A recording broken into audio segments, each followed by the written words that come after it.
Welcome to Fiction Audiobooks. If you enjoy the content, like and subscribing would be greatly appreciated. If you have any recommendations for novels, comment below. Chapter 151, Chapter 135, Now I Am Become Death, the Destroyer of Worlds. 1945 CE. South Dakota. A Jack was sitting rather leisurely in her house as she was hearing the news from her old radio. She was drinking milk that was extracted from her cattle, and she was doing some crosswords puzzle in her newspaper. A news suddenly caught a Jack's attention as she was finishing the crosswords in her newspaper. First in a test in the New Mexico desert, and then 5,000 miles away in Hiroshima, and then again at Nagasaki came the world-shaking explosion of the atomic bomb. Latest reports from the Japanese say that 126,000 died as the result of the damage done by the single bomb that blasted the city. A Jack froze as she heard that specific piece of news. Hundreds of thousands have died again. The Holocaust, the Holodomor, even from the last century, against the Native Americans, against the Aboriginal people, and many, many more, and it repeated again, but this time, the mass killings were viewed that it was for a glorious purpose, to stop the invaders, doesn't stop the fact that it had killed hundreds of thousands of people in a matter of hours. A knock suddenly came from the door, making a Jack frown upon hearing it. She put her newspaper on the table, and walked towards the front door slowly. As she looked behind the window on who it was, a Jack sighed, and opened the door for him. It revealed Fastos. His clothes were messy, as if he had run miles away non-stop. His face looked haggard, his eyes red, and his hands were shaking. I made a mistake. Fastos was now sitting inside a Jack's home, tapping his feet to the ground impatiently, frantic. I should have seen it. Fastos spoke. I should have seen that nuclear power will be used for weapons. It's wartime for fuck's sake. Fastos, calm down. They hid it from us. Most of them thought they were working for the benefit of humanity, but when they were about to finish the project, we slowly knew what we're working on. We instantly halted the project, but it was too late. It was finished. The bomb dropped in New Mexico, and many tried to leave, not wanting blood in their hands. It's not your fault, Fastos. God damn it. Fastos slammed the table in anger and desperation. I should have listened to Pluto. He warned me. I didn't listen. I should not have gone. Do you understand this, Jack? This is my fault. My inventions led to this, and I didn't stop it. Our job is to advance humanity, Fastos. The technology they made is not your fault. But it is. Fastos shook his head. The powder that started it all, wars after wars, deaths after deaths, that is a lot of blood in my hands, Jack. I should have stopped there. I should have. Fastos. He went silent for a minute, trying to calm himself down as the sun was getting lower and lower. Can you accompany me? To Pluto? I need to go there. You don't have to, Fastos, it's too dangerous. No, Jack, I need to go there. Please. A Jack sighed. Okay, Fastos, let me pack up. A Jack and Fastos were now in front of Thea and Pluto's home in Queens. They could see the two from the windows, dancing solemnly in a rather open room.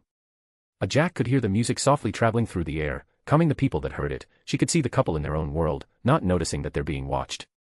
A Jack sighed as she and Fastos continued to the front door, and knocked on it. It took quite a while for the door to open, as they are probably living alone, no maids, no butlers whatsoever in here. As the door opened, it revealed Thea and Pluto, and they were surprised to see a Jack and Fastos here. Hello, a Jack, said Pluto calmly.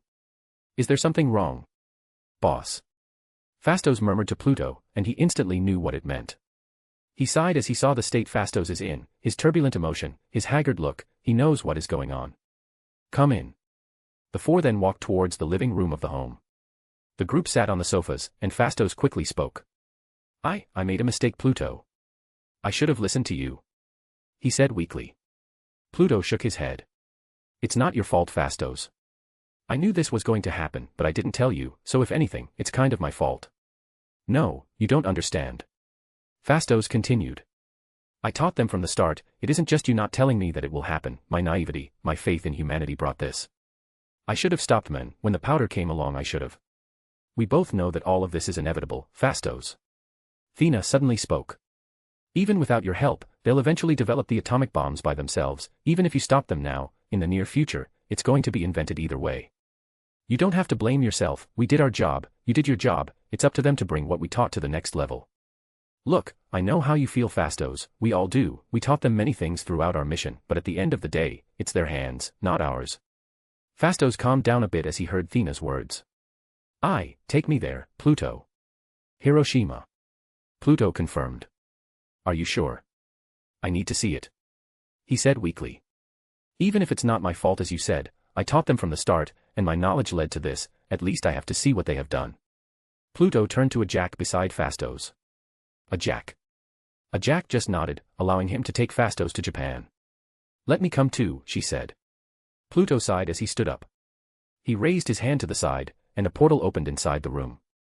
All of them quickly stood up, and entered one by one, traveling to Japan in an instant. Devastation. That's what the atomic bombs have caused. Hiroshima truly had been scorched off from the earth, leaving only burned rubbles and the radioactive heat poisoning the land of the city. As soon as the group arrived at the devastated city, Fastos saw what the bomb had caused and ran towards the open field in front of him. He looked around, his eyes full of pain and regret, and he dropped down to his knees, not caring about the radioactive dirt, nor the ashes on the ground. He cried, dropping his head to the ground, wailing in grief as he saw what it had done. I did this. He sobbed. It doesn't matter whose hands made the bombs. My technology led to this. Fastos. A Jack murmured, hugging him from behind. Pluto, you're right. I'm too naive. I should have seen it coming. Like I said, it's on me too, as I know this is going to happen one way or another, said Pluto calmly. Stop weeping, it's done, no point in crying around anymore. Druig was right. He continued, malice was seeping through his voice. Our mission was a mistake. Don't think like that, Fastos. A Jack caressed the man's head as he cried on her shoulder. No. These people, they're not worth saving. He shook his head as he sobbed heavily. They're not worth saving. I'm done. I'm done with them. Thea sighed in pity as she walked towards them, also hugging them for comfort. Pluto meanwhile just watched as Fastos wailed in grief and hate in front of him, breathing the radioactive air around him. And once again, humanity, for all their ups and downs, had disappointed another Eternal. Chapter 152, Interlude, Prisoners of War. A man was sitting in a prisoner's cell in a facility. He had overheard that the owner of the facility wanted to blow up the entire facility to hide evidence, as the man, along with his men, were special in their own way. They're super soldiers, at least, an attempt to make one. The man that was sitting inside the cell was Isaiah Bradley, and he was planning to escape this facility, before all of them got killed. He didn't know when they would do it, but he needed to get out of here fast. Suddenly though, he heard an explosion from the outside, making Isaiah despair, because he thought that it was the explosion of the bombs that the group that imprisoned them planted. He looked around the place, and he needed a way to get out of this cell quickly. He punched the bars, but it wasn't working at all, the metal was too strong, which made him desperate. He quickly heard the explosion outside was getting louder and louder, and also, he heard screams, which made him more and more desperate. He repeatedly kicked the door cell to free himself, to no avail. But then, the explosion from the outside stopped, and it turned to roars of an animal. Isaiah was now confused. What is going on outside? He tried to see what's going on, but he couldn't. He could now hear the sounds of a chopper, but the sound it's a bit different, like flapping wings. Isaiah was now really curious, and was trying to find a way to peek from the outside, but then, the door to his cell room suddenly opened, rather roughly might he add. A group of men then suddenly entered his cell room, all of them were wearing metal gauntlets in their left hand, and also, simians. There are simians among them. What? Isaiah questioned himself. A man then suddenly entered the room. He looked Asian, Japanese specifically, and he was wearing a black cloak, and around his waist, a nodachi. Isaiah Bradley, the man asked in English. Why yes. Isaiah stammered. Who are you people? We are here to help, the Japanese man said as he unsheathed his sword. The sword glowed crimson, and he used it to slash the bars that imprisoned Isaiah, freeing him. Follow me, Mr. Bradley. We need to check your condition, he said. The experimental super soldier serum that these men experimented on is unstable, so we need to check if you're at risk or not. My men? Isaiah questioned. What about my men? They've been loaded to the ornithopters, the Japanese man said. Come on, Mr. Bradley, we don't have much time. Isaiah just nodded, and followed the Japanese man outside the facility. Outside, he finally saw the destruction these guys made. Many soldiers that once guarded their prisons died like it was nothing, their heads have holes, missing hearts and open stomachs, it was disgusting. Isaiah then saw some simians carrying file cabinets towards the ornithopters, and Isaiah was curious. You guys from that Zimra country, he questioned. The Japanese man stared at Isaiah for a while, before answering. No, we are not. But our founders are from there, so there are influences. Isaiah hummed. Where are you taking me, taking us? There's a facility that belongs to us near here, we will take you there. After a checkup and treatment, we will give you a choice. Isaiah frowned. A choice. Either join us, or go home, the Japaneseman continued. You are all remarkable people, Mr. Bradley, our organization will welcome you with open arms. The two then entered an ornithopters, where Isaiah was reunited with his men. They talked a little, before turning to the Japaneseman again. Who are you people anyway? You didn't answer my question back then. Isaiah questioned once again. The Japaneseman smiled. My name is Sasaki Kojiro, as for the organization I'm with, I cannot tell you, unless you want to join. What's your organization for? Private organization, not currently working with any nation except the Zimmerans, as for what we do. Nothing. Nothing. Really. Our mission is to guard the people of Earth from threats that they couldn't solve themselves, he said. Enough said, you all should rest, you've got a long night ahead of you. The ornithopters then took off, leaving the now empty facility, before blowing it up entirely. The next day, everyone had been checked, and it turns out, everyone needed treatment except Isaiah, who was strangely immune from the dangerous substance from the experimental serum. He was now sitting in front of a woman, who looked to be a mix of Greek and Egyptian descent, sitting calmly in front of him. So, Mr. Bradley, what would it be? She questioned. Isaiah tapped his feet rather impatiently, before speaking. I have a wife and a son. If you decide to join, we will take care of that. Your family will be relocated to Zimura, where they will live among the other agents' families. Will they be safe there? You can trust us, Mr. Bradley, the woman nodded. Isaiah hummed, before asking again. What will I do? I'm sure Sasaki had told you about our organization's purpose. Said the woman. You will be doing that. Although, we have a message from our founder that he's looking for a man that has a high sense of justice. From the report of your life, Mr. Bradley, you fit the description, but in the end, it's up to him. Him. The woman just smiled. Anyway, Mr. Bradley, if you decide to refuse, we will escort you to your family's home, and we will be giving you a new identity, but you need to choose now. Isaiah thought about it. He thought about how he became a prisoner of war, and his own countrymen wanted to kill him to hide the evidence. He clenched his fist so hard that blood dripped, as his nails were a bit long from the long imprisonment.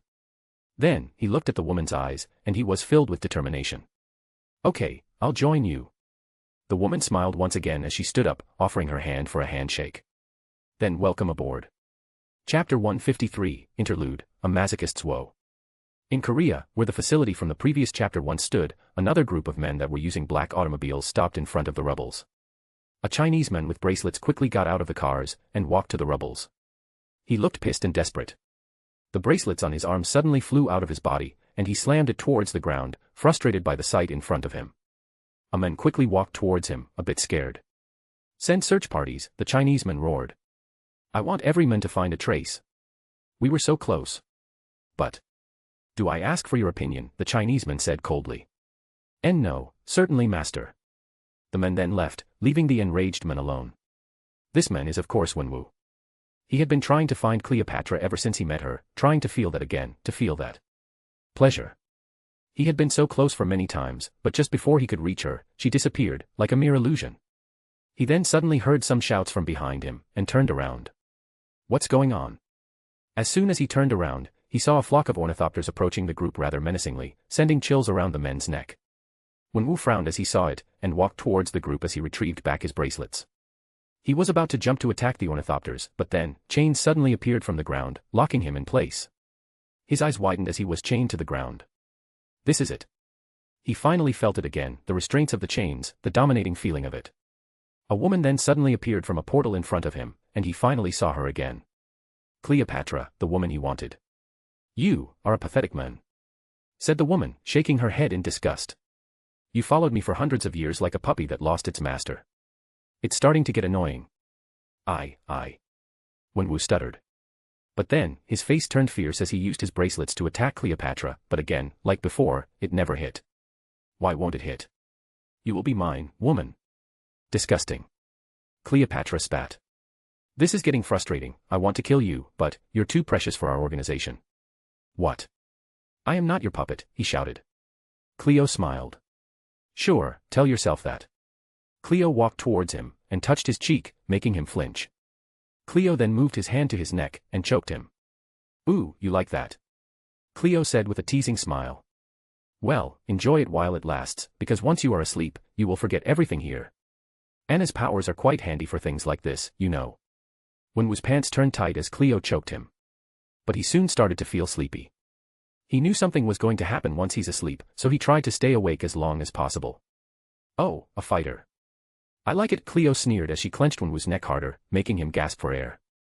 Wenwu's pants turned tighter and tighter. It was a turn-on for him, especially with her beautiful face so close to his face. He couldn't move either, which made it all the better. His eyes started to see stars as he started to pass out, then, he dropped to the ground, almost dying because of asphyxiation.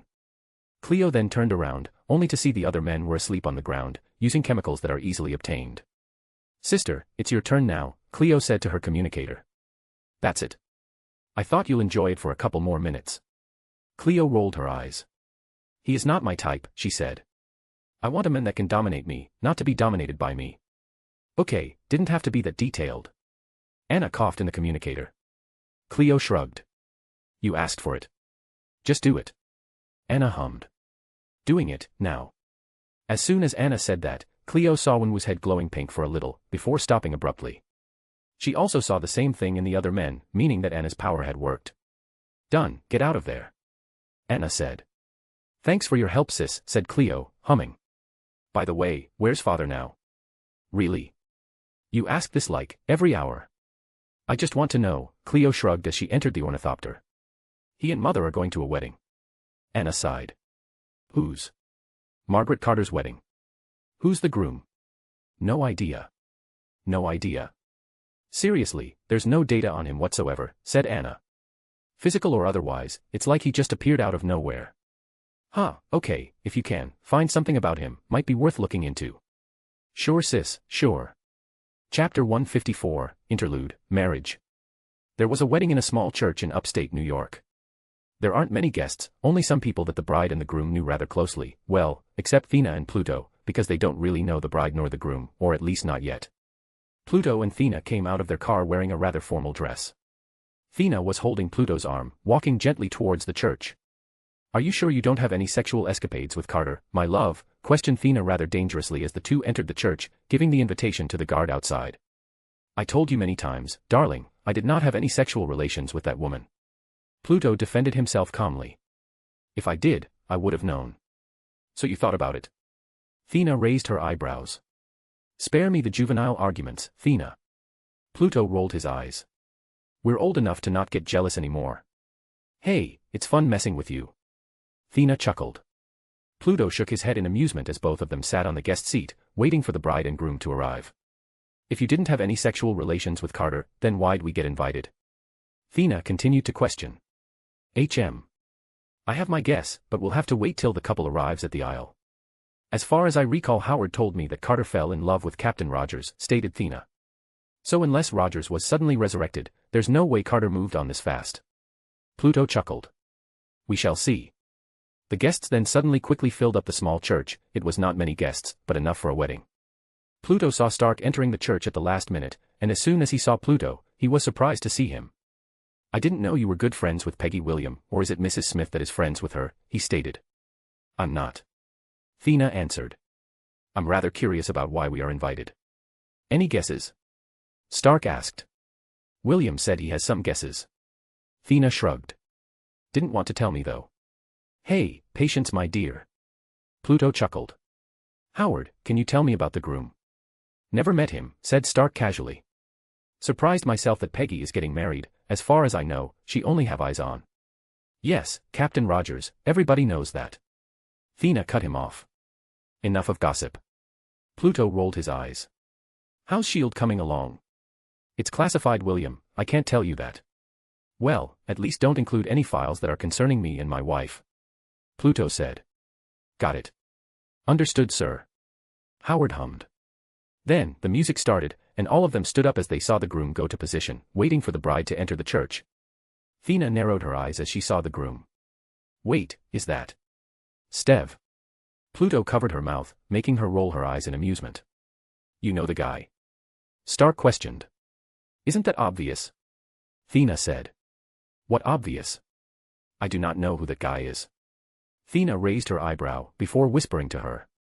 See the necklace around his neck? Thea sharpened her eyes. Runes. My creation as well. Pluto hummed, surprising Thea. I know my writings when I see one. So that means.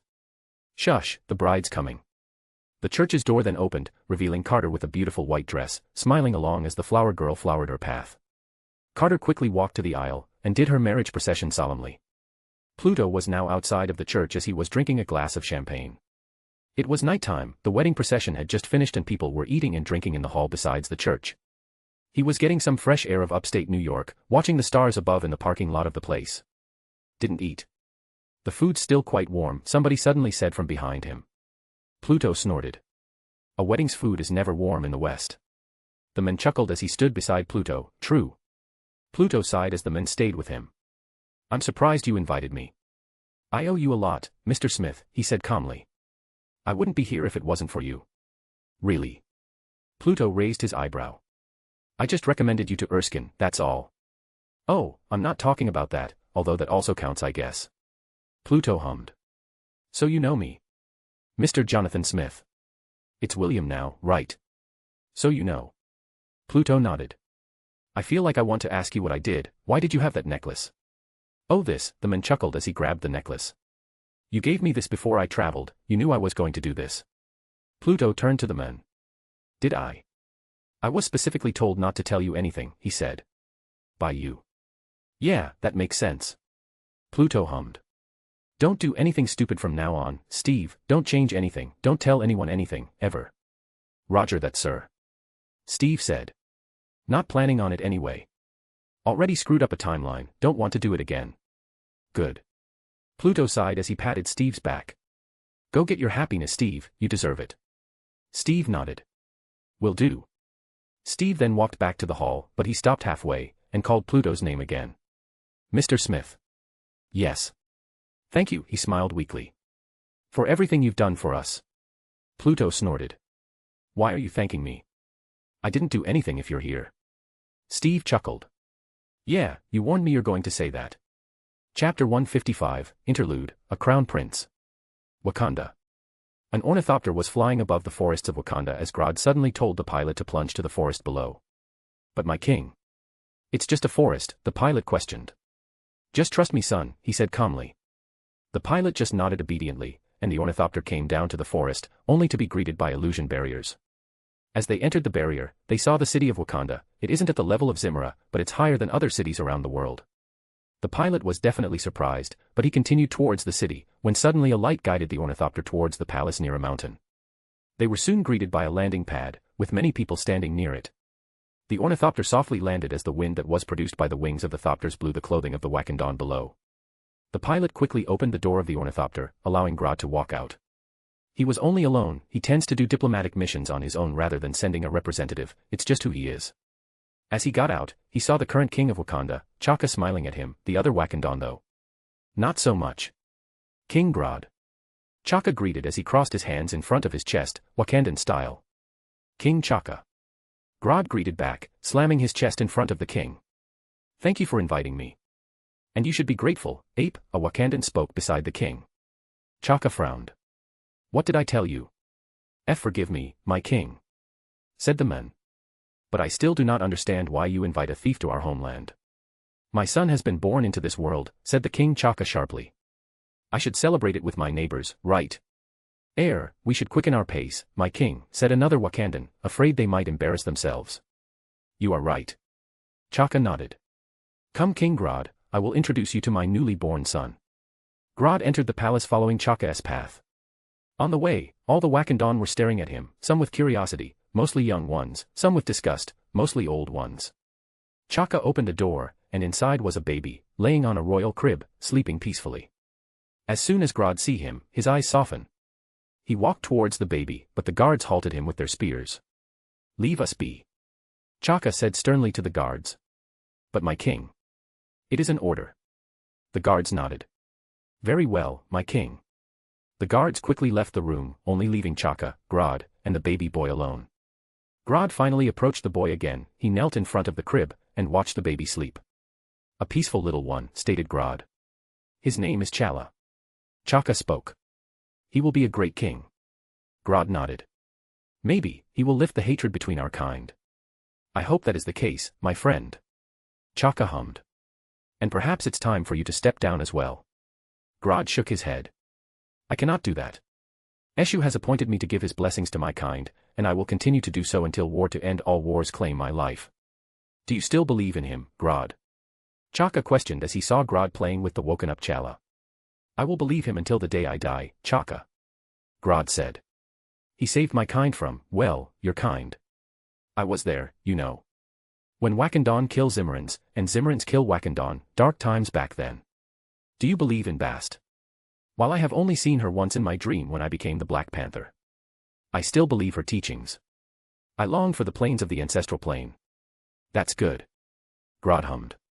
He kept playing with Chala, but then, he suddenly cried, making Grod flinch a bit. Grod stood up, and smiled at Chaka guiltily. Forgive me, I have no experience with little ones, I do not have any unfortunately. The effect of the ring? Chaka asked. You could say that. Grod nodded. Very well. Let's move to another place, we have distrubed Chala long enough. Grod was now sitting with Chaka alone, with only each other as company. There was some food served for the two kings. How is it going with the outside world? Chaka questioned. Not good, said Grod sadly. The humans are getting more and more greedy and arrogant. Zimra was once again invited to an international organization, the United Nations this time, but we have practically no voice there. I have recently complained about the not-so-subtle nuclear threat directed to my kingdom if we do not open the trade for vibranium. And you are afraid? Grod scoffed. With bombs like that, it's going to take many of them to penetrate the barrier of Zimra, it's the country around us that I am afraid of. You are still strong-willed as ever, Grod. Chaka hummed. The Zimran policy of local interference will just be a nuisance for your kingdom's security. We are making do, said Grod. The xenophobia of humans are to be expected, but not to this degree. We are tying diplomatic relations with neutral countries across the world, along with newly formed countries from colonialism. It seems the world have forgotten that the Zimmerans are not easy to be pushed aside. Just because they develop some bomb do not scare us. You need to have the will to deal with arrogant countries. Chaka chuckled. I will just say good luck to you, my friend, you will need it. For that, I agree. Chapter 156, Interlude, Chess Game. Two men were sitting in front of each other, one looked old, one looked young. They were playing chess rather casually. The young man looked like he was winning, and the old man was a bit frustrated about it. The two were of course Pluto the Eternal, and Odin the Allfather. You know, now that I remember, I once met a god. Odin snorted. You can say that again. Pluto rolled his eyes. No, not Hiroshima, like you, an alien disguised as a god, or at least it looked that way. What do you mean? Odin questioned. She had an avatar. Pluto explained. Her power made the avatar almost unstoppable as a ruler. I sense it but here. But, the avatar realized something was wrong when she asked him to kill me. What? Kill you? As if anyone could do that on Earth. Odin snorted. Well, she was mad because I named one of my constructs the same name as hers, said Pluto as he moved a chess piece. Typical arrogance of a god, like you, and your son Thor. What happened to her? I beat her up. Pluto shrugged. Then her avatar sealed her, so she won't disturb Earth again. Well, that is boring. Odin stated. I thought you would fight in the middle of the desert, creating a storm or something.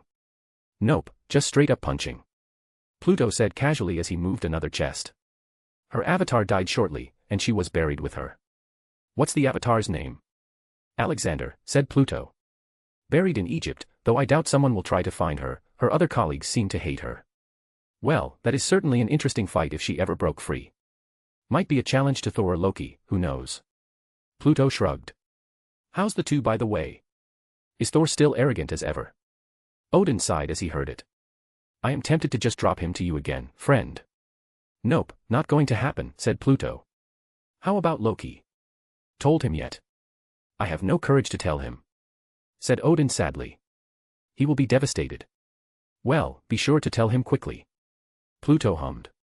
Or it'll become a disaster. I will consider your advice. I'm getting old. Odin massaged his head tiredly. Anyway, why have you invited me to a game of chess, friend? Need a favor, said Pluto. Soul Stone and Reality STO. No. I haven't even finished my sentence. Pluto snorted. Come on man, help me a bit. You do realize that I cannot just take the Soul Stone easily, right? Odin spoke calmly. It needs a sacrifice, your most loved possession. Ask your soldier to retrieve it. Odin sighed. Surely you jest, my friend, the old man said. I cannot ask my subject to kill their own kin just to retrieve the Soul Stone. Okay then. What about the Reality Stone? Still no, he said. I will not risk another war with the Dark Elves, that's why I recommend you to not take it unless you want Earth to be a battleground. I don't know what you're talking about. You can take it, you know where it is, said Odin. The stone probably told you the location, but again, I recommend you not to take it. Malekith the Accursed will know if the ether has been released, and he will hunt it. Not to mention, your god might not like it when you leave Earth. Pluto sighed. Fine. Why do you need it, if I may ask? Odin asked. To fill the emptiness, said Pluto. I sometimes envy you, Odin, we're almost the same age, yet you have 2 sons and a daughter, 2 of them are your biological children, while me. I cannot do it. So you want the ether to change yourself? Odin hummed. Then why do you need the soul stone?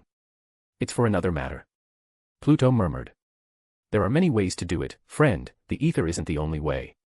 I know, but it's the easiest one, with almost no consequences. Well, at least that's what I thought at first until you told me about Malekith. I honestly forgot about that guy. Odin chuckled. Well friend, I pray for your success, he said as he stood up, Pluto winning the chess game. It's getting frustrating to play chess with you, I always lose. Pluto shook his head in amusement as he stood up. Leaving already? I need to watch the boys, he said. They're getting more and more wild by the day, I'm afraid one of them will start a war out of boredom if this goes on. Okay. Pluto nodded. Thank you for at least listening to my request. Forgive me that I cannot accept it, I am a king, I have realms to protect, he said.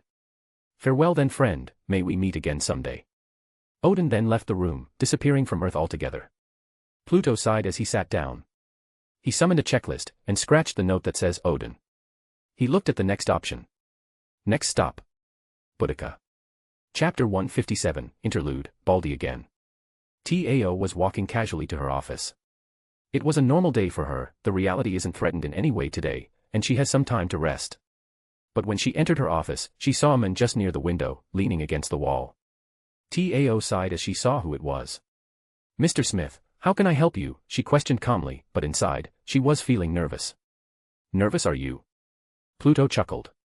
You didn't see me coming? Tao was a bit annoyed that he had guessed why she was nervous in the first place. Please Mr. Smith, sit, and speak your mind. Feisty today. Pluto shook his head in amusement and sat down on the chair in front of Tao's desk. What do you want, Mr. Smith? What? Let's chat first, Boudica, how have you been? I am spectacular. Tao forced a smile. How have you been, Mr. Smith? Mostly just bored. Pluto shrugged. Nothing to do really except painting. I'm not the CEO of Smith Enterprises anymore, though I still hold full control over it. I don't really do anything about it though, just occasionally tell the CEO to invest here and there, like that guy, Bill Gates. You certainly have used the power of the time stone, Mr. Smith. Tao stated casually. Anyway, enough talking, why are you here? Pluto smiled, and he leaned towards the desk. Do you know about a book called The Darkhold? Tao frowned instantly. No, Mr. Smith, I will not tell you where it is. But you do know it, right? Questioned Pluto. You tore off a page from it after all. The Darkhold is one of the most dangerous artifacts in the universe, Mr. Smith, I cannot tell you where it is. Then it must be in the possession of someone, right? It's definitely not you. The ones who held it right now cannot use it properly, hence, it is safe. Tao stated. The Darkhold corrupts you, Mr. Smith, I suggest you dismiss the idea of using it. I am a synthetic being, Boudica, I will probably not get corrupted. When you have free will, you can be corrupted, no matter what your body is made of, Mr. Smith. Tao refuted. Chthon, the demon who wrote the Darkhold, is more powerful than you think. Chaos magic is a deadly force. You mean this magic? Pluto's eyes then turned red, and the desk in front of him suddenly slammed to the side, scaring the shit out of Tao. What? Tao stepped back. How do you? I'm not the Scarlet Witch if you're asking that. Pluto hummed. I need a spell in that book, the spell to warp reality itself. The book that he gave me doesn't have it, for good reason I suppose. I don't understand Mr. Smith, why do you need to warp reality itself? It's none of your business. Tao shook her head. I cannot tell you Mr. Smith, I'm sorry, but you will have to face the might of the sorceress if you want to take it. It is a dangerous chance if you want to take the Darkhold for yourself. Tao summoned her magic as sorceress suddenly portaled to the room, preparing to fight. Pluto sighed as he massaged his head. Sorry, that's a bit too far I guess. Pluto said. Fine, don't tell me the Darkhold then, but, can you help me retrieve another artifact? Tao frowned, and unsummoned her magic shield. What is it? The Book of Vishanti, said Pluto, surprising Tao. I'm sure you've heard it. I can't travel between the multiverse, or else Erisham from other realities might target my head. Maybe you can. Tao shook her head. I cannot travel through the lands in between the universes, Mr. Smith, that is beyond my capabilities. Thought so. Pluto hummed. Well, looks like I have to gather some celestial semen now. Anyway, sorry for disturbing you, Boudica. Bye. Pluto then quickly disappeared, leaving the group of sorcerers confused. Supreme One, who was that? An apprentice by the name of Wong asked. It depends on his mood, said Tao calmly. Today, he might be a friend, tomorrow, he might be an enemy. Then shouldn't we banish that thought, Apprentice Wong, said Tao quickly. He has seen humanity since the start of it all, the good, the bad, the ugly. It is natural for him to act like he is right now. Like Mother Nature, we should let him be. So he's more ancient than you? Wong questioned. Tao looked at Wong with a deadpan look, and walked away from the scene, leaving a confused Wong alone. Chapter 158, Interlude, Armada in the Sky. It's the 1990s, before Pluto was actively trying to find a way to change himself. He had just come out of a blockbuster chain near his home, bringing some movies for him and Thea to watch together. He was walking down the street, lighting up a cigarette calmly as the bag that continued the movies he was going to watch dangling from his hands. But then, in the sky, he sensed something huge. A significant spike of energy similar to the space stone. He could feel it radiating from the space above. He hummed as he felt it, and, with the movies still in his bag, he disappeared from the storefront, towards the event that was happening above him. Pluto appeared just right at the edge of the Earth's atmosphere, and in front of him, he saw a giant armada of spaceships, traveling slowly to Earth. Damn. Pluto whistled. The DVD started to float around, making Pluto had to tie the bag and close any holes on the bag. He then saw a meteor-like thing that was rushing towards the armada. He knew who it was. He could feel the energy of the space stone inside her. He saw her destroying a bunch of small ships that were trying to attack her using an energy blast. Pluto admits that she was good at using her powers, but she was no Odin. Pluto's body then glowed blue and eldritch armor started to envelop his whole body. He rushed towards the meteor-like thing, stopping in front of her, and that move also made her stop in place. Hey. Pluto greeted her casually. Need help? It was a woman, wearing a red and blue costume, her hair raising like a mohawk. The woman frowned as she saw Pluto. Get out of my way, she said sternly. Hey, I'm offering you help, don't be so rude. The woman's frown deepened. Her hand started to glow, aiming the energy at Pluto. Please, I have no time to deal with you, I can handle this on my own. Pluto raised his eyebrow underneath the eldritch armor. He just raised his hand, and slowly, the energy inside the woman's hand started to vanish, surprising her. Don't be cocky, Danvers. Pluto warned. You're not the strongest being in the universe. Pluto just turned his hand, and made a crushing gesture towards the armada of ships. Spatial pressure started to crush the small ships one by one, even the bigger ones were crushed, exploding in the vast and empty space. It was like a domino effect, the ships exploded one by one. Danvers's eyes widened as she saw it. Sooner than later, only one ship left, the mothership, only rubbles of the armada remained in the space surrounding it. There, I did your job for you. Pluto casually said. Finish the rest, will you? And quickly get out of Earth. Before Danvers could say anything, the men had disappeared from her sight, towards his home. Pluto released the eldritch armor on his body as he was in front of his home, and entered it, bringing the DVDs to Thea so they could watch it. Meanwhile, Danvers was confused. What the hell was that? At night, Danvers was washing the dishes in a remote home with a friend of hers, Nick Fury. Hey, when the armada arrived. I didn't do anything. She murmured. What do you mean you didn't do anything? Fury raised his brow. A man blocked my path. She said, I don't know who he is, though he has a British accent from the looks of it. He just crushed the ships. Crushed the ships. Fury frowned. With one gesture, she said. It's like space around him moved by his will, and space decided to crush the ships, annihilating the entire armada, except the mothership. He can also absorb my power. When I tried to attack him, the energy was just consumed by him. That doesn't sound good. Fury hummed, his heart became uneasy. I'll check it out, see if I can find anything. Chapter 159, Interlude, Ego's Seaman. Missouri. It's the year 2000, where the internet has become more and more popular day by day, yet right now, Pluto and Thea were scouring along the forests of Missouri, looking for a certain celestial seed. It was in the middle of the night, and Thea was lighting up the way with her conjured weapons, shining golden lights around the place. Why in the middle of the night again? Thea questioned as she looked around. I think it glows when it's in the dark, said Pluto casually. So it'll be much easier to spot at night. Thea hummed, and then, she spotted something. Look, she pointed in a direction. Pluto turned, and saw a glowing root near a tree. Let's follow it. Thea nodded, and both of them followed the root, towards its source. It was glowing bright blue, pulsing as something was transferred to the source of the root. Pluto and Thea finally arrived at the source. It was a strange flower, blue and red, and Pluto could hear a heartbeat from it. This is it? Thea asked, kneeling to check the flower. Apparently. Pluto hummed. I can hear blood flowing through veins. So this is like an animal. Not a plant. I honestly don't know, said Pluto, also kneeling. It's a celestial seed. I'm just afraid that it's connected to ego. This is not a celestial seed. Thea snorted. Deep beneath the earth, that's a celestial seed. Well, ego's different, said Pluto, humming. He's a biological celestial. He's an experiment or some sort to find a way to reproduce besides blowing up planets. Well, swallowing up planets and blowing up planets are kind of the same thing. Thea stated. The inhabitants still die.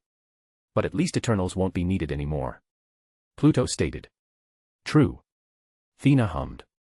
How are you going to do this? Well, absorb it, and hope that the energy is enough for both of us. Pluto said. I mean, it's just a seed, so it's a possibility. Thea hummed, turning nervous as she heard Pluto's explanation. Pluto then stood up. All right, I need to mask the seed's existence from ego. I don't know if it'll work, it probably will though, he's not exactly the level of the real Celestials. Pluto waved his hands as eldritch energy started to surround the area.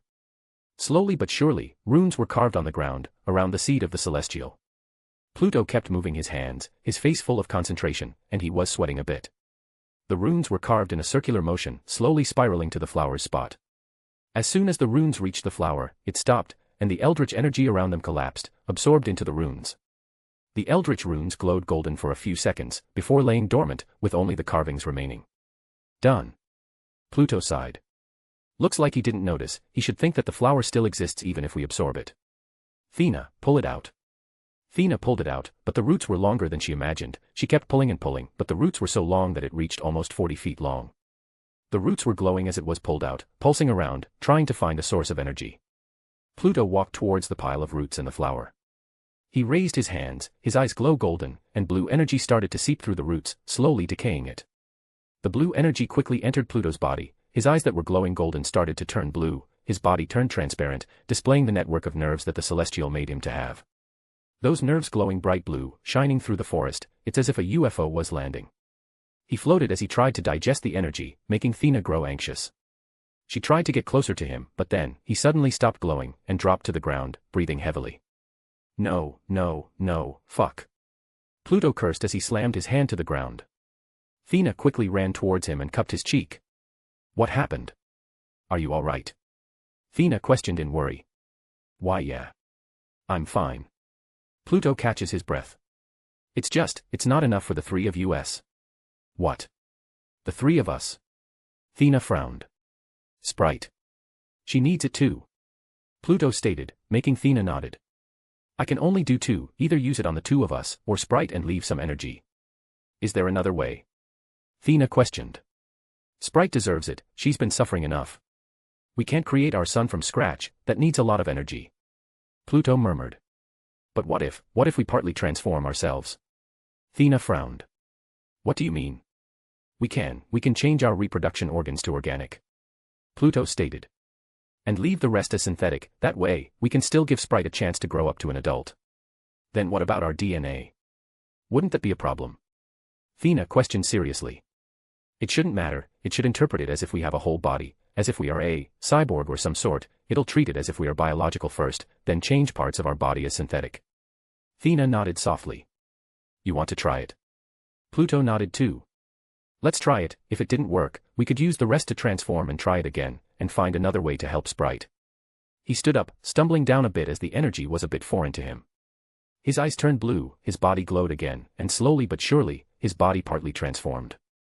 Thea's eyes also suddenly turned blue, and she floated, her body started to change rapidly. The process was quite long, around half an hour.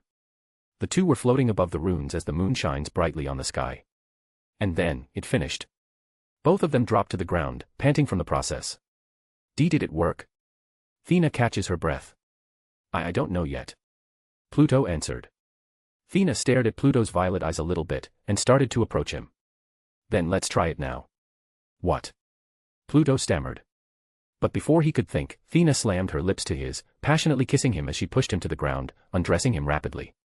Needless to say, the ground shook that night, with sounds of moans and grunts coming out of the forest. Chapter 160, Chapter 136, My Greatest Creation Is You. 2001 CE. New York. 19th of August 2001.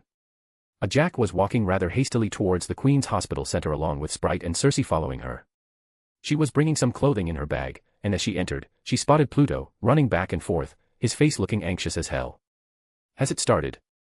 A Jack questioned Pluto instantly as she arrived. Both of them didn't stop however, as they continued to walk to the operating room. In a couple of minutes. Pluto said nervously. The doctor said that it's impossible to do the normal way, we need to do a cesarean delivery. Well, the doctor didn't know that she is an eternal. A Jack stated. I don't think it matters. Pluto continued. I mean, how could I know that the baby weakened her during the pregnancy?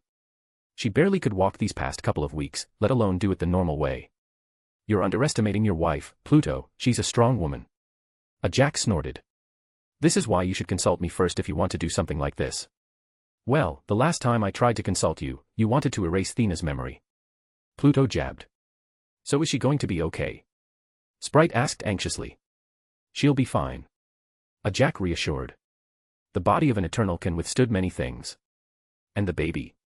Cersei asked again. That, we don't know. A Jack grimly said. I have never seen this event before. While it is a momentous occasion, it is also full of anxiety. You can say that again. As they arrived at Thea's room, they could see that they were already putting Thea on a wheelchair to be brought to the operating room. Hey, let me do that, said Pluto to the nurse, to which the nurse led him. The nurse then led them to the operating room, and all of them were anxious as hell, well, except Thea herself. Hey love, you okay? Pluto asked calmly. Thea rolled her eyes. You asked me that every single hour. I'm fine, don't worry about me. Well, this is the first time we have seen an eternal born, Thea, stated Cersei. We haven't seen one for millennia. I know. Thea murmured. But I could tell. She said, caressing her baby bump. Everything's going to be all right. I find it disturbing that you are the one who isn't anxious here, Thea. Sprite commented casually, but she was still nervous too. And you're the one who's going to give birth. You all are honestly too much. Thea snorted. They then arrived at the operating table, where the nurse took it from there. I'll be fine, relax, said Thea as she was being pushed to the operating room. By the time he comes out, you better have a good name for him. Remember, 2 names. Pluto sighed. Sure love, sure. Pluto and the others were sitting patiently outside as the procedure was going. Gilgamesh and Makari then suddenly walked in on them, bringing some food with them. Sorry we're late, Gil said. Bought some donuts if you're hungry. Yeah, well, I could have one. Pluto quickly took one donut and ate it whole, making Gil raise his eyebrow. Relax man, she'll be fine. Gil reassured him. Is she in there? What do you think? Pluto grumbled. He then saw Makari and nodded to her. Fancy seeing you here. Makari shrugged. Yeah, well, I've nothing to do in the ship, might as well see my nephew, or is it my niece? It's nephew. A Jack said while smiling. Stop eating, Pluto, your wife's inside and you're stuffing yourself. Well, I can't go inside, so what am I supposed to do besides dreading the result? Think of a name, like she said. I already got a name in my mind, don't worry about it. Pluto was sitting impatiently as well as the others. Fastos had come while Pluto waited, and he brought some gifts for the boy. He commented on the fact that they should have just operated on her in the domo, so it won't be too dangerous for her, but Pluto said that Thea insisted that the boy was born in a hospital, so he could do nothing about it. I also saw some men bringing a congratulations banner outside. Fastos stated. Your friends or something? I could see the Stark Industries name in one of them. Pluto hummed. Probably from the company, no big deal. Damn, you made a name for yourself in these past years, huh? Pluto snorted. Don't really like it to be honest, just in it for the money, although recently, the military is banging my doors to offer an investment in a project that wants to recreate Project Rebirth. Project Rebirth? The serum. Oh, that sounds bad. It is, it'll be like atomic bombs all over again if they soused. Fastos frowned. Yeah, not good at all. Another 30 minutes have gone by, and another Eternal decided to stop. It was Ikari's. Ikari's. Sprite exclaimed as she saw him. She ran to him and hugged him. Hello, Sprite. Ikari smiled weakly as he patted her head. Is the baby? Pluto shook his head. Not yet, any minute now. Ikari's nodded, he then turned to Circe, and the atmosphere turned awkward instantly. Hello, Circe. Ikari's greeted her politely. Hi. Circe stammered awkwardly. After that, they didn't say anything as Ikari sat on a chair, waiting for the operation to be finished. The doctor soon opened the operating room door as the red light on top of it goes off. Pluto instantly stood up, walking towards him. The baby has been delivered safely, Mr. Smith, smiled the doctor as he shook his hands. Congratulations, it's a boy. Pluto sighed in relief. Thank you, doctor. What about my wife? She's under anesthesia right now, if you want to check her, go ahead. The boy is in the baby room, you can visit him after. Pluto nodded as he turned around to the other Eternals. All of them nodded to Pluto, letting him leave. He quickly entered the place and walked towards Thea's bed. She looked like she was sleeping, but Pluto knows better. Hey, you all right? Is it painful? Pluto questioned softly as he caressed her hair. Her eyes opened as she heard Pluto's voice. Turns out, anesthesia didn't work on Eternals. She chuckled weakly. Oh no. Pluto sighed in regret. I should have done something. It's okay, darling, I'm okay. Thea kissed Pluto's hand. You should see him, you better give him a good name, I'm not going through all the pain just for you to name our boy John Jr. Pluto chuckled. Will do, love, will do. Pluto walked towards the baby room as a nurse guided him inside. The then was brought to a hospital crib, where for the first time, he saw his son, his baby boy. Pluto walked towards the crib that's been protected by glass. He looked at the boy, he has had hair since birth, dark brown hair that would probably darken over time. Pluto saw his face, and he looked just like him, but he hoped that he wouldn't get his violet eyes, he wanted to see Thea's gorgeous blue eyes in him. Pluto caressed his head as he smiled softly at the boy. He looked calm, unlike the other babies that are inside the room, and once he felt Pluto's touch, his hand tried to grab it. The baby's hands were holding Pluto's finger, unconsciously pulling Pluto towards him. Hello, little one. Pluto sighed contently. I'm your father. Sir, you can take him to his mother if you want, the nurse said. His recovery is astounding, he'll be a strong boy when he grows up, smiled a nurse near him. Pluto nodded. Thank you, nurse. Jack and the others were now sitting beside Thea's bed, already in their hospital room.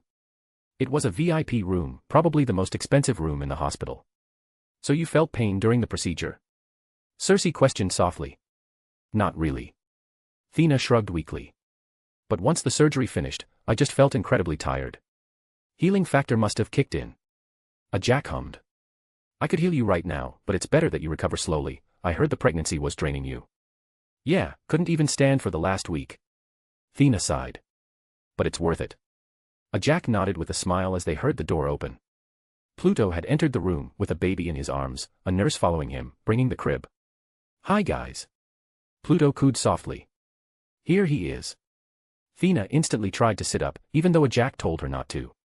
Once the bed was readjusted, Pluto gave her the baby, and the boy quickly made himself comfortable in Thea's arms. The nurse left, leaving the Eternals alone. He looks just like you, Pluto. Gil commented as he looked at the boy who was being caressed by Thea. I hope he gets Thea's eyes though. Sprite commented. I hope so as well. So, what's his name? Jack questioned Pluto, making the others turn to him. Theodore. Pluto answered. Theodore Smith. Honestly, we don't care about his human name P. Gil said. What's his other name? Pluto smiled as he sat on the bed, caressing the boy with Thea. She stared at Pluto with her blue eyes, and Pluto answered softly. Helios, he said. The 12th Eternal among our family. Chapter 161, Chapter 137, Family Visitations. 2001 CE. A woman was walking through the hospital halls rather quickly as she tried to find the room she was looking for. Room 420. Room 420, she murmured to herself. Behind her was another group of people, following her rather amusingly. As soon as they reached the edge of the corridor, they had found the room they were looking for, and the woman took a deep breath in front of the door as she tried to steel herself to enter the room. This woman was of course Cleopatra, and behind her were the rest of the apostles, except Grod. Cleo then opened the door, she could smell a familiar musk, and smiled, as she had missed the smell. When she entered the room, there were only 3 people, Thea laying on the bed, feeding a boy, and Pluto, sitting on the sofa, working on some paperwork he needed to sign. As soon as she entered, Pluto and Thea's eyes were on her, making her gulp. Father, mother. She smiled nervously. Pluto was a bit surprised at Cleo's sudden visit. Cleo, I didn't know you'd come.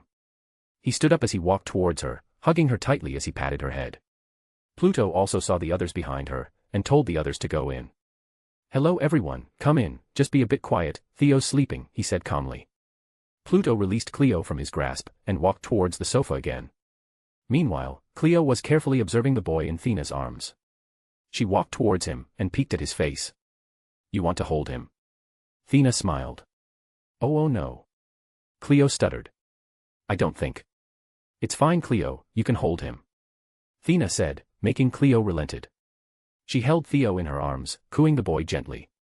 He looks just like father. Cleo murmured. Anna walked to Pluto and hugged her, and Pluto kissed her forehead. Does he have father's eyes? No, he doesn't. Pluto stated. He's got Thea's eyes. Well, that's good. Jean hugged Pluto too. Women will not like it if he has his eyes. Hey. Theo will become a womanizer when he's older, mark my words. Cleo argued. It is up to me then who is worthy of his embrace. Pluto chuckled as he shook Michelle and Sasaki's hands. You guys get along. We'll manage. Michelle shrugged. It's been a unique family to be a part of. How's the unseen ones?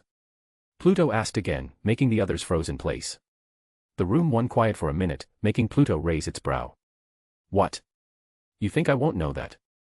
Pluto walked to his stack of papers as he took it one by one.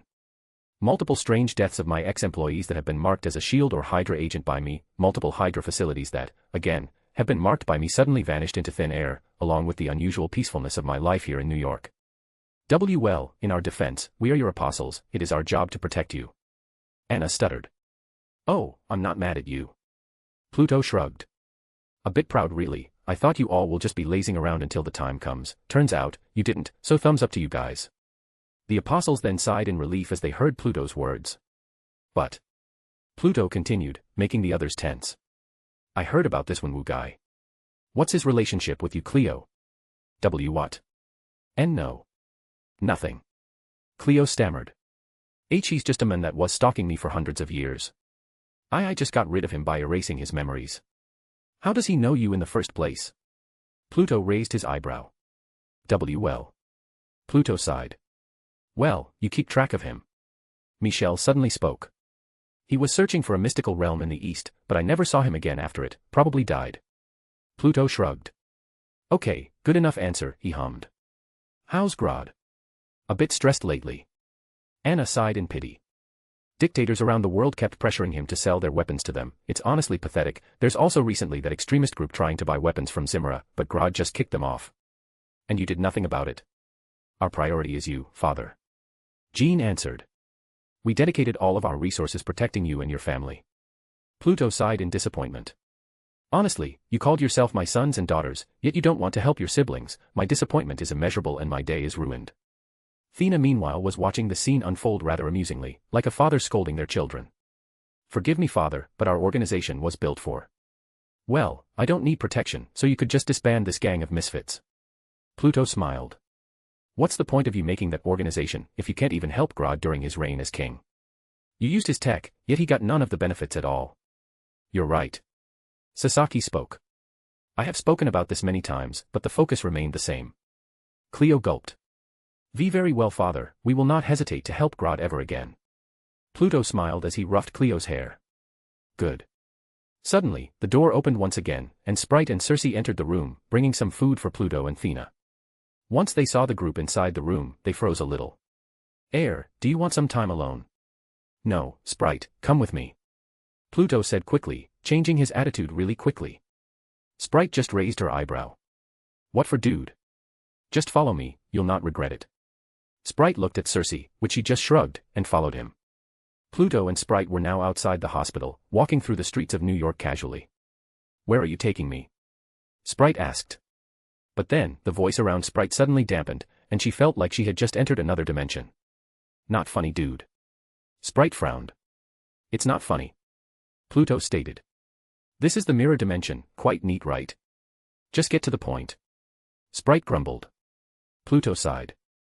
I can help you, Sprite. Sprite raised her eyebrow. What? You want to age? I can give you a chance. Pluto continued, surprising Sprite and made her drop her alertness. Why, you can do it. Pluto rolled his eyes. How else can Theo be born? Wait, you're not joking, right? 'Cause it's not funny. I'm not joking, Sprite, I'm trying to help you here. Pluto stated.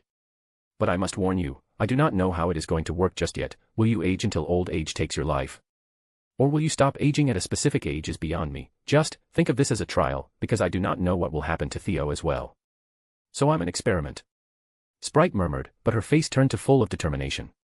It doesn't matter, win-win for me if it's successful. Are you sure? I'm sure, just do it. Very well. Pluto's eyes turned blue as he raised his hand towards Sprite. Sprite's eyes started to glow blue, her body floated, and it turned transparent, leaving only the pulsing nerves inside of her. The pulse was pulsating rapidly as Pluto kept pouring the last of Ego's energy towards her body, and it was rapidly changing, and around 15 minutes later, the process was finally finished, and Sprite dropped down to the ground, panting heavily, trying to breathe. Did it work? She questioned, laying on the ground. It should be. Pluto nodded. Congratulations, Sprite, you can age now. Sprite's panting then slowly turned into a chuckle, then to a laugh, then to a cry. Is it really? She sobbed. Is this really happening right now? Pluto walked towards her, he knelt just in front of her head as he ruffled her hair. You need to go to school now. Sprite sat up and instantly hugged Pluto. Thank you. She murmured. Thank you so much. Pluto patted her back in comfort. No need to thank me, Sprite, I told you, didn't I? I'll find a way. Sprite just hugged Pluto tighter, not wanting to let go. I still feel cosmic energy in you, which means you can still do illusions. Pluto stated as they separated. Try it. Sprite nodded as she wiped her tears. She waved her hands, and the entire surroundings became an entire scenery altogether. It was in the domo, where every Eternals were gathering in the meeting hall, talking along casually, the good old days. Pluto smiled. Looks like you still have powers. Pluto hummed. Well, don't use it too much, might run out, maybe, I don't know.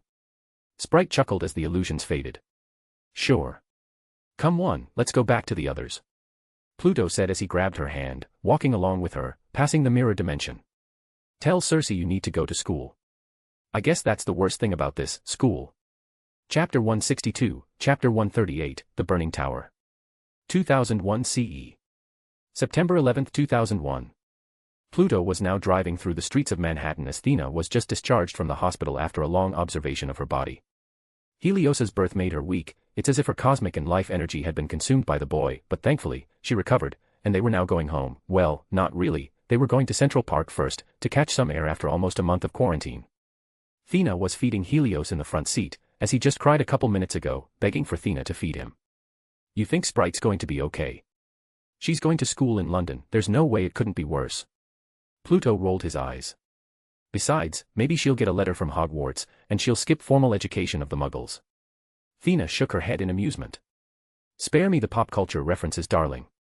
Pluto chuckled as the car kept going through the streets. He massaged his nose bridge, the crying every night is not pleasant for Pluto, and the business of a parent will take a while to get used to. But then, he saw a plane flying above Manhattan, and he frowned as he calculated the direction the plane was going. Wait, what date is it today? Pluto questioned suddenly. September 11th, why? Shit. Pluto cursed as he abruptly stopped his car, making the cars from his back shout profanities at them. What are you doing? Thea questioned curiously. But before Pluto could answer, the plane that was traversing the skies of Manhattan suddenly rammed to the World Trade Center, exploding the building for all the people could see. Holy shit. Pluto could hear many people screamed as they saw the plane crashes to the North Tower. People were getting out of their cars, horns started to echo throughout the street, and panic slowly ensued. What the hell happened? Thea questioned anxiously as she looked at the burning tower above. An accident. That is no accident. Pluto murmured, he took his phone, and dialed a number from there. Not a second later, his butler picked up. Yes, master. Benson, are you seeing this? Pluto asked. The burning tower in the middle of the city. Yes, master. Okay, you need to pick up Theo and Angie right now, I'll go there, we're near the tower. Wait, what are you doing? Thea frowned. Certainly, master, be careful. Pluto hung up as he put his phone to his pocket. He got out of the car and looked at the burning tower above. Hey! Get inside.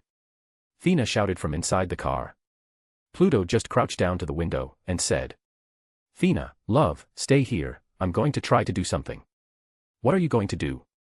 Thea questioned as Theo started to cry. Pluto's eyes turned golden as he kept staring at Theo. I'll let them do the work. Thea nodded as she cooed Theo. Okay, just stay safe. Pluto nodded as many golden constructs suddenly appeared in the alleyway of New York. They were all winged and had invisibility genes in them. Right, save as many as you can. Pluto murmured to the constructs as he walked closer and closer to the tower, passing many people. Your wish is our command, master. The golden constructs then dashed to the skies above, activating invisibility as they were in the line of sight of people. They quickly flew to the burning towers, saving the ones who tried to jump from the tower, and breaking the windows, searching for survivors. Look. They're floating, shouted someone as he saw one of the men was saved from jumping, slowly floating to the ground below. Pluto hummed as he walked closer. He took out his phone once again, and called the CEO of his company. Yes, Mr. Smith, the CEO questioned. Evacuate the building. Pluto said quickly. Tell the research and medical division to bring only the important research outside, do it in order, do not, I repeat, do not do it quickly. If some of those virus samples dropped, New York's going to be devastated. What's going on, Mr. Smith? The CEO questioned nervously. Look outside, dimwit. Pluto snorted. One of the twin towers is burning, a terrorist attack from the looks of it, there's no way it's an accident. The CEO gulped. Very well, Mr. Smith, I'll do it quickly. Pluto hummed as he hung up the phone. He kept walking to the tower, and at this point, plenty of people had been saved, at least the ones who tried to jump anyway. Then, Pluto saw a second plane rushing to the south tower. Pluto frowned, and his eyes turned blue. Spatial pressure began to envelope the plane above, and as soon as it neared the tower, it moved away from it, barely touching the tower. Many people gasped as they saw the plane coming closer, but sighed in relief when it turned around. Pluto kept concentrating on the plane, bringing it to the nearest airport so SHIELD or FBI could handle it. He stood for a couple minutes in the middle of the street, guiding the plane. A bald black man with an eye patch was standing on guard in front of the twin towers as it was burning. He took his communication device and spoke to it. Report, he said. Many people have been saved by an unknown force, Director. Unknown force. They just, floating to the ground. Motherfucker, do you think I couldn't see it? Fury said as he saw the men floated onto the ground safely. I'm asking you, what unknown force is it? We're working on it, Director. Then work faster. Fury said in a matter-of-fact tone. He massaged his forehead, tired of all this shit. Director, we just got a report that the Pentagon has been hit, and that plane that wanted to hit the South Tower had landed safely in JFK. The FBI is dealing with it now. You want to know what I think, Agent? A plane like that couldn't possibly turn around that quickly. Spoke Fury. I bet that unknown force you're talking about is also the culprit. Find out about it. Sir, yes, sir. After almost 2 hours of burning, the North Tower finally collapsed. Pluto, instead of reaching safety, kept walking to it. The wave of dust quickly dashed through the streets, dirtying and damaging countless properties the whole way. Mr. Smith, a cop shouted. Mr. Smith, you shouldn't be here. We need to get you out of here. Thank you for your concern, sir, but I think I'm all right. Pluto insisted, not looking at the cop. The cop, however, kept trying to talk him out of it, and quickly, the wave of dust hit them both, making the cop fall from the force. You okay, sir? Pluto asked, helping the cop to stand up and cleaning his shirt. As the cop stood up, Pluto kept walking. He saw his constructs looking for more survivors in the foggy area of the rubble, and as he arrived at the place, he saw some of the cops were already there, also trying to find survivors. Mr. Smith. What are you doing here? Another cop questioned, this time a higher rank from the previous one. Captain Stacy. Pluto nodded, but he ignored him, and walked to the rubble. He gazed at the destroyed building and his frantic constructs. He clenched his fist, and sighed at the sight. Chapter 163, Chapter 139, Memorial. 2001 CE. Heavy rain started to pour from the skies above as people gathered in front of the rubble's North Tower of WTC. All of them were wearing black, and using black umbrellas. Pluto and Thea were standing in front, near the governor of New York, delivering a speech to the masses. The two were wearing a black turncoat, with a black tuxedo and dress inside it. Helios is at home, staying with a Jack. Thea held Pluto's arm as the governor continued his speech. Many people were crying from the back of Pluto, mostly from the families of the fallen. A man was standing beside them, wearing a cop's uniform. Captain Stacy. Pluto greeted calmly, not looking at the men. Mr. Smith. Captain Stacy nodded. Thank you for your help. The donations you have made to the city and its departments is too much, honestly. Nothing is too much for security, officer. Pluto added. And besides, these families aren't as fortunate as me and my wife. Some had lost a son, some had lost a daughter, some had lost their parents. Monetary support is only temporary, for they had lost their familial support. Captain Stacy looked at Pluto in surprise, but Pluto didn't move. He kept looking at the governor. I heard you had a kid last month. Pluto smiled as he nodded weakly. A son. Then congratulations, Mr. Smith, Mrs. Smith, said Captain Stacy sincerely. I had a child myself back in March, a daughter. Makes me feel motivated to go to work every day, to keep the city safe, for her. Then a congratulation is in order for you too, Captain. Pluto hummed. I heard the NYPD needed funding for new equipment. Captain Stacy was surprised at the sudden statement. Yes, we're in need of new equipment right now. The government is straining us down. Well, you should inform your commissioner officer, tell him to contact me, and we shall discuss this later. Pluto said as the governor continued to speak. Well, I'll be sure to tell him. Captain Stacy smiled. Thank you, Mr. Smith. You can call me Jonathan, officer. I'm not that old yet. Pluto chuckled. Captain Stacy nodded. Then call me George. As Pluto and Thea were walking towards their car, the place was still raining. They were halted by a man wearing a military uniform. May I have a moment, Mr. Smith, Mrs. Smith, the men said, making Pluto and Thea frown. And you are? General Thaddeus Ross, said the men, offering his hand for a handshake. Pluto shook his hands, and said. Then do you need anything, General? I am here to talk about a proposal, he said. I promise you, Mr. Smith, it will soar your name if it succeeds. I don't need fame, General, but to go on. Pluto said as they walked towards the parking lot. Yesterday, the U.S. Armed Forces had accepted my proposal on the biotech enhancement project, because they believed our nation is threatened right now, and we need to fight that threat. What kind of project is that, General? I'm sure your father knew of a project called Project Rebirth. He worked with Howard Stark after all. So the project is to make super soldier serums. Pluto sighed as he opened the door for Thea.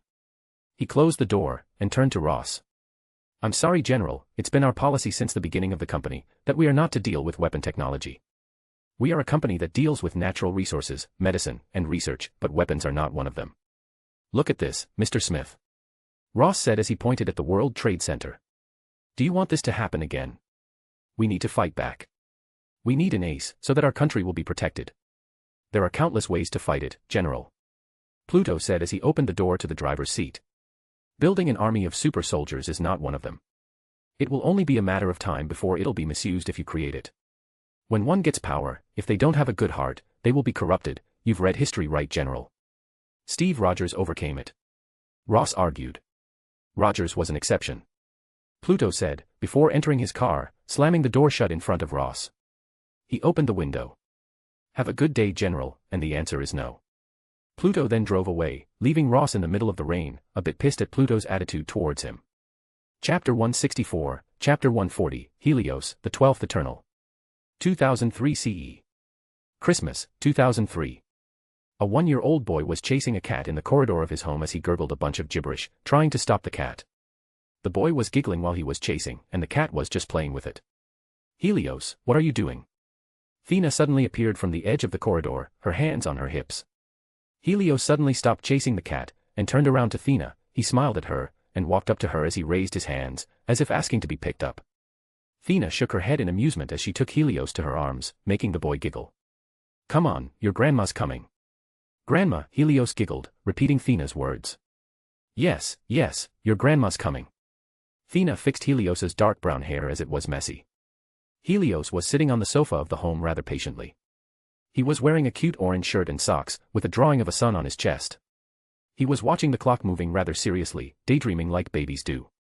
Besides him was Thea, caressing his head ever so gently. Watching him get interested at a clock is quite entertaining. Then, a knock came by the door, making Helios lose focus. He tried to get off the sofa, but Thea prevented it.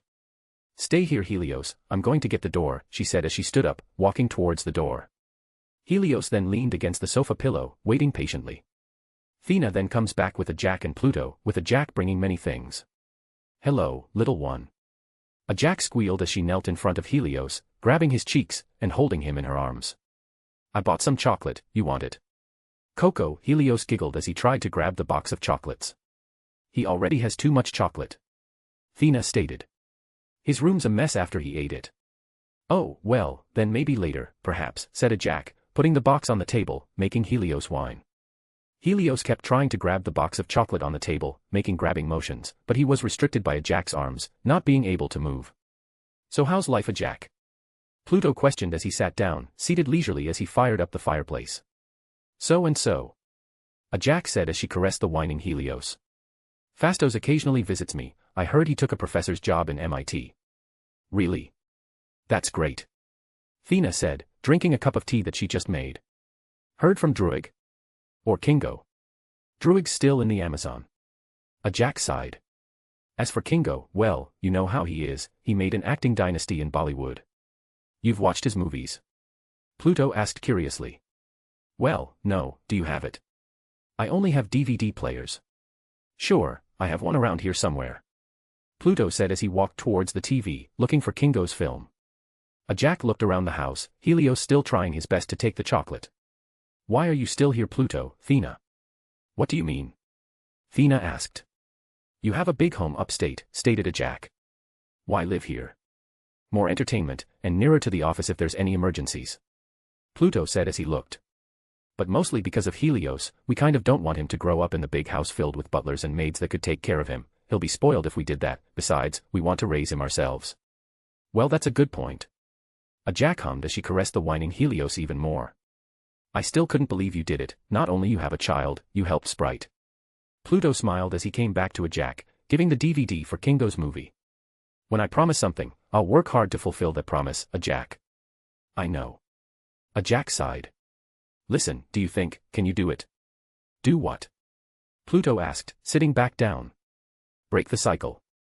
Pluto hummed as he leaned against the sofa. Well, there is only one way to find out.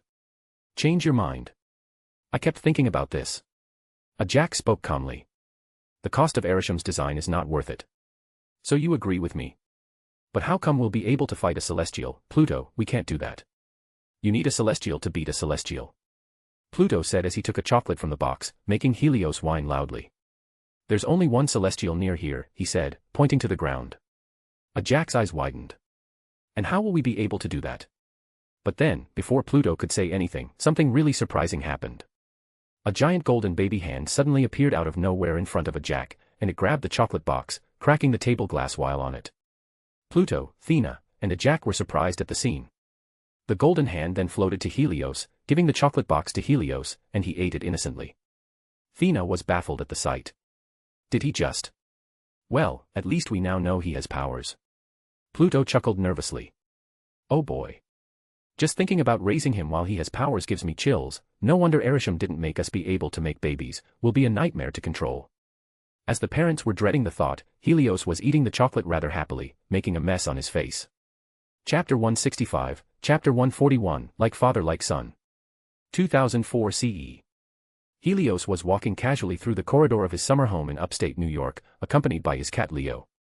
He looked ecstatic to explore the place. It was his first time here, and Pluto was planning to bring him every summer to spend some time here. The maids adored the boy, pinching his cheek any chance they got, and he was now running away from their nasty grasps. As Helios walked through the corridor, he noticed that one room wasn't fully closed, and it made him curious as hell. He walked towards the door, and peeked on what's inside the room. As he peeked, he saw that his father was sitting in the middle of the room, many paintings surrounded him, and he was painting himself, killing time. The door creaked as Leo tried to get it, making Pluto turn to him. Helios. What's up, buddy? Pluto questioned softly as he smiled. Helios stood in front of the door, looking around shyly. What are you doing, Daddy? I'm painting, said Pluto. Want to try? Helios nodded vigorously as Pluto said that he entered the room along with Leo, who instantly made himself comfortable in the corner of the room, and he sat on Pluto's lap, watching him paint. Here, you take the coloring, and paint it on the canvas, taught Pluto, giving him a brush and dipped it on coloring. He guided Helios's hand to the canvas, making strokes and shapes on it.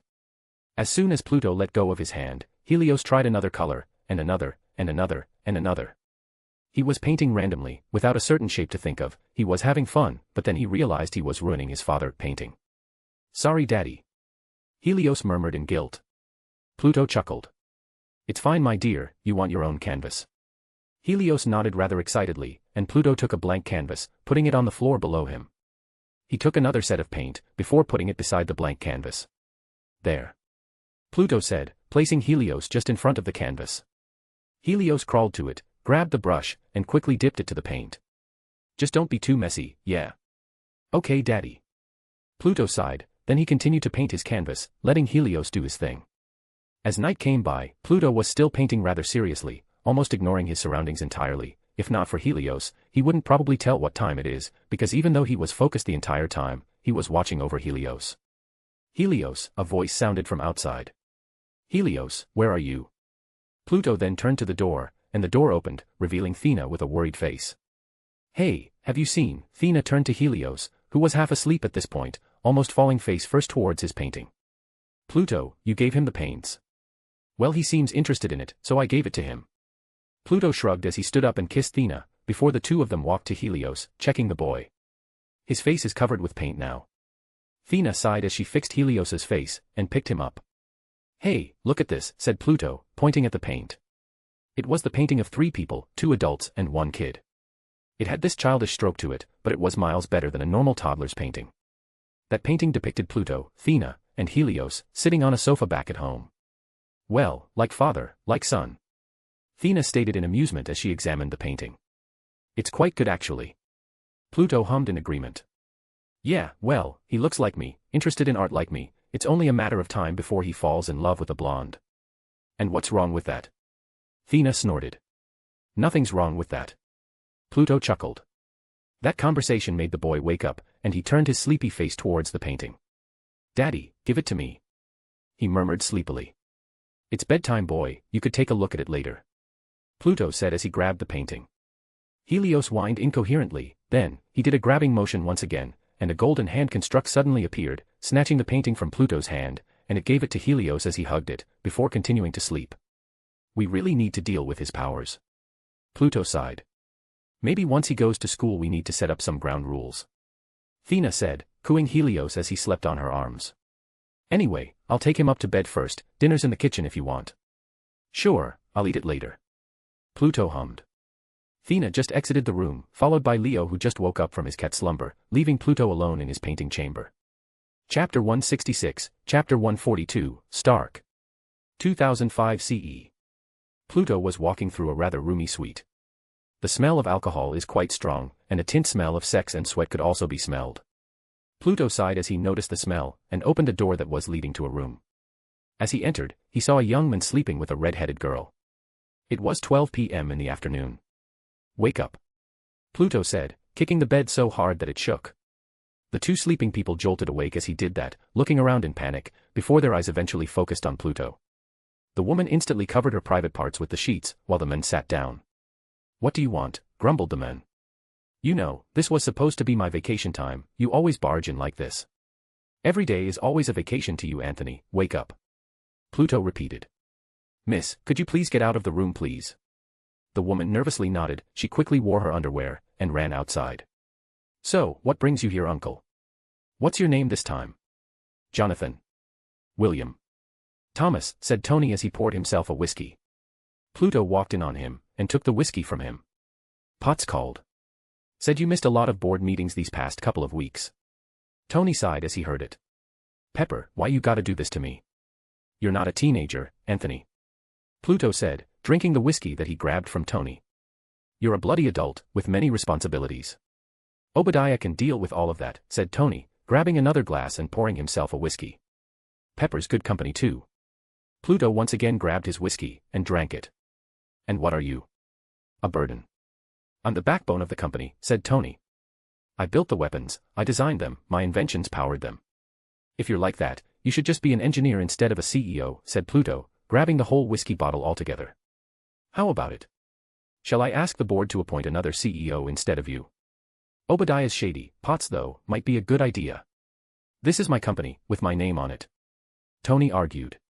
It's your father's name, not yours. Pluto refuted. He built this company from scratch, with my money, so Tony, I have more stock in this company than you, so stop complaining. Potts aren't going to babysit you every day. You're not my father, you can't tell me anything. Yes, I'm not your father, he died years ago. Pluto stated, making Tony frown. Get up. Fine, old man. Tony mocked Pluto as he stood up, walking to find some shirt. Pluto meanwhile got out of the room as he walked towards the big window near it. His phone suddenly rang, and he quickly picked it up. Yeah, he spoke. Father, we found the target, said the female voice. He's in South America, tangled in some cartel there. They attacked him, and, well, he turned green. Pluto hummed. Just watch him, don't engage. I don't understand, Father, why are you interested in this man?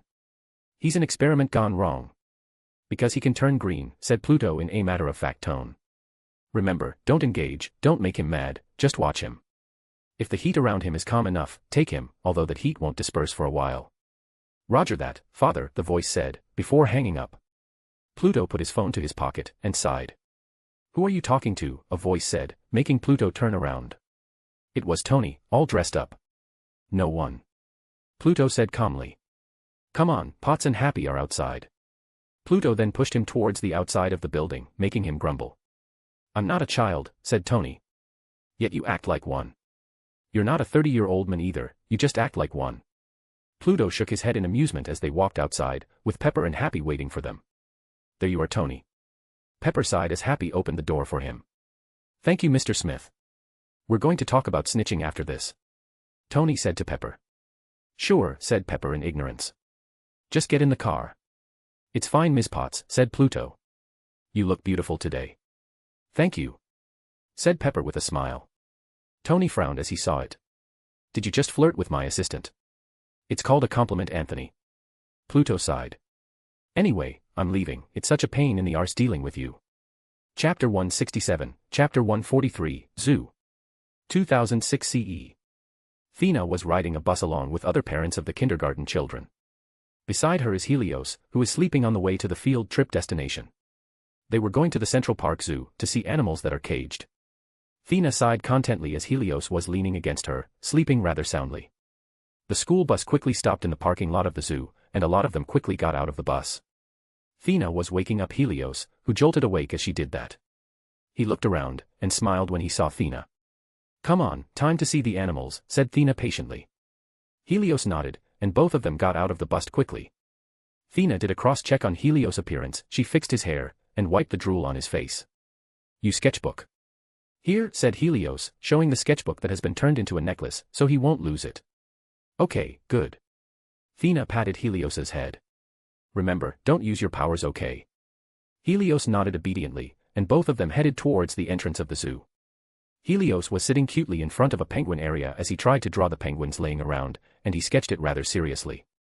He was alone, not accompanied by anyone, only his mother was watching him from afar, afraid that something bad might happen to him. Did you know that penguins poop every 20 minutes? A little girl suddenly exclaimed besides Helios, making him stop drawing. Helios turned to see a blonde girl, with blue eyes, just like his. The girl was smiling, holding an animal pocketbook for kids, and she was wearing a simple black headband. Helios nodded shyly. Yeah. I know that. No, you're lying, how come you know that when I just read it from this book? My dad used to read those for me, said Helios in a challenging tone, like all toddlers do. Did you know penguins also hug each other, so that they can be warm together? I know that. The girl grumbled as she sat beside Helios, making him a bit uncomfortable. Penguins are boring anyway, lions are cool. You mean Alex from Madagascar? You know that, the girl questioned in surprise. I watched it with my mom, shrugged Helios arrogantly. I like the zebra better, he's funny. No, the lion is better. No, it's the... As the two kids argued in front of the penguin area, Thea watched them with amusement as she bought a drink for herself. She sat on a bench near Helios, keeping watch just in case. Mrs. Smith, right, said a woman suddenly, making Thea's attention shift to the woman. Ah, yes, and you are.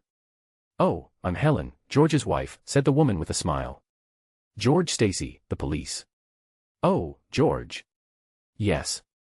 Stated Thea. How is he? Last time I saw him, well, at the police party. Yes, for the giving of the equipment, nodded Helen. I must say, I'm thankful for Mr. Smith's gift to the NYPD, I saw their equipment, you know. Barely be able to protect them. Well, the police are the ones that protect us, so it's only natural. Helen nodded in agreement. Though, I'm surprised you're here, Mrs. Smith. What do you mean? Thea raised her eyebrow. Well, your family is, well established. I just thought that you'll be sending your child to a private school or something. Oh. Thea chuckled. Well, I don't really want to. What he needs isn't knowledge, we have plenty in our house, what he needs is the ability to socialize, he's a bit awkward around others you see. Thea pointed at Helios, who was still arguing with the little girl earlier. Looks like it's working, he made a friend after all. Oh, that's my daughter, said Helen in surprise. That's your son? Yes, that's Theo, said Thea, nodding. What's your daughter's name? It's Gwen. Helen smiled. Well, I hope he'll be friends with her, said Thea.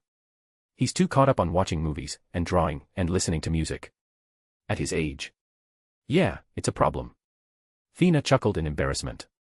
The two then saw the teachers starting to gather the parents and students, and the two quickly walked towards their children. Jack's better than Dash. Thea heard Helios argue from afar. He's just a baby. Dash is much better, the girl argued back. Thea shook her head in amusement as she was wondering how does the argument of lions and penguins turns to the Incredibles. Both of the moms then stopped them arguing. Okay you two, stop bickering, Thea stated as she patted Helios's head, and so does Helen, pulling Gwen away from the boy. Gwen pulled out her tongue towards Helios, mocking him, and Helios does the same thing to her. Hey, that's rude, scolded Thea as they walked away from the blonde mother and daughter. Thea waved her hand at Helen and walked towards an ice cream stand. Okay, I'll buy you an ice cream before we get back to the teachers, said Thea. I want chocolate, Helios demanded. Of course you do. Thea chuckled. She talked to the ice cream seller, and he prepared it right away. As Helios was holding Thea's hand, he saw a poster near them that caught his attention. Mom, that's you, he said. That's Dad. And Grandma. Thea was confused for a second before turning to the poster. It was an advertisement for the showing of Leonardo da Vinci's painting Eternity, along with the picture of the painting itself. Thea panicked a bit as she carried Helios to her hands. Okay, don't shout Helios, don't tell anyone about that okay? Helios nodded in confusion, but then, as soon as the ice cream arrived, his attention changed to it, licking it rather messily. Thea walked towards the parents' group again, and Helios met with that little girl again. He arrogantly showcased his ice cream to her, which made her frown. Mom, I want ice cream too, said Gwen to her mom. Later honey, sighed Helen in surrender. Needless to say, it was a fruitful first field trip. Chapter 168, Chapter 144, Eternity. 2006 CE. It was in the middle of the night, the full moon was shining brightly on the sky, and the streets were devoid of life. The lights of the Metropolitan Museum of Art were only dimly lit in only a couple places like the paintings and the statues. A man was standing in front of a certain painting, he was wearing a black tuxedo, his violet eyes were clear to see in the middle of the darkness, and he didn't move, only staring at the painting in front. This man was, of course, Pluto, and this painting had caught his attention. It was a painting made by Leonardo da Vinci, probably the only one that was signed by him. LV, Eternity, that was the sign on the corner of the painting. It was the painting of 11 individuals, each with their own clothing and style of drawing. One man, who had a black skin, had his figure drawn realistically, while another, the one that looked like a child, was drawn like a caricature, and another, a man with violet eyes, was drawn as obscure as possible. It was probably one of his best works, scholars praised it for the rather unusual style from the time that it was painted. You are trespassing public property, Mr. Smith, a voice spoke behind Pluto, but he didn't turn around however, keeping his gaze at the painting. So are you, Pluto said calmly, putting his hands to his pocket. The voice then walked towards Pluto, standing beside him, also watching the painting with him. I'm curious as to why you are here, said the man. It was a black man with an eye patch, holding some kind of files. What do you think? Pluto asked back. Nostalgia, the pirate says. He pointed at the painting of the man with violet eyes. That's you, right? Congratulations, director, you have successfully answered a 500-year-old question, said Pluto sarcastically. Do you want something for your reward? Only one thing, sir, said the pirate. Answers. Pluto hummed. Speak your mind. The pirate nodded. He grabbed a chair nearby, and put it in front of Pluto. First, he dropped a file. 1995, he said. Danvers was intercepted by an unknown force while she was fighting an alien armada outside the atmosphere of Earth. Was it you? Interesting. Pluto hummed. The pirate raised his brow, and he dropped another file. 2001, many people were saved when they jumped from the tower, and witnesses claim that they were being dragged by an angel to save them, not to mention, the second plane that was about to hit the second tower acted weirdly, and landed on JFK. Was it you? What a tragedy that was. Pluto sighed. I'm sure you saw it, director. The pirate dropped another file. 1915, Armenian refugees talk about godly beings that saved them in the middle of the Syrian desert. 1916, people witnessed a figure, a goddess of war, fighting amidst the trenches. 1519, the attorney painting in front of us depicted a group of remarkable people that have lived for thousands of years. We know this from a secret diary of Da Vinci himself. 1090, the Byzantines kept a record of 2 immortals that served Emperor Alexios Komnenos until his death. 965, there are local tales about a godly battle on the river near Tunsberg, involving immortal men and women. 465, the tales of Camelot that told foreign immortal visitors that eventually led to the downfall of the kingdom. 480 BC, the events of the Persian-Greek War that depicts a Spartan, killing many Persians to hold the line, making the other soldiers be able to retreat. I could go on, Mr. Smith. What's the point in showing all of that, Director? Questioned Pluto, raising his eyebrow. What are you, Mr. Smith? The pirate asked. Me. Pluto chuckled. What do you think? What am I to you? An immortal, said the director. You've lived through history, you witnessed it all. Pluto hummed as he walked towards the painting. He touched the painting on the part where it was signed. Leonardo was a good man, you know. As soon as he saw his weapons be used in wars, he escaped that life, and turned to painting once again. Pluto touched the painting one last time as he turned back, facing the pirate. The lights of the painting illuminated his face as he smiled. We've seen it all, Director. The good, the bad, the ugly, everything. The pirate nodded. Mr. Smith, my name is Nick Fury, and I'm the director of S.H.I.E.L.D. But you seem to know that already. Why have you come, Director? Pluto questioned once again. For real this time, no lies. I could hear multiple heartbeats around me, I could smell the thick scent of anxiety, I could see the abstract painting of fear around us. Forgive me, Mr. Smith, that is just precautions, said Fury dismissively. But now, I'm here to talk to you about the Avengers initiative. Pluto shook his head in refusal as he chuckled. I refuse, Director. I haven't even told you what it is yet. You're putting together a team of freaks, right? To fight your battles, stated Pluto calmly. He could sense the feeling of anxiety seeping through Fury. You're wondering if there are spies in S.H.I.E.L.D. Well, there is, not just mine, mind you. Fury frowned.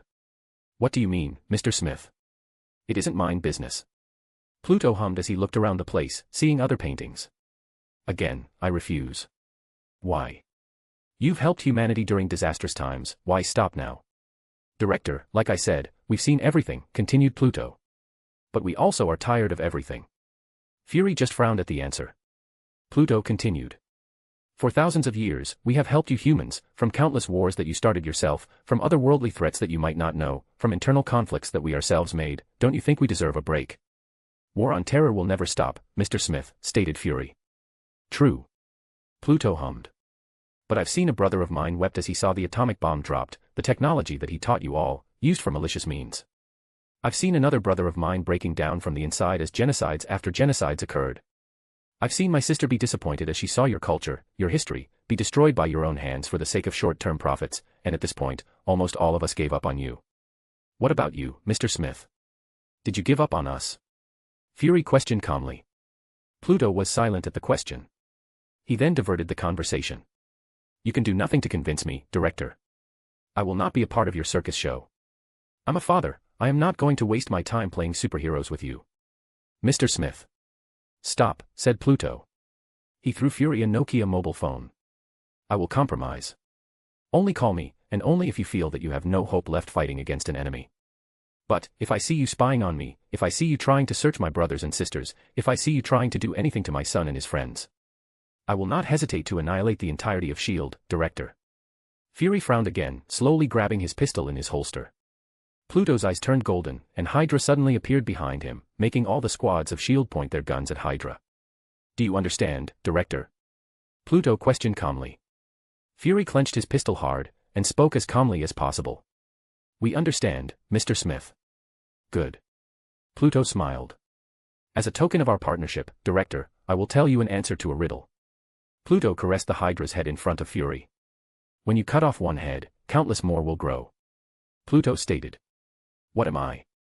Fury frowned as he felt like something was going on. Pluto turned to Fury and smiled. He then suddenly cut off Hydra's head, only that from the stump, countless heads grew again. A Hydra. As soon as he said that, Pluto and Hydra quickly disappeared from the scene, not leaving any trace at all. Fury rushed towards the place where Pluto once stood. He looked around, trying to find any remains. What should we do, Director? questioned a voice inside his communication device. Fury took a deep breath. Change the priority of mission, eternity to the lowest, pull any agents that are trying to infiltrate Smith Enterprises, and stay out of Jonathan and Angelina Smith's sight. Sir. The officer was a bit surprised. We're retreating, soldier, said Fury as his eyes gleamed golden for a quick second. And do as I say. Chapter 169, Chapter 145, A Small Project. 2007 CE. Pluto was standing just outside of Helios' school, leaning against his car as he waited for the boy to come out. He was on a phone call with someone, talking to the BlackBerry phone that he has. Miss Hansen, I believe I have offered you a job back in '99, and you refused, and instead you worked with Mr. Killian, so now why have you contacted me? Pluto spoke rather calmly, watching the elementary school gate. I'm sorry, Mr. Smith. I know, but I was an idiot back then. Killian, he's crazy. He looked like Dahmer when I met him in '99, miss, of course he's crazy. Pluto snorted. So, what do you want from me? I'm just asking you to help me, Mr. Smith, spoke Hansen rather desperately. My research, it's been tainted by Killian. He used it for terror purpose. Pluto hummed. Well, your research is quite valuable to us, Miss Hansen. Being able to regrow limbs is a huge breakthrough in the medical world, not to mention the possibility of curing cancer using your research. I know. But Killian used it for weapons. He wants to be a human torch for God's sake. Please. I promise, you can cut my salary for a few years and I'd still work for you, but please, help me get out of this mess. Pluto sighed. I'm not that petty, Miss Hansen, all I need is loyalty to the company. Then I'll be loyal. Very well. Pluto hummed. I'll send my men to pick you up. Please, use armed men, Killian's got a ton of bodyguards. Will do. Pluto said. I'll see you next week at 7 a.m. Miss Hansen. Pluto hung up his phone as kids started to pour out from the school, and between the crowd, he could see his son, looking for him. Helios looked around the parking lot, and finally saw his father standing beside his car, smiling at him. He smiled back rather excitedly, and ran towards him. Hi, buddy. Pluto hugged him as Helios threw himself at him. How's your day? Normal. Helios giggled as he released the hug. Come on, let's buy some ice cream, said Pluto as he opened the door for Helios. I want chocolate. I prefer vanilla, but sure. Pluto chuckled as both of them entered the car. Pluto started the car, and blasted off from the school. Dad. Helios said shyly. Yeah. The teacher gave us a project. Murmured Helios. She said we need to make some kind of art to be displayed in the parent-teacher conference next year. Okay, what do you want to make, buddy? Well. I don't know. Said Helios, looking outside the window. But, it was supposed to be a group project. A group project. Pluto raised his brow. Well, who's your partner then? Someone I know. It was forced. I don't want to be with her. Helios murmured in dissatisfaction. Helios. What did I tell you about socializing? It's good that the teacher chose it for you, or else you won't be with anyone. Anyone's fine, but I don't want to be with her. Helios grumbled as he crossed his arms. Who? Pluto questioned in confusion. Queenie. Queenie. Pluto snorted. You hate her but you called her that. Everyone calls her that. Helios whined. Is it though? Pluto chuckled, making Helios whine loudly. Okay. Okay. I was joking. I hate her, said Helios, crossing his arms in disgust. She's so annoying. Well, Helios, you can't just hate people because they have a different opinion. What about you and Uncle Icaris? Pluto coughed in embarrassment. Well, that's different. What's different about it? That he's a man instead of a woman. No, that doesn't correlate at all. Pluto snorted. Listen, Helios, hate is a strong term, you should see behind your biased glasses and see why he or she acted like that in the first place. Like Queenie, for example, why do you hate her? What's biased glasses? Helios questioned in confusion. Pluto sighed. What I mean is, you should forget why you hate her for a time, and think why she acted like that. Okay, Helios, why do you hate her? Well. Helios murmured. She's annoying. That's not a reason. Pluto chuckled. She said that Ice Age is better than Shrek. Okay, that's heresy. Pluto murmured. Right. Well, just because of that, you can't hate her, Helios, said Pluto. Maybe she just wants to talk to you, seeing that you have the same interest as her for watching movies. Why? She's popular. Helios questioned. She has many friends following her. Well, she must see that you're alone and wants to be friends with you. I don't need friends. Helios grumbled. I have you and Mom. Pluto smiled as he sighed. He ruffled Helios's hair. We're not going to be with you forever, Helios. There'll be a time where Mom and Dad needs to go. Why? Pluto just smiled again sadly as he stopped in front of an ice cream shop. Okay, come on, let's buy some ice cream. That weekend. A police car stopped in front of Pluto's home. Pluto got out of the house with Helios holding his arm, and he walked towards the street. The police car's door opened, revealing a policeman and a blonde little girl. Captain Stacy. Pluto nodded. Mr. Smith. George nodded back. You know, I never thought I would drive my daughter to a boy's house. They're still kids, George.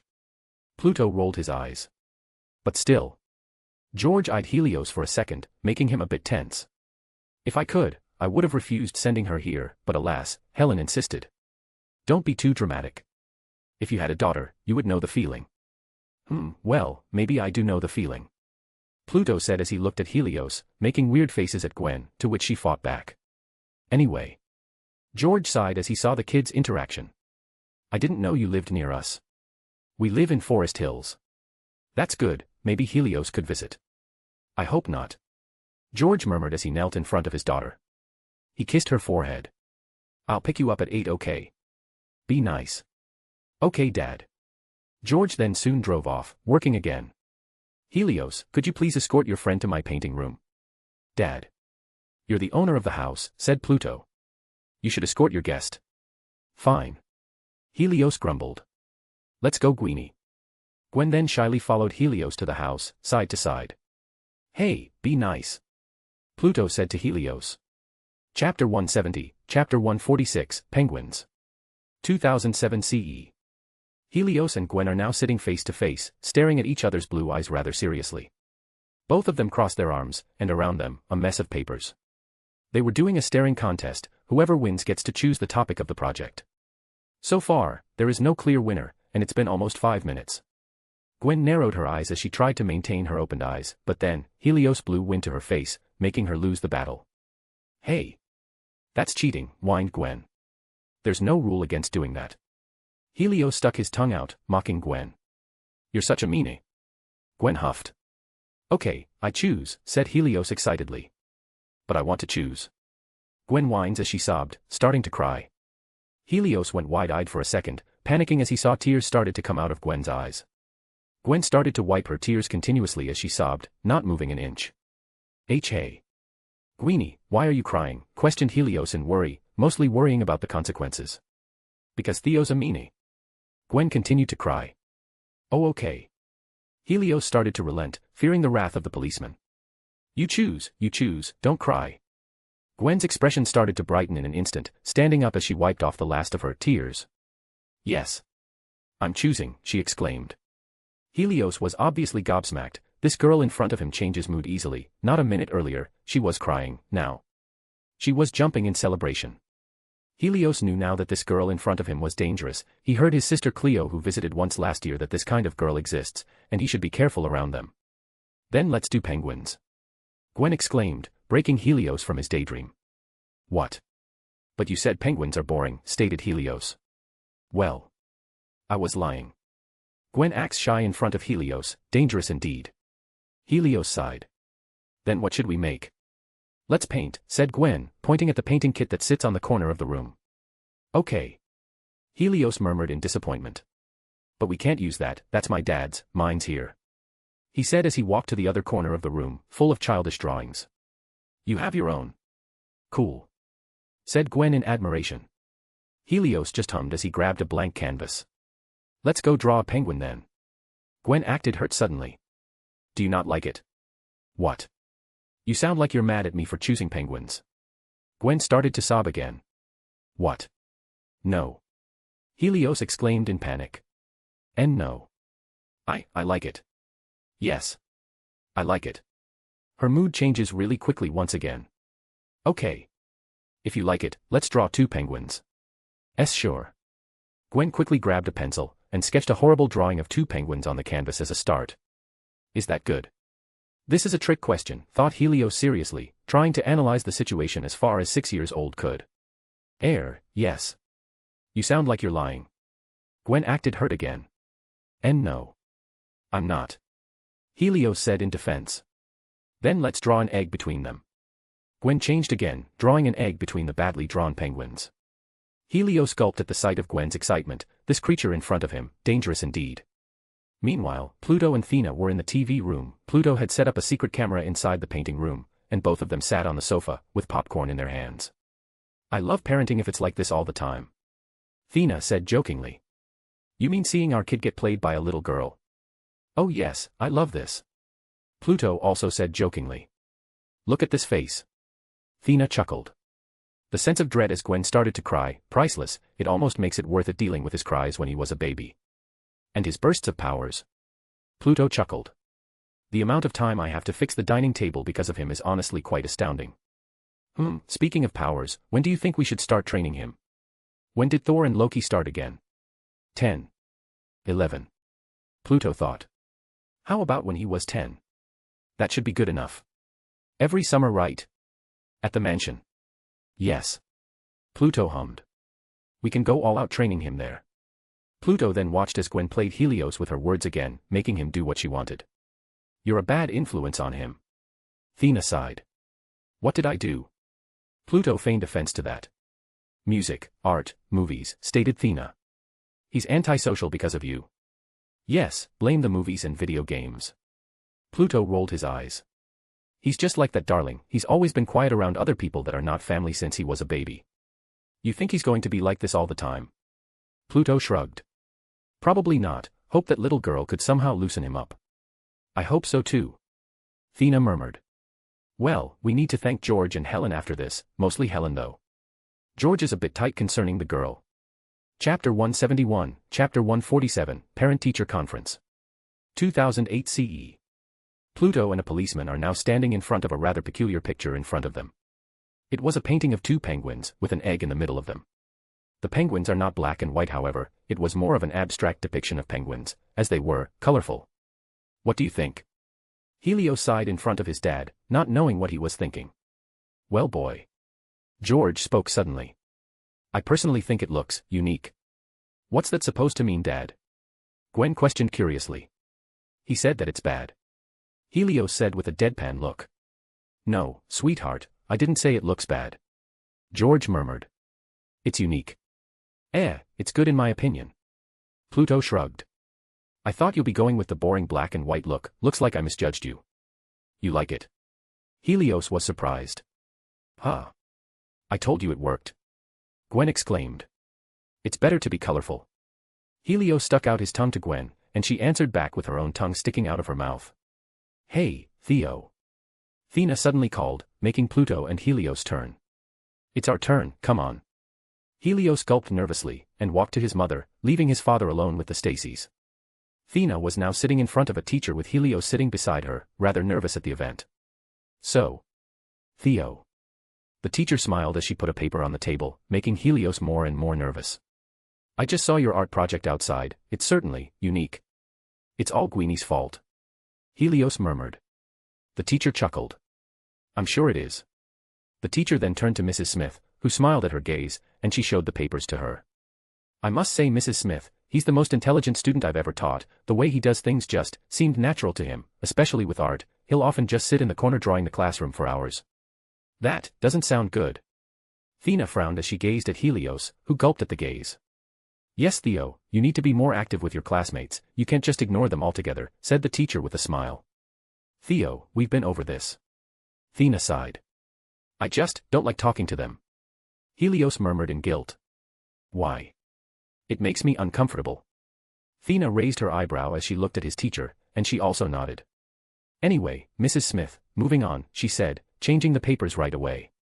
Because of Theo's rather bright intelligence that he has shown so far, I believe that he could skip a couple of grades to quickly advance his studies. I believe it's unnecessary. Thea smiled. I put him to school isn't really to educate formal things like math and science, because we have plenty of that at home, but what we need for him to just, well, be a kid, let him explore himself, find out about what he wants to do, and develop his social skills. Skipping grades won't do him any good. The teacher was quite surprised, and she looked at Helios, who somehow had a smug smile on his face. The thing is, Mrs. Smith. The teacher continued. He just excels in every subject that makes the other children be discouraged. Thea raised her eyebrow in confusion. I miss the part where that's my child's problem. Is there some kind of practice in this school that involves comparing children's achievement? Oh, I assure you, there's nothing like that, Mrs. Smith, said the teacher in cold sweat. I'm just saying that it's a missed opportunity for him not to pursue his study faster. Well, let's just ask Theo about it, shall we? Thea smiled. What do you think, Helios? Do you want to skip a couple grades? If I skip grades, do I have to be in the same room as those smelly 6th graders? He questioned. Yes, said Thea with a deadpan face. Then no, answered Helios, also with a deadpan face. The teacher was baffled, a mother and son duo that looks similar in terms of acting, what a rarity. Thea and Helios then came out of the classroom, walking towards Pluto, who was still talking with George. Helios saw Gwen hugging their painting while standing beside her father, looking around aimlessly. As soon as she saw Helios, she smiled, but didn't say anything. All done? Pluto questioned as both of them arrived. Yeah, the teacher told him to skip a couple of grades. Thea said as she patted Helios's head. I refuse. Good. Pluto nodded in agreement. Helen then soon came towards them, asking for Gwen. Gwen, come here, it's our turn now, she said, making Gwen nod. Gwen turned towards Helios, and waved her hand while still hugging the painting. Bye. Bye. Helios answered, also waving his hand a bit, and Gwen left with her mother. Right, George, always a pleasure meeting you, said Pluto as he shook hands with the policeman. Always a pleasure meeting you as well, John. Right, see you around, Captain. Pluto said as the family walked away from the policeman, intending to leave the school. You've got good grades, bud. Pluto questioned Helios as he raised him to his head, making him sit on Pluto's shoulder. Helios giggled. Of course. Pluto held Thea's hand as the family went out of the school. Then let's go get some ice cream. Chapter 172, Chapter 148, Kinship. 2009 CE. It was all a mess. It was supposed to be a normal car ride for Tandy Bowen with her father, but she couldn't be so wrong. She was just 9 years old at this point, yet she had witnessed her own father drowning, unable to do anything as their cars sank to the sea. When she woke up, she saw a hooded boy beside her, passed out, probably because of the same reason Tandy Bowen as well. She didn't know what to do, she was confused, so she ran away from the boy, and tried to find a way home. Tandy wandered the streets of New Orleans and stole a man's cell phone out of his pocket to call the house, which she succeeded. She eventually went home, and broke the news to her mother, which left her speechless and heartbroken. It was all downhill from that point on, bad news after bad news, eviction letters, her mother crying, the only comfort she had was a hoodie that she took from that boy that had saved her. Until one day, men with suits knocked on the door of their homes, they looked pissed, as they were banging the door. Her mother told her to hide, but she was too scared, as the people had already made the door fall, barging in uninvited. Hey! What are you doing? Her mom shouted, trying to stop the men from coming in. Back off, lady, we're here on the suspicion of Nathan Bowen sabotaging the Roxanne rig. I suggest you stay away as we search your home. This is trespassing, her mom shouted, but suddenly, a big man punched her in the face, knocking her down. Mom! Tandy screamed, running towards her mom. The men continued to trash the home, trying to find documents related to Roxanne Corp. Or Nathan Bowen. Her mother quickly ran towards a table, and took a pill that was laying on it. She was overwhelmed, stressed as she saw her home, her house being trashed like this. After a couple of minutes, the men literally destroyed the house, trying to find something at every corner of the room, but nothing, they only found some files, that's it. One man quickly ran towards the mother, and grabbed her neck, making Tandy cry louder. Where is it? He shouted. Do you realize what your husband has done? I don't know. I don't know what you're talking about, said the mother in panic. Lies, the men roared. He looked at Tandy, and released the mother, walking towards Tandy. No, please no, the mother shouted as she tried to breath on the ground. The men then grabbed Tandy roughly, and suddenly pulled a gun, aiming it at the girl. Where is it? I don't know, the mother sobbed as Tandy cried as well. Please. Not Tandy. Mom. Tandy cried. Quiet, the men hissed as he pushed the gun to Tandy's head. I swear to God. I will shoot if you don't tell us. Please, the mother sobbed again and again, clinging to any hope left. But then, countless lights started to appear from outside the window. The men frowned, and the man that was holding Tandy hostage pointed to the window to the other men, telling them to check it. The men then slowly walked towards the window, pistols in their hands as they cocked it, preparing for a fight. Suddenly, a light sword went through the window, slightly missing one of the men that was checking the window, and it nailed itself to the wall, making the others alert. What was that? Questioned the leader. I don't know, the men who almost got hit gulped. Then, the lights outside became brighter, the men aimed their pistols at it, and started to shoot. The mother and Tandy were scared to death at the sounds of guns, especially the mother as she cried in despair. As if it retaliated, countless light swords launched towards the men, killing almost all of them instantly, with the rest of the swords stabbed to the wall, making the wall full of swords, and the room brightly lit. What the hell? The leader that was grabbing Tandy suddenly released her as he saw the massacre that enveloped in front of him. He aimed his gun at the direction of the lights, scared to death. Tandy ran towards her mother, which she instantly hugged, crying from fear. The leader gulped as he tried to approach the window, taking cover beside it. He wanted to see who did it, but as soon as he peeked, a light sword appeared again, grazing his cheek slightly. The man was now afraid. The hunter is now the hunted, by an unknown force no less. He took cover beside the wall, fearing his life if he tried to pick. But then, a light sword suddenly stabbed through the wall that the man used for cover, almost hitting him. The man backed off, scared for his life as he pointed his gun at the wall, shooting frantically. As he shot the wall, someone kicked the wall roughly, and it made the wall fall, revealing a woman with glowing eyes, holding a sword with a furious face. Who are you? Shouted the man, afraid. The man was still shooting, but it bounced off of the woman's skin. The woman didn't speak, instead, she approached the man slowly, a sense of dread filled the man's head, and he pissed himself. The woman then suddenly changed her pace, and she dashed towards the man, stabbing a small light dagger through his heart. Piece of shit, the woman cursed, pulling the dagger from the man's heart, leaving him to die. The woman then turned to the mother-daughter pair, who were scared as fuck. The woman's face then turned bright figuratively, a warm smile suddenly enveloping her face, and she offered her hand towards the two of them. "Hello, I'm Jean," she said, her voice was like that of a saint. "I am here to help you." The mother gulped in fear, the massacre in front of her was no joke, yet this woman shrugged it like it was nothing, smiling warmly at them, but the mother felt like she could trust her, the paragon aura of the woman in front of her was mesmerizing, like she was talking to an Anil. The mother suddenly felt that Tandy released her hug, and approached Jean. "Tandy," the mother shouted in panic, but then, as Tandy approached Jean, her hand glowed brightly, like those light swords that were nailed to the wall. Jean's smile went brighter at the sight. She touched her hand, and the light went brighter. "See? That wasn't so bad. Why you're like me, when the car happened. I did this." She sobbed. "Shush, it's okay." Jean cooed as she caressed Tandy's head. Jean turned to her mother, who was surprised at the sight. "Mrs. Bowen, we have no time, the police could be here at any second, or worse, shield." Who are you?" the mother stuttered. "I told you, Mrs. Bowen," said Jean with a smile. "I'm here to save you." Chapter 173, Chapter 149, Las Vegas. 2009 CE. Pluto was walking through the casino of Las Vegas as people stared at him rather curiously. He was holding a clear glass trophy, and behind him was a black man with a military uniform, Colonel Rhodes. "Mr. Smith, I can handle him, just give the trophy to me," said Rhodes rather quickly, trying to snatch the trophy from Pluto. "I've been his friend since college, I know how he is, you don't have to speak for me, Mr. Smith." No, Colonel, I just need to speak to Anthony for a little bit," said Pluto casually as he kept walking. "I think the boy needs to learn some respect and manners towards his colleagues." Pluto opened a casino door rather roughly, making the ones inside stare at him.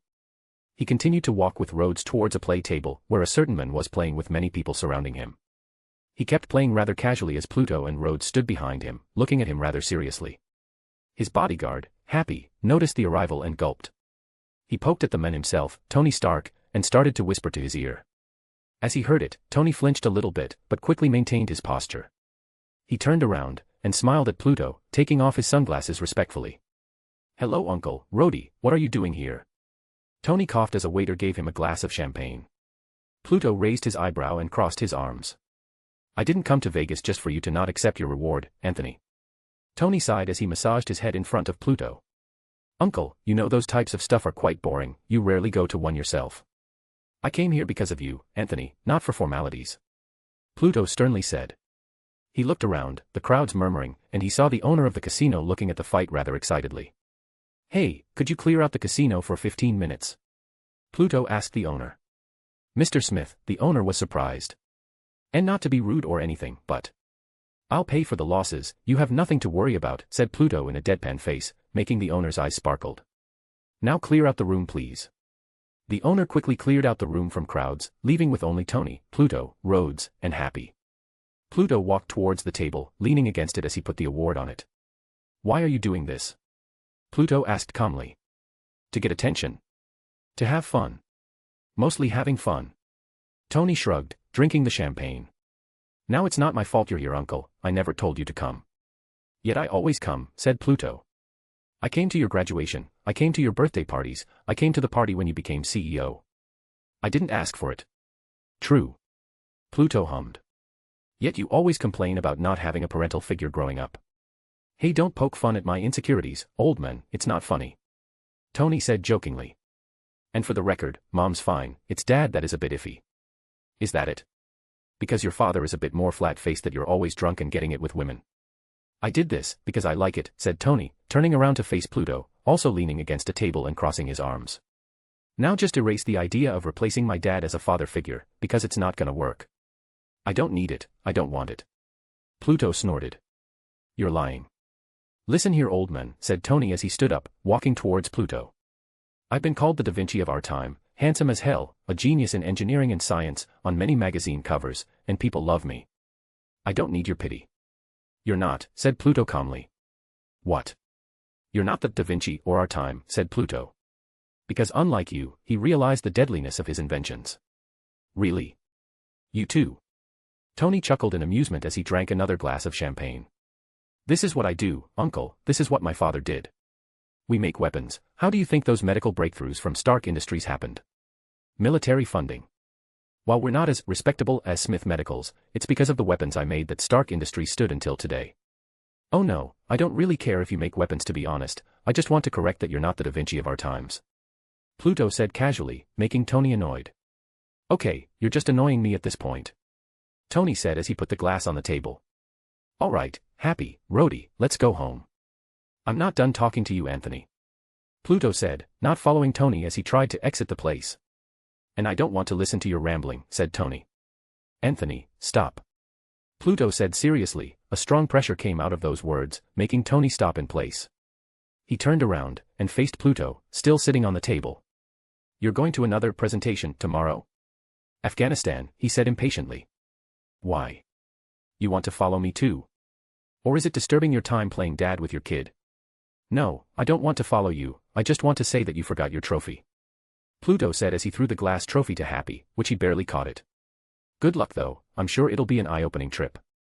Tony frowned as he heard his words, but he didn't dwell on it, and exited the casino, leaving Pluto alone in the empty casino. Chapter 174, Chapter 150, The Vanishing of Tony Stark. 2009 CE. Pluto was sitting quietly in his painting room as he tried to paint his newest piece on a canvas. It was a quiet evening, the wind was blowing softly outside, the sound of jazz music could be heard from Helios's room, which is weird for an 8-year-old to listen to, but hey, he ain't complaining. It was peaceful and a prime time to paint, that's why Pluto was concentrating really hard right now, but then, his BlackBerry phone rang loudly. Pluto was a little bit ticked off because of it. He took out his phone, and saw who it was. It's an unknown caller, so Pluto just turns it off, returning the piece. He continued his painting as the piece came back, sighing in content. The phone then rang again as he just continued for a couple of minutes, making him more and more annoyed. He looked at the caller, and again, no ID. He turned off the phone again, and put it back in his pocket. When he wanted to get back to painting, the phone rang again. He wanted to throw the phone right there and there, but he quickly took it out, and finally answered the phone. What? Pluto questioned, grumbling. Couldn't pick it up the first time, could you, Mr. Smith, the voice said. Pluto frowned. How the fuck do you get my number? I'm the director of S.H.I.E.L.D. Mr. Smith, it's quite easy. What the hell do you want then? I'm busy, I thought I told you to use the phone from before. Oh no, there aren't any emergencies, Mr. Smith, said Fury. I just wanted to tell you that Tony Stark has been kidnapped. So? Pluto questioned. Why'd the director of S.H.I.E.L.D. call me just for that then? I thought you'd appreciate it. Fury said. But from your tone of voice it seems I'm mistaken. What? You thought I'd save him? Pluto scoffed. No chance.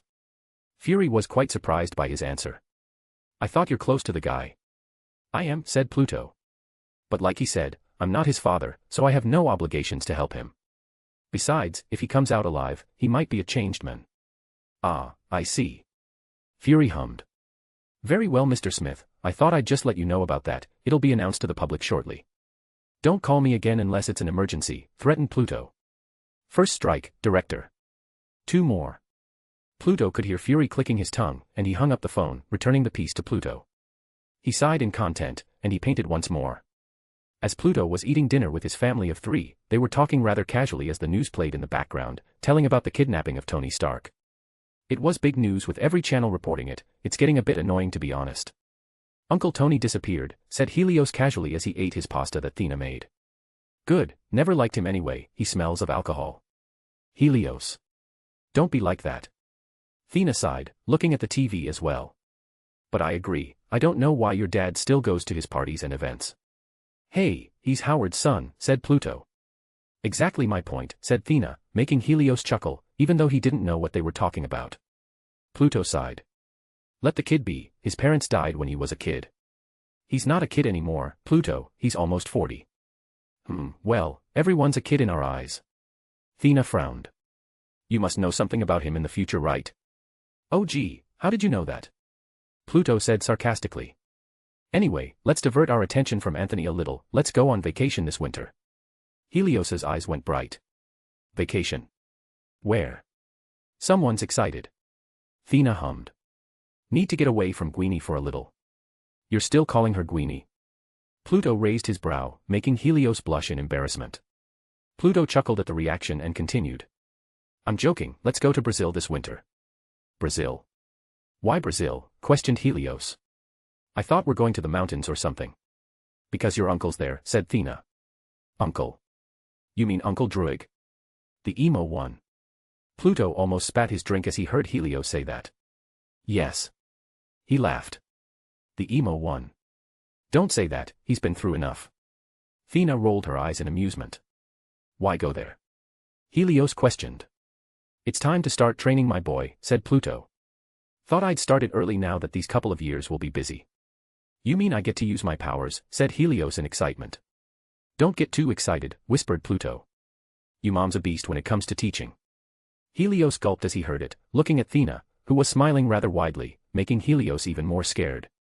A knock suddenly came from the door, making Thea and Pluto raise their eyebrows. I'll get it, said Pluto, wiping his mouth with a napkin real quick, and walked towards the door. As he opened the front door, he saw Pepper Potts, her eyes were red, and she looked tired as hell. Miss Potts. Pluto said, a bit worried about her state right now. Are you all right? She sobbed as Pluto asked if she's all right. I'm sorry Mr. Smith, about dropping out so late, but Tony. Pluto sighed. Let's get you some tea first. Pluto and Thea were now sitting with Pepper in the living room right now. Helios has gone to bed, leaving the adults to talk. I mean, what if he's dead from torture or something? Pepper ranted about Tony's disappearance as Pluto and Thea heard her voice clearly. She went from sobbing, to angry, to sad in just a minute's time. She kept ranting about her job, and Stark Industries won't prosper if there's no him, and how she'll miss him. This is really inappropriate right now. Pepper sobbed. But I've got nowhere else to talk to, you're the only one that he considered as family. Obadiah's more of a colleague more than anything. He did. Pluto questioned. He might not show it, Mr. Smith. Pepper murmured. But he really appreciates all the gestures you've made to him, from the birthday parties to the parties. A lot of parties. Thea murmured. Yeah. I just realized that now. Pepper chuckled softly. I just hope that he comes back alive from this. Pluto hummed as he looked at his cup of tea. Yeah. Let's hope. As Pluto saw Pepper come home using Happy, he was now standing just outside his home with Thea, waving goodbye to Happy and Pepper. You're going to do something about it? Thea asked calmly. Pluto sighed. You think I should do it? It's your choice. Thea shrugged as she kissed Pluto's cheek, before leaving him alone at the terrace. He took out his phone, stared at it a bit, before making a phone call. He waited for someone to pick up, and then, someone spoke from behind the phone. Yes, father, spoke a feminine voice, it was Cleo. Hey Cleo, remember your 10 rings boyfriend that stalks you for hundreds of years? He's not my boyfriend. Sure, tell everyone that. Pluto hummed.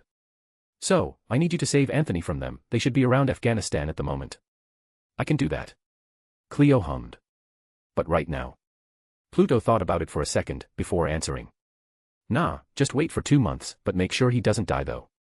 Need to at least teach them a lesson, after the 2 months are up, save him, make sure to save the other guy as well. The other guy. It's Eason or something. I forgot. Pluto shrugged. Anyway, I'll talk to you later, bye. Bye. Pluto hung up the phone, and took a deep breath, calming himself down, before entering his house once more. Chapter 175, Chapter 151, Stain.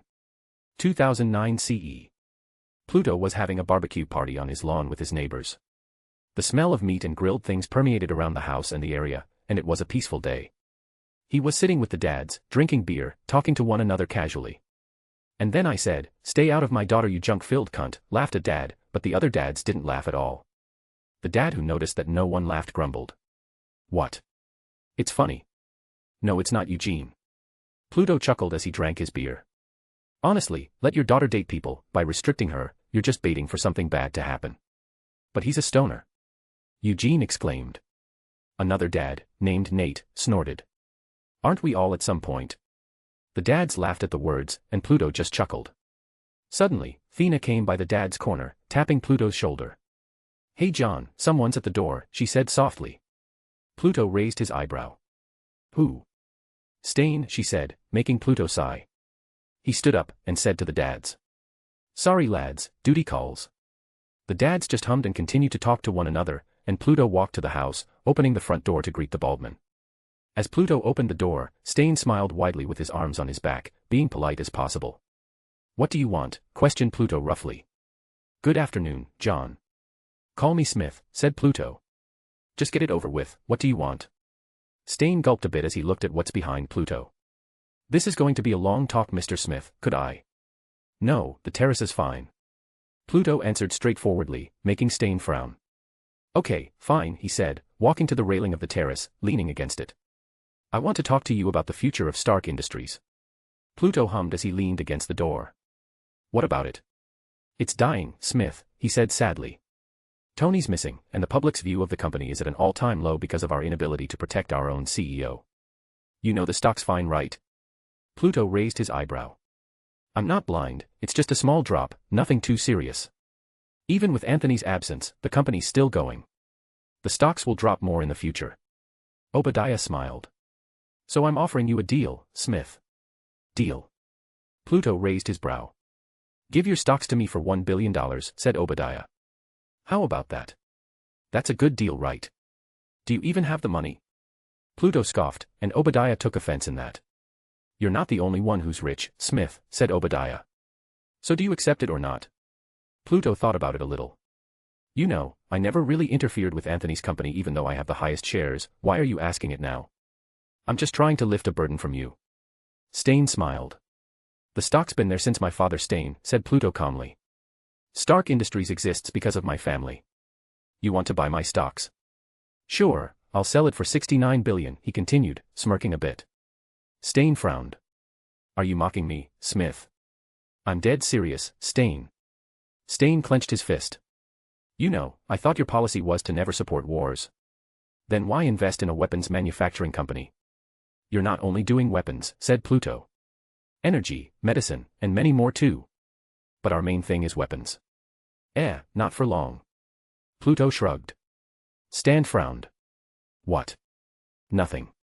Pluto hummed. "If you don't have anything else to say, you can go now, Stain." "No, if you only invest because of energy and medicine, why us? You already have your company for that. Smith Medicals, Smith Energies, Smith Technologies, that's all a part of your Smith Enterprises, you could just develop there. Like I said, the stock's been with my family since my father, I'm not going to just give up on that," said Pluto, sighing. "Unless you have $69 billion at your disposal, you should go." Stain frowned. "I'll be back." "Please don't, you're just annoying me at this point." Stain then walked off towards his car, before bolting away from Pluto's home. Pluto's phone suddenly rang, and he picked it up. "Yeah. We have eyes on the target, father," said the voice. "Permission to engage." "Now don't do it," Pluto said. "Not yet at least, it's Tony's job to do it, not yours. He's not even back yet. Just do as I say, Cleo." Pluto sighed. "The world needs Iron Man playing the hero, I'm not going to play the hero anymore." Chapter 176, Chapter 152, I Told You So. 2009 CE. 2 months later. Tony Stark was walking out of a military plane when he saw two individuals waiting for him at the runway with a car beside them. One of them is Happy, who is standing tall with a bit of a soft smile on his face, while the other, Pepper Potts, who looked a bit disheveled. "HM. Your eyes are red," said Tony in amusement, his broken arm dangling in front of his arm. "A few tears for your long-lost boss." Tears of joy, she said while smiling. I hate job hunting. Well, vacation's over, said Tony while walking towards the car. I need a cheeseburger, let's go get a cheeseburger. Tony, let's get you checked up in the hospital first. Pepper sighed as she entered the car along with Tony. No, I've been in captivity for almost 2 months, an Egyptian girl saved me out of all people. I could get out myself, I had a plan, yet that smug face. Tony, what are you talking about? Pepper questioned, confused at his words. Never mind. Tony murmured. There's 3 things I want to do right now. First, get a cheeseburger, second. That's enough of that. It's not what you think, insisted Tony. Let's visit Uncle Smith's house, I want to talk to him for a minute, after that, I want you to call for a press conference. Tony, you just got back, what for? Hogan, drive, said Tony, cutting off Pepper once again. Cheeseburger first. Sir, yes sir. Tony's ride stopped in front of a rather low-profile house in the middle of Queens. He had a cheeseburger in hand, and he saw the owner of the house come out, paint smeared all over his clothing. You know, now that I think about it, I never visited you, said Tony as he took a bite of cheeseburger. I still can't believe you lived in a shack in the middle of Queens. Has its ups and downs. Pluto hummed as he walked down the stairs of his terrace. I see you're alive. I didn't expect that this eye-opening trip would be so, well, eye-opening. Tony continued. Well, I'm glad that the trip taught you a lesson, said Pluto, putting his arms on his waist. So why are you here? Last time I saw you, you said that you don't need my pity, and you don't want to hear my rambling. Tony sighed as he took another bite of cheeseburger. Is this all you're doing? Kidnapping me, to teach me a lesson? Pluto chuckled. Is that how you think of it? Why? Well, if it is, it worked, said Tony casually. This has all seemed surreal to me. 2 months ago, I was kidnapped by Afghan terrorists using my own inventions, they were speaking Arabic, and then just a couple days ago, a bunch of simians, an Egyptian woman, and a Frenchman suddenly barged into the cave and killed all the terrorists. Well, that must have been a shock, poor you. Pluto shrugged. After they killed them all, they dragged me to the desert, I had to leave my unfinished armor which I had built, and then they just left me there, in the desert, all alone to die in the heat. You didn't die though, that's good. That's not the point, old man. Tony sighed. How old are you anyway? 200. 300. Are you even alive? Are you like those vampires in Twilight? But you're not shining like a diamond though. Well, older than that. Tony massaged his head. Anyway, just tell me, did you do it or not? I'm not going to sue you or anything, I just want to know. Pluto chuckled in amusement. I'm not that cruel boy, I didn't kidnap you, I did save you though, a thank you would be nice. Yeah, I'd rather meet the Egyptian girl again and thank her personally. Tony smirked. She's 2,000 years old. Jesus Christ, how old are you then? Tony sarcastically said. Oh, well, it's the face that's important. Pluto laughed. Well, what do you want then? You came here just to ask that. Tony bit his cheeseburger and swallowed it. I came here to tell you that I am indeed the Da Vinci of our time. Oh, what makes you say that? Pluto raised his eyebrow. Because I too realized how dangerous my inventions are. Tony smirked. Anyway, see you later, old man, I have a press conference to catch. Pluto chuckled at Tony's behavior as he turned to the car again. Anthony. Tony turned around. Yeah.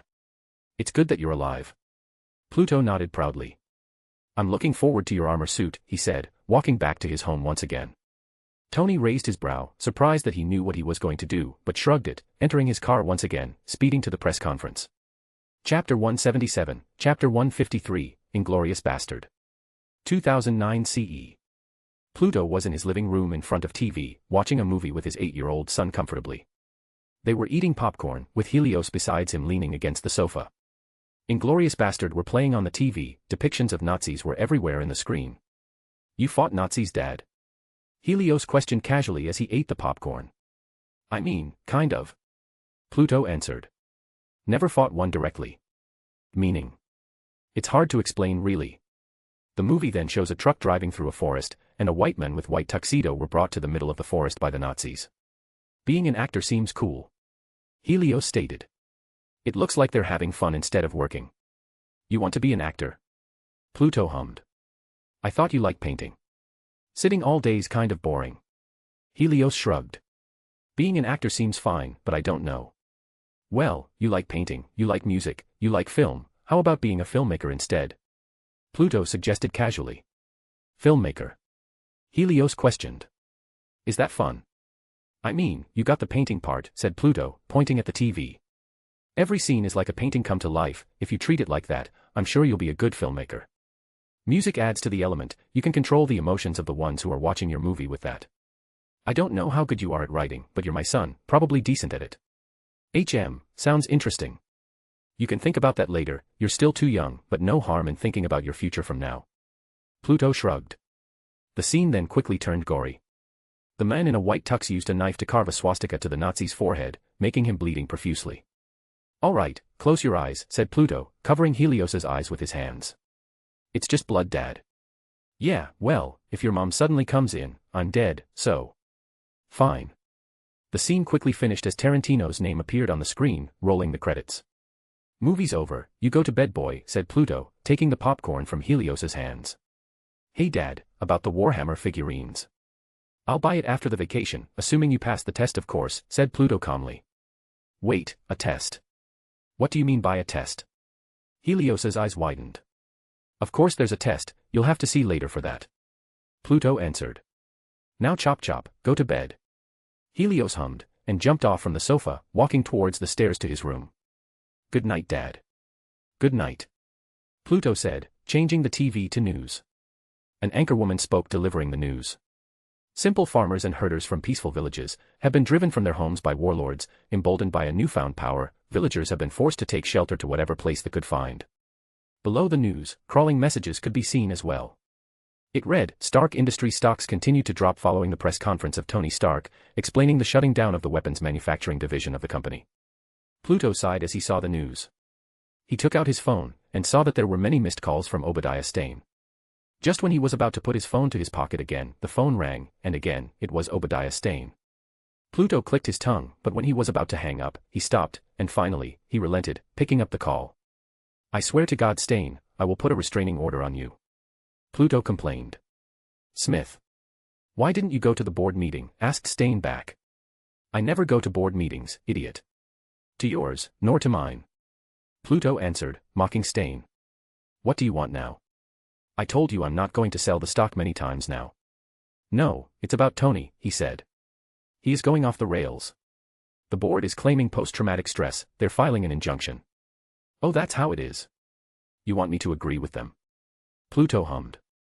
You're the one who filed it, right? The phone turned silent for a second. What do you mean? You know I won't do that. It's Tony, he's like my son. Sure, tell yourself that. Pluto said. Right, not going to deal with you, I'll let him deal with you himself, but if you tried anything on me, Stane, I'll put your head on a spike. Don't bother me any longer. Chapter 178, Chapter 154, I am Iron Man 2009 CE. The truth is, I am Iron Man. The sound of camera flashes suddenly overwhelmed the sound of the TV. The headline quickly changed to Tony Stark is Iron Man. As the news kept rolling, the reporter threw in many questions incoherently. Damn, Uncle Tony is Iron Man. Helios stated in surprise. Language. Thea warned. Sorry, Mom. Pluto chuckled at the scene, and then his phone suddenly rang. He saw who it was Tony Stark. What do you want? Questioned Pluto as he brought a bag to the front of the house. They were preparing to leave for vacation.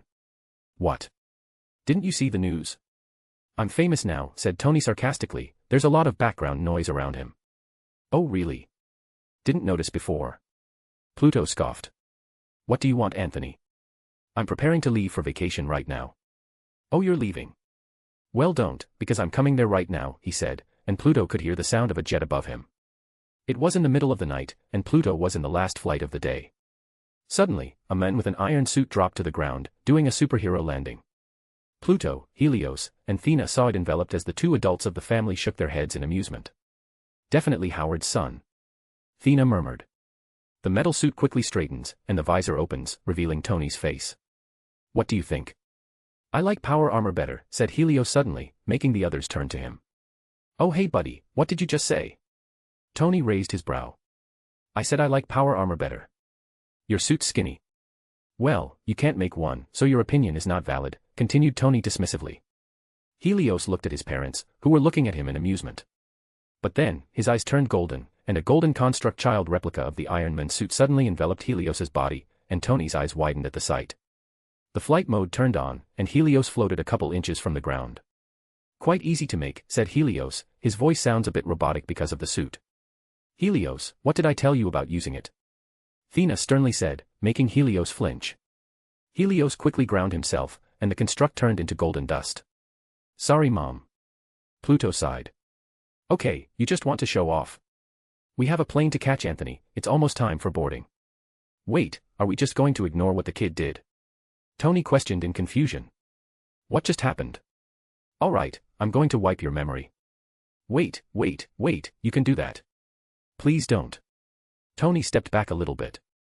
And what did you just say about planes? You're using commercial planes instead of a private jet. Friendlier to the environment. Pluto shrugged. Are you finished? Tony sighed. Tell you what. I'll take you to wherever you want to go. Where do you want to go? The Amazons. Right, the Amazons. Wait, what? Tony questioned. You want to go on a winter vacation to a jungle? Taking your kid with you, no less. Got a problem with that? You know what? I don't even know why you want to go there. Tony raised his metal arms. Fine, I'll take you there. You can refund the commercial planes, if you still can. Anthony, I don't want to enter your jet that is filled with strippers and booze. Pluto massaged his head, starting to get fed up. Just tell me what you want. Tony sighed. Look, I just want to thank you. For what? The OB situation, said Tony vaguely. You could have locked me out of the company, but you didn't. You trusted me, and you probably lost a lot of money because of it. Yeah, well, not really. Pluto shrugged as he walked to his car, putting the bag to it. Because of Obadiah's idiotic moves, I managed to acquire his shares of the company, along with some more from others. What? Tony was surprised. So how many shares have you got now? 50%. Pluto closed the trunk of the car. Why? You almost control my company. Tony murmured. Pluto told Thea and Helios to enter the car, and he leaned against it. He sighed at Tony, massaging his head. Look, Anthony, you're an adult, right? I'm almost 40, so we're way past that. Mentally, are you an adult? Pluto rephrased that sentence. I'd like to think so. Tony shrugged. Then can I trust you with your own life? Of course you can, I have metal armor with me. Pluto hummed. Then you can control your own company. What? I'm giving you my shares, said Pluto. I don't need money anyway, I'm well past that. The only thing that's keeping me from selling it is because you seem to not care about the company at all. A foreign force could take over if you're not careful. Case in point, Obadiah. Uncle, that's a lot of money. Like I said, it's more of the control you have rather than money, continued Pluto. You're always bright in terms of engineering and science, Anthony, but you have to pay attention to your surroundings more.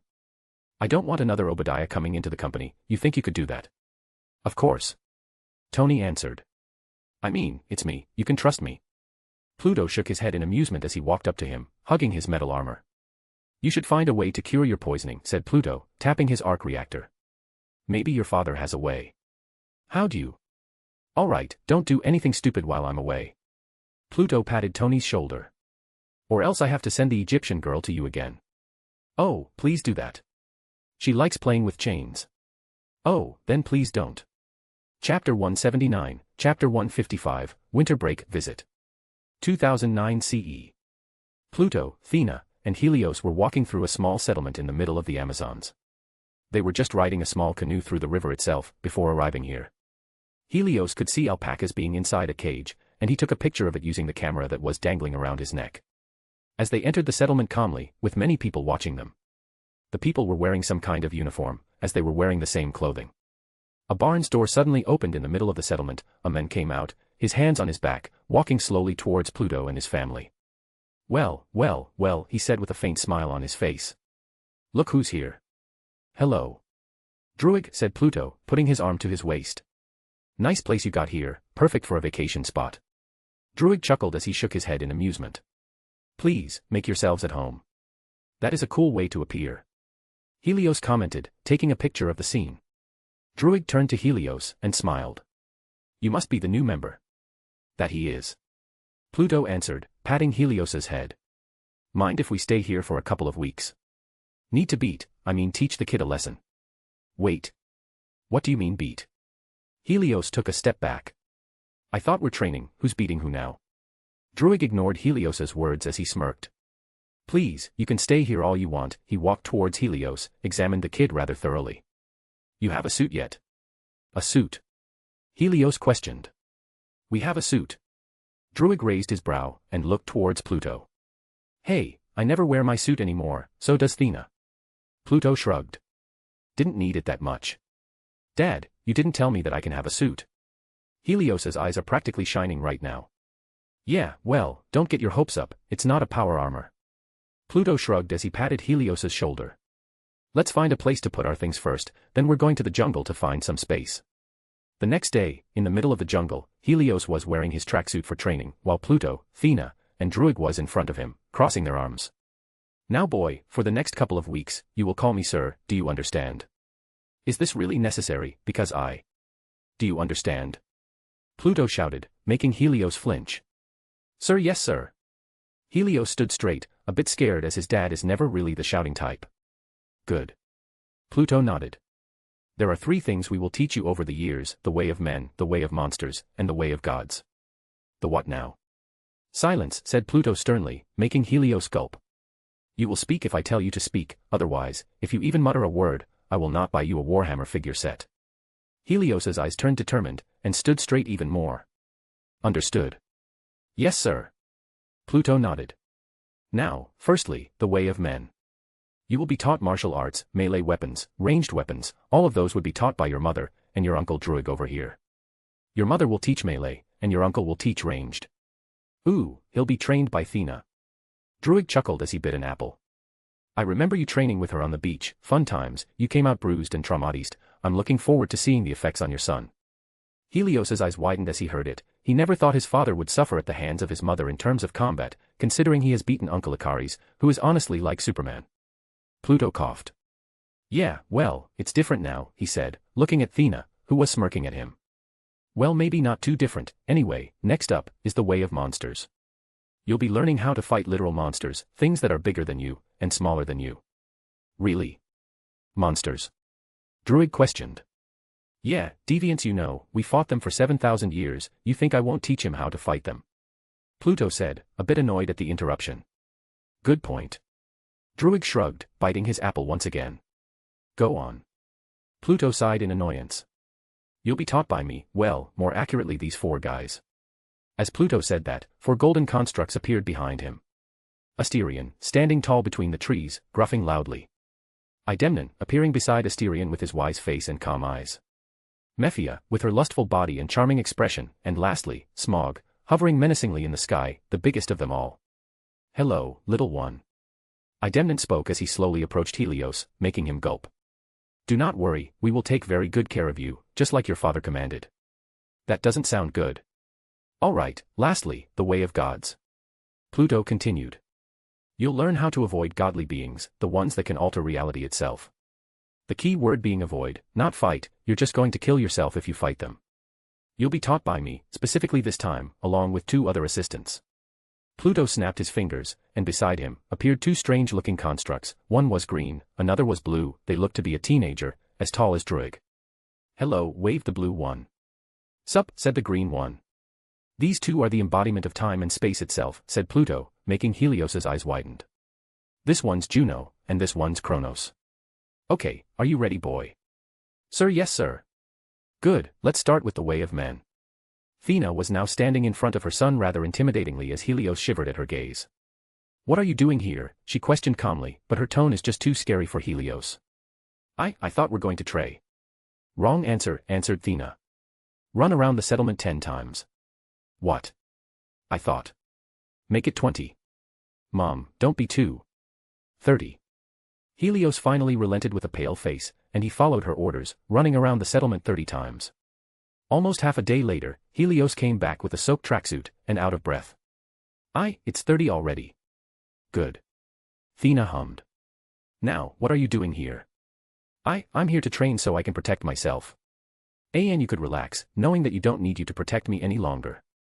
Thea smiled at the answer. Now that's my son. All right, hit me. See, can I rest a bit, Mom? No, answered Thea. Unless you want to run again. No. Okay, I'll do it. Helios took a deep breath. He took a sloppy stance, and tried to punch his mother, only to be face-planted to the ground. What is that? Are you a girl or a boy? I bet Queenie could do much better. Thea scoffed. Helios suddenly thought that this is not going to be a fun vacation at all, and he'd much rather be with Queenie rather than here. Chapter 180, Chapter 156, Gods and Monsters. 2009 CE. Helios was barely standing by the time the lessons with his mom finished. His body was sore all over, his hair was a mess, and his hands were literally shaking. "Can I rest?" he questioned weakly, almost passing out. A centaur in front of him walked towards him and patted his shoulder. "Forgive me, little one, but your father told us that there will be no rest this winter, unless it's breakfast, lunchtime, dinner time, and of course, sleeping." Helios wanted to cry, but then, a shout could be heard from the side. "If you cry, you have to do your mom's lessons again." Helios quickly swallowed up his sob, and put on a stern face. Idemnin nodded, and backed away from the boy. Meanwhile, Pluto was eating some watermelons with Druig on a tree trunk. "Isn't this kind of over the top?" Druig questioned. "I'm worried he'll be taken away by Child Protective Services. They're not going to come to the Amazons, so it's fine." Pluto shrugged. "Besides, we went through a lot worse, a couple weeks of training is nothing compared to 7,000 years of hunting deviants." "Yeah, well, it looks like it's worse than that from the looks of it," Druig murmured, looking at Helios's barely standing body. Idemnin then walked towards the edge of the area, and spoke. "Your first opponent will be a big one, a little one. Asterion will fight you. Try to use your brain and strength to the maximum if you want to survive, because Asterion is not holding back." Asterion walked to the arena with a grin on his face. He roared so loud that the birds around them dispersed, the wind blew the trees, and it literally silenced the entire jungle, as there was no insect sound whatsoever. "Asterion will crush you," the big bull yelled. "Please don't," Helios murmured. Asterion then rushed towards Helios like an unstoppable force, his horn pointed at the boy. The bull's footsteps were so powerful that it shook the entire jungle, making prints on the ground. As he neared Helios, the boy rolled to the side, dodging the monster just barely. Asterion kept going, hitting the trees behind Helios, and it made a trail of destruction from the ramming attempt. Helios gulped. "This is crazy." Asterion recovered, turning around to Helios. He roared to the sky, getting more and more pissed. His muscles got bigger from the rage, and there was no trace of a grin at his face anymore. Once again, the monster ran towards Helios' horns first. This time, Helios didn't want to dodge. Instead, his eyes turned golden, and chains started to sprout from the ground, implanting themselves into Asterion's body. The chains that sprout break one by one, but it slows Asterion down. The monster felt pain from those sharp blades that stabbed him, so the chains could be implanted to his body, and he felt more rage. Helios clicked his tongue, and his eyes turned golden. This time, he made a small rope, stretching from a tree to another. Asterion ran through it, and he stumbled to the ground, rolling painfully, as his speed was quite fast. Helios quickly summoned chains again to tie Asterion to the ground, and covered himself with a gigantic power armor. He stepped on Asterion, and repeatedly punched the monster. "Just sleep already," Helios spoke in desperation as he punched Asterion. Instead of sleeping though, Asterion keeps getting more and more enraged. Asterion broke free from his chains, grabbed Helios by the neck of his power armor construct, and he threw him to the trees, breaking a couple of them in the process. Helios groaned in pain as his construct dispersed into golden dust, feeling the pain at his ribs. "The things I do for Warhammer figurines."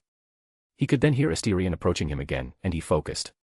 He stood up, he made a big-ass robotic hand, and he attached it to his own left hand.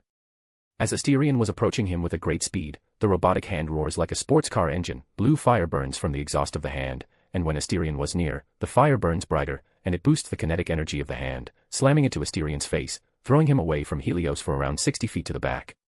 Helios could see Asterion's horns being broken from that, and he could also see the robotic hand destroyed. The hand dispersed, and the boy dropped to the ground from exhaustion. That was awesome. Helios then could hear footsteps approaching him, and he saw that it was his father, with his violet eyes, staring at him. "Good job, boy," he said calmly with his hands on his back. "One more to go." Helios gulped. "Sir, yes sir." "Great. His father is the final boss now." Chapter 181, Chapter 157, of Space and Time. 2009 CE. What? Helios was standing in front of Pluto and the two embodiments of space and time, who were sitting casually on a dead tree's trunk. "You can go back to the settlement, kid," said Kronos, making green bracelets around his arm, and it spun rapidly. "Do anything you want, play with the alpacas, eat some food, we don't care." Helios was confused, and he turned to his father. "Duh, sir." What he said. Pluto hummed, eating an apple. Go to your mother, boy, pack your bags, we're going home. What about the training? It's done, you passed the other two, so you passed the last one, answered Pluto. Wah, okay. Helios frowned, something's not right. Bye. Juno waved her hand as she also made a bracelet around her arm, and it spun rapidly. See you later. Helios nodded, even more suspicious now. He turned around, and walked towards the settlement. It was a quiet walk, with no distraction at all. He saw the alpacas grazing on the grass of the jungle, he saw people walking around the place doing their thing, the smell of metal being smelted was strong at the place, and Helios arrived at his place. Helios took a deep breath in front of the door, and opened it. Once he went inside, he felt weird, like his perception was twisted in some way. Hey boy, what are you still doing here? A voice suddenly sounded.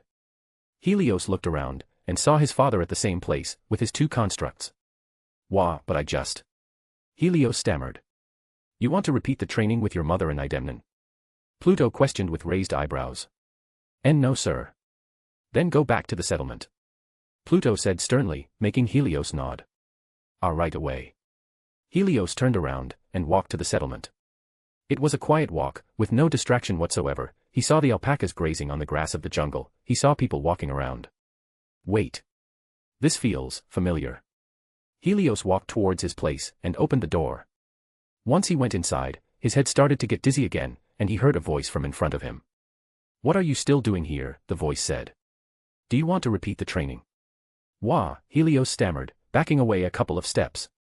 What is happening right now? What did I tell you about shouting? Pluto frowned, making Helios gulp. But. I've already gone back 2 times. Pluto's frown to a smile. Third loop, huh, not bad. He's your son after all, Pluto. Juno giggled as she floated around the place. Juno, sit down, said Kronos calmly, making Juno sit beside him. I'm in a time loop. Helios questioned. Is this a test? Not really, I just want to give you how it feels to be helpless, answered Pluto as he stood up. Can you get out of the time loop? Of course I can't. Helios exclaimed, afraid at the thought of aging inside the time loop because he was told to get out of the time loop alone. You know your limits. Good. Pluto nodded. But now, go back home 50 times, just so you get used to the feeling, unless of course, you can get out of it, but I doubt it. What? But I thought. We're still training, boy. Pluto sternly said. Either say yes, or no. Why yes sir. Pluto and the family was no in front of the barn that Druig stayed in. Helios was throwing up constantly from the repeated attempt of breaking the time loop. He tried everything to not do it 50 times, he tried to run through the other direction, he tried to escape the jungle, he tried to fly to the sky, he tried to drown himself to make him pass out and make his mother mad so his father would get beaten down by his mom, but that didn't work. Instead, he gets beaten down by his mother because of his stupidity. I guess it's time to leave, said Pluto as he hugged Druig warmly. Nice to see you again, Pluto. Druig smiled. And you, answered Pluto. You should go out sometimes. Humans might have bad qualities, but they also have good qualities, so I suggest you just release the people around here. Them. Druig chuckled. I'm not controlling them, Pluto, I'm way over that. They chose to stay, some even come here from the outside world, searching for a simple life. Really? Pluto was quite surprised. Well, good for you. But my point still stands, you need to go outside. Maybe pick up Makari and bring her here. She just locks herself in the domo, maybe she'll appreciate your company. Druig smiled. I'll think about it. He then walked towards Thea and hugged her. Take care, Thea, don't go on a rampage again. Well, no promises. Thea shrugged jokingly as Druig chuckled. Raising a kid from a baby is a lot harder than raising 10-year-old children that already know the hardships of life. Pluto told me it's painful. Said Druig, pointing at her stomach. It's worth it. Thea smiled faintly, and Druig nods at her answer. Finally, the little guy. He looked at his disheveled condition and laughed. Traumatized enough yet? I honestly don't want to go back to this place again. He murmured as he shivered from the thought. Don't worry, next summer we'll be at your mansion. Druig ruffled his hair, making him flinch. There's more. Helios exclaimed as he looked at his parents. You've only beaten Asterion Helios, there's still Smog, the Frost Giants, Fluffy, Hydra, Ghidorah, Anons. Helios just dropped down to the ground before Pluto could finish, dreading his fate for the next 3 years to come. Chapter 182, Chapter 158, Maya Hansen. 2010 CE. Zimera. A rough-looking gorilla was walking through the streets of Zimra as he was bringing a letter. He passed through the hanging bridge that leads to the king's palace, and on the way, he greeted the bystanders who were walking to the market near the palace. He looked calm, but a bit afraid of what might be the king's reaction to it. As he arrived at the front gate of the palace, the guards halted him. He showed his seal to the guards, and they let them in. He continued to traverse the compact palace to the throne room. When he arrived there, he saw the king, sitting lazily in the throne room, listening to the elders bicker, like always. "My king," he shouted, with the gorilla's own voice this time, not through a speaker. The elders turned to the messenger, along with the king. "What is it, soldier?" The king raised his brow. "A message, from the west," he said, walking towards the king, not forgetting to bow slightly. The king took the letter, and tore it apart. "Can't they just send it through an email or something? This is just mocking us at this point." The king scoffed. "An email is too vulnerable, my king. The humans haven't developed a good security system for their network." "True." The king hummed. He opened the letter, and read it slowly. He skimmed through the letters, but then froze. The elders and the messenger gulped at the sight. My king. Is there something wrong? Do humans dare to declare war now?" "No." "Elders." The king grinned. "Tell our scientists to pack their bananas, we're going on a vacation." "My king." The elders are confused. The king just threw the letter to the table of the elders, revealing a Stark Expo logo on top of the letter. The elders just looked at the king, who was exiting the throne room with a whistle, and instantly told their subordinates to prepare the departure. Queens, New York. Helios and Gwen were sitting on the dining table. On the table were many pieces of uncolored figurines of Warhammer 40k, along with open boxes scattered around them. There were many pieces already done, orcs, space marines, and many more. Helios was fully focused on coloring the figurines, but Gwen. She was watching something else. She was watching Pluto and Thea, who was reviewing papers in front of a woman, and that woman was Maya Hansen. "Honestly, Ms. Hansen, you're just going to put people to sleep if this is what you're presenting at Stark Expo." "I'm not good at this, Mr. Smith." Maya massaged her head in frustration. "Can't you just do it instead of me?" "Well, I'm not the head of Smith Medicals," said Pluto, leaning against the sofa. "You are."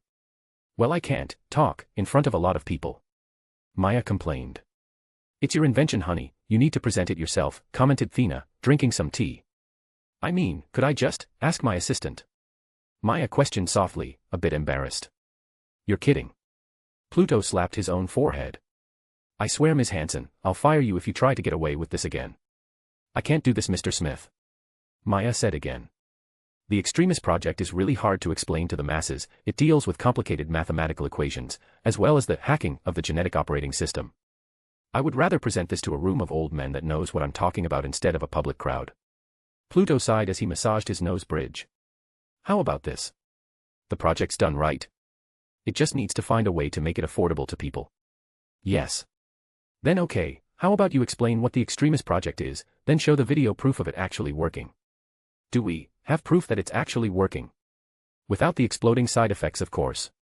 "Yes, I managed to make it temporary, so after a couple of hours, if someone has a missing limb or cancer, they should be able to recover at that time." "Good." Pluto nodded. "You can find a test subject that's willing, and record how the process works for the presentation. Just remember to make them sign some papers so they won't sue us." "And then what?"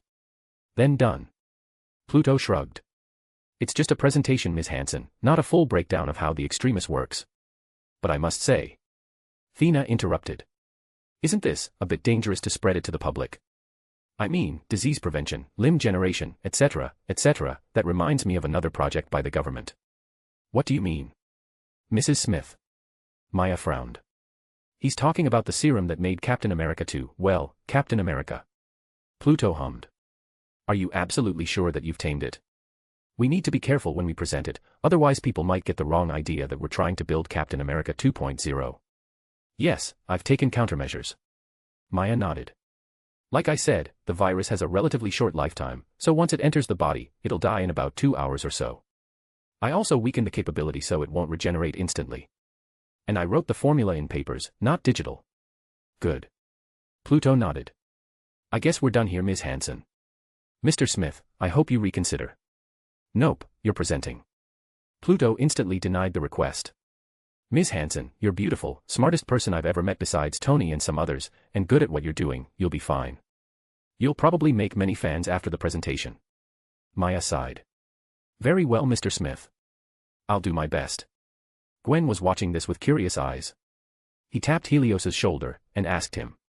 Theo. That woman. Who is she? That's Miss Hansen. Answered Helios, still focusing on the uncolored space marines on his hands. He works for Dad. Smith Medical's division. Medicals. Yeah, she researches how to cure diseases and stuff.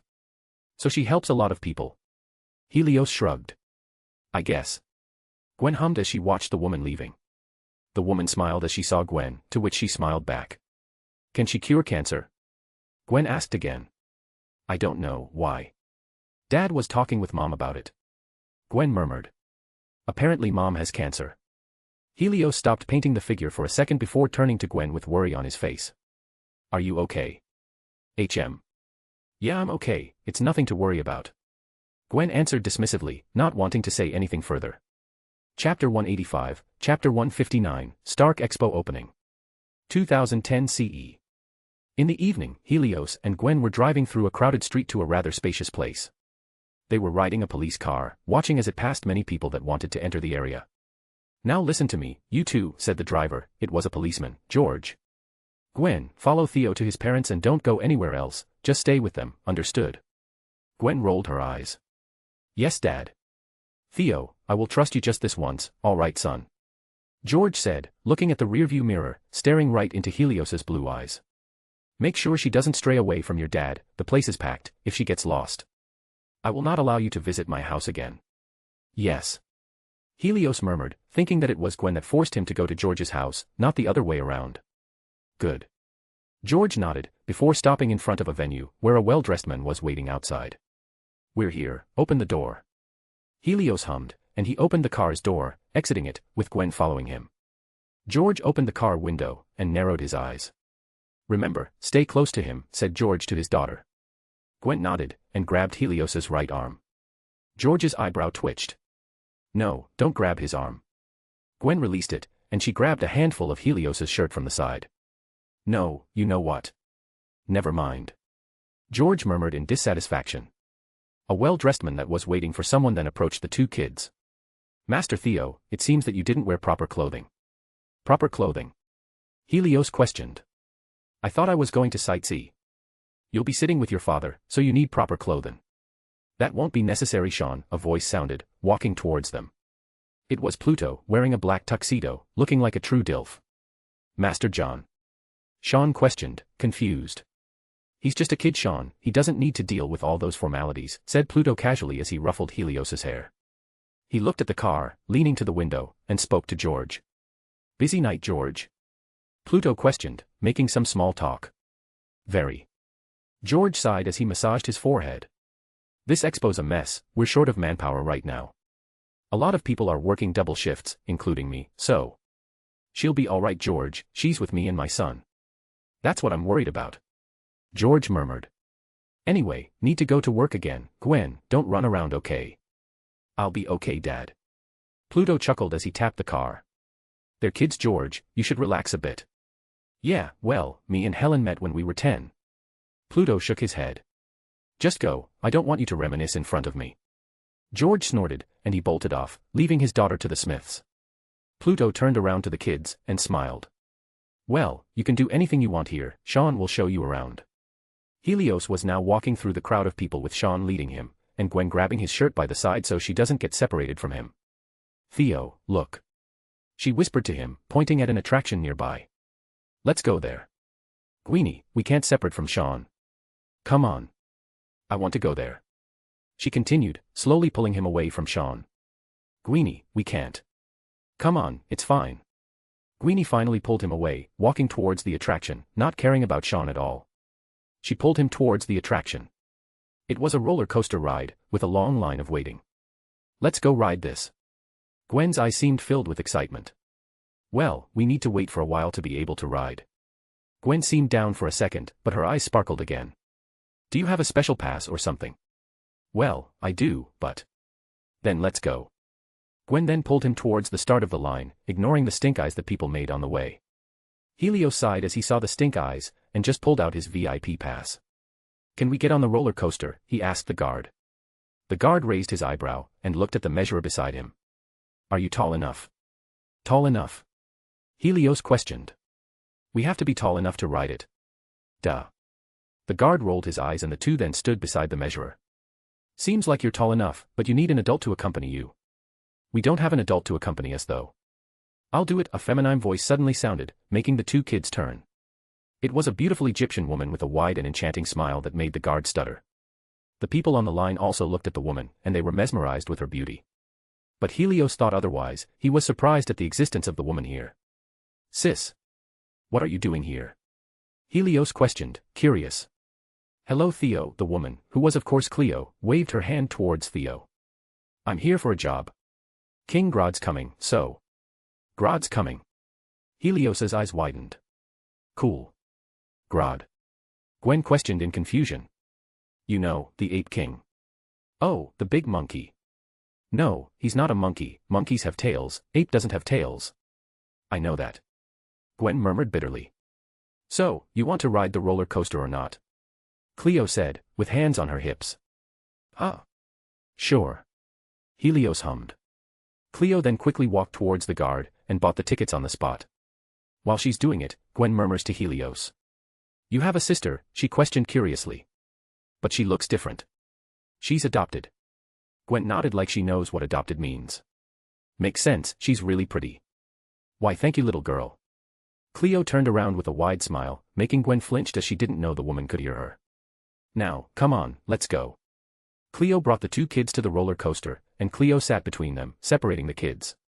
As they waited for all the people to sit in the coaster, Cleo asked Gwen besides her, and made sure that Helios wouldn't hear them. So, what's your name? Cleo questioned. How do you know Theo? I'm Gwen, she said casually. I met him at school. Cleo hummed. Do you like Theo? Yeah, of course, he's my friend. Cleo's brow twitched for a second before relaxing again. She smiled, and the roller coaster moved. The kids screamed. Cleo didn't know if it was fear or excitement, but she enjoyed the ride nonetheless. On the top of the ride path, they saw as Iron Man landed on the pavilion near the coaster, fireworks started to go out, and it was a beautiful and relaxing night, with tons of things to do and explore. Chapter 186, Chapter 160, The Gorilla in the Room. 2010 CE. It was a stormy night in New York. A day has passed since the opening of Stark Expo. It was a huge success, not counting the mess it created in the company itself of course, but the public were happy about the Expo. They got to see Iron Man, fun attractions, good food, and a place to spend time in is always a plus. But for now, the place is closed because of the rain, and the Expo will continue tomorrow, where it will go on for the rest of the year. Or so everyone thought. A man was waiting in a room that is overlooking the runway of a military airport near New York. He was wearing an eye patch, black, and bald. He put his hands on his back and watched as the rain poured from the sky above on this cold spring night. Any news on our VIP? The black man with a suit questioned his subordinate. ETA 5 minutes, a woman's voice sounded from behind his back. Watch the surroundings, said the man. We don't want an extremist suddenly launching RPGs at their aircrafts. Already done that, director. The men hummed.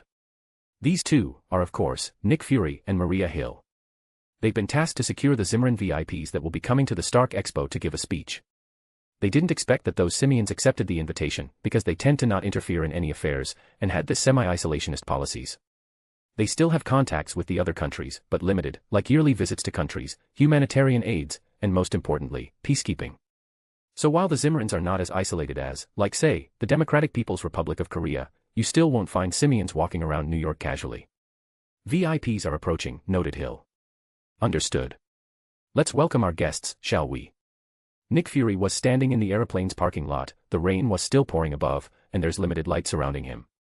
He was soaked from head to toe. There weren't any raindrops dripping from his hair because he doesn't have it, and he was staring at the dark skies above. In the dark, Fury saw specks of light approaching the airport. It was certainly eye-catching in the middle of a black sky, and Fury could already hear the iconic buzzing sounds of Zimmerman ornithopters in the middle of the loud rain. The ornithopters were approaching Fury, and it quickly landed. There were around 3 ornithopters. 2 were the usual dragonfly design, while the other one was bigger, much bigger. It was the size of the usual Airbus, but equipped with insect-like wings instead of jets, and the buzzing sounds were much louder than usual. The door in the back of the thopters opened as they landed, and not a second later, gorillas started to pour out. The first one to get out was the biggest one, and Fury knew it was the king. Grod looked at Fury and gruffed. He walked towards him, into the rain, making his fur soaked, and he stood in front of Fury, towering the director of S.H.I.E.L.D. King Grod, my name is Nick Fury, the director of S.H.I.E.L.D. Fury introduced himself. Welcome to the United States of America. Quite a wet welcome, said Grod, pointing at the skies above. Fury shrugged. Well, we can't help that. Grod scoffed. Primitive. He turned around to his subjects and made signs to them. The gorillas slammed their chests and entered the thopters once again, making Fury worry. Suddenly, an antenna came out of one of the thopter, and it shot a blue light towards the sky. It was not loud at all, in fact, it didn't make any sound, but, not a second later, the rain started to stop, making Fury surprised. Better. Grod hummed.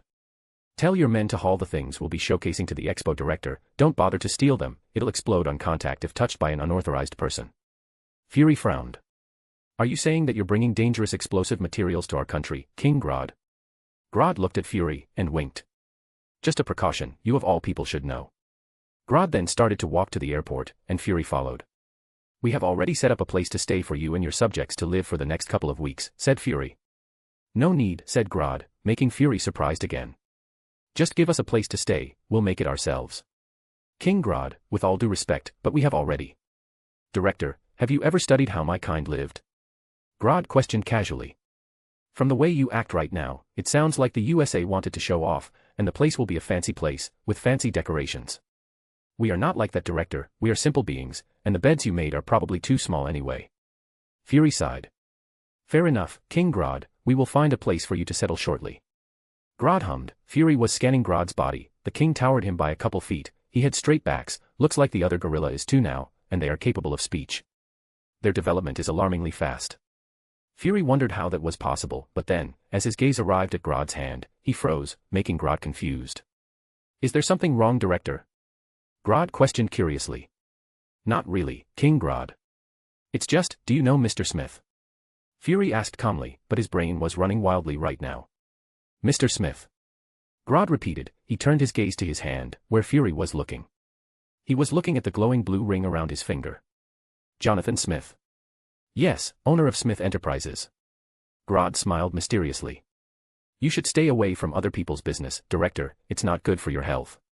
As Fury heard it, he cursed in his mind. To think such a dangerous man living in New York casually, and they could do nothing about it. Well then, Director, shall we?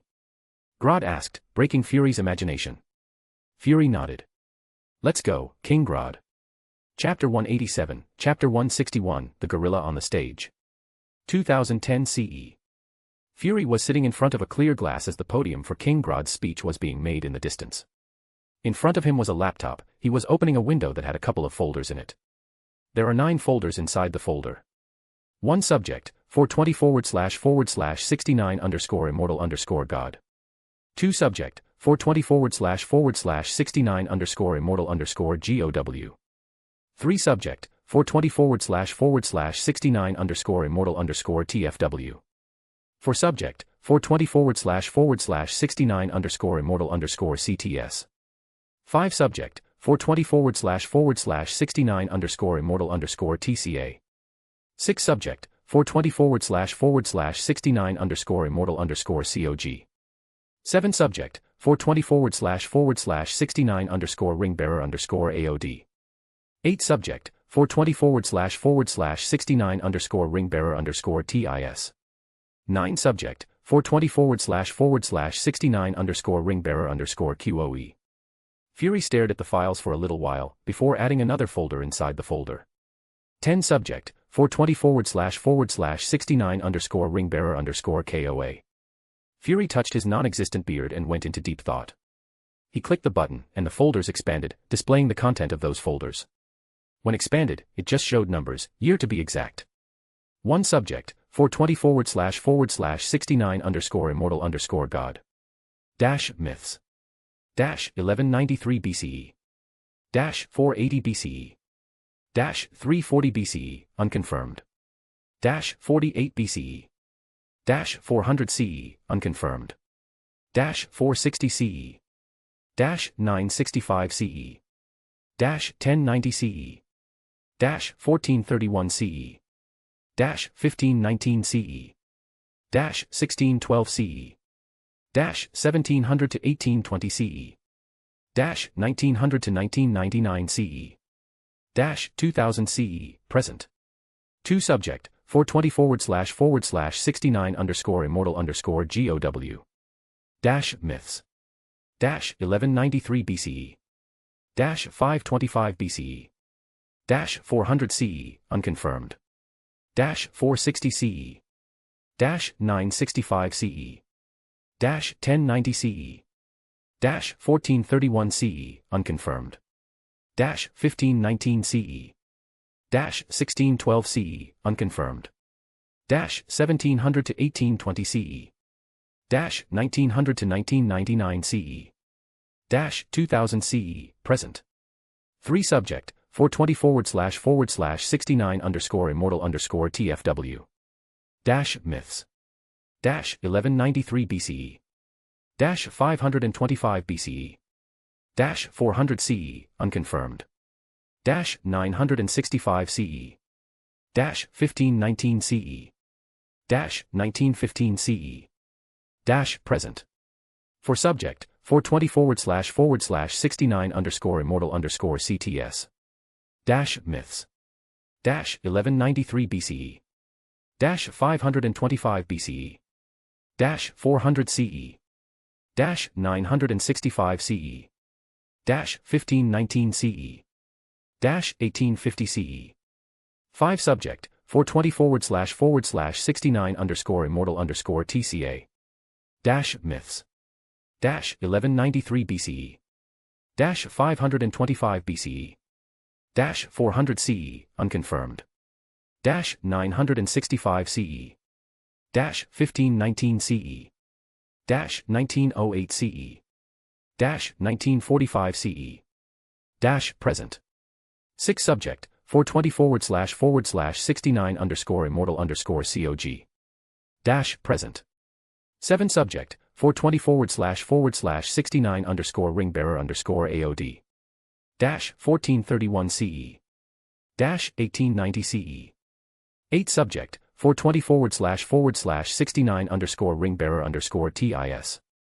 1612 CE. 1950 CE. 9 subject, 420//69 ring bearer QOE. 48 BCE. Present. 10 subject, 420//69 ring bearer KOA. Empty. Fury cleared his throat.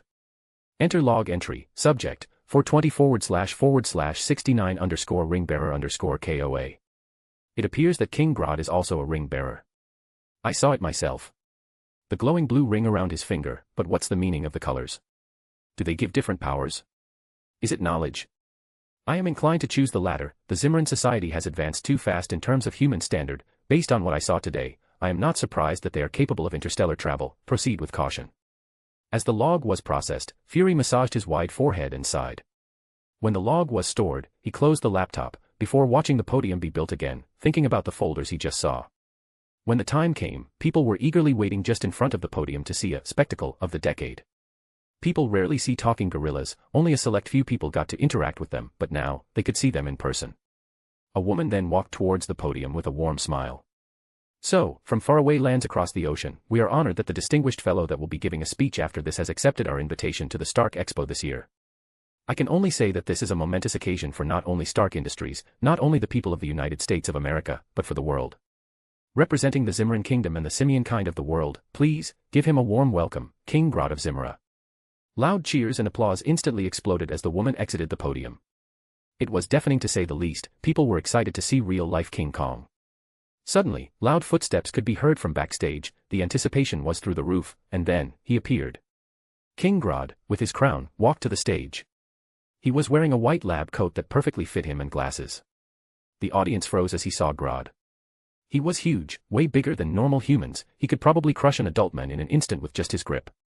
King Grod walked proudly to the middle of the stage, and stood in front of the audience. It was quiet now, nobody moved at all. Good evening, he said calmly. Everyone could hear him talking, which made everyone gulp in surprise, even though they knew he could talk. You probably know me already from the woman that introduced me earlier. But, let's forget all of those titles for an hour. I am not here as King of Zimmera. I am not here representing my kind to your people. No. I am here, as an ape of science, I am here as a denizen of Earth, sharing what I know to the world. Grod looked at the audience, and saw someone familiar. It was Pluto, Thea, and Helios sitting together in front seats. He smiled at them, and continued as he fixed his glasses. I remember when I was young, he said. All I ever think of was how do I save my kind from the surrounding humans. We are just mere apes, capable of limited thinking unlike you all. Grod walked around the podium with his hands on his back. But then, a miracle happened. An event so astoundingly impactful to my kind, that we probably won't be here if not for that, but that is a story for another day. The point is, my kind survived, and here we are. Grod then sat on the edge of the podium so casually, not befitting for a king at all. Those days of thinking how will my kind survive is no more, instead, it was replaced by, how do I make my kind thrive? It was this kind of thinking that catapulted my kind to the state that it is now. Me and my kind worked together, to better ourselves instead of squabbling for territory and petty arguments among the leaders. We helped each other, that's it. Grod then threw a ball towards the middle of the podium, which scared people a bit, and that made Grod smile. The ball then expanded, and a hologram suddenly appeared in the middle of the stage, making a lot of people gasp in surprise. This is my home, he said. The hologram showed Zimra, with all its technological advances. Metal-like homes were clinging into trees, there weren't any cars, instead, floating boxes were hovering around the place, all controlled by some kind of system. Below them were the wetlands, where people traveled by hovering boats. This is my kind, he continued. The hologram changed to that of simians, talking blissfully inside a house. A female ape was caring for her newborn, and it was a happy family. Grod stood silently beside the hologram, and smiled as he saw the reaction of disbelief and awe. He turned off the hologram, and changed it to his face. I know that the relationship between our kind and yours isn't friendly at all, said Grod calmly. I know that you are envious about our technology, about our resources. A lot of world leaders have criticized me for it. Grod walked to the center of the stage again, and turned the ball towards the other direction. Trust. It's the most basic thing that a relationship should have. And I will be honest with you all, vibranium. We have many of those in our home and we are ready to trade them to the world, but the thing is, can you be trusted? The scene of the hologram changed to that of war videos, which made a lot of parents close their children's eyes. This is in the 1900s, said Grod, pointing at a video of a man with a missing hand. Taken near our border, where Belgium used to occupy. Do you think we could trust people who have done this? But we've changed, a man shouted from the audience. Grod smiled. Have you? The scene on the hologram changed to that of Hiroshima. It shows the mushroom cloud in the middle of the city. What about this? Hiroshima, 1945. Your scientist found a way to harness the energy of nuclear reaction, but instead of researching it for sustainable energy, or researching it for medical breakthroughs, you used the knowledge to make bombs. Now that doesn't seem trustworthy to me. Grod chuckled as the audience were quiet. He turned off the hologram, and walked to the front of the stage. Now again, I am here now, not as the representative of Zimra, or the simians, no, I am here, as a man of science, and a denizen of Earth. If you want to see our kind's invention, you can look at our area on the south part of the Expo. You'll meet my scientists there, and they'll explain it to you. But now, I just want to remind you about something. Grod walked towards the edge of the stage as he looked at Pluto, who was smiling at him. I just wanted to say, that you are not alone on this Earth, said Grod calmly. This is not just your home, this is mine, this is ours. If we want to work together, we have to trust each other, we have to believe in each other. Now, we are at peace. Tomorrow? I do not know, and that worries me. For the leaders out there, I think it's time to forget all your individual agendas, and start worrying about the future generations, your children, your grandchildren, your great-grandchildren, all of them. Grod sighed as he looked around the audience, and smiled. This is not the voice of a cowardly king, this is a voice of an old ape that is well past his time. I'm sure this speech is useless, but at least I have spoken my piece, I have reminded you, and it is up to you to take my words or not, because you are the one who will regret it, not me. Grod looked at Pluto, and nodded. His eyes moved to Helios, who was watching him rather closely. Grod then spoke, while still looking at Helios. Think of your children. That is all.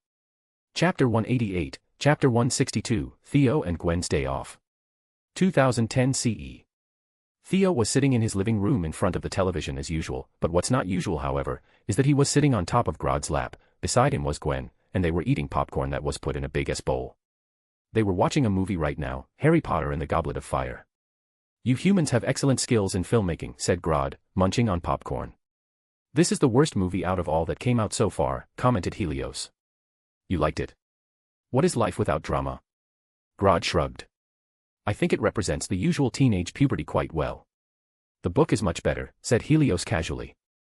Although the actress that plays Hermione is really pretty, too pretty for Hermione. Really? You think she's pretty? Gwen asked curiously. She's an actress, Queenie, of course she's pretty. Gwen hummed casually as she took a handful of popcorn and stuffed it to her mouth. Grod chuckled in amusement as he watched the two interact. What about you, little Gwen, what do you think of the movie? I think I'm not supposed to watch this yet. She murmured in worry. But that pink dress is pretty, and that bald guy looks funny. Grod laughed. Worry not, little Gwen, your parents won't know you have watched this. Gwen nodded innocently. You think we could be accepted to Hogwarts when we're 11, Theo? Hogwarts is not real, Queenie. I wouldn't count on that. Grod chuckled, making Helios raise his brow. There are countless other universes besides ours, and maybe in one of them, Hogwarts existed. But the possibility of traveling to that specific universe is quite low. It's not easy, but it's not impossible either. So you're saying that Hogwarts exists after all? Gwen asked rather excitedly. In a sense. Grod hummed. The multiverse is a concept about which we know frighteningly little. Right now, you cannot go there. In the future, who knows, maybe your brain could solve it, little Gwen. Yeah. I'll study hard. So I can go to Hogwarts. Gwen exclaimed. But then, she leaned on Helios and whispered to him. Do you know what he's talking about? Helios shrugged as he munched on popcorn. No idea. Grod chuckled as he heard what Gwen was saying, and the three of them continued to watch the movie in front of them. Helios and Gwen were now walking besides the pathwalk as they just bought ice cream for themselves. Helios bought the chocolate-flavored one as usual, and Gwen bought the strawberry-flavored one. What do you want to do after this? Gwen asked curiously as she ate her ice cream. I'm bored. I'm going home. Helios murmured. I need to paint the figures. I haven't finished it yet. Can I help? Gwen's eyes sparkled. No, Gweenie, last time you tried to paint my figures you colored it like it was a rainbow. But it looks cute with rainbows. Still no. Fine. Gwen pouted cutely. Can I still come though? It's almost curfew though, said Helios casually, making Gwen huff in annoyance. You don't want to be friends with me anymore, said Gwen, acting hurt. Nope, not going to work this time, Helios said as he licked his ice cream, and Gwen huffs once more as her tricks didn't work on him anymore. Besides, I thought you said you want to stay with your mom often. Oh yeah, Gwen exclaimed. Okay, I'll see you tomorrow, I'll come to your house for homework, bye, she said, bolting off, leaving Helios alone. When is it about homework? Helios murmured, eating his ice cream until the cone was empty. As Helios came home, he entered the house quickly and ran towards his room, where he grabbed his painting kit and unpainted figures, before running downstairs again, towards the living room, where he continued his painting there. Helios, you should take a shower first, dinner's almost ready, his mom shouted from the kitchen. I'm not hungry, Theo shouted. Helios. His mom murmured menacingly. But Mom. Shower first. Fine. Helios grumbled. He quickly ran towards his room once more, took some clothes, and ran to the bathroom. He quickly showered, and went back to the living room where his painting kit was. All right, Helios, dinner time, his mom shouted again. Helios groaned in annoyance as he walked towards the dining table. Pluto and Thea are already there, with food on the table. He quickly took some of that food, and put it on his plate. Hey, what's the rush, buddy? Pluto questioned curiously. I'm almost finished painting the figures, he said, munching on the food quickly. Really? Is that all you care about?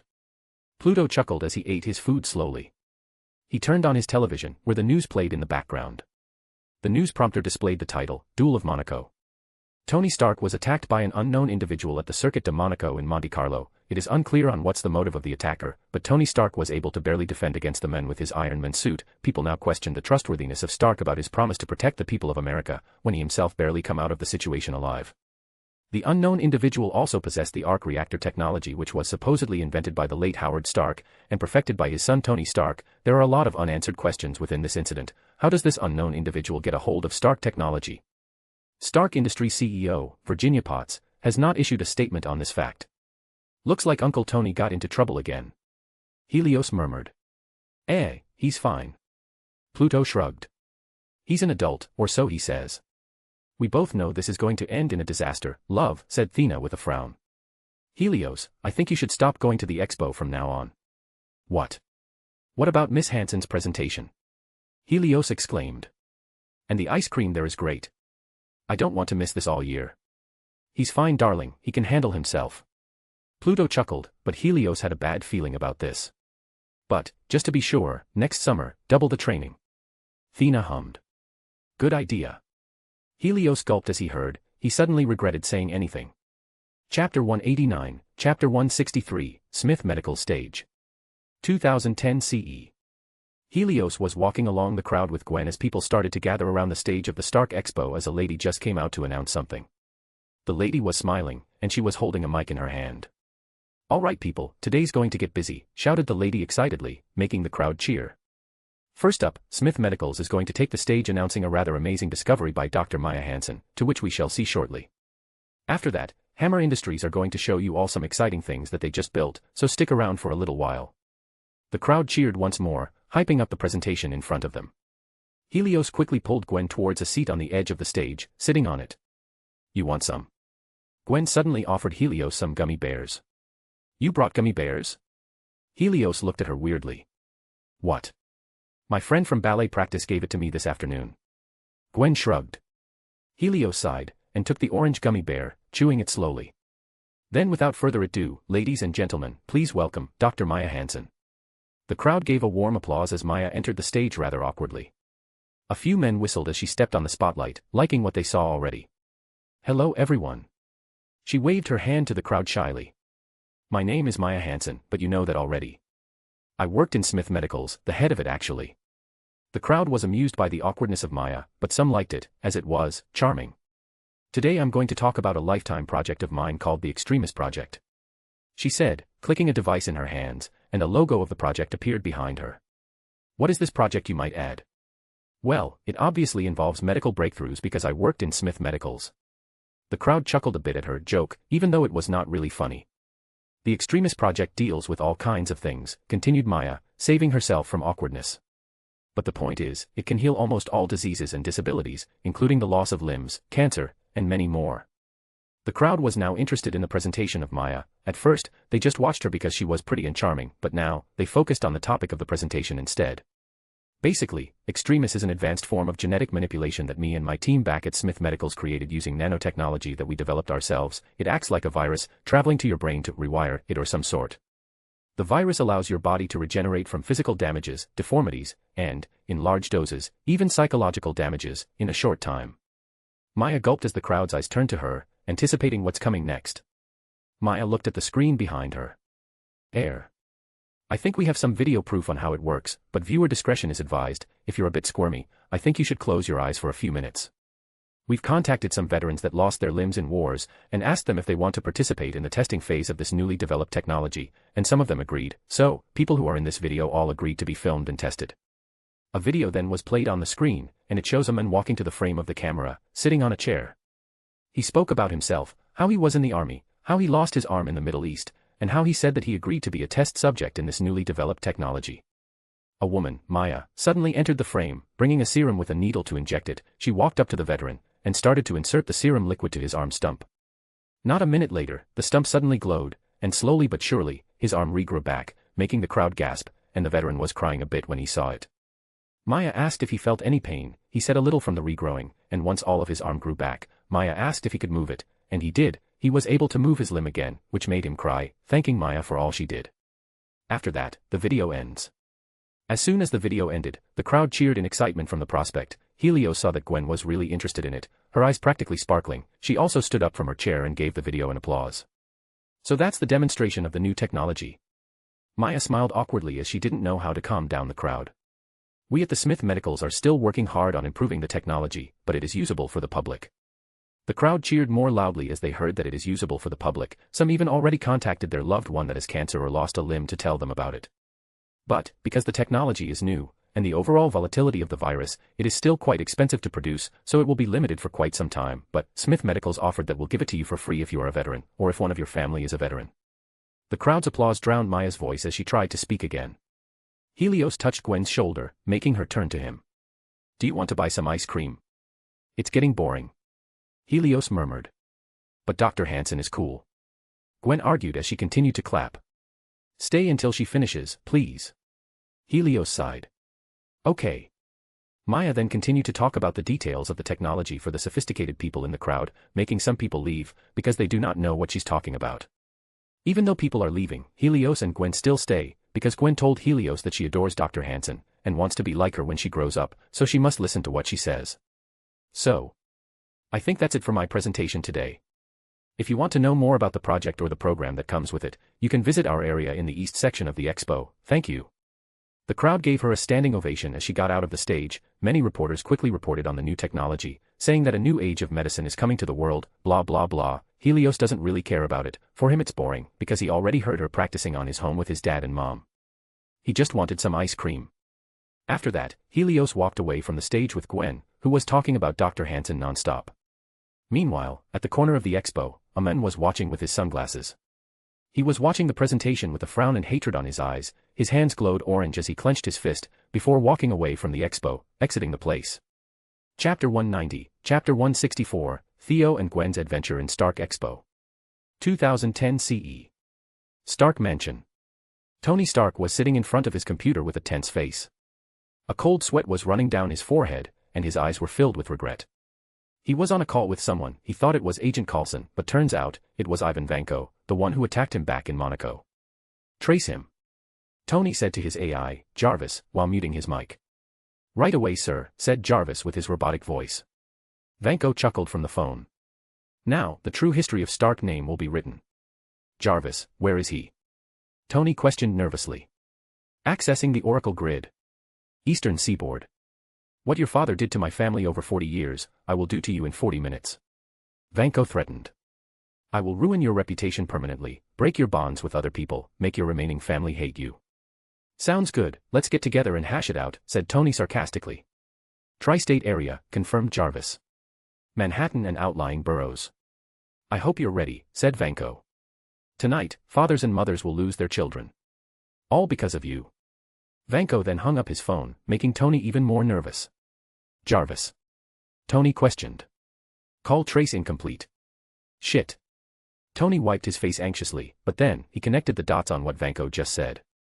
Jarvis, where's Uncle Smith right now? He is in his home, sire, watching TV with his wife. Theo. He is at the Stark Expo with his friend, Gwen Stacy. Tony clicked his tongue as he thought of a way to get there. He turned towards the newly built arc reactor core, and said, Jarvis, I think it's time we run some tests on the new toy. As Theo walked with Gwen in Stark Expo with ice cream in hand, they saw a small speck of light on the dark sky above. It was Tony Stark in his Iron Man suit. What's Uncle Tony doing? Helios murmured suspiciously as he licked his ice cream. Uncle Tony? You mean Tony Stark? Gwen questioned. Is he here? Helios pointed at the sky. There. Cool. Gwen murmured. Helios then saw Tony fly towards the main pavilion, where Hammer Industries was giving a presentation, which made him suspicious. Gweenie, I think we should go home now. What? Why? Curfew is still in 2 hours. I'm tired. Helios lied. You're tired. Gwen frowned. But. The main pavilion's windows suddenly shattered as sounds of guns echoed throughout the expo, scaring all the guests. A lot of gasps and screams quickly spread throughout the place. They saw Tony flying towards the air, followed by many drones that were shooting bullets at him. Oh my god, a woman shouted, dropping her food and running towards the exit. Helios turned to Gwen, who looked nervous at the sight. Come on Gweenie, we need to run. Huh? Gwen questioned in panic, but Helios quickly pulled her towards the exit of the place. Drones then came out of the main pavilion on foot as people started to run from there also. They had missiles on their shoulders. They suddenly nailed themselves to the ground, and launched HTE missiles towards the entrance, blocking the area. Helios, who was running to the exit, felt the wave of the force of the explosion, making him turn towards Gwen and protect her using his back. He summoned a hidden construct from his back, protecting him from the blast. They rolled on the ground as people tried to recover from the blast. He sat up, and looked at Gwen. Gweenie, Gweenie. You all right? Helios shouted as he slapped Gwen's face a couple of times. Huh? Why yeah. Gwen stuttered. Theo, what's going on? I don't know. Helios murmured as he helped Gwen stand up. He looked towards the drone, who was looking at him for some reason. Justin Hammer was discussing what the hell is going on with the operator and his men backstage. He looked like he was panicking, but tried to stay calm. He locked us out of the mainframe, said an operator in the backstage. What do you mean, he locked us out of the mainframe? A woman suddenly rushed towards them. It was Pepper Potts and another woman. Hammer groaned as he heard the voice. Please, please, just go away, I've got this handled. Have you now? Pepper questioned again. Yes, I do. Hammer answered with hostility. In fact, if your guy hadn't. Hadn't what, Mr. Hammer? Another voice suddenly interrupted Hammer's voice. Hammer was about to lash out at the men who interrupted him, but once he turned, he found a 9-foot-tall gorilla towering over him, staring at him with angry eyes. It was Grod. Why, your majesty? Hammer stuttered. And no, I was just saying that, if Tony Stark hadn't appeared, this wouldn't have happened. You blamed a man that is trying to help for your mistakes, Mr. Hammer. Grod questioned slowly. This is your technology going rogue, it is hurting many people as of right now. If one of my subjects are hurt, Mr. Hammer, you will be brought to Zimra for trial. You can request a trial by combat, but I wouldn't recommend that. Hammer gulped. Oh, of course not, your majesty. Grod hummed as he walked towards Hammer, and stared him down. Now, could you tell us who's behind this? This is supposed to be my vacation, Mr. Hammer, and you have ruined it. Be glad that I am not punishing you more. Why, yes. Hammer nodded vigorously in fear. It's Ivan Vanko. He's at my facility. Grod scoffed as he slammed Hammer towards the wall, knocking Hammer out. Classic human greed. Meanwhile, Potts and Rushman were watching this rather shockingly. Grod looked at Potts, which made her flinch, and spoke. Miss Potts, you should call the local authorities. Why, yes. I'll do that. Potts stammered. Grod then turned to Rushman, which made her frown. Miss Romanoff, I suggest you go to the Hammer facility now, unless you want us to deal with your country's problem. Outside our jurisdiction. That won't be necessary, your majesty. Romanoff sighed as her cover was blown so easily. Rest assured, we will deal with it as soon as possible. Then I'll be waiting. Grod hummed. He looked outside, and saw a drone flying towards the pavilion. He grabbed a metal beam nearby from unfinished construction, and threw it to the drone, nailing it down to the ground. Thea was running away from the drones with Gwen among the crowd as they tried to keep shooting them. Weirdly though, all the bullets seemed to have missed the people around them, only hitting the concrete. But that didn't stop them from panicking at all. Theo, my leg. Gwen complained. What's wrong? Helios questioned, only to see that Gwen's ankle had been sprained. Oh, come on, Gweenie. I'm sorry. Gwen started to sob like a kid she was. Hey, don't cry, here, climb to my back. Helios quickly carried her to his back, and ran again. Gwen was hugging him tightly, closing her eyes because of fear. Louds, booms and sounds of gunshots were around them, and honestly, Helios was used to it from the winter training. It all seemed like they were going to escape, but then, drones started to arrive in front of them, making the adults turn around and run, not caring about the children who were also running with them. The drones were staring at two people. 1, they were staring at Helios, and 2, they were staring at a kid with an Iron Man helmet. Targets confirmed, the drones announced. The gun barrels of the drones started to warm up. Helios was about to run, but the kid beside him didn't move. Instead, the kid raised his hand, and tried to pose like Iron Man. Are you an idiot? Helios shouted to the kid, which made him snap back to reality. Helios was about to pull the kid from the line of fire, but it was too late. Helios, in a panic, covered himself with a Warhammer-style power armor with Gwen inside the armor, which made her shriek in confusion and fear, and he faced the drone, soaking the bullets for Gwen and the kid. The bullets bounced off, so it was safe. Suddenly, Tony Stark landed in front of them, and he decimated the drones in front of him. Nice job, buddy, I will tell your father about this, he said casually. What the fuck are you saying? This is all your fault. Helios accidentally cursed. Wow, those films are a bad influence on you, said Tony. I will also tell your parents about that too. See you later, kid. Tony then flew off, leaving the scared Gwen, the pissed Helios, and the kid alone. Cool. The kid from before murmured. Helios just sighed, before his power armor turned into golden dust. Gweenie, you alright? Helios sighed. Gwen just nodded weakly on his shoulder, afraid to see, and just planted her face on Helios's neck. This is going to be a long night. Chapter 191, Chapter 165, A Busy Night. 2010 CE. Helios was now walking orderly as the police started to come to the scene. They were evacuating the public to the outside of the Expo. Helios was still carrying Gwen on his back. She calmed down a little and was opening her eyes, and the kid from before was following him now. Dude, how did you do that? The kid asked rather excitedly. Can you not talk about it? Helios grumbled. Hey, can you at least tell me how you did that? The kid asked. That was Warhammer 40k, right? The Emperor's power armor, one true armor. You know about it? Helios was a bit surprised. Well, yeah. I read about it a little. The kid shrugged. Well, don't tell anybody about it. But how did you do that though? The kid asked again. That is not your business. Helios murmured. All right, fine, keep your secrets, the kid said casually. I'm Peter by the way, Peter Parker. Helios just hummed, but Gwen suddenly bit his neck. Ow. What was that for? He just wants to be friends, Theo. Gwen said softly. Helios sighed. Fine. I'm Theodore Smith. Smith? As in Smith Enterprises? Peter questioned in surprise. There are many Smiths in America. Peter. Helios murmured. There's Will Smith, John Smith, Edward John Smith, Bessie Smith, I could go on. Good point. Nodded Peter casually, making Gwen chuckled.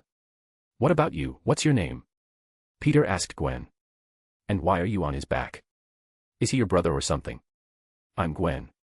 Gwen Stacy, said Gwen casually. He's not my brother, he's my friend. Oh, cool. Peter hummed. So you know about his powers? Dude. Helios warned. Not so loud. Sorry. Peter murmured. So you know about his, talent. No, I don't know. Gwen said softly. I thought we were friends, Theo.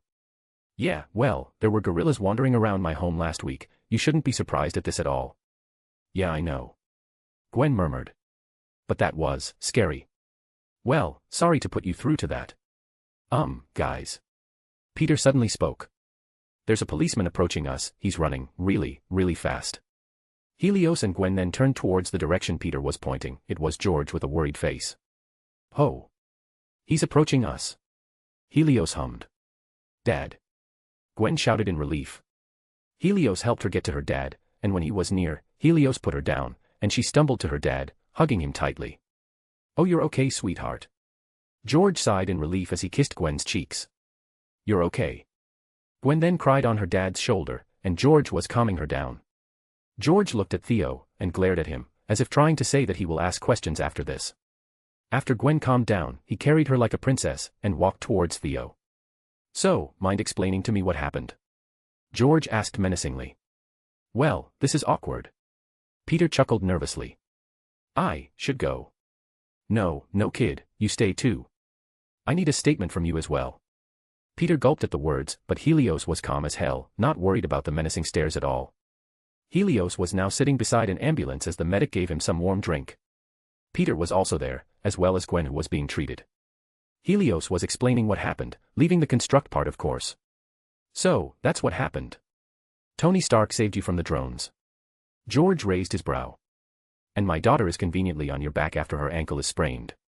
Well yeah, what do you want me to do? Give her a walking stick. Helios said sarcastically.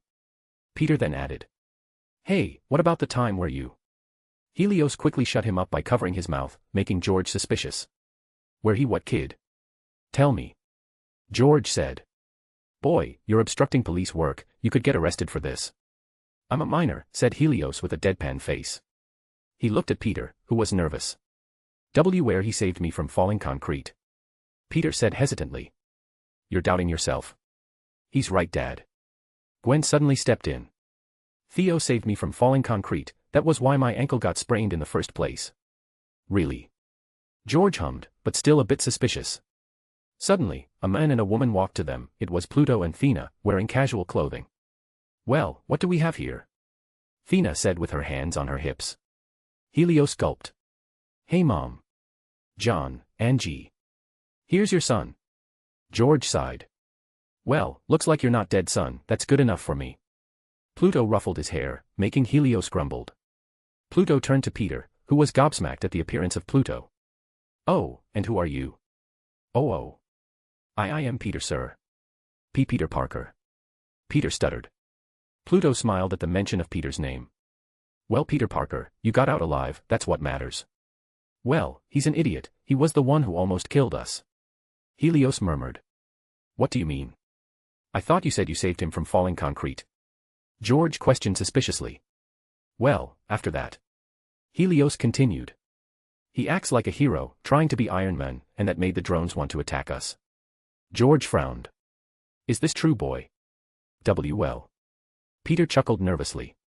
Don't be too hard on the kid, George, said Pluto, also ruffling Peter's hair. He just wants to be a hero, where's the harm in that? Oh, I don't know, losing his own life. George said sarcastically. Pluto shook his head in amusement. Just let them go, George. I'll take Mr. Hero to his home, you bring Gwen home. George sighed. Fine, go then. All right, Peter, let's take you home. What, sir? Is this really okay? Peter stuttered. It's fine. Pluto shrugged. Let's go.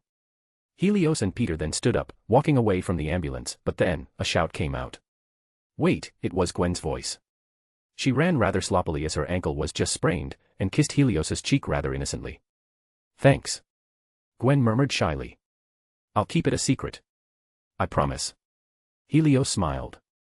You better. George, who was looking at the scene, turned purple. All right, sweetheart, let's go home, he said bitterly, glaring daggers at Helios. Pluto just chuckled in amusement, and all of them went to the car. The traffic near the Expo was bad, really bad, but the Expo was near Peter's house, so it didn't take too long. So, Peter, you know about Theo's talent?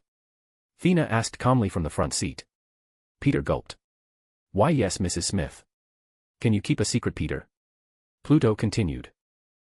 I'll try my best, Mr. Smith. Good. Pluto smiled. Maybe next year, you'll meet Theo in middle school. I hope you can be friends with him. He's a bit of a hard ass, you see. Dad. Peter looked at Helios, who was shrugging. Why yeah. Sure. Thank you, Peter. Thea smiled, and the car stopped at Peter's apartment building. Is this it? Why yes, thank you, Mr. Smith. Mrs. Smith. Peter said nervously. He looked at Helios. I'll see you around. Helios just hummed, and Peter exited the car, walking towards his aunt's apartment. After that, Helios and his parents sat in the car, not moving at all. You know what's going to happen, don't you? Helios accused. You're getting smarter and smarter every day, buddy. Pluto hummed. Yes, we know. Didn't you think that people were going to get hurt? Helios frowned. No, your sister's there, said Pluto. Didn't you notice? No bullets ever touched a person, just property, and it's Tony's property, so I don't really care. Why are you doing this? I didn't do anything, said Pluto. I just let it happen. Why? You, said Thea. You have to learn, Helios, that your power is not for playing around. We trained you really hard for a reason. Someday, Mom and Dad won't be there for you, just like today, we trained you so you could be prepared for things like this. So are you saying that you're training me to be a hero? Helios's face scrunched up. No. Pluto chuckled. We are training you so you could protect yourself and your loved ones. Power draws power, Helios. Soon enough, the world will become more and more dangerous. How are you going to protect Gwen or your new friend Peter if you can't use your power properly in a chaotic situation? Helios was silent and didn't think of anything. Listen, sweetheart. Thea said softly. We're not here to torture you, we're trying to make you survive for the times ahead. If we hurt your feelings when we are training you like this, we're sorry, but we just want you to be prepared. What your mom is trying to say to Helios is that we love you, said Pluto. You have no idea how hard it is to make you, well, exist. We are trying to make sure that when we're not there with you, you're still safe because of the gift that we gifted you. I understand, Mom, Dad. Helios murmured. I love the two of you too. Pluto and Thea smiled silently as the car moved. Now that's out of the way, I heard about something from Tony, said Thea calmly. I wouldn't trust his words because you're my son, and you should know better, but you didn't swear loudly, did you? Helios gulped, cursing Tony Stark secretly as he dreads the talks he will bear for the rest of the ride, or even the night. Chapter 193, Chapter 166, Thor, Prince of Nothing. 2010 CE. Asgard. A group of men and a woman quickly appeared at the edge of the Rainbow Bridge as a big man with blonde hair ran towards the entrance of the Bifrost. Why did you bring us back? The man, who was Thor, shouted to his father, Odin. Do you realize what you've done? What you've started? Odin shouted back. I was protecting my home. You cannot even protect your friends. Let alone a kingdom. Odin roared. Thor scoffed as he clenched his new Mjolnir. There won't be a kingdom to protect if you're afraid to act, he argued. The Jotuns must learn to fear me, just as they once feared you. That's pride and vanity talking, not leadership, said Odin. You've forgotten everything I taught you about a warrior's patience, and have you not learned anything while you were on Earth? War isn't everything. The Eternals taught you that. Don't bring their names here, father. Thor roared. They are just beings in a backwater realm. Do not think that I am beneath them. But you are. Odin argued. Unlike them, you are always consumed by pride.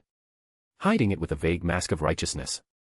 Well, I'm not just going to stand here giving speeches while Asgard falls. Thor shouted once more. I might be prideful, father, but I know what's best for our people. Are you?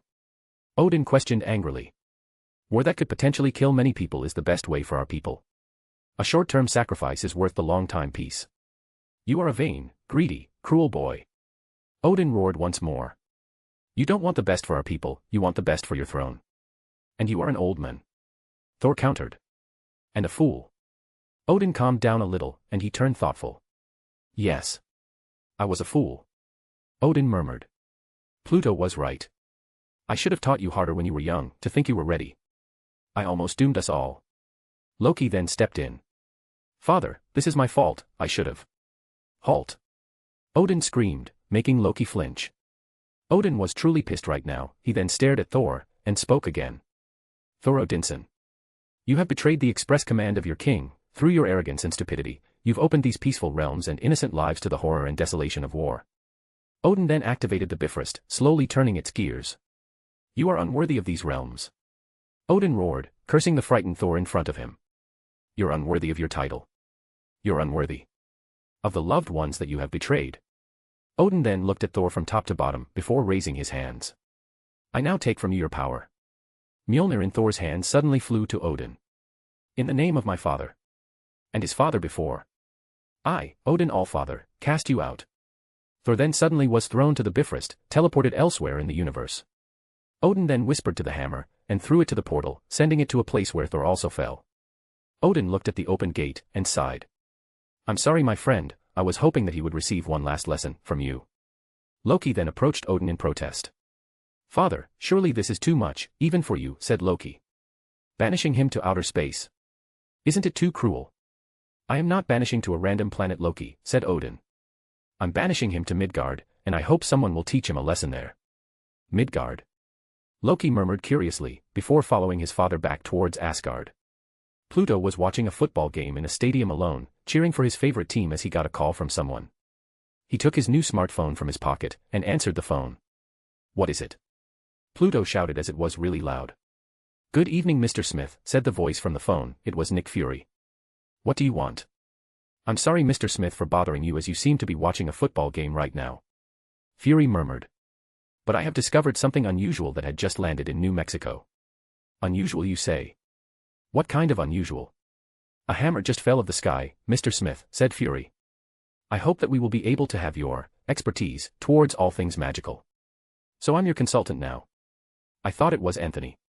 Well, we called you because we have no idea what we're seeing right now, sir, said Fury. So I would appreciate your help this time. Pluto sighed. Fine. It's probably someone I know anyway. Someone you know? Fury questioned in confusion, but Pluto hung up before he could get answers. Pluto calmed down from the call as he put his phone back to his pocket. He stood up and walked to the bathroom, vanishing into thin air. Chapter 194, Chapter 167, Loki, Master of Illusions. 2010 CE.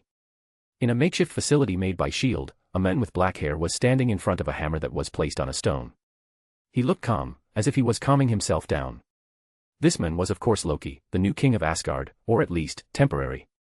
He had just talked to his brother Thor about something. He lied about his father's death, and about his mother not allowing Thor to get back. No one seemed to notice Loki's existence in the base, everybody just ignored him for some reason. Loki then took a step, and tried to pull the hammer from the ground. But it was of no use. It's not going to work, a voice suddenly sounded, making Loki flinch, and he summoned Gungnir, his new weapon as king of Asgard. When he turned, he saw someone familiar, a man that had beaten him up so many times that he lost count, but he also taught him many things, including the mastery of illusion magic that Loki knows today. It was Pluto the Eternal, the lord of all that is golden. Uncle. Loki calmed down a bit, but he was still weary of the being in front of him. Pluto hummed as Loki greeted him. Last time I saw you, you're half as tall as me. That was a long time ago. Loki answered. Pluto shrugged as he walked towards the hammer. For me, it was only 1,000 years ago, almost 1/7 of my life. You have lived for quite a long time. Loki chuckled. Pluto then looked at Loki, his violet eyes made the god of mischief really nervous. So why are you here? Pluto questioned calmly. I'm here to break the news to Thor, said Loki, looking sad. That father has died on his Before Loki could finish what he started, he felt a sharp and unbelievable pain from his stomach. He looked towards it, and saw that Pluto's hand penetrated his abdomen, making him split blood. Loki could feel the unbearable pain, but suddenly, it vanished in an instant. He dropped towards the ground, and touched his abdomen. There was no blood. The pain lingered for a bit, before disappearing altogether. He looked around frantically. He saw that the people around them were frozen in time. What? Do not lie to me, Loki, said Pluto, his violet eyes glowing in the dark as he stared at Loki like he was but an ant. Speak the truth when I am in front of you. I don't understand. Loki felt a sharp pain again, this time from his head. He felt that he dropped to the ground, before feeling like he was standing again. I said, do not lie, said Pluto. All right. Loki gasps as he feels the dread that he had not felt for a long time. I came here to meet Thor, to trick him to not come back. Why? Because you want the throne. Of course not. Loki yelled. Pluto was about to strike him again, but he paused. You're not lying, said Pluto weirdly. Loki chuckled in desperation. Why do you think I lied? Because I was hungry for power. You taught me, uncle. I know who I am. Then why do you want to stay on the throne? Saving the people of Asgard, said Loki. Hatred filled his words. Do you really think that Asgard would prosper in the hands of my brother? He's vile and arrogant, his brain only thought of battles. Asgard would be doomed in his hands. You're not lying, Pluto murmured. At least one of you actually listened to me. Loki was panting heavily as he knelt on the ground. I am weak, uncle. For all this time, I thought father preferred Thor as his heir rather than me because I am not good enough, but, turns out, I'm not even his son. Pluto sighed as he heard Loki. Stand up. Loki stood in front of him, still panting from the pain before. If I said that I know that you're a frost giant since the start, would you hate me? I would ask. Why did you not tell me from the start? Well, the answer to that question is that, it does not matter, said Pluto. Being a frost giant doesn't make you a monster, Loki. Asgardian children used to be told that frost giants will eat them if they do not behave. Perhaps, but is it the truth? Or simply a systemic lie? Pluto questioned again. You know, for all the things me and Sprite taught you, you still believe in stigma and generalization. You know all of that is an illusion, built by a society's psyche in order to cope with certain problems of theirs. Then what am I? A prince of Asgard? An heir to Loki? Loki questioned calmly. You are Loki, Pluto said in a matter-of-fact tone. Master of illusions. Loki hummed. Then what do you want me to do? Give back the throne to Thor. Pluto shrugged. Do what you want, he said, surprising Loki. You keep your throne, bring Thor back to your world, it's up to you. The one who is king right now is you, until Odin wakes up anyway. So you're telling me? Oh, no, I don't really care about Asgardians matters, Pluto said. You can destroy the place, and I won't give any fucks. Loki frowned a little, suspicious about Pluto's action. But, Pluto said, casually grabbing the hammer and juggling it in the air. Let Thor stay on Earth for a little bit. And please, don't send anything to Earth, it's a pain to deal with. I have a son. I'm supposed to be tired already. You have a son. Loki was once again surprised. Oh, Odin didn't tell you. Pluto hummed. Well, you should meet him, you'll be a good sparring partner for him. I don't know about that. Loki chuckled. Pluto sighed and planted the hammer on the stone again. Well, you should go, need to talk to your brother after this. Loki nodded. Thank you, uncle. Pluto raised his brow. For what? For understanding me. Pluto smiled. Well, between the two, you are always my favorite. Loki chuckled, and started to walk away from him as Pluto deactivated the time lock. Loki, said Pluto again, making the men turn around. Whatever you do, don't lose yourself in power. Loki nodded. I'll try. Oh, and stop by once in a while, it'll be fun seeing you practice your magic, might even teach you some new things myself. Loki shivered at the thought. No thanks, uncle. I'm a king, remember. Need some things to take care of. Pluto chuckled as he shook his head in amusement. Wimp. Chapter 195, Chapter 168, Thorodinsen. 2010 CE. Thor was sitting in an empty room that was covered with one-way mirrors. He was dirty, mud covered his handsome face, and a sad expression enveloped him. He was leaning to the front, massaging his nose bridge as he thought what his brother Loki just said to him. Loki just said that his father died because of him, and his mother doesn't want him to come back. It is all his fault. Oh, Thor. Not so mighty now, are you? A voice suddenly sounded, making Thor flinched on his seat. He recognized that voice anywhere. It might be a long time since he heard it, but he still remembers. Thor jolted awake as he turned towards the voice. It was Pluto, standing with his black fedora hat and trench coat. "You uncle." Thor stuttered. Pluto raised his brow. "What? You suddenly appeared on Earth and you think I won't visit you? You uncle." I heard what happened," said Pluto. "You arrogant brat." It was all for the good of Az. Thor then suddenly felt a sharp pain in his chest. As he looked at it, he saw that there was a hole on it, and his heart missing. He looked at Pluto again in pain, and saw that his heart was on his hand, still beating. Thor clenched his whole chest tightly, and dropped to the ground, wailing in pain silently. Pluto then threw away the heart towards him, hitting his face. "Don't lie to me, Thor," said Pluto. His hand then turned green, a magical circle around it, and he turned it, slowly but surely. Thor's heart came back to where it's supposed to be. "Have you forgotten that I can read minds?" What? Uncle. Did you just try to kill me?" Thor said in disbelief, checking his fixed chest. "Did I?" Pluto questioned casually. "Lie to me again and I'll do it again." Thor then sloppily tried to walk towards the seat again. Why? "Why? Because you're an idiot," Pluto said. "Like your father said, you hide your pride and greed beneath a vague mask of righteousness." Thor's eyes widened as he heard that. "How did you? Bloody hell, are you an old man?" "I just said that I can read your mind." Pluto sighed. He then looked through the one-way mirror, and saw that there was a man sitting on a chair. That chair was suddenly enveloped with blue energy, and it teleported to the inside of the room, and the previous man dropped to the floor, confused about what just happened. Pluto sat on the chair, and crossed his legs.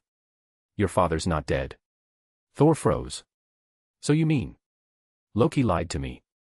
Pluto shrugged. "When you put it like that." Thor clenched his fist. "That bastard." Thor then suddenly stood up, but then he got pushed down to the chair again by spatial pressure. "You uncle. What are you doing?" "I need to save my father from him." "No, you have to deal with me first." Pluto then raised his hand to a certain direction, and suddenly, Mjolnir launched at him, breaking the glasses and knocking some people that were in the way. Thor paled as he saw that Mjolnir was in Pluto's hand. Pluto dropped the hammer to the ground, cracking the tile as he did so. "Take it," said Pluto. Shield agents then suddenly gathered around the room, pointing their guns at Pluto. "Put your hands up," said a shield agent to Pluto, but he ignored it. "Take it," Pluto repeated. I can't," Thor said desperately. "Why?" "Because you're not worthy." Pluto questioned again, and Thor nodded weakly. "Pathetic," said Pluto. He grabbed the Mjolnir again, and smashed Thor in the face with it. Thor was thrown away, making a hole in the walls of the makeshift facility, and towards the outside. The shield agents then suddenly opened fire towards Pluto, but it was of no use. The bullets bounced off of him. "Agent Coulson, I think you should leash your dogs more tightly," said Pluto. The lights of the facility were turned off. In between the darkness and the flashes of gunfire, only the glowing violet eyes of Pluto could be seen. "Mr. Smith." Coulson was surprised. I didn't know you're here. Hold your fire." The shield agents stopped their firing, but they were confused. Their bullets didn't do anything to him. Coulson walked up to him and shook his hand. "Mr. Smith, if you can, please notify us before going here, as to not create an accident like that." "Duly noted." Pluto hummed. He looked at a bald agent besides Coulson, who was sweating heavily. "Sitwell." "Why you know me, sir?" Sitwell stuttered. Pluto smiled mysteriously. "Maybe we'll see each other soon, under different circumstances of course." Coulson was confused by the interaction and decided to take a note of it to report to Fury later. "Mr. Smith, I appreciate that you've come, but do you know who he is?" "Thorodinsen, check the Norse mythology about them," said Pluto casually. "About Mjolnir as well, that's what this is," said Pluto, showing off the hammer by juggling it. Mjolnir." Coulson stuttered. "Yeah, don't disturb me, all right, I'll help you deal with him. After I'm done with him, a man by the name of Eric Selvig should come to pick him up. Give it to him." "Sir." "Just do what I say, agent," said Pluto. "After that, watch him closely. I'll do something later on, and do not disturb me, no matter what." "Got it." Roger that." Pluto hummed. "Good." He then disappeared from the place, leaving the shield agents confused. Pluto then appeared in front of Thor, who was wailing in pain on the ground. "Painful, isn't it?" Pluto questioned as he slammed the hammer to Thor's face again, making a loud boom. "You uncle. Please stop." "Why?" "I thought you said that I am beneath you, surely you can fight back," said Pluto, slamming the hammer again, breaking a couple of bones. When Pluto saw that his body couldn't handle it anymore, he rewound his body back to where it was still uninjured, and hit him again with his hammer. "Come on. Fight back!" shouted Pluto as thunder roars in the sky. "You uncle, I am sorry." Thor coughed up blood. I was wrong." "Wrong about what?" Pluto said, kicking Thor's face. I shouldn't. I shouldn't have provoked the Jotuns." "That's it," Pluto said, still kicking Thor on the ground. "And that I am beneath you, not the other way around." Pluto stopped kicking and smiled. "Good." Pluto dropped the bloodied hammer to the ground, cracking the dirt. He rewinds Thor's body, so he's not injured anymore. "You are not a god, Thor," said Pluto calmly. "There are many powerful beings, those are gods, not your puny self. I just want the Jotuns to fear me." "You're lying," said Pluto. He was about to strike Thor, but he saw Thor flinched, making him stop. "You are a spoiled child. Since birth, you have everything, the only thing you know are battles, and you never saw the desolation of war. Not battle, Thor, but war. War is terrible, and men must become terrible to wage it, which makes you a terrible person. You have a choice between peace and war, yet you choose the worse one, that makes you a terrible king." Pluto then kicked the Mjolnir so that it was near Thor. "Take it." Thor pulled the hammer, but it didn't work. I can't." Pluto sighed. "You know, Thor, I was once a terrible person, maybe I still am, I don't know, but at least I learned from my mistakes, from my experiences, unlike you. Thea taught you, yet you never learn." I'm sorry." Thor coughed, bearing the pain of Pluto's punches. "So right now, I will give you one final lesson," said Pluto. "You always thought that I'm cruel, right, Thor? Fine, I'll become your villain in your story now." Pluto then knelt to the ground. "I will teach you humility and despair." Pluto then vanished, leaving Thor laying on the ground in pain, and the bloodied hammer beside him. The S.H.I.E.L.D. agents then ran towards him, apprehending him again. Chapter 196, Chapter 169, Humility and Despair. 2010 CE. The next day. Next morning, Thor was already picked up by Erik Selvig and was staying with his team, Jane Foster and Darcy. Thor was now standing in front of a kitchen counter, waiting for the toast to come out of the toaster as he pondered, wondering what will happen next. What is the lesson that Pluto speaks of? Humility and despair, what does that even mean? Thor goes through every scenario that he could think of on how Pluto is going to do this. His thoughts, however, were broken down as Jane, a beautiful earthling that Thor had met, touched his shoulder. He turned towards her, only to be greeted by a beautiful smile, to which he smiled back, albeit forcefully. "You okay?" Jane asked in worry. "I am fine, Jane," said Thor, not convincing at all. The toast then came out of the toaster, and he put it on the plates, before giving scrambled eggs on top of it that Jane had just cooked. As he gave the breakfast to Darcy and Erik Selvig, a knock suddenly sounded from the glass door. Thor turned around, and he saw his friends, the warriors Three and Sif, standing outside the door with a wide smile on their faces. "Found you," said the biggest warrior of the four. Thor's eyes widened as he saw his friends. A million thoughts suddenly came through his mind, scared that if anything happens to them. The warriors Three and Sif entered the place, and they hugged Thor right there and there. Erik's team, however, were mildly surprised, especially Erik himself, who dropped his cup of coffee onto the ground. My friends," Thor said nervously, softly hugging his friends. "This is good," the biggest of the warrior Three exclaimed. "We found you."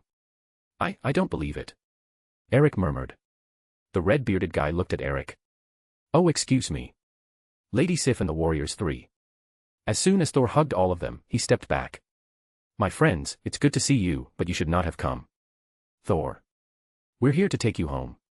"I know." Thor nodded weakly. "I heard about what happened in Asgard, but I cannot go there right now." Sif was confused. "Why? There's my uncle," Thor said, his chest suddenly felt heavy. He wants to teach me a lesson." "No. You should not be here right now, you're in danger." "Your uncle?"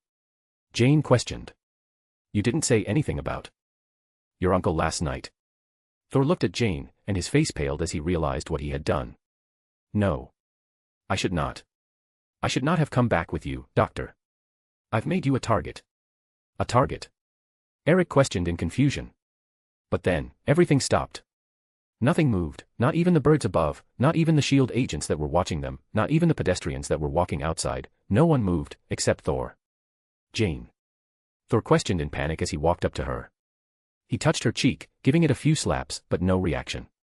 "My friends?" he questioned again, turning to his friend, he gave them a few slaps also, but again, no reaction. "Uncle," he shouted desperately. "Please. Not them. Don't bring them into this." Thor then could hear footsteps near him. He instantly turned around, and saw Pluto, fully geared with his eldritch armor, along with Persephone, hovering near him, pointing at Thor at all times. Thor tried to walk to Pluto to beg, but he can't move now. He was trying desperately to move even an inch, relying on his brute strength to fight the force, but ultimately, he failed. "I told you, didn't I?" stated Pluto calmly. "I was going to teach you a lesson. Humility and despair." Thor then suddenly knelt to the ground, like the gravity had just increased tenfold. Thor then watched as Pluto walked towards Jane, which made him pale. "Uncle, please, do not do this," he pleaded. Pluto caressed Jane's frozen cheek. "Who should I take, Thor?" "Jane." Pluto then continued to walk towards Sif. "Or Lady Sif." "No, please." Thor pleaded again, trying so hard to break free. "Choose Thor," said Pluto calmly. "Who will it be? Lady Sif? Or your human friend, Jane Foster?" "Uncle, don't. I've learned my lesson, please, don't take them," Thor begged. "Choose," said Pluto, his voice as cold as ice. Persephone then floated to Jane, pointing towards her head, and Pluto was grabbing Sif's head. "Or I'll kill both of them." "No," Thor shouted desperately. "Then choose." "Okay," Thor panted. Sif, take Sif." Pluto clicked his tongue a couple of times, showing disappointment. "You chose Jane over Sif, Thor. A lady that has been loyal to you since you were a child." Thor didn't answer, he just looked down to the ground, like a puppy being scolded. "Fine, if you don't want to answer the question," Pluto said softly as he walked back to Jane, making Thor panicked. "Then I'll take Jane instead." Pluto then quickly disappeared with Jane, leaving only blue dust around the place, and time went back to normal. "No-oh!" Thor shouted as he made a run for it, but it was useless. Thor dropped to the ground, punching it repeatedly. What? What just happened?" Darcy stuttered as she felt dizzy. "Where's Jane?" Eric questioned in worry. Thor then noticed a paper that just fell from the air where Pluto once stood. He took it, it was a makeshift map, with a marker on it, signaling a location of something. "Thor, where's Jane?" Eric questioned again. He took her." He gulped as he tried to calm himself. "He? What do you mean he?" Darcy questioned again. "Thor, what is going on?" The warrior's three questions. "My uncle, he took her." Thor repeated again. "I need to get her back." Chapter 198, Chapter 171, Thor, God of Thunder. 2010 CE. Stop. Everything around Thor and Kojuru suddenly froze in time, and Thor could see from the edge of his eye that Pluto was walking out of the shack, still in his eldritch armor. Thor wanted to move, but again, he couldn't. Suddenly, he saw that the body of his redhead friend disappeared. Instead, it reappeared where he got knocked out. From the looks of it, he's still breathing. That made him calm down, but he was still frozen. Pluto then raised his hand, and Mjolnir flew towards him, to his hand. Thor then could move again, dropping to the ground. Kojuru sheathed his sword, before walking towards his father. "You uncle.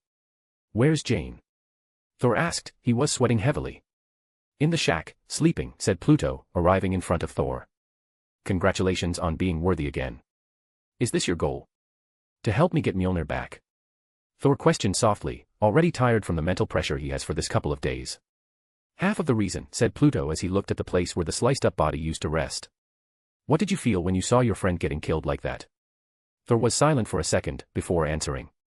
"Despair. Rage. Guilt." Pluto hummed. "And yet you still want to declare war," he continued. "You want to make your people feel like that." Thor knelt tiredly on the ground. "And no. I was mistaken. I was prideful. Finally, you realized that." Pluto chuckled. He then gave Mjolnir to Kojuru beside him, and Kojuru was able to take it easily, making Thor just cry in his mind about how not special he is in front of Mjolnir. Pluto knelt in front of Thor, and patted his shoulder. "You okay?" "I'm fine," Thor murmured. Pluto looked at his missing hand, and he rewind Thor's body to a state where the hand wasn't cut off yet. "Come on, let's have some tea in the shack, Shield should be coming shortly." A woman was lying peacefully on a hospital bed as an Asian man read a book beside the bed, waiting for the woman to wake up. The woman then suddenly jolted awake, still having the adrenaline from before. The woman was of course Sif, and the man was Kojuru, still in his jogging suit, and he was using his iPod. Sif turned towards Kojuru and jumped off the bed, trying to find a way to defend herself. Wow, lady, I think you should calm down for a second, said Kojuru, standing carefully to not make Sif panic. Sif looked around her, and it was an unfamiliar place. Where is this? You're in a shield facility, said Kojuru calmly. Your friends are outside, just waiting for you to wake up, they're leaving now. What? Sif exclaimed, trying to find her stuff, but then, she found that she wasn't in her clothing, instead, she was in a hospital gown. That made her blush, and glared daggers at Kojuru. Did you undress me while I was sleeping? What? No. Kojuru murmured. The agents are the one who took your clothes off, although I volunteered. Sif rushed towards him, and grabbed his shirt by the neck. What did you say? Kojuru shrugged. Hey, I was being honest. Sif frowned, and released her grasp on his shirt. Where are my things? Outside, with the agents, said Kojuru. Be careful around them, one might stab you in the back if you're not careful. Sif raised her eyebrow. Thank you for the warning. After that, she walked outside the room, trying to find her things. Kojuru just whistled as he saw her ass jiggle when she walked away, and chuckled to himself before taking his book and putting it in his bag. What are you doing? A voice suddenly sounded, making Kojuru flinch. He turned around, and saw his father leaning on the door frame. Father. You scared the shit out of me. Kojuru cursed. You've changed a lot in these years. Pluto hummed. From an honorable man to this. What? I do not have a long list of suitable partners. Kojuru shrugged. It's either my sisters buy rings, or, that's it actually, but now, an Asgardian was presented before me, I will shoot my shot, father. I wasn't talking about that, I could not give any fucks about your taste in women. Pluto stated. I was talking about the way you behave, you used to call me Pluto-sama. I know, it feels weird, but being free from those traditions, it's a bit nice. Kojuru nodded. I like the way I am today, father, it's all thanks to you. Pluto chuckled. Alright, if you decide to take a woman as your partner, I'll officiate it. Kojuru smiled. I'll call you when that time comes. Pluto hummed. What are you doing after this? Preparing for a mission, said Kojuru. Hydra base, the new kid is coming with me. Isaiah. Wow, you're quite quick on deciding. He has experience, so it's an easy choice, said Kojuru as he grabbed his bag. Besides, he has a strong sense of justice, he's a good match. Then I'm glad. Pluto said. Tell him to meet me after the mission. Will do, father. Said Kojuru, before pressing a device that he brought. A small blue energy square suddenly appeared on top of him, and it came down to the ground. As it touched Kojuru, his body disappeared slowly, and he vanished from the place. Pluto then exited the room, walking towards Thor that was waiting for Sif outside. As the Asgardians gathered in the desert, Thor called for Heimdall. He didn't answer for a quick minute, but then the Bifrost appeared slowly from the sky. Thor kissed Jane in front of the others, making some uncomfortable, and he walked toward Pluto. Uncle. Thank you. He said sincerely. Even though you almost killed me many times this week, I'm still grateful for what you did to me. You made me realize something. Well, I told you I was going to give you one final lesson, said Pluto. After this, I'm not going to help you anymore. Thor chuckled. Fair enough. I will deal with Loki for you. Oh no, I fully support Loki becoming king, said Pluto, surprising Thor. He's more capable than you, I have to beat you many times before you're like this, while him. He just needs a couple of talks and boom. Done. What? You don't want me to be king? Thor stuttered.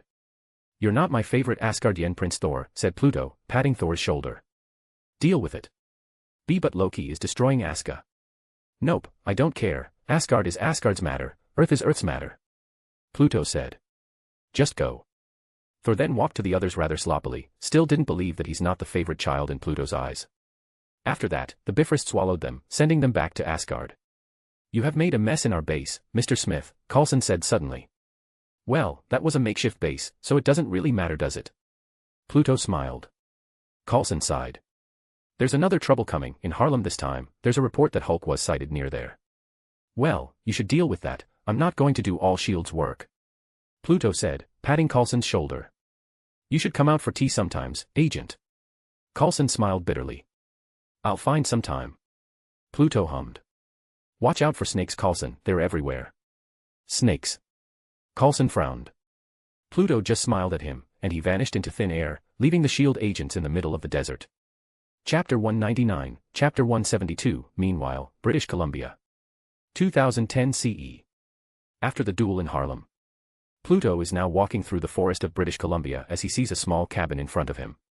He was with his son Helios, who looked nervous and annoyed at the same time. Just back at home, summer just started, and the Harlem incident just happened, wreaking havoc on the neighborhood.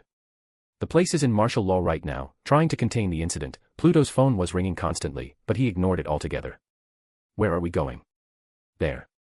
Helios questioned. I thought you wanted to train me again. Oh yes, you'll be trained. Pluto hummed as he put his hands to his pocket. Prepare yourself. What? But where's the target? Helios asked again in confusion. Pluto pointed at the cabin. There. The target's a cabin. Pluto chuckled. He should appear right about now. As soon as Pluto said that, the cabin suddenly exploded into pieces, and in the middle of the wreckage, a big green monster was staring at Pluto and Helios with rage on his face. The monster roars loudly, making birds around them run away from the scene. You want me to defeat that monster? Helios exclaimed in disbelief. That thing just destroyed Harlem. Technically, he isn't alone in destroying it. Pluto shrugged. He then saw the hug sprinting towards him with full force. Oh look, he's approaching us, prepare yourself boy. I swear. I will report you to Child Protective Services, said Helios angrily as he stepped in front of Pluto. He summoned a thick and gigantic tower kite shield, and he planted it on the ground. The Hulk then arrived at them, and he punched the shield, making a loud booming sound that scattered the dirt around them, and it knocked both of them down. Sure, you can do that, but your toys will stay with me, said Pluto casually, watching the two fight it. Helios clicked his tongue as he stood up, and he constructed a suit that covered his whole body. The suit looked like it came out straight out of a Justice League vs. Batman comic page. It was chunky, looks high-tech if not for the golden color of the construct, and it towered over the Hulk. Haha. I designed it myself. Prepare to get a beating, green guy. Helios laughed like a madman, and it made Pluto cringe just hearing about it. He's already in that phase, huh? Pluto massaged his nose bridge. Helios then sprints towards the Hulk, who just recovered himself from the impact. As soon as the green guy stood up, Helios punched him roughly, and when the fist touched the Hulk's skin, it made a burn mark, not enough to make it permanent, but it was still a burn mark. The Hulk was thrown away tens of feet to the depths of the forest. How tough is your skin? Helios exclaimed. He then unsummoned his suit, but then his body suddenly was enveloped with golden energy, and he floats from the ground. Hey Dad. I just figured out how to fly. Helios said excitedly, but then saw that the Hulk recovered from the punch. He rushed towards the Hulk, and he quickly enveloped the green guy using his golden constructs. The Hulk tried to escape, but Helios just made his walls thicker and thicker, and Hulk was unable to rip it open anymore. He was now covered in golden walls, and Helios created a machine just on top of the square that contained the Hulk. Can't fight if you can't breathe, huh buddy? Helios stated with a smirk as the gears of the machine turned rapidly. Suddenly, Helios started to see the Hulk chokes from the lack of oxygen inside the square. The Hulk tried desperately to escape, but the walls just kept getting thicker and thicker. The Hulk even tried to dig, but the construct also enveloped the ground. Helios then saw the Hulk start to weaken. He dropped to the ground, and his body started to get smaller. As soon as he saw that, Helios frowned. The Hulk kept getting smaller and smaller, and eventually, he passed out, and it was a human that passed out, not the Hulk. Wait, what? Helios asked himself as he dispersed his construct. He landed near the human, and walked towards the man. A human. Dr. Bruce Banner, said Pluto as he appeared beside Helios. A scientist. He wants to recreate the super soldier serum, but backfired instead. You didn't tell me he was a human. Helios frowned. Does that matter? Of course it is. Oh, so if it's a human, you're hesitant to kill them, even though he or she can destroy an entire city in just a day. Pluto hummed. But if it's not human, even though it's harmless, you'll kill them without a doubt. That's not what I just said. Helios murmured. Then what did you say, boy? It feels wrong. I grew up with humans, Dad. Just because you grow up with them you will spare them. Even though he is clearly a threat to the world. And no. Then what? I dash. Pluto sighed as he ruffled Helios's hair. We're Eternals, Helios, we're not supposed to be biased. But I get it, sometimes it's hard to not doubt what you're doing. Helios turned towards his father. Did you? Have you ever regretted killing someone? Pluto chuckled. Not really, most of them deserved it. But, in the future, if you ever decide to take that path, Helios, to take lives, I suggest you should remember every kill you've done. Helios raised his eyebrow. Why? It makes you remember what made you do it in the first place, and it will help with the bloodlust that came with it, said Pluto. Maybe find an anchor as well, so you won't lose yourself in the blood. Anchor. Pluto hummed. My anchor is your mom, he said. She keeps me in check. Whenever a battle comes up, I used to just lose myself in the fight, killing blindly, whether it was a deviant fight, a human battle, or even a squabble between ourselves. Your mom will snap me back to reality. She doesn't realize it, of course. I just look at her, and I snap out of it. I obviously don't do that anymore though. The world's at peace for now. An anchor. Helios murmured. Pluto chuckled as he stood up, and he ruffled Helios's hair again. Come on, let's go home. You have a free summer this year. You've beaten the Hulk. That's good enough for me. Really? Helios said in excitement. Yes. Pluto shook his head in amusement. Let's go. Wait, what about Dr. Banner? Let him be. Pluto hummed. He'll deal with his problems himself, unless he asks for help, of course. Helios nodded, and the father-son pair vanished from the place, leaving the knocked-out Banner out in the wilderness. Chapter 200, Chapter 173, After Ballet Practice. 2011 CE. Helios was walking on the pavement of Forest Hills as he was pulling his bike casually. Gwen was with him, sitting on the back seat of the bike, enjoying the warm wind of May. Gwen was still wearing her ballet dress, as she was just coming back from her ballet practice. She was barefoot, and in her hand, her ballet shoes. Turns out, she forgot to bring some clothing to change into once she finished practice, and needed to go home with her ballet dress still on. Electives, what about electives? Suddenly questioned Gwen, continuing a conversation they had just now. Do you know what you're going to choose? Helios sighed. Gwen, it's still a year till we go to middle school. Well, it can't hurt to choose now, right? True. Helios murmured. I guess media. Gwen raised her eyebrow. Media. Like those TV news. No, like films. Helios corrected. Dad says making films is fun, so I'ma try it. That's cool. What's the other one? Another one. There's another one. Yeah, 2 electives. Gwen answered. Then I don't know. Helios murmured. Maybe band. That sounds nice. Oh, I want to be in a band. Gwen exclaimed. Drums are cool. Really? You want to be in a band? What's wrong with that? Gwen frowned. I don't know, picturing you with your ballet dress while playing drums is kinda funny. Helios chuckled, and Gwen smacked his shoulder playfully. I'm quitting ballet after this. Gwen murmured. What? Why? Helios questioned. You were good at it. Not really, I don't like it anymore. Answered Gwen. I'll ask Dad to sign me up for a self-defense class instead, he'll definitely agree to that. Oh, that's good. Helios hummed. But then, he had a brilliant idea. Hey. Why don't you come with me next summer? Come where? Gwen asks curiously. I have this training camp every summer with Mom and Dad upstate, said Helios, holding a laugh. They teach me self-defense and all kinds of things. So that's why you were missing every summer? Gwen murmured. I don't know if my dad allowed me to go with you there. Hey, just talk to him, maybe he'll agree. Helios shrugged. That way, I have a friend in a friend in the training camp. Gwen frowned hearing Helios's words. Okay. That's great. Helios exclaimed. By the way, you asked me about what electives I might choose, how about you? I was thinking advanced science. Gwen answered softly. Helios scrunched up his face. Really? You want to learn more of the boring stuff? Well, I like those stuff. Gwen murmured bitterly. But fine. Robotics sounds cool. Robotics? That doesn't seem like you. Helios commented. I thought you wanted to be like Dr. Hansen. But you said advanced science is boring. Gwen grumbled, punching Helios playfully. Hey, I was joking. Helios laughed. But seriously though, why robotics? I don't know.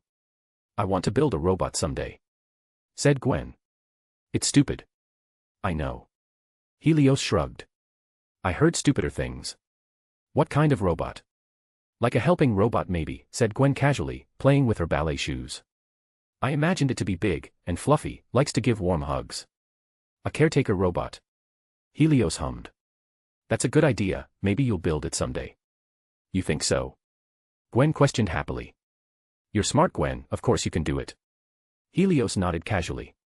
How did you come up with the idea though? It's just that Mom sometimes is lonely at home. Gwen murmured. And she's sick, it's not like she could go anywhere, maybe a robot will help, you know. Helios turned to Gwen and smiled sadly. Gweenie. "Oh, here we are," said Gwen, jumping from the bike as they arrived in front of her house. "I'll be fine, Theo. I'll talk to my dad about next summer, maybe he'll allow it, but then again, Mom'll be alone at home." "It's fine if you don't want to go, Gweenie, I'll be fine alone, as usual," Helios said softly. Gwen hummed.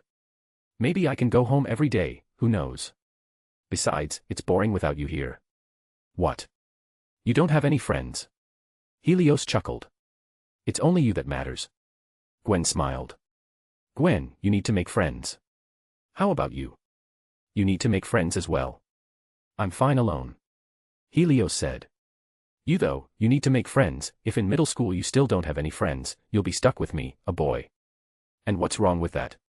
Gwen questioned. Helios sighed. "Nothing really, but the point is, you need to make friends, otherwise, I'll be very mad." Gwen giggled. "Fine, I'll try to make friends." Helios smiled. "Good." Helios then walked her to her doorsteps, where he stood on the lawn, while Gwen walked towards the door. "Theo." Gwen called Helios's name. We'd still be friends in middle school, right?" she asked. Helios raised his brow. "What makes you say that?" "I don't know. I read somewhere that when students entered middle school they changed a lot." Helios laughed. "Up to you, Gweenie, I'm fine either way." Gwen smiled, and knocked on her door. The door soon opened, revealing Gwen's mother, who was bald, probably from all the chemotherapy. "Oh, hello Theo," said Helen with a soft smile. Helios also smiled sadly. "Hello Mrs. Stacy. You want to come in for some cookies?" "I just baked some," she said, offering goodwill. Helios declined politely. "Sorry Mrs. Stacy. I need to go home. I'm going upstate with my parents today." "Oh, that's a pity." Helen sighed. "Well, visit us other times then." "I'll try Mrs. Stacy." Helios nodded. He then turned to Gwen, which the girl waved him goodbye. "Bye," she smiled softly. Helios also waved his hand. "Bye, see you after summer, Gweenie." Chapter 201, Chapter 174, World Security Council. 2011 CE. Somewhere unknown. Nick Fury was standing in front of 6 big screens inside a dark room. He was putting his hands below his back, his eye patch barely visible, and on those 6 big screens were another person. It was the World Security Council, and right now, they were barraging Fury with questions. "Are you saying that you refused our request, Director?" said a councilwoman.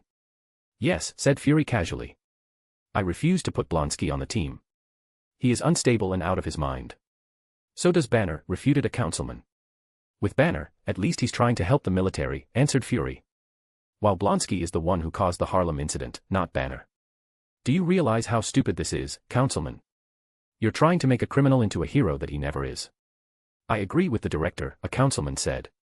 "Well, it's more of Councilate. King Grod was in the World Security Council. It is an idiotic idea. I'd rather help Banner recover his power rather than helping Blonsky.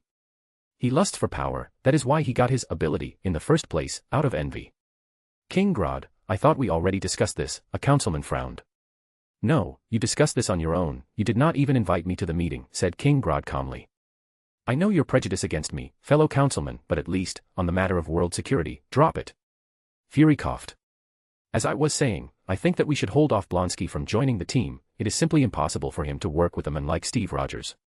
The council was silent for a minute, before saying, "We will discuss this another time, Director.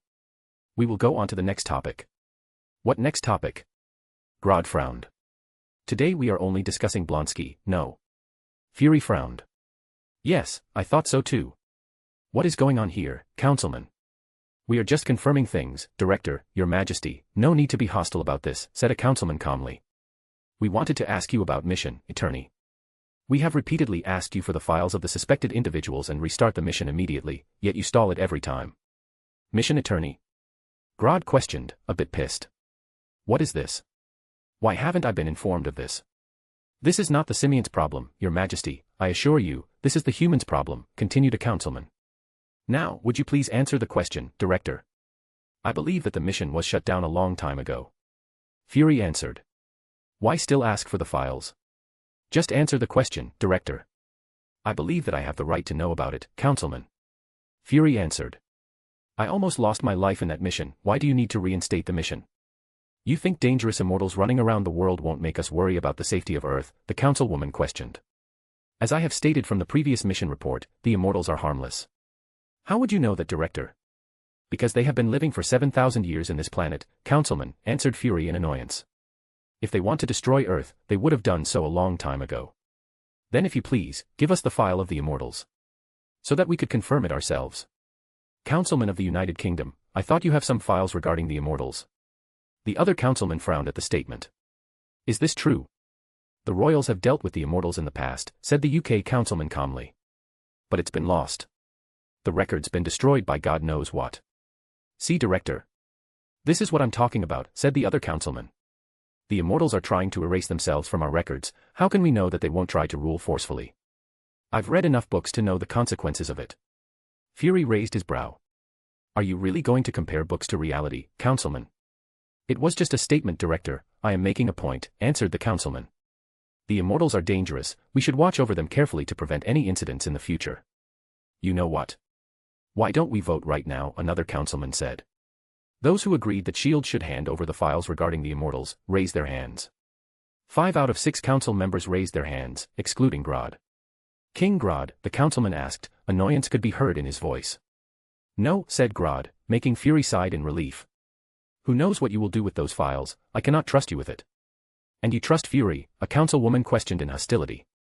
At this age, council member, I would rather trust a foreign spy than politicians, said Grod, venom laced on his words. I am done here. We are in a state of distrust, council members, and as long as you don't trust me in this council, I will also not trust you.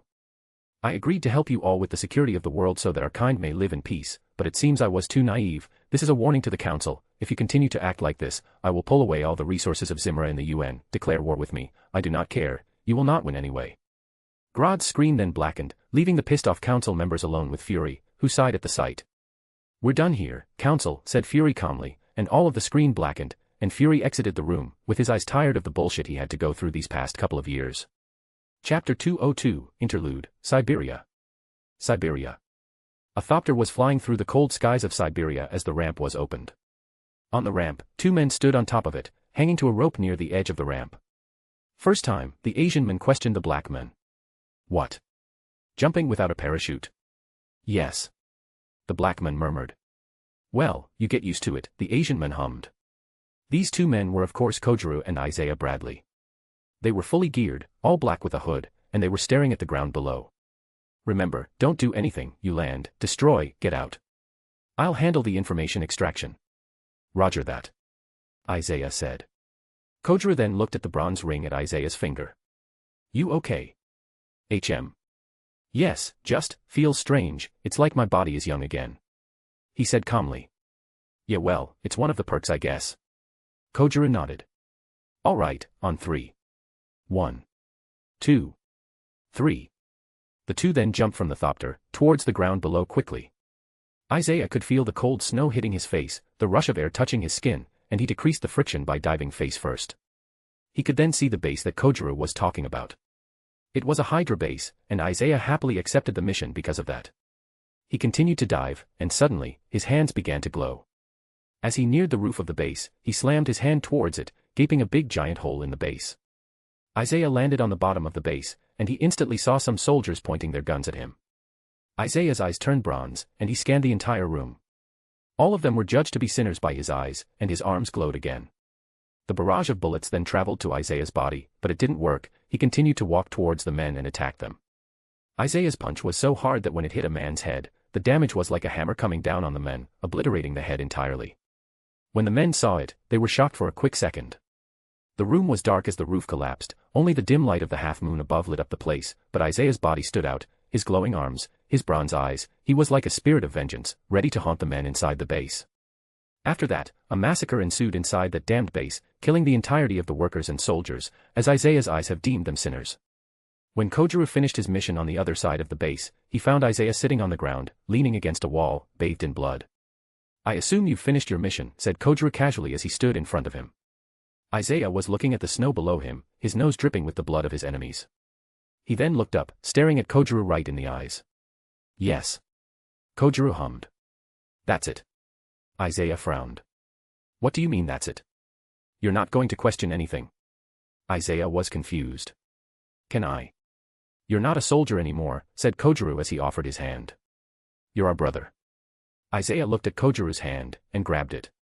He stood beside him, and walked with him towards the outside of the place. Then what's the point of this mission? Kojiru took out a flash drive. Names. Names. Hydra infiltrators. Kojiru said. We're going to hunt them all. Like right now? Isaiah questioned. Kojiru chuckled. Not right now, no. We need planning. Hydra is tough to root out, even for us. The Thopter then landed in front of them, picking them up. The cost of freedom is high, Isaiah, continued Kojiru. Hydra won't give us the satisfaction that easily.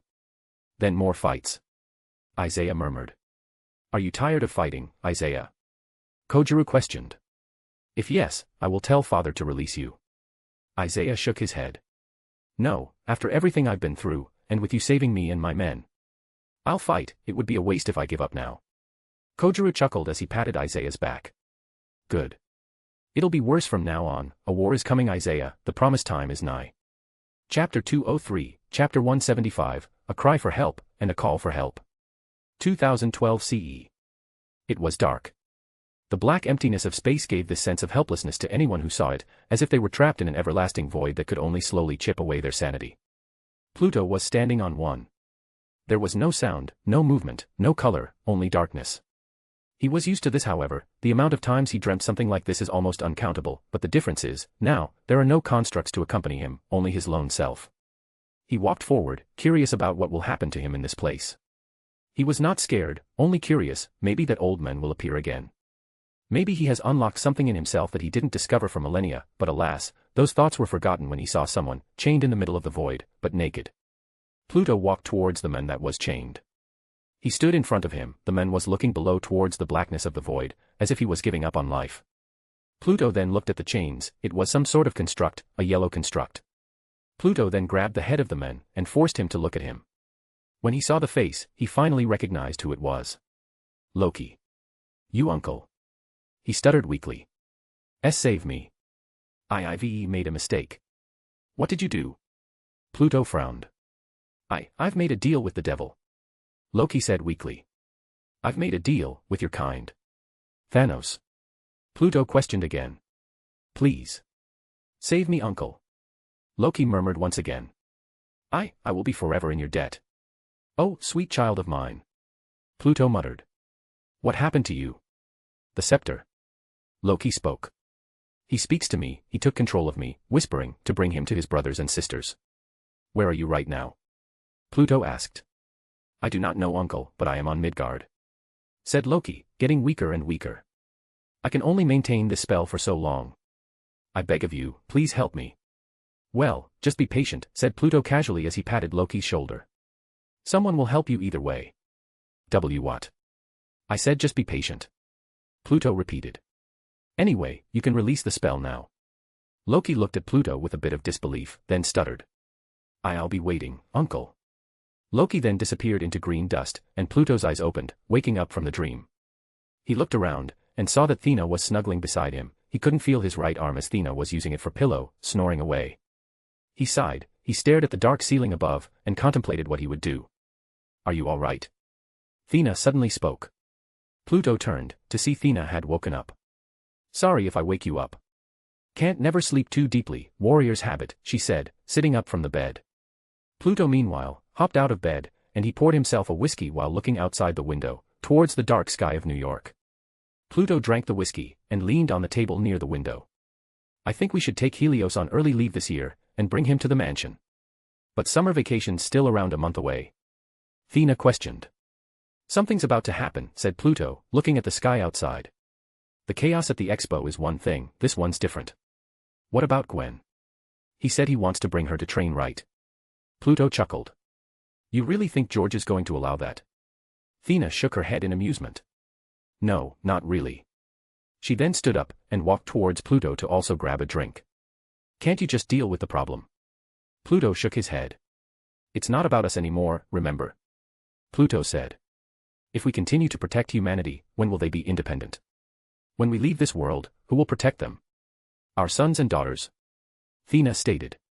The sorcerers? Not enough. Pluto drank his whiskey again.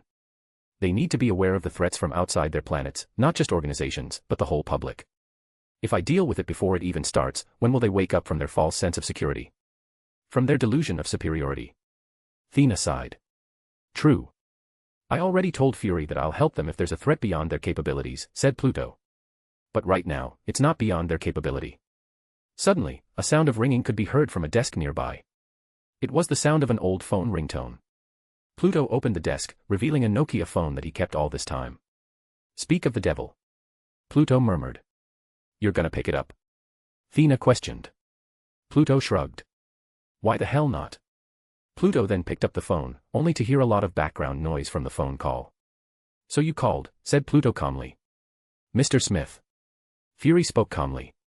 There's been a situation, a grave situation. Is it the Tesseract? Pluto questioned softly, surprising Fury. You played with a dangerous object, Fury, this problem is coming one way or another. We need your help, Mr. Smith. No. Pluto answered, making Fury clench the Nokia phone he held tightly. This is not beyond your capability, you still have more ways to solve this rather than asking me for help, I'm your worst-case scenario, remember. Reactivate the Avengers initiative Fury, you know you have to do it. Fury sighed. You know a lot of things, Mr. Smith. I'll send my boys to you. Pluto continued. But they're not your men, they'll act independently. We need to have a commanding voice. It'll destroy the chain of command if we let your boys run free. It's not a request, Director, said Pluto. One of your boys is a king, Mr. Smith, I cannot make him act, as he does not have jurisdiction over the United States. Pluto frowned. I thought I told you to not spy on my family, Director. It comes with the job, Mr. Smith, nothing personal, said Fury. I'm sorry, but I cannot let you have them act independently. I'll send a representative to S.H.I.E.L.D. so you can communicate with them, but they will still act independently, said Pluto calmly. I don't care about the jurisdiction, Director, you can arrest them if you want, but I doubt you can do that. Pluto then hung up the phone, leaving a frustrated Fury at the other end of the phone call. Well, New York's going to get messy from now on, said Pluto as he grabbed another device, this time, it was a simple smartphone. He turned it on, and there was only one thing displayed on the screen, it was a red button. Pluto pressed it, a fingerprint then appeared, Pluto pressed his left thumb on the scanner, and it confirmed the identity of him. The phone then beeped for a few seconds, before the screen turned black. And out of that black screen, appeared a symbol. The Unseen One's symbol. Chapter 204, Chapter 176, The Gathering of Sons and Daughters. 2012 CE. New Orleans, Louisiana. Jean was sitting in a small diner with a little girl in front of her, eating pancakes rather quickly. She was reading some files on some kids that lived around the area, as if she was searching for a specific kid. He was lying beside you, right? When you pass out? Jean questioned the little girl, Tandy. Tandy hummed as she chewed on the pancakes. I think he took my ballet shoes. I left it there. Didn't you say you're attracted to him or something? Jean questioned. Can you feel him now? Tandy shook her head, her blonde hair moving along with it. No, I can't feel anything. Jean sighed. This is not going to work. I need to ask Anna for this. Oh. We're meeting Auntie Anna again. Tandy asked curiously. Well, there's no other choice, we're finding a needle in a haystack if it continues like this. Well, okay. Tandy murmured, finished her pancake, and she wiped her mouth with a tissue. Both of them then stood up, paid for the food, and got out of the diner. As soon as they got out, they could hear the jazzy music of New Orleans across the street, where a cafe opened. They walked through the pavement, Tandy was holding Jean's arm tightly, to not get separated. Let's pick up your mom first in the salon, after that, we'll fly to Zimra. Tandy just hummed, and both of them entered a salon, where Tandy's mother was enjoying some time alone. Melissa, we need to go, said Jean. Already? Melissa said curiously. Did you find him? Jean shook her head. We need to talk to Anna about this. Well, okay, she said, closing her magazine that she was reading. She stood up and walked towards Tandy, before grabbing her hand tightly. When they were about to go out, Jean's phone suddenly rang. She was weirded out, because she thought that she had told Cleo not to give her any mission for a while, but now, the mission phone rang. But, when she saw that it was a different kind of call, she smiled widely. Finally. What? Tandy said, trying to look at the phone. Jean looked at the mother and daughter. Sorry, I think I have to delay the search for a little while. Why? Tandy said, looking a bit disappointed. Father finally called, said Jean, showing the Unseen One symbol flashing in her phone to the two. Something big is happening. Jean then took out her bag and gave it to the mother, making her confused. It's money, take it as vacation here, just be careful with it. Melissa's eyes widened. All of it. Jean hummed. Passports, IDs, even weapons are in there, so be careful. You're entrusting me with all this. Well, we're not going to lose track of you. Jean chuckled. So don't do anything stupid. I'll go now, you can find a hotel nearby, maybe even continue the search if you can. Okay, be careful Jean. Jean hummed, she then turned to a small alleyway, before being swallowed by a blue square that suddenly appeared on top of her head. Oxford University, UK. A man was currently giving a lecture rather casually in a big classroom inside the university. He was wearing glasses, with a thick book on his hand. He was teaching history to the class, and they were discussing the gods of the Hellenic religion. This man was of course Michel de Nostradamus, an apostle of Pluto. He was showing pictures of drawings depicting the gods using his projector that was connected to his laptop. So, who can tell me about Hades's role in the society back then? He questioned the class. A woman then raised her hand, and Michel pointed at her. Yes, Miss Watson. Hades, meaning the unseen one, also called Platon, meaning the wealth giver, is the god of the underworld. He rules over the underworld, wealth, and darkness. He is the caretaker of souls, not the reaper of souls, but the caretaker, keeping them from returning to the land of the living. Good, 10 points for Gryffindor Miss Watson, joked Michel, making the other students also laugh. I am joking, please don't get offended by it. None taken Professor. Watson also giggled. Michel then clicks his mouse, and the slide moves. Hades is an anomaly, for us modern society. Unlike Christianity, who often depicts the devil as well, evil. Hades is not like that. Michel then stood up, walking around the classroom casually. To the Hellenic society, Hades is seen as a form of natural order, everyone was scared of death, and so they respected him. People rarely talk about him, and he was rarely depicted in murals, hence, the name Unseen One, because people do not like to stare at death. Michel then looked at the students in front of him, and continued. Unlike Zeus, who is famous for his lust, Hades is the opposite of him. He is kind, nurturing, and a caretaker. As you might have heard from the story of Troy, Hades decimated the damned city because they kidnapped his daughter. Another student raised his hand. Mr. Whitman. Michel said. You said that Hades is the opposite of Zeus, which must mean that he isn't lustful. Whitman stated. And yet he had a human daughter. How does that work, Professor? Michel chuckled. Well, the term adoption isn't a strange word to gods, Mr. Whitman, he said, making the whole class chuckle. Another student raised her hand, it was Watson again. Yes, Miss Watson. Is that supposed to happen, Professor? She questioned, pointing at the projector. Michel turned around, and he saw the symbol of the unseen ones flashing at his slides. Michel raised his eyebrow, and then he smiled. All right class, if you know what symbol this is, I will dismiss the class right now. A man raised his hand. Hades a symbol. Good work Mr. Braddock. Michel said with a smile.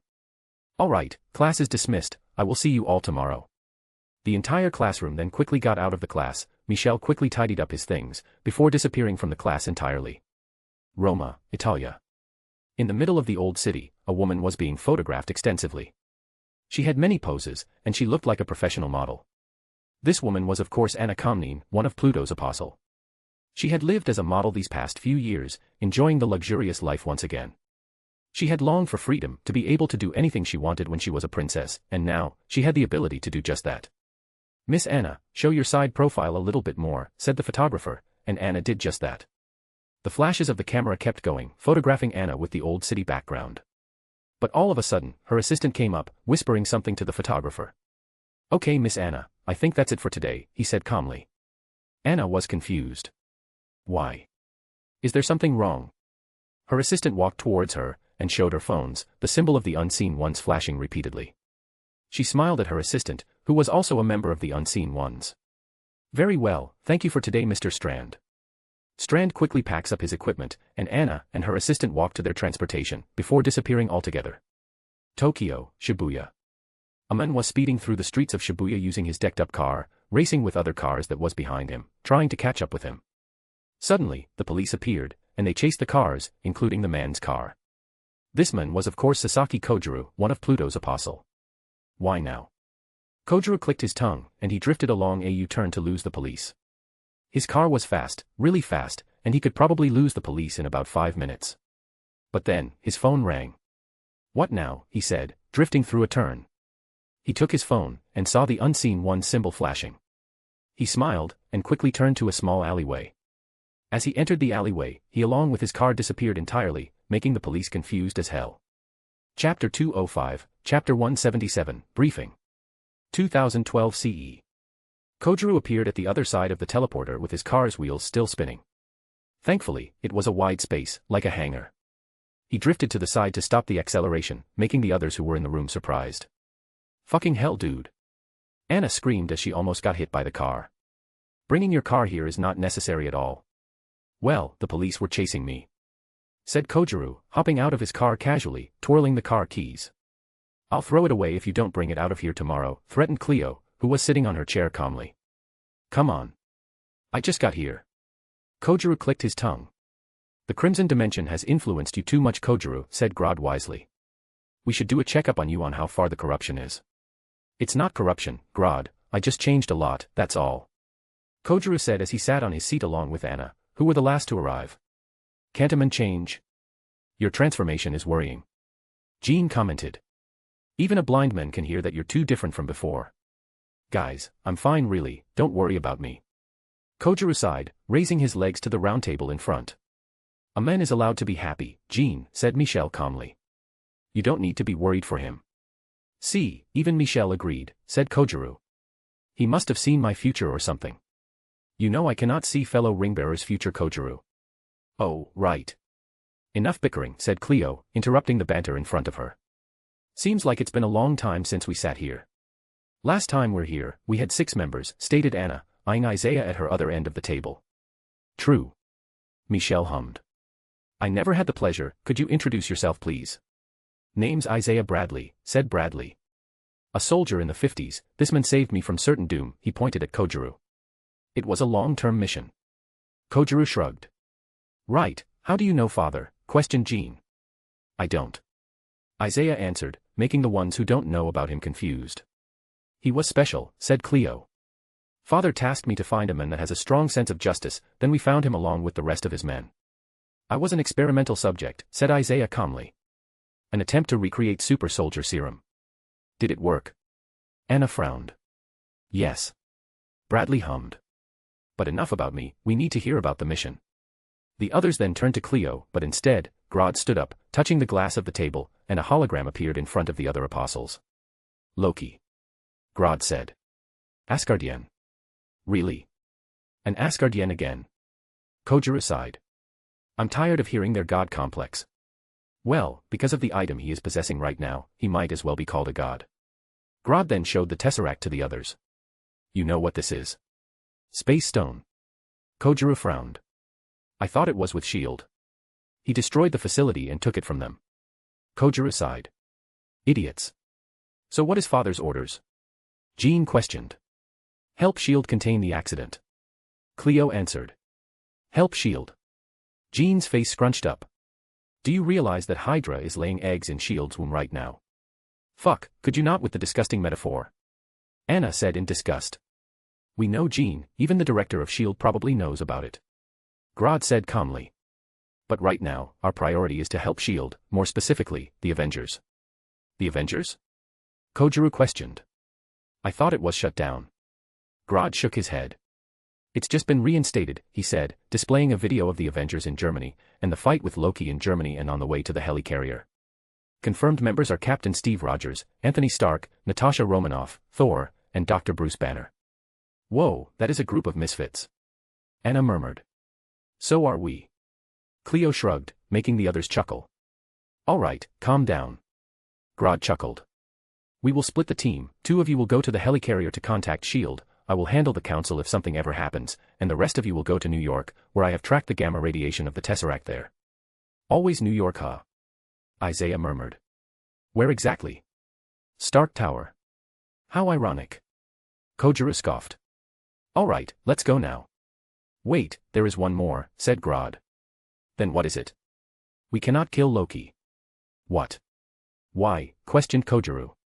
He is controlled by something, father didn't tell me. Grod murmured.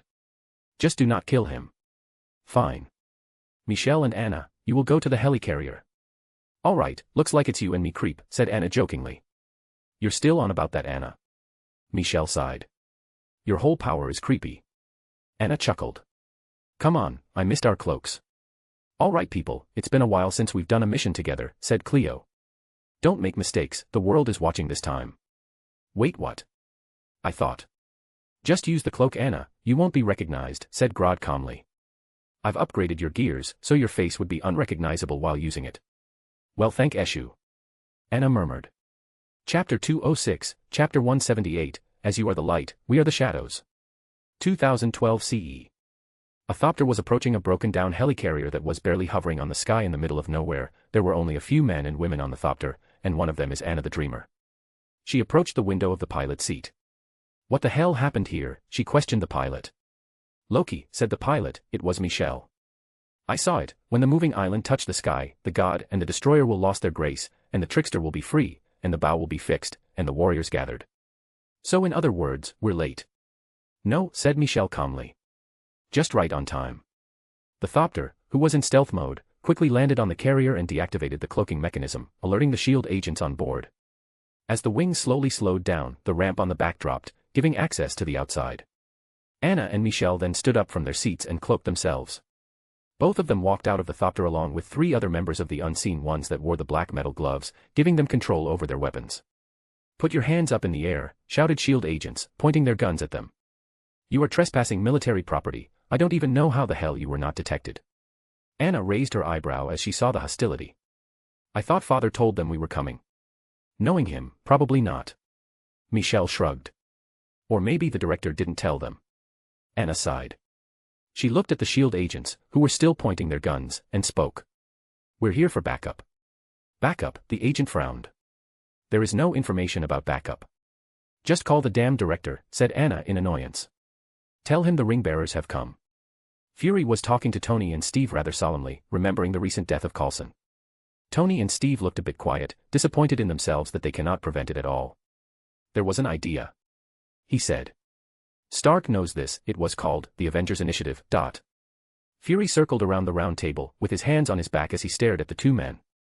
The idea was to bring a group of remarkable people, see if they could be something more, to see if they could work together when we needed them to fight the battles that we never could. Fury dropped the cards that were bloodied on the table, and Steve saw that it was a card that showed him, and it was now covered in blood. Phil Coulson died, still believing in that idea. In Heroes. Tony then stood up rather abruptly, seemingly disturbed by Fury's words, and he bolted off to his room, leaving Steve and Fury alone. Fury stared at the departing Tony. Well, it's an old-fashioned notion. An agent then suddenly disturbed their peace. They gave a nod to Cap and the others, before one of them spoke. Sir, a Zimmeran Thopter just landed on the runway, he said, making Fury raise his brow. They said that they're backup. Appearance. Fury questioned. Cloaked, all black, the agent further explained. One of them said that they're ring bearers. Fury hummed. Let them in. That's the problem, sir, rather she's expecting that you will go to them rather than the opposite. Steve, who heard it, also frowned. You know who they are. I know some of them. Fury murmured. Meaning. You'll see, Captain, sighed Fury. Follow me. As Fury and Steve got out of the interior of the helicarrier and towards the runway, they saw around 5 people, waiting near their Thopter, their cloaks and hoods fluttering because of the wild wind, but strangely, not one of their faces could be seen from the hood. Finally, a woman between the group groaned as he walked towards Fury, her cloak fluttered from the wind. You asked for help, Director, yet you pointed your guns at us. I forgot to tell my men, said Fury casually. And I wasn't sure you'll be coming anyway. But you seemed to arrive when all hell had broken loose. Well, we arrived just right on time, Director, said another man. He was the only one to open his hood. He looked middle-aged, but his eyes made Fury shivered a bit, as if all his secrets were open to him, a feeling he doesn't like at all. The man walked towards Fury, and offered his hand. Michel de Nostradamus, I prefer Michel rather than the latter. Nostradamus? As in the seer. Fury raised his brow. Michel just smiled, but then he turned to Steve. You must be Stephen Rogers, it is nice to finally meet one of our would-be successors. Successors? Steve questioned, hella confused. You really didn't tell them anything, huh, Director, the woman murmured. She opened her hood, revealing her beautiful face, and her brown hair fluttered from the wind. Anna Comnene, but just Anna now, I've dropped the purple a long time ago. Wait, you look familiar. Steve stated. I saw you in a commercial back in Times Square. A model now. Anna smiled, she then walked past Fury. Come on, you have a lot to explain to them, Fury. Steve and Tony were now sitting on that round table again, staring at the two cloaked men and women that were standing in front of Fury. Tony's face looked confused, but wasn't really shocked about it. So you're telling me that I am in the same room as a Byzantine poet princess and an overrated liar from the Middle Ages? Ah, you read my book. That is flattering, Anthony, said Anna jokingly. Oh God, I tried to invite you multiple times. Tony massaged his head. I didn't know you were an old hag. Anna frowned deeply at the statement, and Michelle chuckled. And for that, you will only have nightmares for the rest of the year. Jokes aside. Fury interrupted. You have some news for us. Wait a minute, did you all just accept that these two have lived for hundreds of years? Steve questioned in confusion. Cap, you are 95 and still look quite young, said Fury. Yeah, but I was frozen, but these guys. You believe them? Steve said, looking at Tony. My uncle had lived for a long time, I'm used to his craziness anyway. Tony shrugged. Wait, are you connected to him by any chance? Oh dear Anthony, have you not recognized me? Michelle said in amusement. I saved your ass back in the cave. Tony slammed his hands towards the table. You're that guy with that Egyptian girl, he said, flicking his fingers. Damn, how many of you are there? Not enough apparently, said Steve. I just have a question for the two of you, if you really have lived for hundreds of years, where were you in the world wars? We could have ended the war early if you are truly who you are. Oh, we were their captain. Michelle hummed. You see, as you are the light, we are the shadows, looming around, guarding you so you won't be strayed. Steve frowned. What's that supposed to mean? Are you saying that you just watched while many people died in the war? Yes, Captain, said Anna coldly. You think human conflicts interest us anymore? No, the last time we gathered fully was in 1995, she said, looking straight at Fury. Do you know what happened at 1995, Captain? An armada of spaceships wanted to attack Earth because of the exact thing that Loki stole. Thankfully, Father stopped it before we could do anything. Hydra was using the Tesseract too, why didn't you help? Because the Red Skull didn't know how to use it properly, said Michelle. Otherwise, he would be able to open a portal to outer space, obliterating the entire Earth. You see, Captain, whether it was Red Skull, or S.H.I.E.L.D., or Hydra, they are meddling with a force they couldn't possibly imagine. The Tesseract, as you call it, is not a toy that you can play so carelessly, and right now, we are here to fix S.H.I.E.L.D.'s mistake, so I appreciate it if you just focus on that instead of debating ideologies. Steve sighed. Right, you got any news for us? Anna looked at Fury, and then to Stark. We've tracked Loki, you are all really slow. And where is he right now? Tony raised his brow. Your place, Stark, said Michelle. The Tower. Chapter 207, Chapter 179, Poison Mind. 2012 CE. On top of Stark's tower. A Thopter was hovering on top of the tower, its back facing a device that was surrounded by pure energy. The Thopter's ramp was opened, and a Japanese man was standing on top of the ramp. Doctor, you need to snap out of it, said Kojiro to an old man that was inside the barrier. It can't be stopped, he said fuzzily. She wants to show us something. A new universe. Kojiro clicked his tongue, and then spoke to the comms. You sure I can't just beat this guy up? There's no way we can pass that barrier. Even with your power, spoke a woman from the comms, it was Cleo. It's the space stone Cleo, said Kojiro, jumping towards the roof. Unless there's a similar energy, it can't be penetrated. How about calling Father, said Jean from below. We shan't disturb him. Cleo answered. He gave us this task, we'll be finishing it. Fine, said Kojiro. He walked towards the doctor and grabbed him by the arm, pushing him towards the edge, threatening him to let him fall. Doctor, please tell us how to pass the barrier, said Kojiro. Eric sighed. It's too late, the gate to a new universe will open. Damn it. Kojiro cursed, throwing Selvig towards the floor of the roof. We'll get nothing from him, go to Loki, see if he knows something. Roger that, said Cleo, before the comms went silent. Cleo walked on the penthouse of the Stark Tower casually as she saw Loki with his scepter watching her. Well, who do we have here? He grinned smugly, opening his arms. Daddy's girl has come to save the day. Cleo's eyebrow twitched as she heard the insult. Your mind is poisoned, Loki. Who did this to you? I have no idea what you're talking about, said Loki dismissively. I've come here to rule, as a king. Are you not afraid of Father? Cleo frowned. I heard he beat you up pretty bad when you were a child. That was a long time ago. Loki smiled rather mysteriously. Right now, he is nothing but an ant to me, for I am a god. I have weapons that are not within mortals' reach. If he comes, I will deal with him eventually. You are naive. Cleo shouted. Do you really think you could beat Father? The Lord of all that is golden. Do you even know what that means? His legion will tear you apart limb by limb. I also have an army of my own, he sneered. The Chitauri are coming, nothing can stop it now. You think it is enough? Cleo scoffed. She then looked at the scepter on Loki's hand. What is that in your hand anyway? You really think you could beat Father with that? Loki chuckled, but then, before he could speak any further, a man landed on the balcony wearing an iron suit. It was Tony, and the suit was being disassembled when he walked towards the interior of the tower. Well, look who's here too, sneered Loki. It seems it has become a party in this place, huh? Tony looked at Cleo, who was staring at Loki at all times. It seems someone beat me to it. What are you doing here, Stark? Loki questioned casually. Planning to stall me like this lady over here? Actually, I'm here to threaten, he said, going to his bar. Loki, snap out of it, said Cleo calmly. I'm not going to say it twice. He's not going to listen, lady, I mean look at him. Tony shrugged. It's like he's in a withdrawal state or something. Have you taken some Asgardian drugs, Loki? Is that why you're doing this right now? Loki scoffed. Your mocking is not going to work, Stark. Cleo walked towards the window of the tower. All right, I've run out of patience, give me the scepter. Loki raised his eyebrow in mockery. Then come and get it. Cleo scrunched up her face, and she clenched her fist. Suddenly, chains started to sprout from the ground, and it went deep within Loki's skin. Loki screamed in pain, and dropped to the ground, but he still held onto the scepter. How dare you? Loki spat. I am a god. You are not a god, said Cleo, slowly walking towards him. You are just a simple, frost giant, not even loved by your own family. Loki's face turned to anger as he heard it. He tried to break free, but couldn't. Wow, now I know why Uncle said that you like to play with chains. Tony whistled as he walked towards them, his bracelets on. He was bringing a bottle of whiskey, and they were now standing in front of Loki. I do not like to play with chains. Cleo murmured bitterly. It's my power. Loki kept trying to break free. You will all kneel before me.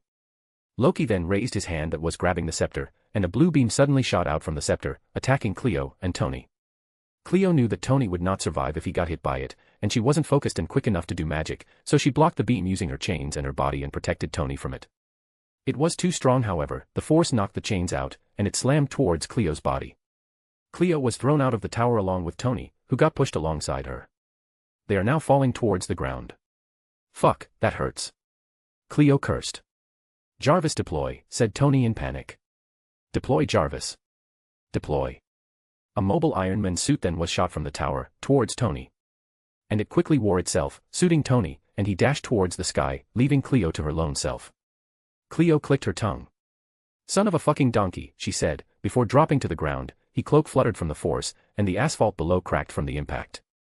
The pedestrians panicked as they saw Cleo drop down, and went to check on her. They were surprised when they saw her alive and well, with only her cloak a bit dirted. Cleo pushed the pedestrians away from her, and looked at the sky. Oh, I will fucking kill those two fucks.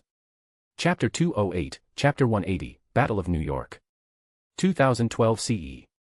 Jean was flying through the sky of New York using the thopter when suddenly, a blue beam shot to the sky, opening up a large gaping hole over the sky of New York.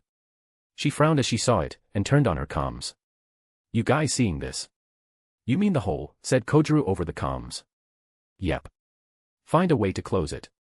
She said, turning the thopter towards the hole, speeding to it. I saw unidentified creatures pouring in. What? Kojuru asked. How? Unless we ask our father's help, we're not going to close it. Just find something, said Jean. The Chitauri poured in from the portal, and started shooting Jean's thopter. I've got enemy contact.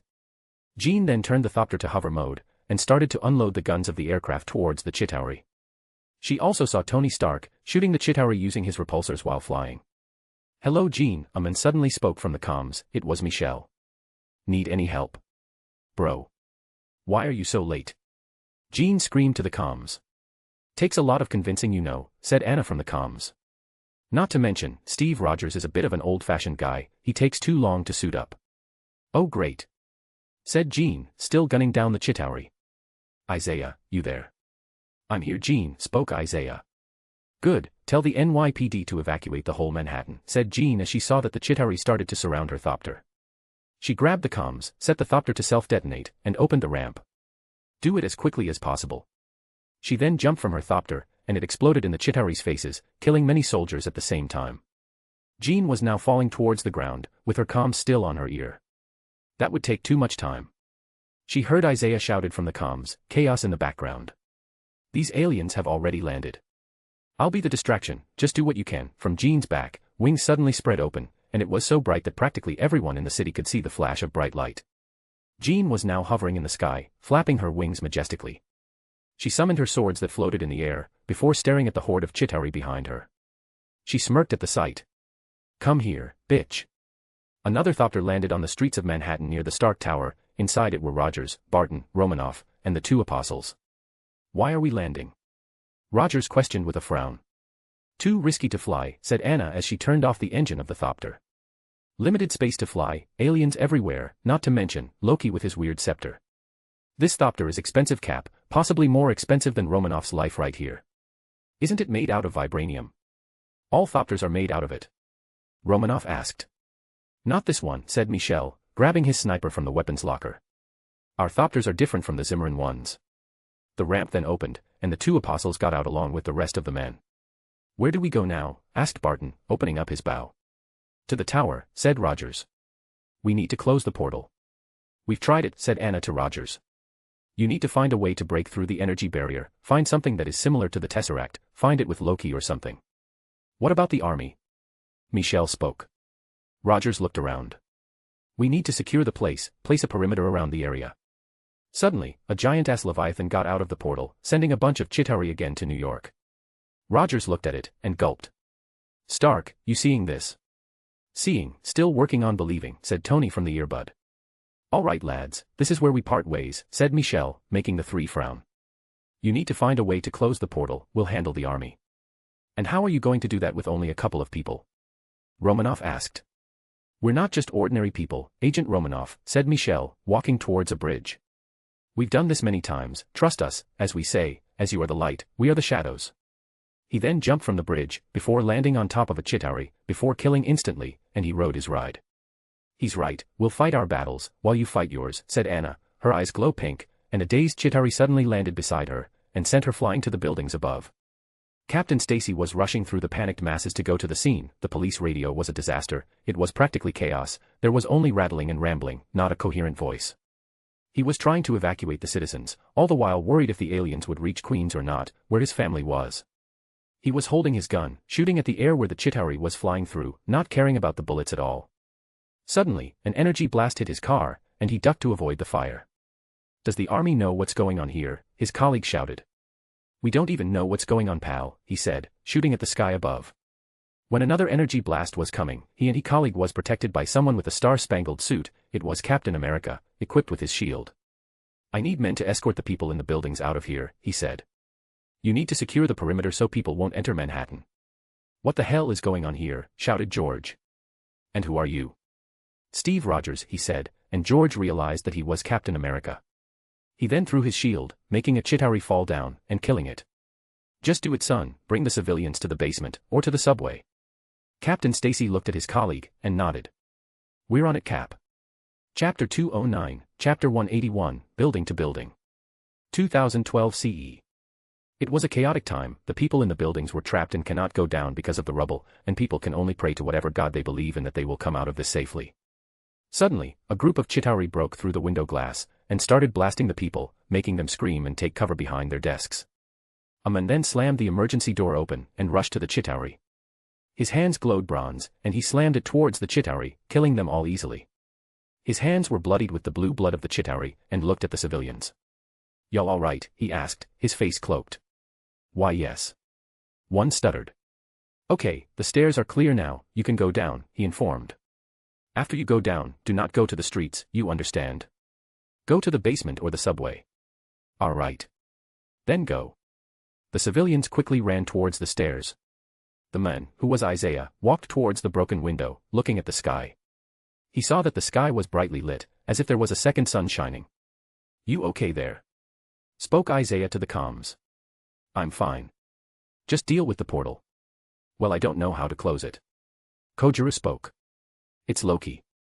Cleo answered. His scepter must be worth something. Kojiro, where are you? I'm in front of the tower, bloody Stark shot the barrier and it knocked me down. Where are you? I'm near you, come find me. Roger that. As soon as Kojuru said that, Isaiah saw that a Leviathan was flying to his building, which made the civilians scared at the sight. Isaiah frowned, and took a step back from the window. Everybody, pick up the pace, he shouted. Come on. He knew that it was useless to yell at them, so he turned towards the approaching Leviathan, and made a run for it. He dashed towards the office room, and jumped from the window, breaking it. As soon as he neared the Leviathan, his arms turned bronze once again, his eyes also turned bronze. Your sins, too heavy, he said, and he slammed his right fist on the Leviathan's head. His punch was so heavy that it punctured the armor, penetrating through the meat of the Leviathan. His smash broke through the sound barrier, and it broke the surrounding windows. The Leviathan's head then ducked down from the force, and the body slammed towards the ground so fast that it caused a quick earthquake. The Avengers have now assembled, and the Hulk has slammed a Leviathan also. Captain America was giving commands to the others, and finally, he turned to the Hulk. And Hulk, he said, making the green beast turn to him. Smash. The Hulk grinned widely, and jumped towards a nearby building. Wait, said Thor suddenly, as he hasn't left yet. I know someone, he might be able to help us in this. Why say it now? Romanoff asked. Because he might not want to agree with my request. He said weakly. Loki is his favorite. What do you mean Loki is his favorite? He's destroying New York right about now. Steve argued. I know, but he's... The earthquake from Isaiah slammed suddenly could be felt from the ground below them. What was that? Thor asked. Might be from our allies, said Steve, frowning. Allies? Do we have allies in this? Thor questioned. They wore rings and have lived for hundreds of years, kind of like you, Thor. Ha. So he helped us after all. Thor grinned as he spun his hammer. Do not worry, he'll save us all. He then released his hammer, traveling to the tallest building in New York City. Rogers was now breaking through a building where a lot of people had been trapped. He was killing Chitauri left and right, all the while trying to pull the energy blasts from the civilians. He threw a dead Chitauri toward the civilians and shouted. Everyone, clear out. But suddenly, a Chitauri grabbed Steve from the back, and he struggled to get out of the grip. A man then grabbed the Chitauri's head, before crushing it just beside Steve's head. Steve looked at the men, gasping for air. Are you one of them? You can say that, the men hummed, it was Isaiah. He had tons of emotions looking at Steve, but he ultimately buried it. Nice to meet you, Captain Rogers. Rogers nodded. And you are? Isaiah put off his hood, and smiled at Rogers. A patriot once. Just like you. More Chitauri suddenly pour from the windows, and the two hold them off, Isaiah with his ring, and Steve with his shield. As they killed the last of them, Steve saw that Isaiah's hood was already on again, and his hands bloodied. My name is Isaiah Bradley, Captain. You should remember that name, as I'm your junior. Steve was confused at first, but his eyes widened as he just realized what he just said. Wait. Before Steve could stop him, Isaiah already jumped to another building, leaving the shocked Rogers alone. Chapter 210, Chapter 182, The Madness Within. 2012 CE. Kojuru was running to the Stark Tower, and he met Cleo just outside of the entrance. How do we get up? He questioned. The lift's dead, someone turned it off, answered Cleo. Stairs then. I've got something quicker. Cleo then raised her hands, and a humongous chain started to come out from the ground. The chain launched towards the balcony of the tower, securing itself tightly towards the foundation. Come on, said Cleo, jumping to the chain and quickly ascended. Really? Kojuru raised his brow. Stairs would have been so much better. Kojuru just sighed, and also climbed the chains. Both of them quickly jumped from chain to chain, climbing the tower rapidly. But the Chitauri noticed the appearance of the chain, and they started to attack them. See? Kojuru exclaimed. Bad idea. It's faster, idiot, said Cleo, her eyes glowing silver. The Chitauri are slamming each other left and right, courtesy of the woman. Kojuru then saw a Leviathan approaching them, traversing the sky of New York, breaking the buildings along the way. Kojuru clicked his tongue, and turned his body towards the Leviathan. You go on, I'll catch up. What? We're almost there. Well, there's a fucking space worm approaching the tower. Kojuru jumped from the chain, shaking it a little. He hovered in the air for a little while, unsheathed his sword, and a gigantic wave of crimson energy slashed the Leviathan in half, splitting it open. Kojuru then landed on the carcass, his hand at his nodachi, resting at the pommel. He then saw more Leviathans coming, targeting him specifically. Instead of gulping, Kojuru grinned. He unsheathed his nodachi once again, and it was emanating a strong crimson energy. He jumped from the carcass and landed on the concrete. As he saw the leviathans lining up just right, he slammed his feet to the ground, cracking the asphalt, and made a strong vertical slash that sent a huge wave of crimson energy towards the leviathans. The leviathans were of course sliced in two, but it also made the road cracked open, making a small ravine that exposed the sewers underneath. The leviathans dropped towards the ground, landing just beside the tall buildings, and some even went into one, and it destroyed the entire building in the process. Kojiro. What have you done? His comms suddenly started to blow up as his face clearly still has that wide grin. What? I killed the space worms. You destroyed New York, the voice shouted. It was Anna. What the hell is going on with you, Kojiro? As Kojiro realized what he just did, he saw the destruction he caused. The whole road was exposed, revealing the sewers, some even hit the subway. The buildings around him were full of hulls, the leviathan corpses resting inside the building itself, waiting for the place to collapse. Well. Shit. Anna adeptly controlled some Chitauri forces using her dream abilities that made the Chitauri sleepwalk. She even controlled one of the leviathan to do her bidding, but she needs absolute focus to do that. Her eyes were constantly glowing pink, she was sweating, her knees weak, and she wanted to pass out. She was just shouting to the comms as she saw the destruction that Kojiro had caused from the Chitauri's eyes, and she kept shouting profanities at Kojiro for doing that. Well, I'm sorry, okay. I lost myself for a second. Kojiro defended himself. You need to check yourself for corruption. The ring doesn't allow corruption, remember? The ring doesn't allow interference from the owner of the dimension, idiot. But it doesn't mean that their powers couldn't corrupt you. Whatever. Anna clicked her tongue as she was annoyed by Kojiro's actions, but that made her a bit unfocused, and suddenly, a Chitauri was coming towards her from the back, and it wanted to slam its vehicle to Anna. But a gunshot suddenly echoed throughout the rooftops of New York, and it snapped Anna back. She turned around, and saw that a Chitauri was dead just near her. Watch your back, Anna, said a voice in the comms. It was Michel, using an unscoped sniper as his weapon. Right, sorry. Anna coughed in embarrassment. But you're right.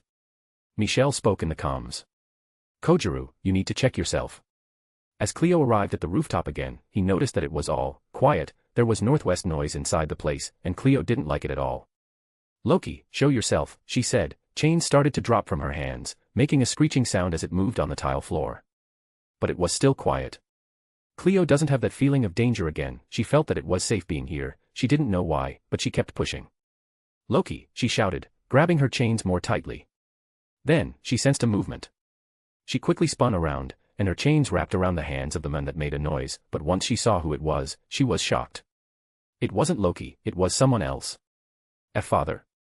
What are you doing here? She stuttered, quickly unsummoning her chains that wrapped around her father's arms. Dealing with him, said Pluto, looking at the ground below him. There stood Loki, passed out, looking pale as fuck, with the scepter beside him, laying gently. What? I thought you left the task to us. Cleo stammered. Did you not trust us?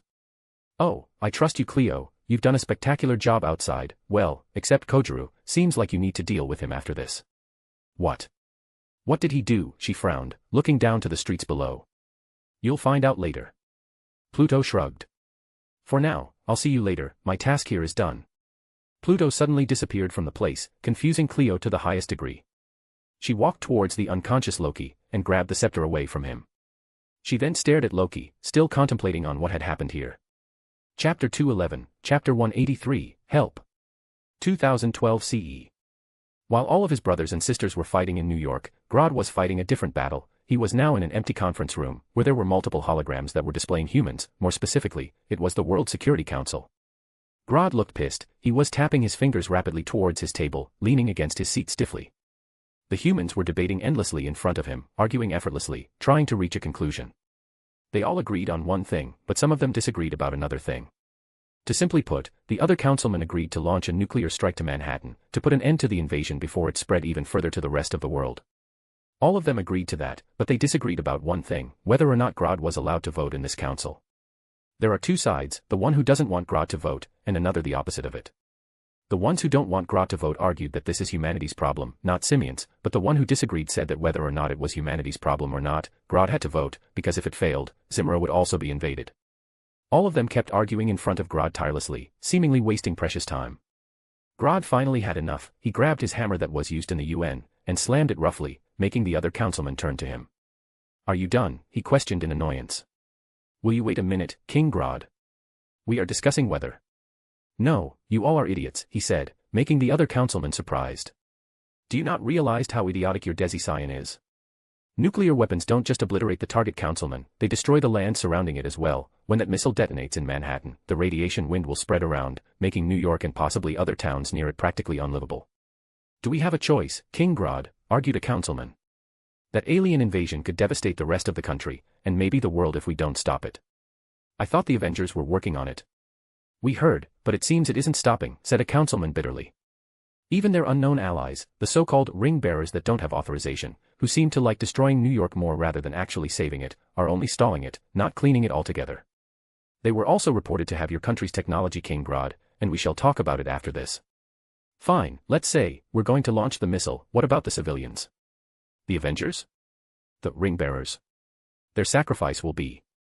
Grod then slammed his desk, splitting in half, making the other councilman flinch, even though it was just a hologram. Are you listening to yourself, councilman? You're willing to kill your own kind, even though there are countless ways to do this.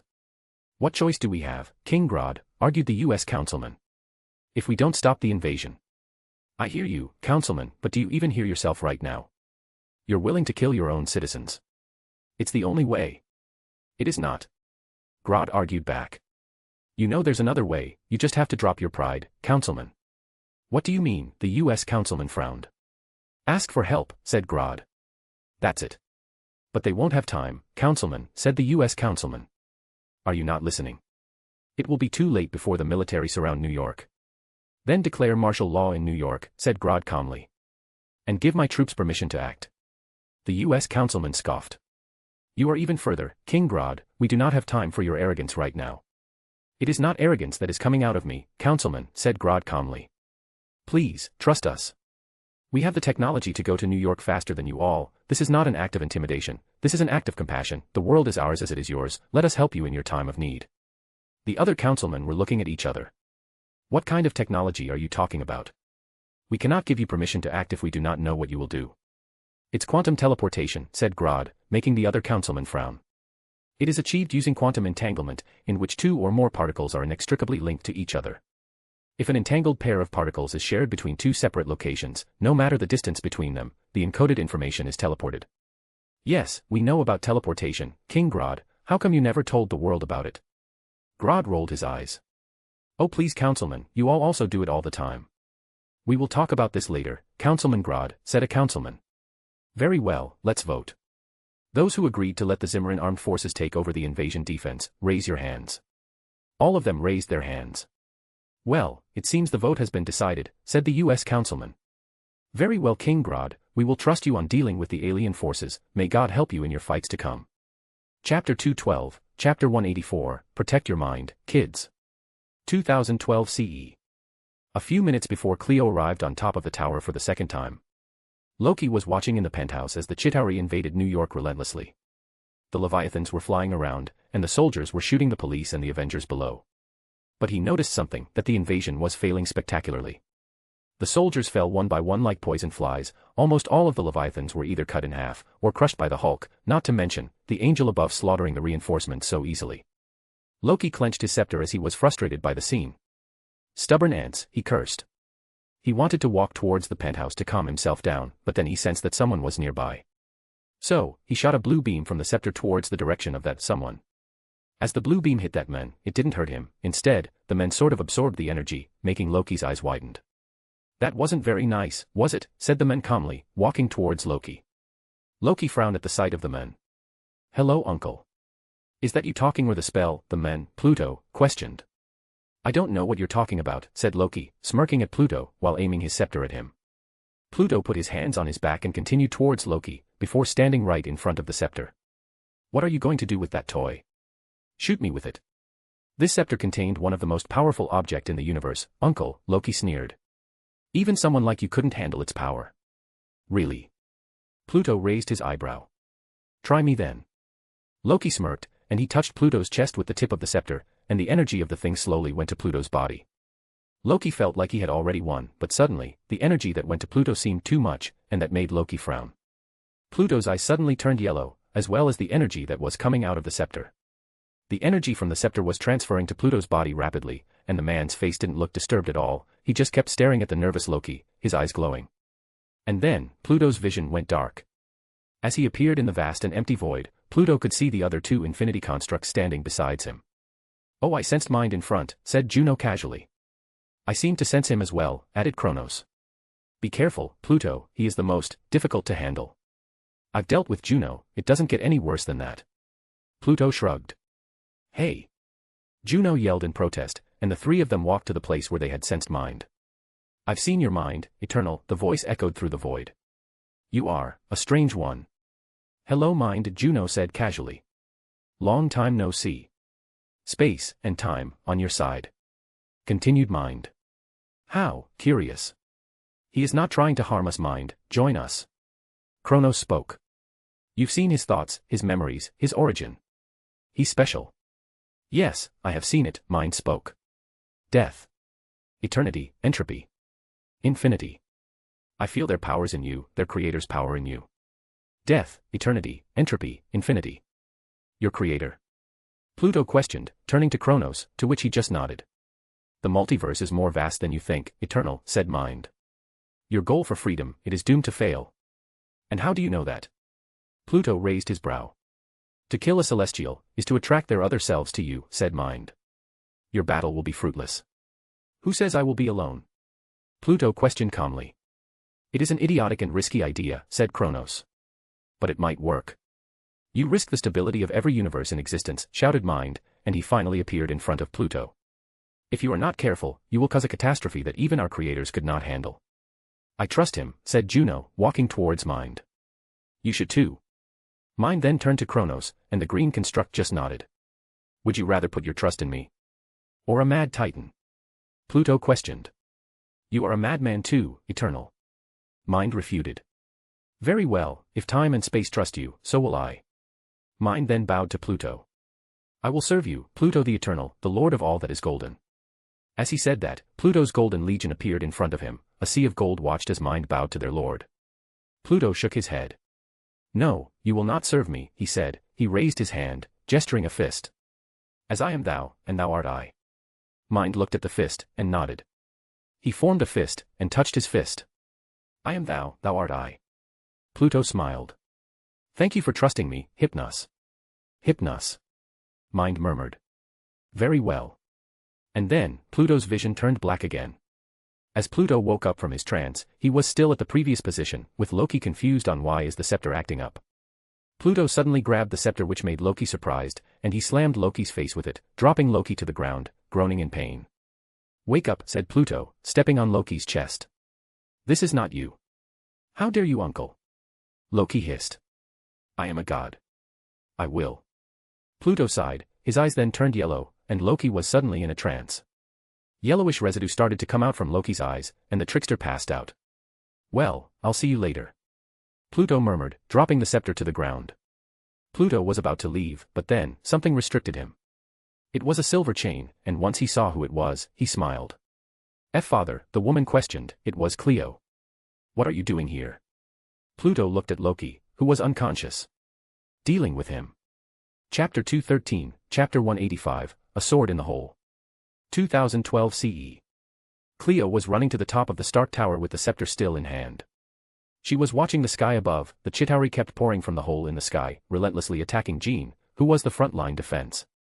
She then turned to the city itself. Many buildings were wrecked, Leviathan's corpses everywhere. Chitauri were shooting at the arriving army and police below. It was a disaster they couldn't stop. Suddenly, Cleo's comms went wild. She heard Jean shouting from the sky above. "I think I know how to stop all of them at once," she said, with heavy firing in the background. "From the portal, I saw a big ship watching over the advancing army. I think we could stop the invasion from destroying that mothership." "And how do you know it will succeed?" Cleo questioned, hoping that this will just end quickly. "These aliens are practically endless. There's already almost 20 of those space worms. Who knows how many there are left?" "At least we can try, right?" Jean answered as she continuously attacked the invading Chitauri. "Can someone cover for me? I can't attack the mothership if I am continuously surrounded like this." "None of us can fly, Jean," said Michelle in the comms. "At most I'll be able to cover you from the ground, but I doubt that will help." "I could send some of these aliens to cover you," said Anna. "But I don't know if I can maintain it that long." "All right, Anna, do that." "Kojiru, you there?" Cleo spoke. "Yes. I'm here." Cleo heard Kojuru, he heard that he was gasping, as if trying to do something. I'm afraid I'm a bit occupied right here. I've made a mistake. What did you do? Cleo frowned. We will deal with your mistake later, Kojuru, someone spoke, it was Grod. I've brought reinforcements. Suddenly, blue lights flickered above the city, and many Thopters appeared out of nowhere, surprising the army, the police, and the Avengers alike. As the Thopters appeared out of thin air, the police below were shocked at the scene. In their view, the sky darkens as more and more Thopters appear, attacking the Chitauri automatically. Soon, the mothership of the armada teleported. It was a big-ass ship, almost as big as the Helicarrier, but it didn't have any propellant at all, just a ring of blue lights below it, glowing brightly as it supported the full weight of the ship. Attention to all human personnel, spoke the speaker from the mothership. This is the Zimmeran Air Force, I repeat, this is the Zimmeran Air Force, do not engage, do not engage. As of this moment, the World Security Council has given us the instruction to deal with the invasion. Please, bring the civilians to safety, I repeat, bring the civilians to safety. Captain Stacy didn't know what to think of the situation. Before they appeared, they could see the portal opening on top of Stark Tower, they could see the bright light that was fighting the invading army, but now, it was covered by the Zimmeran Thopters. Captain Stacy was fighting for his life as the Chitauri kept attacking, all the while trying to save as many civilians as possible, but the latter was hard to do because of how under-equipped the forces were. Suddenly, they saw pods starting to drop from the sky, and one even landed in front of Captain Stacy, who was with his colleague, escorting a group of civilians. Get back. Captain Stacy as he pointed his gun at the pod, and the others followed suit. The pod then quickly opened, unsealing what was inside of it. Captain Stacy then saw that a gorilla had come out of the pod, all geared up with this futuristic light combat armor, armed with heavy weapons, melee and ranged alike. Do not engage, Captain Stacy, said the gorilla, scanning the badge of George, and that got his name. I am here to support, there are food and other essential items in the pod, please help me bring it to the nearest safe point. Captain Stacy nodded warily as he walked slowly to the pod, but then, the gorilla screamed. Take cover, he yelled. The gorilla pushed the other civilians and Captain Stacy to the back of the pod, and discharged his heavy plasma gun. A bunch of green streaks shot out towards the sky, hitting the Chitauri as it made holes in their bodies. Soon enough, the Chitauri soldiers dropped one by one like flies being gassed, and for Captain Stacy, it feels somewhat satisfying. As the plasma gun overheated and smoke came out of it, the gorilla turned to the others, everyone all right? Captain Stacy just nodded, still couldn't believe what was happening. Meanwhile, with Jean, she was fighting a swarm of Chitauri soldiers as countless light swords came out of her backs, targeting every single soldier that was near her. Reinforcements are here, Jean, you can start to target the mothership, a voice spoke in her comms. It was Grod, and many Thopters suddenly started to open fire on the swarm near Jean, covering for her. The Thopter started to surround her and protected her from the attack of the soldiers, and her burden was relieved a bit. Out of all of the apostles, she was probably the most hurt. She stood in the front line as she was the only one that could fly without the use of a device or some sort, and her power really suited well for 1v many situations. Jean then dashed towards the hole in the sky as the Thopters followed her suit, guarding her. She hovered in front of the portal, and her eyes started to glow brightly. She was sweating heavily, her face became purple from the pressure of the ring, and slowly but surely, a gigantic light broadsword started to appear behind her. She was focusing on the spell a lot as it takes a lot of energy from her. The Thopters around her continued to protect her, plasma guns, Gatling guns, even rockets were flying everywhere, the sounds of war cries of the gorillas could be heard, and the swarm started to dwindle. The sword eventually goes bigger and bigger, but from the looks of it, it wasn't enough. So, Jean unsummoned her wings, and it made her free fall towards the ground. Jean. What are you doing? Shouted Grod as he saw her from the mothership. Jean didn't spoke, instead, she just continued to concentrate as her face turned purple more and more, she was crying in pain from the looks of it, and those tears started to turn to blood. Eventually, the gigantic sword was complete. Jean screamed as she sent the giant sword towards the portal as she kept free-falling towards the ground. The sword penetrated the hole in the sky and entered space, it was like in an instant, the sword sliced the command center in half, and as Jean fell, she could see a beautiful firework inside the portal. Close it now. She spoke softly, before passing out from peer pressure of her power. As Cleo saw what just happened, she gulped, and turned her body towards the portal device. She quickly stabbed the barrier using the scepter, and when it penetrated the barrier, Cleo quickly made the scepter touch the device, and it overloaded, slowly closing the portal. Cleo then threw away the scepter as she was knocked down from the blast of the overloading, and sat down, resting her body as she saw the Chitauri falling one by one, losing connection. Meanwhile, Steve was standing just right below the closing portal. He had seen the gigantic sword in the air, he had seen the Zimmeran armada, he had seen how the apostles fought, and honestly, he was a bit overwhelmed. Stark, you seeing this, said Steve to the comms. You've asked me that question at least 10 times this day, Cap, said Tony. Hold on, I think I see the angel falling towards the ground. Huh, fallen angel, how poetic. Tony then rushed towards Jean, he grabbed her by the waist, and quickly landed near Steve. Sooner rather than later, Thor also landed, checking her condition. Stark put her to the ground softly, and sat down beside her. Jarvis, scan her condition. Apologies sir, it appears that my system cannot detect her condition, as her body does not function like a normal human being. What is that supposed to mean? Steve questioned. It means she's not human, Cap, said Tony calmly.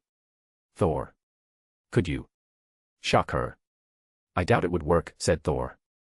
I hit one of her kind once, my arm was torn off because of that. Tony was confused. You know what? I'm not going to even ask. Suddenly, Jean woke up and took a deep breath, looking around on where she was. You all right, miss? Steve questioned. Oh. Rogers. Jean sighed. Yes, I just need rest, and then I'll be able to heal you all after this. Honestly, Lucifer. You should take a rest. We'll handle the rest, said Tony casually as he stood up. Tony then flew away towards his tower, leaving Jean. You should go, Rogers, said Jean, standing up slowly. You too, Thor. My mission here is done. Where are you going? Steve questioned in confusion. Jean then walked away from Steve, and then she spread her wings, surprising Steve. I'm sure Michelle had told you. We came from different times than these people, Rogers. It is not good for them to know that we are still alive. As for you, let it be that you are the heroes, you can give all the blame to us, we're used to it. Jean then flew away from Steve, leaving him and Thor alone. Never met her, said Thor calmly. But she seemed wise. Do you know her name? Steve asked. I have no idea, said Thor. But perhaps we could know something from the others. Steve hummed. I miss the times where the weirdest thing in the world was me. It's never been that way, Rogers. Thor laughed. It's always been like this. Chapter 214, Chapter 186, we will watch you with great interest. 2012 CE. Kojiru was standing motionlessly in front of a destroyed road and buildings. There were corpses in front of him, covered with a thin cloth. The corpses were all bloodied, died by the rubble caused by him. Cleo then appeared behind him, looking at the scene in front of her. What have you done? She questioned in shock. Kojiru shook his head. You should chain me, Cleo, he said calmly. I am dangerous right now. Is it? It's my fault, he cut her off. I did this. Cleo looked at his glowing crimson ring. It's not your fault, Kojiru. But it is. Kojiru refuted. Just chain me. Take me to Grod. Let him deal with me, he probably knows what's happening to me the most. Cleo shook her head as she hugged Kojiru from the back. I'm not going to do that, brother. Kojiru just held her hand tightly as his eyes stared emptily at the corpses in front of him. Please. I've jeopardized the mission, Cleo, you should know this. It's collateral damage. These are human beings, not collateral damage, continued Kojiru. Just like us once. You are still as human as the rest of them, as the rest of us, Kojiru. I can kill those space worms easily, Cleo, said Kojiru, releasing Cleo's hug. I doubt that's human-like. Jean then suddenly landed in front of the two, all battered up. Kojiru. Kojiru raised his hands, signaling Jean to tie him up. Do it, Jean, it'll make me feel safer. Jean looked at the back of her, the devastation of Manhattan, of Hell's Kitchen. She sighed, and Kojiru's hands were suddenly covered in light, restricting it. Let's go back, said Jean to the two of them. What about Loki? Asked Michelle, who landed beside Jean as he just jumped from the top of the building, his sniper strapped on his back. Let him be, said Cleo. He'll be dealt with the Asgardian way by Thor. And the scepter? The Tesseract. I want to say that it's not our problem, but... Cleo's gaze lingered on the sky, where the mothership was still there. Fine, let's go there, see what they are planning. The Avengers have just dealt with Loki, they have cuffed and secured him, along with the Tesseract and the scepter.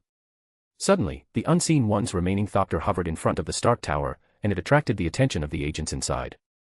Tony walked towards him, and opened his visor as the ramp of the thopter opened, revealing Cleo and Bradley standing side to side, with their hoods still on. Can I help you with something? Said Tony sarcastically. You want some wine? Whiskey. What is the Queen of Egypt drinking anyway? The blood of newborns, answered Cleo, not amused. Where is the Tesseract and the scepter? It's safe with us. Thor walked towards them. I will bring the Tesseract to Asgard, it will be used to fix the Bifrost, and it will be stored in Odin's treasure room. Cleo nodded, trusting Odin. And the scepter?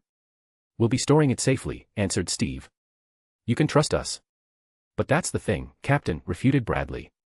We can't trust you, them, nor the government. Steve frowned. Bradley. I don't know what made you like this, but... He's got a point, Rogers. Cleo cut him off. Who do you think caused this? Us. You. Loki. No, it's S.H.I.E.L.D., they're playing with fire. I can assure you, Miss Egypt, the scepter's safe with us, said Tony. We can't trust you, Stark. Cleo shook her head. Please, give the scepter to us. Cleo, we should stop. Grod suddenly spoke at the comms. It's USA's jurisdiction, you can't force them to give it up or you'll risk becoming a criminal. We already are, you should know that, said Cleo to the comms. I know, but please, if you force yourself, there'll be more casualties. If we don't take it, there'll be more. I'm trying to stop a conflict, Cleo, please cooperate. Grod spoke. Don't force it now, we will do it later. Cleo looked at the destroyed city, and sighed. Fine, I'll trust you in this. Thank you, Cleo. Grod hummed. I know it's dangerous, but the scepter is easily trackable. If they found out that we've taken it and tracked it to Zimra, war will come. Very well. Done talking to your boss? Tony snorted. Who is that anyway? Uncle, he said, opening his device, trying to see who it was, but he spectacularly failed as a picture of a man giving a middle finger appeared on his device. Huh. You're not the smartest man alive, Stark. Bradley chuckled in amusement. Cleo also laughed, and she suddenly summoned a chain, and she dragged Tony and she made him fall towards the ground below. Hey! What was that for? Steve protested. Just a bit of payback, Rogers, said Cleo. I guess this is goodbye. I'll see you all if there's any trouble. Wait. Rogers shouted, looking at Bradley. Can we have a chat sometime? Bradley smiled as he shook his head. Maybe later, Captain, for now, maybe you should ask Fury about me, he might know something. Rogers frowned, and nodded. I'll be waiting for you to contact me. Then you will wait for a long time, said Bradley before the ramp closed, and it disappeared instantly using quantum teleportation. Stark suddenly appeared, wearing his Iron Man suit, landing on his tower. What the hell was that? Stark protested, but he saw that the Thopter was gone. Where are they? Thor and Steve looked at him, but they just scoured along, ignoring him entirely, making Tony confused. Chapter 215, Chapter 187, Meanwhile, Smith Manor. 2012 CE. In the Smith Manor, Helios was seen doing a push-up, and he was bathed in his own sweat. 110, he gasped. 111. Meanwhile, his mother was sitting near him, along with his father. Juno was standing beside Helios, and she was giving pressure to Helios. Come on, that's only 10 times the gravity of Earth, Juno teased. Oh, only. Why, your ass. Cursed Helios, still doing push-ups. Language, said Thea. Juno, add it. 11 times it is. Fuck. Juno. Thea spoke again. 12 times. Helios just clicked his tongue and continued his push-ups. Meanwhile, Pluto was watching the news rather attentively, watching the reporter speak on his smartphone. The news showed the destruction of Manhattan. It was severe to say the least, and Pluto also noticed that the Chitauri corpses were a lot more than he remembered. Hypnos, does he know me? Pluto questioned Hypnos in his mind. I believe so, said Hypnos. He was testing his waters on Earth. Is he an Eternal? No, he said. He loathes Eternals. The Eternals of Titan entered themselves to the royal family of Titan, being brothers and sisters of the king, queen, princes, and princesses. Before they noticed something was wrong, it was too late, the emergence happened. One of the reasons that Thanos wanted to wipe out half of the universe was to delay the emergence on every planet with a celestial seed. But that's a stupid goal. Pluto hummed, making Thea turn to him. The population would just recover in a couple of decades, that is not useful at all compared to the blood he would spill. Like I said, it's only part of the reason. Hypnos refuted. Right. What's wrong? Thea questioned. Nothing. Pluto murmured. Just a bit worried, that's all. The news then continued to display the victims of the incident. They were praising the Avengers and hooded men and women that saved them, saying that they're the heroes of New York, but there was one man that stood out the most, it was the senator, and he had a different opinion. These so-called heroes have to be held responsible for the destruction of the city, he shouted to the press.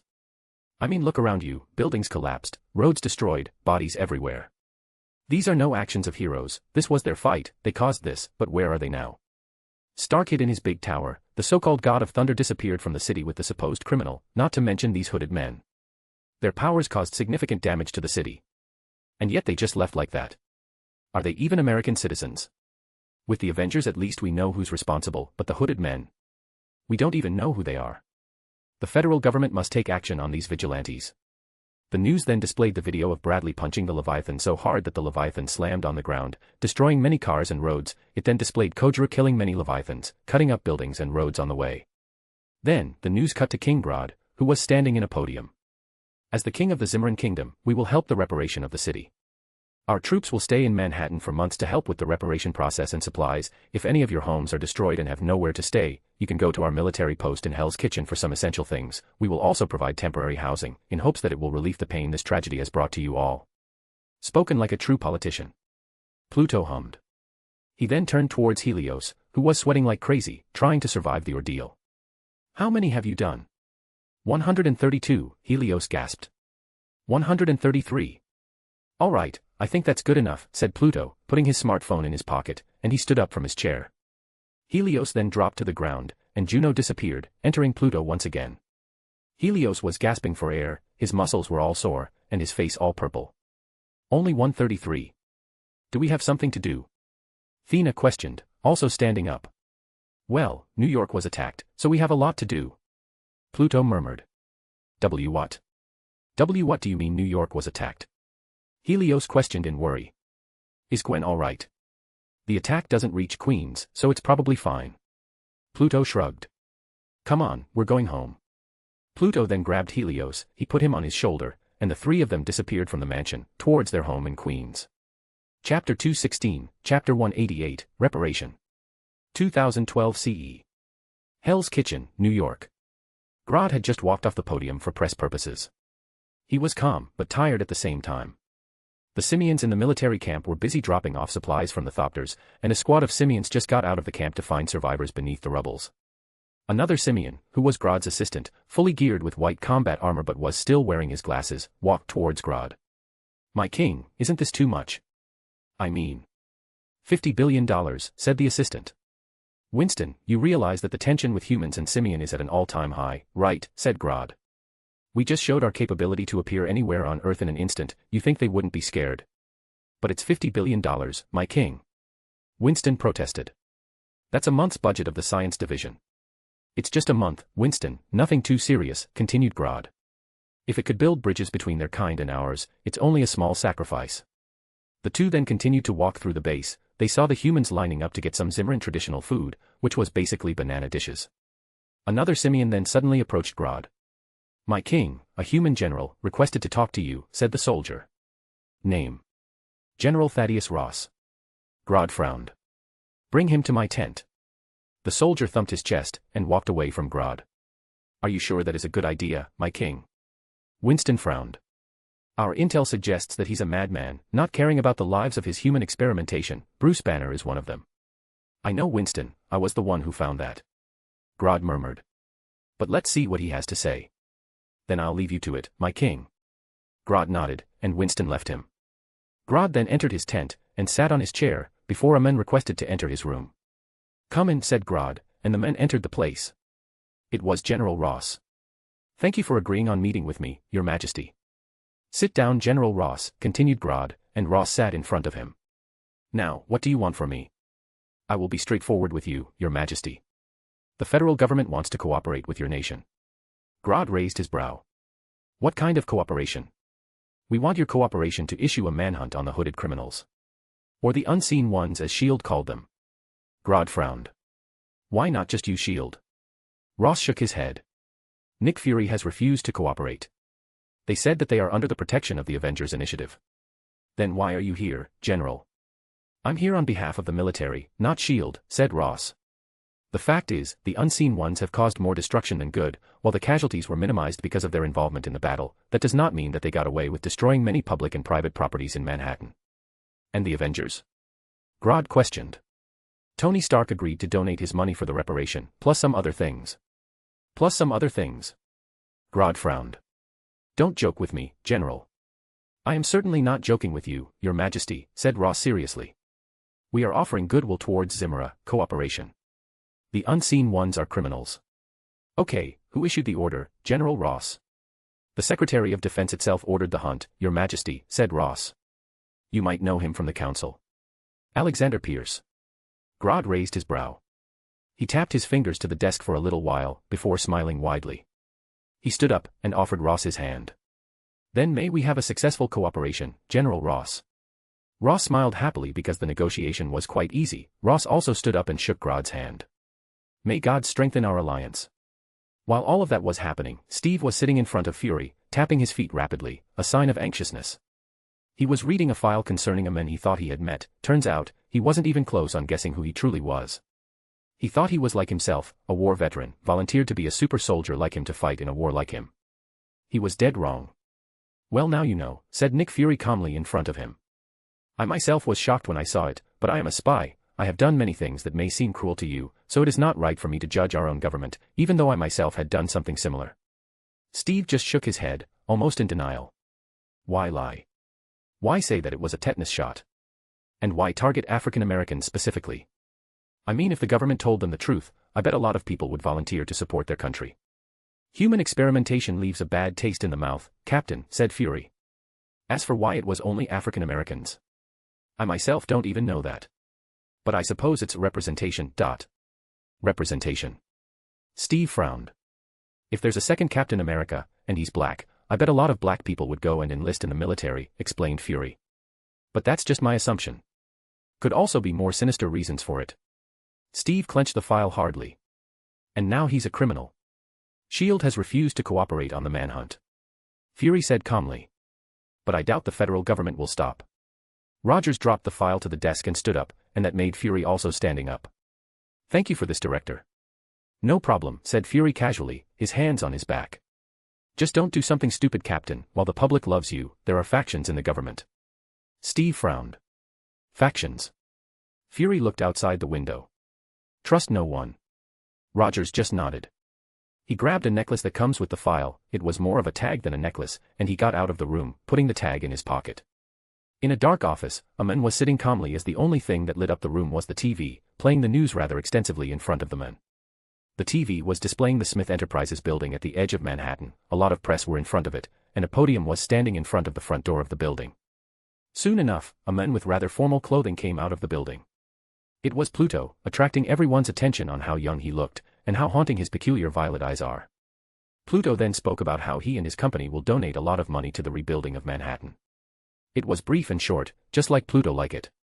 Meanwhile, the man that was watching TV suddenly glowed orange, the place surrounding him started to smoke, and the temperature rose.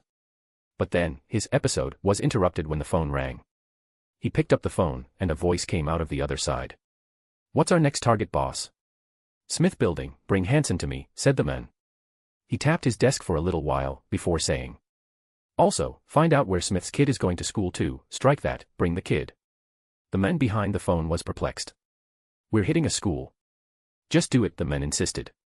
All right away, boss. The man then hung up, and it was back to his lonesome again, staring at the news in front of him. He didn't continue his episode, however, he just smiled as his hands glowed a bit, heating up the room around him. Chapter 217, Chapter 189, Autumn. 2012 CE. It was a cool November morning, the yellow leaves were falling on the ground, the authentic smell of dirt calmed Helios's heart as he walked towards his school. It was close from his home, so he either used a skateboard, or walked to school every day except when it was raining, where his mother would send him off. He liked the sound of the wind in the morning, that's why, when he was walking towards his school, he didn't use an earphone at all, but, when he entered school grounds, he quickly took out his phone and wore his earphone. Now playing, Tom's Diner, Suzanne Vega, DNA. As the beat started to kick in, Helios smiled, brightening his day more and more. He walked happily towards his school, bopping his head once in a while. I am sitting in the morning, at the diner on the corner. I am waiting on the counter, for the men to pour the coffee. The music continued to play as he walked through the crowd of preteens that was blocking the entrance. It was raining the night before, so the pathway was slippery and wet. Helios walked through the crowd casually as the music kept blasting on his earphone. Once he got inside the school, he saw the muddy tiles because of the wet pathways outside. The janitor was just waiting for the crowd to settle down beside his mop, shaking his head in surrender. And he fills it only halfway and before I even argue. He is looking out the window at somebody coming in. As he entered the building, he continued to walk to the corridor that his locker was in. Again, it was a busy morning. The floor was a bit slippery because of the rain from the night before. Helios passed through quite a lot of people, but none that he knew. His locker was right around the corner. From his earphone, he could hear someone was being yelled at by the teachers, but he ignored it. Instead, he looked at his locker and opened the lock. The combination was 069, and as the locker was opened, he took today's books and stored the rest of it in the locker.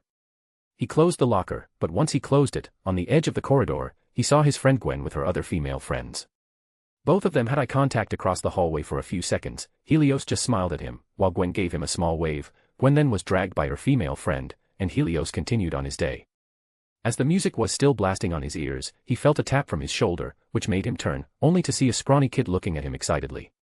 It was Peter Parker. Peter was trying to say something to him, but Helios didn't hear him because of the earphone. Peter told him to take it off, and he did just that. What? Helios questioned. Dude. Where's your uniform? Peter exclaimed. Helios was confused. What uniform? You know, the marching band uniform. Helios looked at Peter as if he was an idiot. I didn't join the marching band, what are you talking about? But you said you took band the other day. Now it was Peter that was confused. Yeah, a band, said Helios as if it was the obvious thing. Not a marching band. Oh. Peter finally realized. I thought. Are you kidding me? I thought you went to the marching band. So I entered it. Helios sighed in pity. Well, good luck with that. Helios then walked towards his class, which Peter followed. So which electives you took again? Peter questioned. I told you many times, Peter. Helios murmured. I took band, media, and robotics. The robotics is new. Peter commented. I'm in robotics too, why'd you take it? Oh, is it because of your... Dude. Helios exclaimed, making the other passerbys turn around to him. He apologized, and turned to Peter once again. Not cool. Sorry. Sorry. Said Peter in guilt. Helios sighed as he continued walking with Peter. I'm working on a project with Gwen, so I took it, that way we could do it in that class. What kind of project? Peter asked. You'll see. Helios hummed. He entered his first class with Peter, and once he entered, he already saw Gwen sitting on her usual spot. Helios then walked up to her, sat beside her, and Peter also sat beside Helios. Gwen then leaned towards him. Did you bring it? She asked excitedly. Helios then pulled out his bag, and took out something out of it. It was some sort of high-tech device that resembles a tablet. As Gwen saw it, she squealed. Took it from Dad's office. I just saw some weird weapons design in it, so it's probably nothing. Wait, you didn't tell him. Gwen frowned, stopping herself from grabbing it. Well, he probably knows I took it anyway, he didn't do anything, so it's fine I guess. Hey, what's that? Peter suddenly interrupted. It's a design tablet, said Helios. For 3D design, it uses holographic technology. Wait, what? Peter also squealed, but instantly shut up as people around him looked at him. No way. Yep. Helios said casually as he put it back in his bag. Anyway, Gwen, I'll see you after school for it. Gwen's face suddenly took a turn. Oh. I can't, my mom. Gwen. Helios frowned. You know you can. We already have a queue number, Theo, it's fine, said Gwen dismissively. We just have to wait. Just tell your dad, please. Helios said. Let him decide. Seeing your mom like that, it's just... sad. Gwen murmured bitterly. Okay. I'll talk to my dad. Promise. Gwen just nodded, but Helios touched her shoulder, making her look at him. Helios just raised his brow, making Gwen sigh. I promise. Good. Helios nodded, but suddenly, a student coughed loudly, making Helios turn to him. He saw the entire class looking at the two, and Helios just coughed in embarrassment, releasing his grip from Gwen's shoulder. Helios then looked at the window. He saw a black van parked on the side of the road illegally, and a man suddenly got out of the car. The man was bald, and he was staring at the school, specifically Helios's classroom. Helios frowned, and a bad feeling started to slip to his heart. In the afternoon, when the classes were over, Helios was waiting impatiently beside a toilet as his friend was changing inside. Dude, come on. Helios said in annoyance. This uniform is tight, a voice came out of the toilet. A couple of seconds later, a boy came out of it. It was Peter, wearing a marching band uniform. Man, I look weird in this, he complained, looking at himself in the mirror. You've got to help me, man. I don't want to be in a marching band. Helios was confused. But you took it? On accident. Peter refuted. I thought you were in it too. Well, there's no regretting it. Helios chuckled, patting the boy's back and escorted him towards the outside. As they exited the boys' toilet, he saw Gwen waiting for them as she chatted with her female friends. She turned towards them, which made the other girls turn as well. When they saw Peter, they looked at him with annoyance except Gwen, and when they turned to Helios they smiled. Hello Theo. A friend of Gwen greeted Helios. Oh, hi. Helios didn't know what to do, so he just shrugged. Gwen just shook her head in amusement and said goodbye to her friends. The three of them then walked towards the outside, where they were going to send Peter off, and then they will go to Gwen's home to work on the project. Why are you in the marching band anyway, Peter? Gwen asked curiously. Oh, don't remind me again. Peter grumbled. I thought Theo was in it, so I joined. Gwen was confused. He looked at Helios, and he answered it. I said I took band, he thought I meant the marching band. Oh. Gwen giggled. Well, good luck with that, Peter. As they neared the exit, Helios then could suddenly hear a plea for help from the outside. He frowned, and stopped a couple of feet near the door. Theo. What's wrong? Gwen questioned in curiosity. Listen to that, said Helios quietly. Someone's asking for help. I hear it too. Peter exclaimed. As Peter said that, the exit door suddenly slammed open, revealing a man that was glowing red running towards them. Help me, he screamed as his face kept getting brighter and brighter. His body is really hot, literally. The ground he was kneeling on was slowly melting because of him. Helios went wide-eyed for a second before pulling Gwen and Peter's hands away from the men. He then shouted to the kids around him. Everybody run. Chapter 218, Chapter 190, Spontaneous Combustion. 2012 CE. As Helios pulled Gwen and Peter away from the glowing men and saw that the other kids were running away from them, he quickly constructed a thick golden barrier separating him and the men. The men looked desperate and kept banging the barrier. Help me, he shouted, sobbing uncontrollably. Helios didn't care about the man's plea, however. He kept dragging Gwen and Peter away from him, his shield still protecting them. Helios kept screaming to his other schoolmates, who were staring at the shield in front of Helios, with their faces expressing disbelief. But the glowing man didn't stop begging. He sprinted towards the shield, and punched it as if it was the last thing he'd do. Please. I have a wife and a child, screamed the man, his body glowing brighter by the minute. Helios, however, didn't comply. He pushed him away from the others using his shield, towards the entrance door. What's going on? A teacher suddenly appeared, and once he saw the glowing man, his eyes widened. But before he could say anything else, the glowing man screamed once again. No. Boom. The men exploded to pieces, the building shook, and the hall was quickly filled with smoke and dust. Everyone was coughing up, but thankfully, everyone's fine, as they were protected by Helios's shield. Helios coughed up for a bit as he checked on his two friends. You two all right, he said, trying to get rid of the dust that dirted his clothes. What just happened? Peter stuttered, trying to calm himself. It was probably his first time seeing someone die in front of his eyes. Helios ignored the guy, and walked up to Gwen, who was pale as hell. He patted her shoulder to clean up the dust and cleaned her hair. Gwen. Huh, she snapped back to reality, and stared at Helios's blue eyes. Why yeah, that was sudden. Helios just hummed at her words, but before he could say anything else, a bunch of footsteps suddenly entered the broken school hall, and shouts started to echo throughout the place. Put your hands in the air. A bunch of men with masks with guns quickly flooded the hall, pointing their toys at the students, who were scared shitless. Helios frowned at the sight. Thankfully, his shield's still up, and they cannot touch the ones behind it. One man in that group walked towards the shield. What's this? He said. He took off his gloves, and his palms glowed orange. He tried to heat up the shield, but it was no use.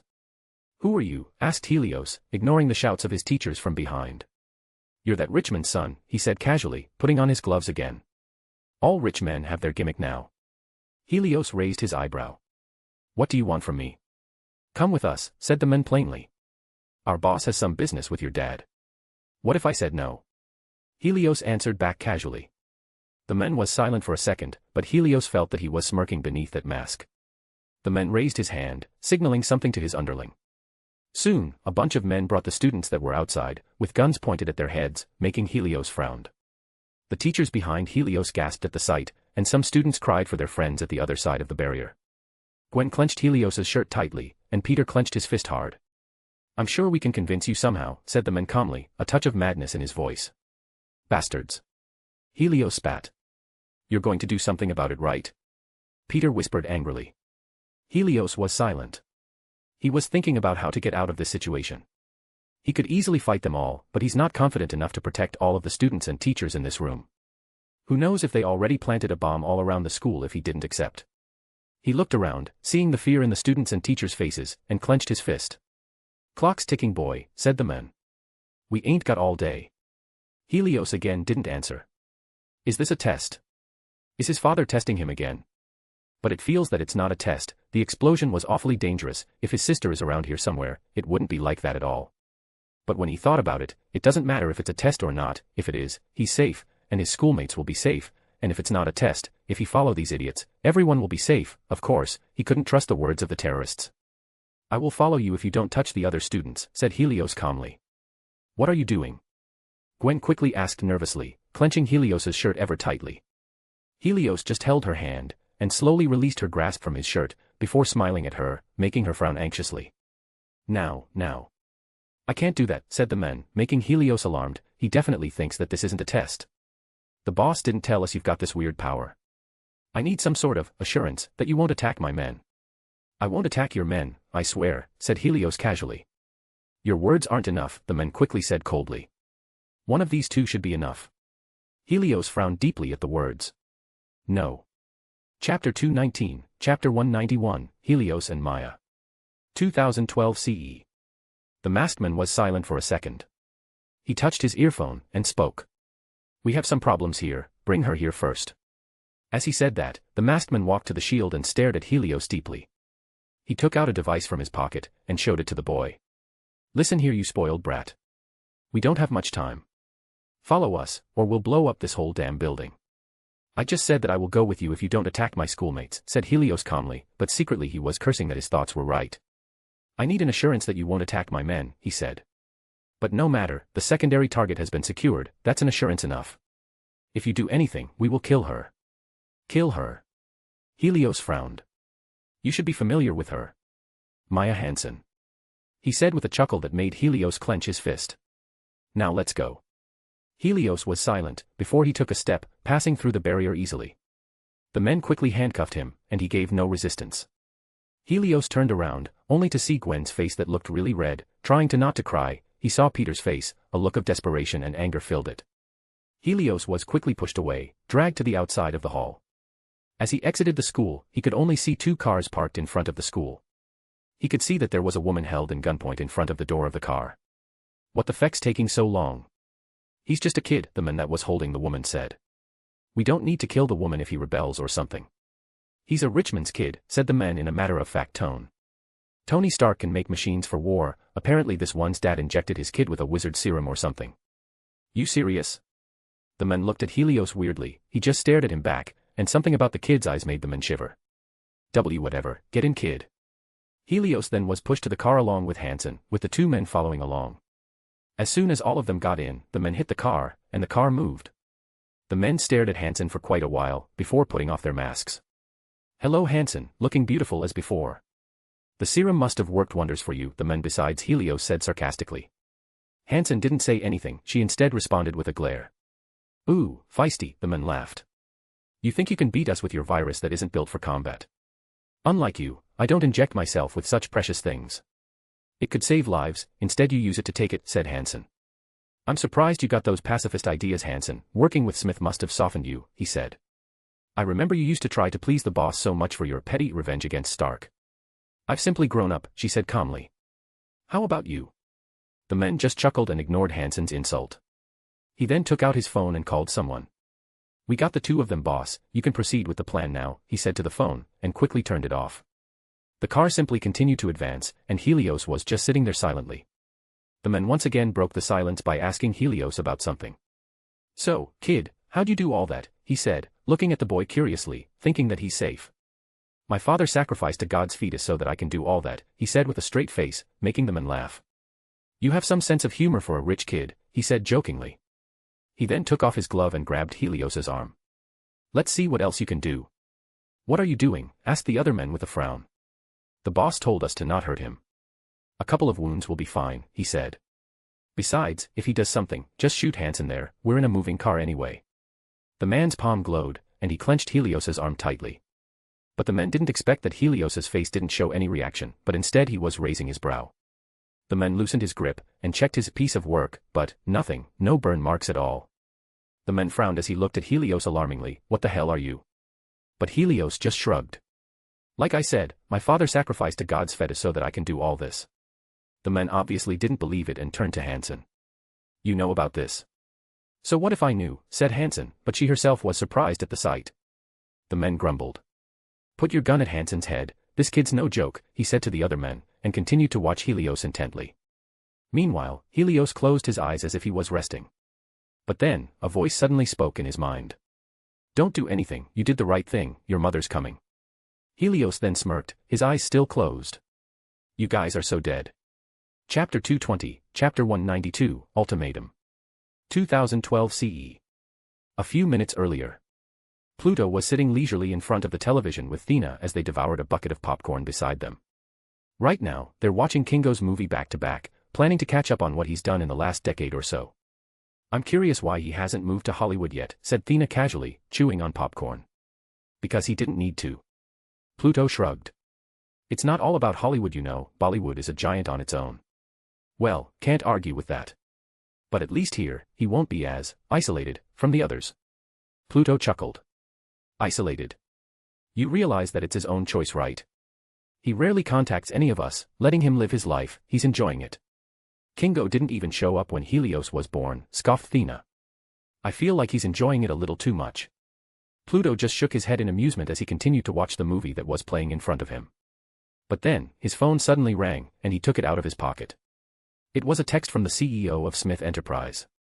When he saw what's in the text, Pluto quickly frowned. "Smith Medical's attacked. Terrorists. Hansen kidnapped. Police are chasing them." Pluto hurriedly took the TV remote and changed the channel, much to Thea's displeasure. "What are you doing?" she asked in annoyance. "Checking the news," he answered.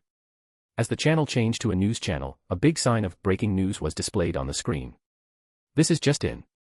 The headquarters of Smith Medicals has been attacked by an unknown terrorist group. We have been informed that there have been multiple casualties, and the head of the Smith Medicals, Dr. Maya Hansen, who is famous for her discovery of the regrowth serum, has been kidnapped." Thea instantly got serious as the news went by. "You're going to do something about it?" "I'm calling Cleo," said Pluto. But then, the news froze, and it changed to a video of someone. It was a video of a man, sitting calmly in front of a symbol of the 10 rings. He was wearing glasses.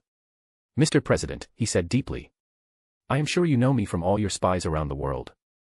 I have given many lessons to you and your government. I have exposed your lies and deceit to the public, and today, I intend to give another one. As you might have heard by now, a woman, by the name of Maya Hansen, has been kidnapped by my men. In fact, right now, they are still on the road, running away from the New York City Police Department. I'm sure she's a great woman, she invented the miracle serum. After all, your government so desperately wants to use it for other means, so you must know all about her.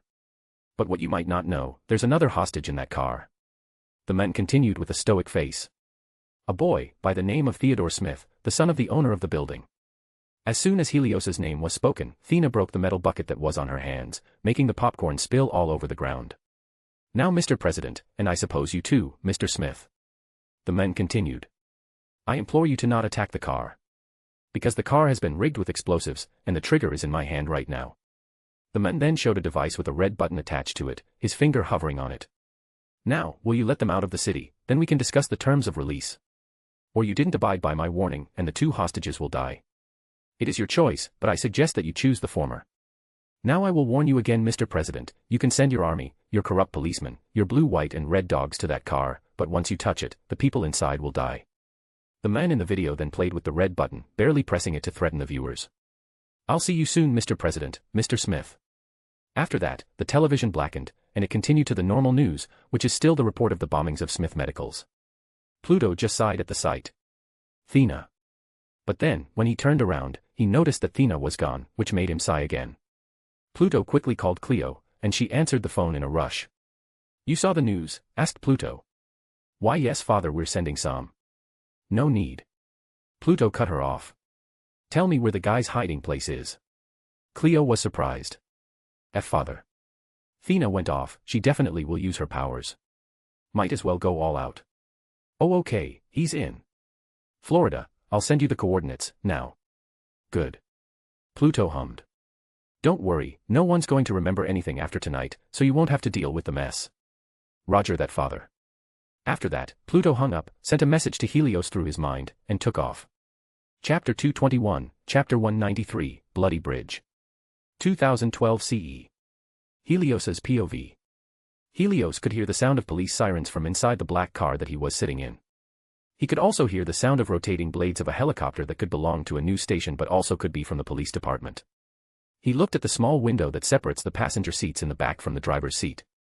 He could see that they were approaching Whitestone Bridge, and yet no police cars were blockading the bridge. Where are we going anyway? Helios asked casually. The police could easily spot you, you're bringing a whole entourage for God's sake. They won't dare touch us, the man near the window sneered. We have bombs below this car, kid, if the police attack us, it will blow up. Helios went quiet for a second, before asking again. And you're not scared of dying? The two men in the car laughed out loud as they heard Helios's question. A bomb can't kill us, he said, his hands glowing orange. So of course we're not scared. Helios just hummed. Based on what you saw, you know I can't be killed by a bomb too, right?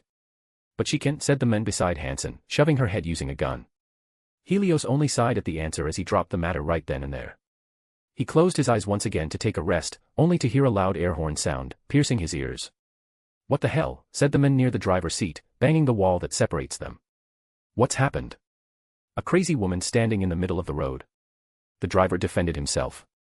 She wants to kill herself or something, this woman's insane. The driver continued to blow the car's horn on the woman, who was blocking the road, right in the middle of the Brooklyn Bridge. Helios quickly woke up as a flash of excitement could be seen in his eyes. His grin turned wide, and he moved away from the center of the car. The sound of the car's horn kept echoing throughout the bridge, trying to make the woman away from the path. She's still there, the man besides Helios asked again, banging on the car's window. She definitely wants to kill herself, the driver complained. Fine, we'll give her that. No need, the man beside Helios said as he loaded his gun with a bullet. I'll kill her myself. The man then opened the side window of the car and got half of his body outside of it. Hey lady. Get out of the way, he shouted angrily. I'll shoot if you don't. The car kept moving even though the lady was still standing in the middle of the road, and the lady ignored the man's words. Hey. Something's wrong, the driver suddenly exclaimed. Her hands, glowing. As the driver noticed that the lady's hand was glowing, he could hear gunshots from the side as the men started shooting. The echoes of gunpowder explosions from the guns could be heard by the reporters in the sky that is reporting the event live on TV, and the reporter instantly jumped to comment on the sound. It seems that there is an active gunfight in the middle of this car entourage, but we can't see any police or, wait a minute, it seems that there is a woman standing in the middle of the bridge. The woman signaled the cameraman to zoom in on the woman, and now, they could see what the woman's doing. In the camera view, the cameraman could see that the woman was holding a golden transparent shield, with bullet sparks hitting it repeatedly. The woman had cold eyes, and she seemed to not be disturbed by the gunfire at all. What is that shield? The reporter commented curiously. Meanwhile, the man that was peeking out of the car kept firing at her, but it didn't work, and it frustrated him. Fuck this, I'm using the grenade launcher, he grumbled. He switched his AR to grenade launcher mode, loaded it with the grenade, and aimed at the woman. What are you doing? We're passing the bridge. You want to blow us up, the driver complained. The man didn't care however, and he pulled the trigger. The grenade passed through the air, zipping to the woman, before hitting the shield directly. Instantly, the sound of an explosion could be heard from the middle of the bridge, the metal ropes shook, and the shockwaves could be seen with the naked eye. You're dead now, the man clicked his tongue, still a bit annoyed that it took longer than he had expected. But then, between the smoke and dust that covered the middle part of the bridge, something suddenly launched through the air. The momentum of that something dispersed the smoke and dust instantly, and that thing was heading towards the car in front. Oh shit, the driver cursed, seeing the glowing thing that was coming towards the car. Before he could warn the men behind, he could hear a bang sound from the side of the car. Eric, the man beside Hansen shouted frantically. The man that was at the window, or Eric, was now lifeless, impaled by a golden spear, and his body was now stuck at the window, dangling flaccidly. How the fuck, the man besides Hansen was about to curse, but then the driver cut him off. Watch out. The driver slammed on the brakes as he saw the woman that was only around 20 meters in front of the car suddenly holding a giant axe, ready to slice the car. The driver knew it was humanly impossible to slice a car open with an axe like that, but he felt that this woman could slice it easily. And how right he is. The car was now on the verge of hitting the woman, but the woman didn't move. Instead, she slammed the axe to the ground, and the edge of the axe was moving like a chainsaw. Fuck. The car didn't stop correctly, and it slammed directly into the axe. A screeching sound could be instantly heard from the metal hitting the axe, and the bomb that is below the car triggered. Helios, seeing the opportunity, quickly kicked the men beside Hansen and covered himself and Hansen using his golden barrier. As the car was quickly being sliced into two, Helios, who was now protected by the barrier along with Hansen, saw his mother, standing right in the middle, with her axe in front of her. Helios could feel that his worldview had suddenly become much slower than before. He could see his mother's eyes staring at him casually, and a smug smile on her face. The explosion was quickly expanding, and he could see the shockwave coming towards his mother and himself, but he wasn't worried at all. After all, his mother is the goddess of war. Oh my god. The reporter in the sky couldn't believe what she just saw. The hostage car had just exploded because of a strange woman who sliced the car in half, and the rest of the entourage stopped abruptly. The reporter could see the burning sliced car being thrown to the side, hitting a couple of cars that made them crash into each other. The rest of the entourage quickly surrounded the woman, with their rifles pointed at her. As we can see, right now, the cars have stopped to surround the mysterious woman that made the hostage car explode. The reporter took a deep breath to calm herself and tried to comment on the event. We have no confirmation yet that wait, ladies and gentlemen, I just heard from a source that the snipers have confirmed that the hostages are still alive. I repeat, the hostages are still alive. It's a miracle. Helios was now laying on the ground, the smell of gasoline and oil hit his nostrils and it made him a bit dizzy. He and Hansen are still covered with the barrier, and he could see that his mother is surrounded by a bunch of masked men with guns, shouting at her to surrender. Helios then turned around to see Hansen massaging her head, trying to sit up. Miss Hansen, don't get up. Helios whispered. Are you all right? Theodore, she stuttered. I'm all right, oh god, it's a miracle I'm still alive. You won't be if you keep talking loudly. Helios warned. Don't move, play dead. Hansen just nodded. Is that Mrs. Smith? She asked, a bit confused. Helios didn't answer, instead, he slowly stood up, making Hansen panic. What are you? Stay down. Helios hissed, covering Hansen's mouth with his hand. He crouched to avoid detection and approached the crowd in front of him. The men were shouting at his mother rather vulgarly, calling her words that Gwen probably doesn't know the meaning yet. I'll say it again, bitch, who are you? The leader of the men roared, pointing his pistol at Thea. Thea just stared at the men, a bit amused by his antics. She then took a step, making the men around her flinch. Meanwhile, Helios kept approaching the crowd, silently summoning a thin armor to protect himself. He then walked towards a man in the back, trying to knock him unconscious. He stood up, his hand already in position to hit the back of the man's head. That's not how you do it, Helios, a lazy voice came from his mother, making him freeze, and all of the men turned towards him, their red lasers pointing at his head. Don't hesitate, kill them, they kidnapped you after all. Helios clicked his tongue. Seriously, Mom. I almost had him. Thea raised her eyebrow in amusement as she hummed. In less than a second, she summoned a sword and a shield again, instantly decapitating the men in front of her. Helios's eyes widened as he saw the blood that was gushing from the decapitated corpse. In his heart, he doesn't really feel anything except some kind of discomfort, but what disturbs him most is the fact that his mother is capable of doing something like that. I mean, he knows she's capable, she's not going to do something like that to him, right? Right, of course she won't. Right. His thoughts were instantly broken as many gunshot sounds entered his ears, their direction heading towards him and his mother. As soon as the bullet hit him, he could only hear the sound of metal clashing against metal, as the bullet had hit his conjured armor. Do you really have to do that like that, Mom? He whined loudly, carefully dodging the bullets, even though he's practically secure inside his thin armor. Like what? She questioned casually, slicing a man in half as the fight is now full-on melee, because the men realized that bullets won't work. Helios jumped into the air, floating above all the men. He just sighed and said never mind to his mother, and he summoned a bunch of swords behind him, before launching them at the men below. The swords quickly penetrated most of them, but the men simply didn't care, as if it did nothing to them. Can't you see, Helios?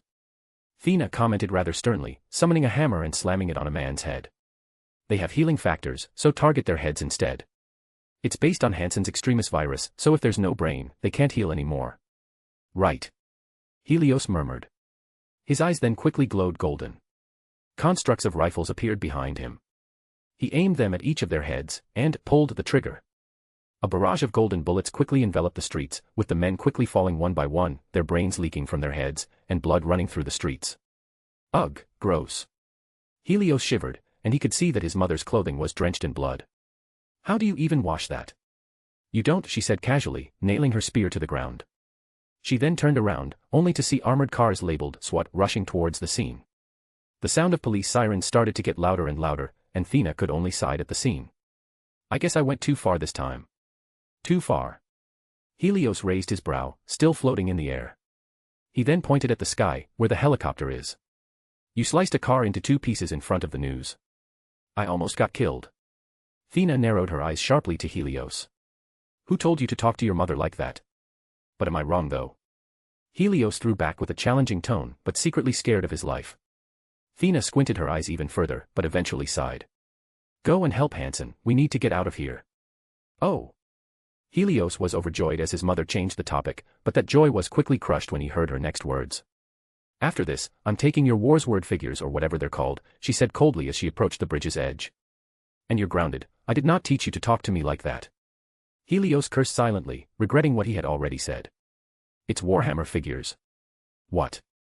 Nothing, Mom. But then, Helios could hear his father's voice again in his mind, and his mother probably could hear it also.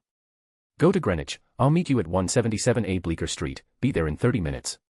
He could hear his mother humming as she stared at the approaching police cars again. She turned to his son and said, let's go, I'll point you to the direction, bring Hansen and drop her to the hospital first. Helios sighed tiredly as his eyes glowed golden again, this time, making his mother and Hansen also float. Yes, Mom. While Hansen was freaking out, Helios made a reflective barrier around them, and they flew towards Greenwich. Chapter 222, Chapter 194, Molten Mansion. 2012 CE. A couple minutes earlier. Pluto's POV. Pluto was hovering just right outside of a small mansion in Florida, looking for a sign of life in there. The mansion looked empty, but with his haunting violet eyes, he could see that there were a couple movements underground, 3 sleeping on the same bed, 2 women, 1 man, 3 inside a bunker, 1 as a guard just behind the entrance door. What should I do? Pluto murmured to himself, thinking about the options on how to approach this. For a couple he just hovered in the air, staring at the mansion intently, as if trying to burn the house with just his stare. But then, he snapped his finger, and a Biden suddenly appeared beside him, glowing orange like it just got out of the smithy. You know what, let's do it politely this time, he said to himself again. Really, a voice inside his head commented, it was Hypnos. I have seen your memories, politely is not in your vocabulary. Well, I'm always looking forward to a new experience. Pluto chuckled, before gliding down to the ground below, Persephone still floating beside him. He casually walked to the big door of the mansion, knocking it politely. He waited. No answer. He knocked again, and waited. No answer again. Well, I guess there's the doing this politely plan. Pluto murmured, before kicking the door open with sheer brute force. Hey. Who are you? That one guard he noticed that was guarding the upper floor quickly noticed the door getting destroyed and instantly rushed to the scene. He pointed his Glock at Pluto and tried to be as menacing as possible. What the hell are you doing? Pluto glanced at the guard lazily and waved his hand, and before you know it, Persephone shot through the air, before impaling the guard to the wall. What the hell, the guard grunted, he didn't die unfortunately. Of course, Extremis. Pluto slowly walked towards the impaled guard, who was trying to shoot him, but the bullet can't even penetrate Pluto's skin. The Eternal then gently held Persephone, before saying, let's see, what's more hot, my Bident, or your virus? The Bident then quickly glowed orange, the smell of cooked meat quickly entered Pluto's nostril, and the guard screamed as his flesh tried to heal the damage, but it was beaten by the heat of Persephone. Oh. Stop. The guard screamed like a madman, trying to pull out the Bident from his body, but when he touched the handle of the Bident, it too was hot, and it burned his hand. That surely will attract attention. Pluto murmured, he looked around and saw a CCTV in the corner. Ah, there you are, Killian, I suggest that you get to the ground floor right now, or I'll bury you alive. Of course, there wasn't any answer, so Pluto focused back on the guard that was nailed to the wall. Pluto just quickly pulled the Bident from his body, and it made the men drop to the floor, his body laying against the wall. But before the men could say anything again, Pluto thrust the Bident through the man's head, killing him instantly. Without a care in the world, Pluto kept walking to the underground stair, Persephone following him. He looked around the place, it was a well-decorated place, he recognized some of the architecture style of the building, a mix between Mediterranean and American suburb style. He thought of buying this place after all this debacle, but he quickly scrapped that idea. As he arrived at the stair, he just stood there at the head of the stair, waiting for someone to come up. He waited for about 5 minutes, but no one came. He just sighed as he got tired of waiting, before leaping roughly, penetrating the ceiling above him. He now was hovering above the mansion once again, the warm wind of Florida hitting his face mildly. Well, you asked for it. Pluto said to himself. He grabbed Persephone, and threw her to the mansion, nailing her deep underground. Pluto then raised his hand, he made a choking gesture, and suddenly, a man appeared, his neck grabbed by Pluto's fingers. Ah, the man of the hour. Pluto smiled warmly at the man that was choking because of his grip. Be bastard. Killian cursed, his hands heating up, trying to hurt Pluto by burning his hand. You think that'll work? Pluto casually asked. Try it, see if you can do it. Who the hell are you? Killian questioned with anger. His face was heating up tremendously. What? You're targeting my son and don't even recognize my face. Pluto looked at Killian weirdly. Are you daft or just horrible at planning? You. Killian kept struggling to break free from his grip, but Pluto just chuckled. Oh, I wouldn't do that if I were you, he said. Look below, what do you see? Killian didn't do anything, he only kept struggling. It was only when he accidentally saw what's below that his eyes widened. Below, he could only see red. His mansion was slowly melting into hot lava, slowly calming down as the mansion kept melting. Your research is below there. Pluto commented cheekily. All the Mandarin things too. Killian's body just kept getting hotter and hotter, before finally, he opened his mouth, spewing fire from his mouth, hitting Pluto's face directly. As the breath finished, Pluto wasn't damaged at all, in fact, he had a cold face, staring right into Killian's soul. That is utterly disgusting, said Pluto, clenching Killian's neck slightly harder. You are pathetic, no one will remember your name, you ruined your life because of envy, because of spite, because of your hubris. Killian just spat. Fuck you. I would say farewell, but it will not be sincere. Pluto then released the grip, letting Killian dive right into the pool of lava. Screams of agony could be heard echoing for a couple of seconds, before vanishing as Killian was swallowed by the lava. Pluto just sighed. He retracted Persephone from the ground and let the lava sit there. Then, he turned around, only to see far from the distance that there was a crowd, watching him and the pool of lava rather curiously. Pluto was about to walk away from the scene, but a phone call suddenly interrupted him. Yes. Pluto said as he picked up the phone. It was Cleo. Father, what's your plan on dealing with this? Because Mother's and Theo's face is all over the news right now. What did they do? Well, they slaughtered them, in front of everyone. Cleo said nervously. And the Department of Defense is calling the office right now, demanding an explanation on how a weapon-free company has a demigod for an heir. Well, I guess that is to be expected. Pluto hummed. I'll be going now, don't worry, no one will remember anything after tonight. Pluto hangs up the phone, he then sends Thea and Helios a message through his mind on the meeting place, before blasting off from the place, leaving a pool of lava sitting in the middle of a rich neighborhood. Chapter 223, Chapter 195, Forgive and Forget. 2012 CE. Greenwich, New York. Pluto is now standing in front of a rather peculiar building that has a strange window on top of its roof. The air was beginning to become colder as December approached, so he wore a simple coat to blend in. After all, his family is quite famous right now. He climbed the steps towards the double door of the peculiar building, and he pushed it as if it was his building. As soon as he entered the room, the temperature changed quite drastically and it became quite warm. Inside, he found two individuals, one was a woman wearing a strange robe typical of a student of the mystic arts, and another, a boy, drinking tea while watching the TV in front of them. Pluto raised his eyebrow at the sight. He took off his coat and hung it at the coat hanger beside the door. Since when did the Sanctum Sanctorum have TVs? He said his thoughts out loud. The two individuals turned towards him, it was his family of course, Thea and Theo. Just now, said Thea casually. I asked for it. Pluto walked towards them and kissed Thea on the cheek, before sitting beside her. Why are you wearing that? Pluto asked again, pointing at the strange fashion of Thea. Well, my clothes are all bloodied and you ask us to come here as soon as possible. Thea shrugged. I simply asked your friend to give me some clothing. Right. Pluto hummed, before turning to Helios. You okay there, bud? Dad, what are we doing here? Helios sighed. Look at the TV, we're all over the news. How do you plan to fix this? It's quite easy, I just need to borrow Boudicca's basement real quick. Boudicca. Helios looked at his father weirdly. You mean the weird bald lady? That is quite rude of you, young Eternal, a voice behind Helios suddenly said, making the boy jump from his seat. Ah, there you are, said Pluto as he stood up from his seat. You've heard my words right. It'll not take time at all. The voice, who is the Ancient One, looked at Helios in amusement before turning to Pluto, her face turning serious. Mr. Smith, I must remind you, the runes of Kafkol is a risky spell. It travels the border between known and unknown reality. It is simply too. Who says anything about using the runes of Kafkol, said Pluto, his eyebrow raised as Tao became confused. Pluto then turned towards his son, before walking towards the basement. Come boy, I must ask your opinion on a couple of matters. Helios looked at Pluto walking away from the group, and then to Tao. She didn't follow him, so Helios could only sighed and followed his father. You want me to change the memories of everyone on Earth? A construct appeared as Pluto arrived in the basement. It was Hypnos, glowing orange as he stood in the middle of the room, right beside a runed stone. Well yes. Pluto said casually. But you already know that. Hypnos sighed at Pluto's words, all right fine. But I must remind you that someone knows your identity outside of Earth. Who? Oh, her. Don't worry about it. Pluto shrugged. She doesn't know me per se, she just knows I exist. Very well, said Hypnos simply. The construct quickly floated in the air, orange mist quickly filled the room, and neuron-like images started to appear in the air. Not a minute later, Helios came down to the basement, confused at the sight. What's all this, he asked, trying to get rid of the mist in the air. Well, we're trying to change the memory of everyone on Earth, said Pluto. And I mean, everyone. Wait, what do you mean?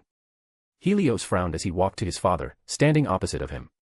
After this, no one will know what exactly we are, said Pluto. Well, except our family of course. But then, Helios quickly turned to Hypnos. How does it work exactly? The news is all over. Well, after the process is over, the people only will know that those people in the news are from some mysterious organization. Pluto shrugged. You've simply been saved by them. What about the ones that know before this? Helios asked again absent-mindedly. Like Queenie. Pluto smirked, making his son annoyed. She'll forget everything too. What if I don't want to? Helios said rather quickly. Well, I call you here because of that. Pluto shrugged. Just simply say to Hypnos. He'll make an exception. Helios just nodded meekly and walked towards the hovering construct. Hypnos looked frozen, as if he was concentrating. Hey, said Helios awkwardly. Could you not change the memory of Gwendolyn Stacy and... But Helios noticed that the construct doesn't give any reaction or not. Oi, are you listening or not? Just speak, young Eternal. Hypnos simply answered, making Helios nod. Don't change the memory of Gwendolyn Stacy and... I suppose. Peter too. Are you doubting yourself? Hypnos frowned at his words. This is not a joking matter, Helios. You must be decisive. Right, fine fine. Peter Parker too. Hypnos then turned towards Pluto, who nodded, giving him permission. Then it shall be done. Hypnos quickly turned to dust, and the orange mist passed through the walls, towards the streets, towards the skies, and it spreads throughout the earth. As people saw the orange mist, they were confused at the sight. But once they were touched by it, their stares turned black for a moment, before continuing their daily matters, not remembering everything at all. The mist spreads quickly, enveloping New York, the US, and the world. Even datas concerning the Eternals are erased, and that night, no one remembered the Eternals. They may discover them again, but for now, aside from a few people, the Eternals ceased to exist in their minds. What's been uncovered became a mystery again, and what is still a mystery became a myth for all mankind to study. Chapter 224, Multiverse Story, Judgment Day. Background: with the forming of the Avengers and the existence of the X-Men, the celestial Hiroshima had commanded the Eternals to wipe out the so-called mutants, as they discovered that the ancestors of those mutants have procreated with the deviants, thus creating the X gene. Because of his romantic ties with one of the X-Men, Pluto didn't agree, but with Hiroshima giving the Prime Eternal, Druig, more power than the others, he successfully mind-controlled all of the other Eternals. And so, the Judgment Day of the X-Men is coming, with the Avengers trying so desperately to intervene in this brutal war. With the Eternals' resurrection ability, the mutants have been pushed hard while the Eternals never lose any members at all. Almost all of the mutants on land have been eradicated, and they have evacuated to an island called Krakoa, intending to have the final stand there. Two individuals were standing opposite of each other as the sea waves below them clashed against one another. The wind was blowing strongly and the sky was getting darker and darker. It was simply a terrible sign to come as those two individuals faced each other. "Hello my love," said one of the two. It was Pluto, wearing his silvery black garment, his deadly bident resting in his hand. Pluto was simply smiling, but a tint of sadness could be seen in his expression. The other individual could only stare at Pluto's deep purple eyes as she clenched her fist tightly. She couldn't say anything to the men in front of her, she simply froze at his words. But soon she plucked up the courage, her red hair fluttering from the strong wind. "Must we do this?" Pluto could only close his eyes at her words. "I cannot disobey the words of the Prime Eternal, Jean." He has tightly grasped every Eternal's will in the name of Hiroshima. Jean Grey was about to cry in front of her beloved, but she knew it won't do anything to him at all, so she could only hold her sobs for later. Forgive me, said Pluto with regret. I wasn't strong enough to hold back their influence. So please, I don't want to hurt you, give me the path to Krakoa. I cannot let you go to our final stronghold against your kin's tyranny. She quickly calmed herself as her eyes turned red, dashing away from the men she once called her beloved. Therefore, you shall not pass. Very well. Pluto's eyes glowed golden, and the sea quickly turned bright as his golden legion was conjured to fight at the sea. The endless constructs quickly rushed towards Jean, but she wasn't disturbed at all. She conjured a red telekinetic shield, and pushed the constructs away from her. The construction was thrown everywhere, but it kept coming, and it quickly surrounded Jean. Jean wasn't about to go down without a fight, so she gathered up her power as she screamed in pain, before releasing the energy, ridding herself from a lot of constructs. While the constructs were recovering, she turned towards Pluto, who only stood calmly, staring at her from afar. Her hands were quickly covered by red telekinetic energy, and a barrier suddenly surrounded Pluto. Jean made a crushing gesture using her hands, and the barrier quickly tried to crush Pluto. Pluto could only struggle a little as the full force of the mutant opponent slammed against him, but he then easily destroyed the barrier, weakening Jean further as she became more and more tired. Use the Phoenix Force, Jean, said Pluto calmly as he slowly approached her. It's the only way to fight me. I won't, she gritted her teeth as she tried to stop the horde of aquatic constructs trying to tear her into pieces. I don't want to. Why? Are you afraid of hurting me? Questioned Pluto, but Jean was silent, continuing to fight back the constructs. Let it go, Jean. I tried to fight back, but I can't. Please. Jean pleaded to Pluto. Come back to me. I can try to. We can't have our previous life anymore. Pluto cut her off, before dashing towards her, with his bident in front. But before he could reach Jean, he suddenly could feel a punch hitting his face, throwing him off course. You Eternals have ravaged the land to find the mutants. Now you want to ravage my territory, the men who punched Pluto spoke as he floated. An army of Atlanteans quickly attacked Pluto's construct, even though they're not as many as the constructs, they're more skilled and trained. Namor. Pluto spat, recovering from the punch. Do not interfere, this is not the Avengers' business. Oh, I am not with the Avengers. Namor said calmly. You are simply trespassing, and I cannot let you do as you wish in my territory. Then Atlantis will fall. Pluto said clearly, dashing to Namor with his eyes glowing golden. The tip of Pluto's bident glowed orange and the sea below him started to boil from the sheer temperature of the thing, but Namor seemed to not care about it, and was prepared to take it head-on. As Pluto reached Namor's location, the submariner grabbed the two tips of the bident easily, not bothered by the heat at all. Pluto simply released the bident and punched Namor with his left fist, throwing Namor into the sea. Pluto dashed to him again, not caring that the sea was Namor's domain. He plunged into the sea and grabbed Namor's neck, but the Atlanteans quickly surrounded him. Give up, said Pluto coldly. Or I will kill you right in front of your subjects. Fuck off. Namor spat. Pluto could simply frown, and suddenly, Namor's eyes widened. He felt that his throat was crumbling. It was Hydra's acid that was secreted from his hands, and Namor quickly tried to break free, but it was of no use. The Atlanteans quickly fired their weapons at Pluto, but they quickly realized that it could hit their king, so they rushed towards him instead. But Pluto's golden horde quickly overwhelmed them, attacking them from the back while Pluto just stared at Namor's eyes that slowly dimmed. But a burst of powerful energy suddenly attacked Pluto from behind, knocking him down, and Namor broke free from the grasp. Stop this. Jean cried out. You need to snap out of it, Pluto, I can help you with it. The Phoenix will surely. You are too naive, Jean, said Pluto as he recovered from the blast. The Phoenix will not listen to you, try it then if you are so confident in your willpower. If she comes out, it'll no longer be you, and I can at least fight you without burden for I know that I was fighting the Phoenix, not you. Jean could only clench her fist at his words. You are always so indecisive. Pluto quickly rushed towards Jean and grabbed her by the throat, before slamming her to a glacier nearby. Jean was now laying on the ice, with Pluto on top of her, and his bident pointing at her chest. Jean could only submit to Pluto's grasp as she saw the cold look of Pluto. Fine then. Jean suddenly just relaxed. Just do it.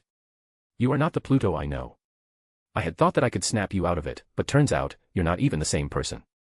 Pluto raised his bident and aimed it at Jean's heart, but he was doing it slowly, as if hesitating. The Pluto I know has abandoned violence, and is a loving man, she continued. Just, if you're in there. I love. Arg. Pluto cut her off and stabbed the ground angrily, avoiding Jean's body. He quickly stood up and held his head as if he was having a strong headache. He finally dropped to the ground again, with the bident supporting his body. Jean, do it, he said desperately. Jean, still recovering from her shock, quickly stood up. What? K kill me. Pluto screamed, still holding his head as if he was fighting something in his mind. I'll find a way. I promise. But please. Send me to the domo. I dash. This is not the time to be indecisive, Jean. Do it. Pluto begged. Jean's eyes quickly glowed red, and his hands were enveloped with telekinetic energy. Her hand then made a crushing gesture, and before she could realize what she did, Pluto's eyes turned lifeless. She had made Pluto's brain collapse. She thought it was impossible because of the nigh-invincible mind shield of her beloved, but she felt that the shield was gone, as if he let her do that. Jean could only drop to the ground once again as she hugged Pluto's body, crying on his shoulder silently. Chapter 225, Chapter 196, Mother's Embrace. 2013 CE. 6 months, Smith Medicals. Pluto was sitting in the waiting room of the medical bay of Smith Medicals as he watched the news from the TV that was attached to the wall. He was alone, his wife and son accompanying the Stacy family on the ongoing cancer treatment using the miracle serum that was based on the extremis virus. It has been almost half a year since the incident in November last year where the Nobel Prize winner, Dr. Maya Hansen, the inventor of the miracle serum, along with the son of Jonathan Smith, Theodore Smith, was kidnapped by the group that called themselves the 10 Rings, and the massacre that ensued on the White Stone Bridge where the attempted kidnapping was abruptly stopped by 2 unknown enhanced individuals. Since then, the police and the military have been together to uncover the mystery behind the kidnapping and the ones who stopped it.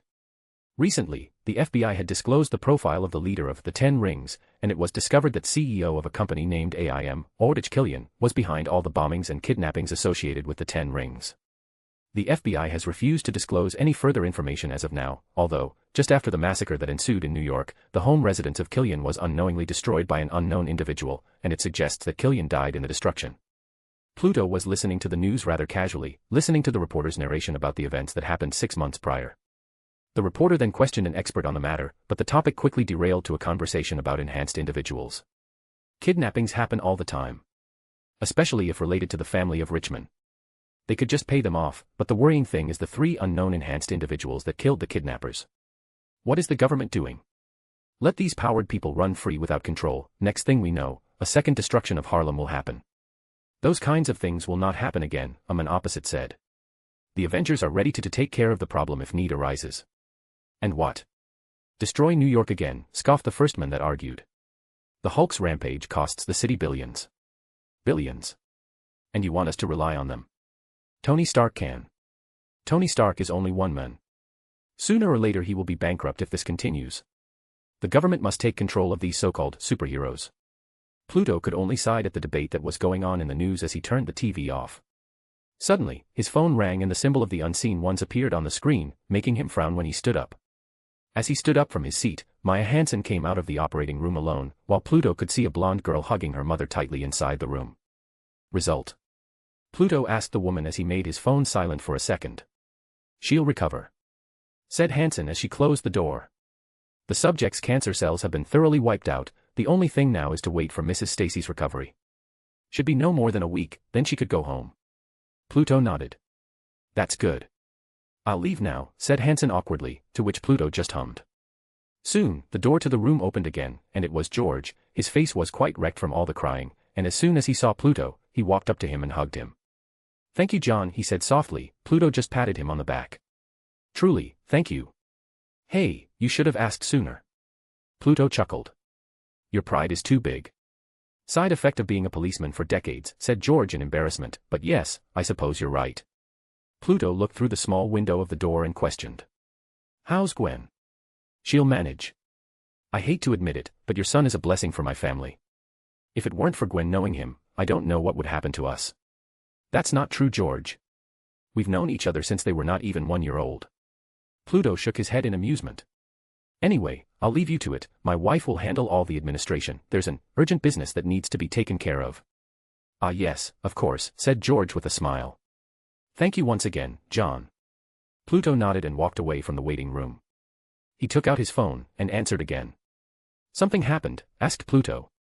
Father, I've had reports of people randomly teleported to another world, some went missing, some came back, telling what they have seen.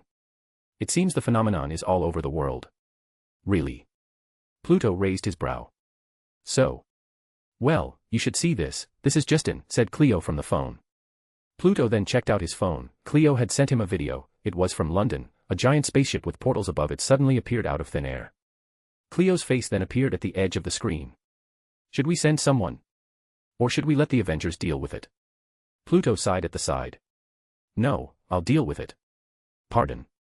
Cleo was surprised. Then should we go also? No, no. I'll call Sprite and Circe, they should be in London. Very well, father. I'll send a couple people just in case. Pluto just hummed in agreement as he hung up the call, before calling someone again. He called Sprite, who was now a full-time fantasy book writer that lived in London with Circe. At first, Sprite didn't pick up the phone, but after about 15 seconds, she finally picked up, but only the sound of running could be heard. Sprite. Where are you? Pluto asked the ex-Eternal. Dude. Is that you? Sprite said with a high voice. Could you help me here a bit? Me and these pretty boys besides me are fighting this weird guy from space. Pretty boys. Pluto looked at the phone weirdly for a second. Just hurry up. Fine, fine, I'll go. Pluto sighed, before disappearing from the place altogether. Chapter 227, Chapter 197, A Dark World. 2013 CE. A couple hours earlier. On a sunless planet that is devoid of light, 3 individuals were sitting inside a cave in need of rest as they had just fought an enemy before. 2 of those 3 individuals were staring at each other with annoyance and anger, while the other one was frantically trying to find a way to escape the place. I had thought you better, brother, said a black-haired man, Loki. A task so simple, yet you cannot even do it. That ether is stronger than you think, I cannot simply destroy it, the other one, Thor, scoffed. It was your idea in the first place, surely you should have thought of a backup plan if it goes haywire. I was trusting you. Loki simply said. But it appears I've made a severe miscalculation. This isn't the time to be playing around, brother, said Thor sternly. Mother is terribly ill because of this mess, and you decide to move without a backup plan. This is supposed to be your redemption quest. How are we going to find him now? Suddenly, a sound rang throughout the cave. It was the sound of a ringing phone, making the 2 brothers turn towards the third individual, Jane Foster. What is that? Loki questioned. Shush. Jane said, taking out her phone from her pocket. She looked surprised at the sight of the phone ringing in the middle of nowhere, millions of miles away from Earth. How is this happening? Jane then picked up the phone, only to be greeted by a man's voice. Richard? Is that you? She continued to talk to the men behind the phone, making the 2 Asgardians confused. Jane suddenly signaled the 2 of them to follow her as she looked at the ground below. She saw a colorful keychain, to which she picked up, and she quickly delved deeper to the cave. Both of the brothers looked confused, but followed nonetheless. But suddenly, as they passed a certain point of the cave, they were transported to yet another world. The cold air quickly hit their bodies, and before they knew it, they had arrived at London. She then looked around to see a broken red car. Let's go, we need to find where Malekith is headed first. The 3 of them arrived at Darcy's place in the middle of the night. Jane, still in her Asgardian outfit, rushed towards her desk, but then she noticed that someone was occupying it. Dr. Selvig. She said, greeting the professor. Selvig turned towards Jane and smiled. Jane, he stood up, only to reveal that he was wearing nothing but white underwear. Whoa, what are you wearing, doctor? Said Jane, weirded out, but still hugged the professor anyway. He said that he's better at thinking while wearing no pants, said someone, his assistant probably. Oh, well, doctor, I need your expertise on this. Something is going on in London. The portals will converge to one point, and a possible disaster will come. I got it, I might know what you're talking about, he said, moving away from Jane, but then, he spotted Thor just entered the room. Dr. Selvig, said Thor with a smile. Are you well? Thor. Selvig stated, surprised.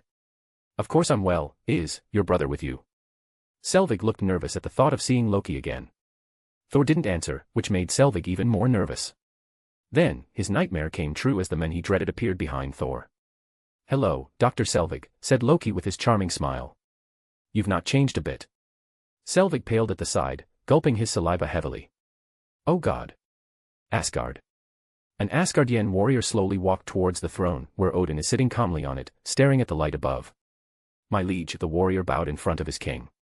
My sons, he asked the warrior. Heimdall saw them traveling to Midgard. It appears the convergence will be focused on there. Odin could only sigh at the news. Then the redemption quest for Loki would be too easy. The warrior was confused. My liege. No matter, said Odin. Send a messenger to Midgard. Once the ether has been reclaimed, send it to the Eternals on Earth, preferably Pluto. If I may, my liege, an advisor to Odin spoke out, but instantly got cut off. I know, the stones cannot be at the same places, said Odin as he caressed his beard. But he's an exception. The warrior turned towards the advisor, only to be answered with a nod. So, the warrior saluted, and walked away from the throne, not forgetting to bow to the king one last time. You've asked me to give you the ether before, Pluto. Odin chuckled at himself. And I will give it to you now. Chapter 228, Chapter 198, Lovely Night in London. 2013 CE. London, midnight. In the corner of the street, a bookstore was preparing to close in the middle of the night. The bookstore held a meet and greet session with a book author, and the line was quite long, so it took a lot of time until all the fans that had come went home. The bookstore owner was sweeping the bookstore floor, while the author of the book was tidying her things, putting it in her bag. Quite a day, isn't it, Miss Collins? The bookstore owner asked happily. Well, tiring would be the right choice, the 20-ish-year-old female writer commented with a chuckle. Collins quickly finished her packing and walked up to the bookstore owner. Here, let me help you. Oh no, don't worry about it, Miss Collins, you helping me attract customers are already helpful to me, you should go home, as you said, this event is quite tiring, said the bookstore owner, quickly rejected Collins's good intention. But good lord, I always thought that kids these days don't read anymore, but you have a lot of loyal fans, Miss Collins. Collins chuckled as she minded the bookstore owner's rejection. Perhaps my writing just has that effect on people. Well, your books are really good, so maybe it is. The bookstore owner agreed at the thought. Suddenly, the doorbell rang, and it made the two individuals turn towards the front door. There, an Asian woman entered the bookstore, looking a bit tired. I'm a bit late, aren't I? Said the woman, turning to the bookstore owner and Collins. What do you think? Collins scoffed. It's midnight, Cersei. Sorry, something came up in the museum. Cersei sighed as she looked at the clock, it's exactly 12 a.m. Cersei then walked towards the bookstore owner and extended her hand. You must be Mr. Brooks. Thank you for letting Robin use your bookstore. The pleasure's all mine, but, you are, the bookstore owner is quite confused at the sudden appearance of this woman. Oh, sorry, I'm Cersei. Miss Robin Collins's cousin, she said with a smile. Also, her part-time manager. Oh, you're the one who contacted me, the bookstore owner finally realized who she is. You must be a busy woman, huh? Well, not really, said Cersei in embarrassment. I worked at the London Museum as a professor, so I have a lot of free time, though it seems that free time is not today. Oh, an intellectual, I see, the bookstore owner smiled. Well, I shan't stop you from going home now, don't worry, I can finish cleaning the bookstore on my own. Cersei and Robin were walking through the streets of London quietly.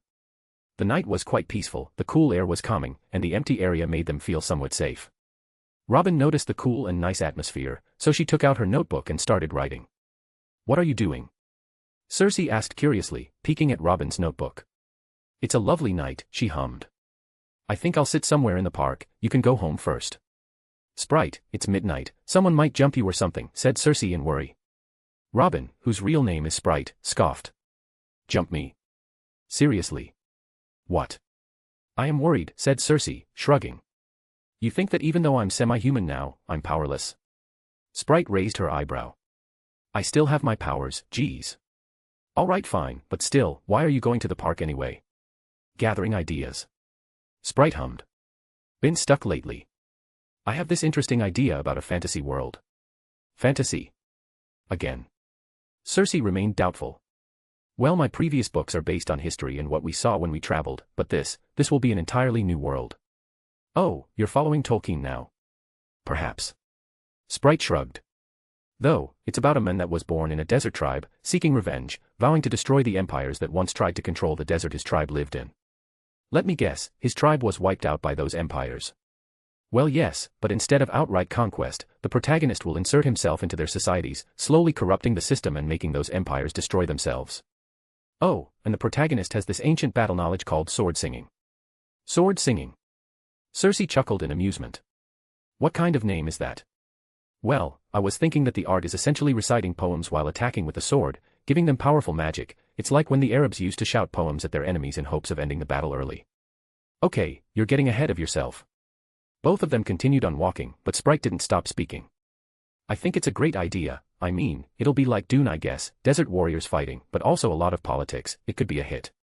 I'm thinking of calling the first book, Poems of the Desert, what do you think? But then, no. Answer. Cersei. Sprite asked, but when she looked at where Cersei used to be, she's gone. In fact, Sprite is in an entirely different place. The place looked majestic, like a castle. She was in an open corridor, with a view like any other.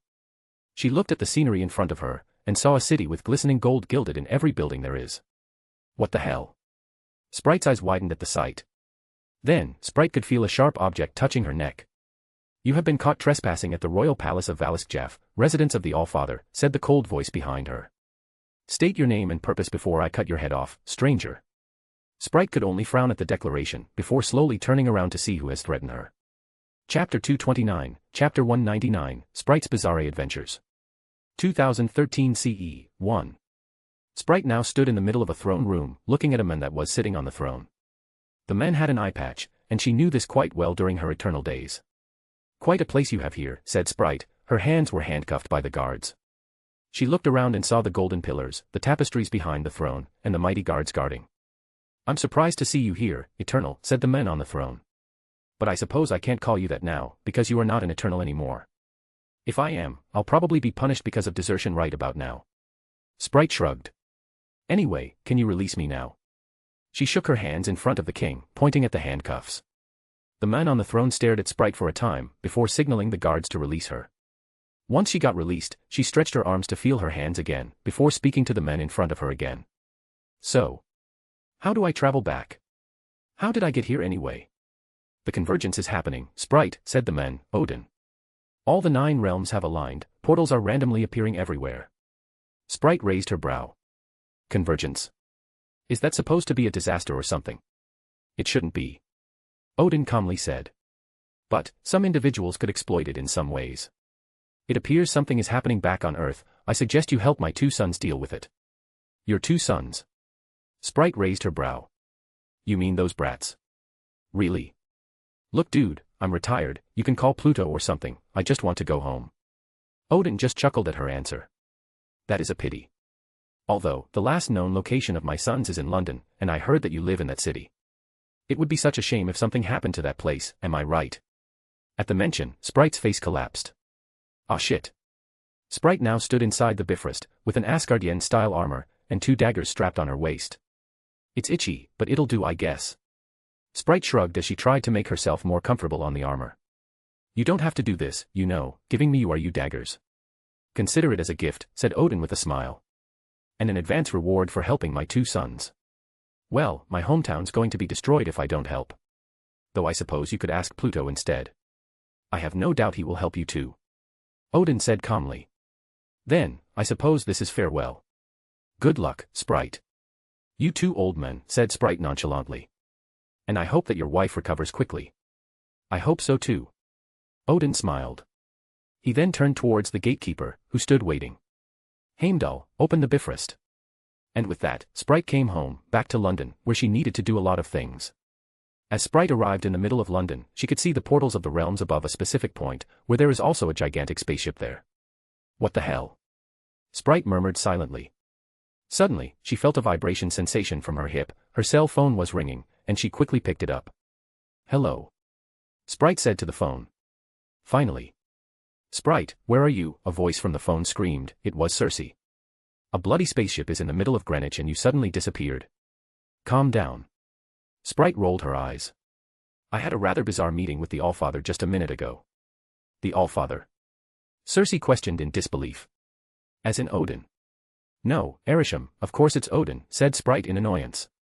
Anyway, it seems I have a job to help the princes of Asgard once again, so ciao. Wait, Sprite.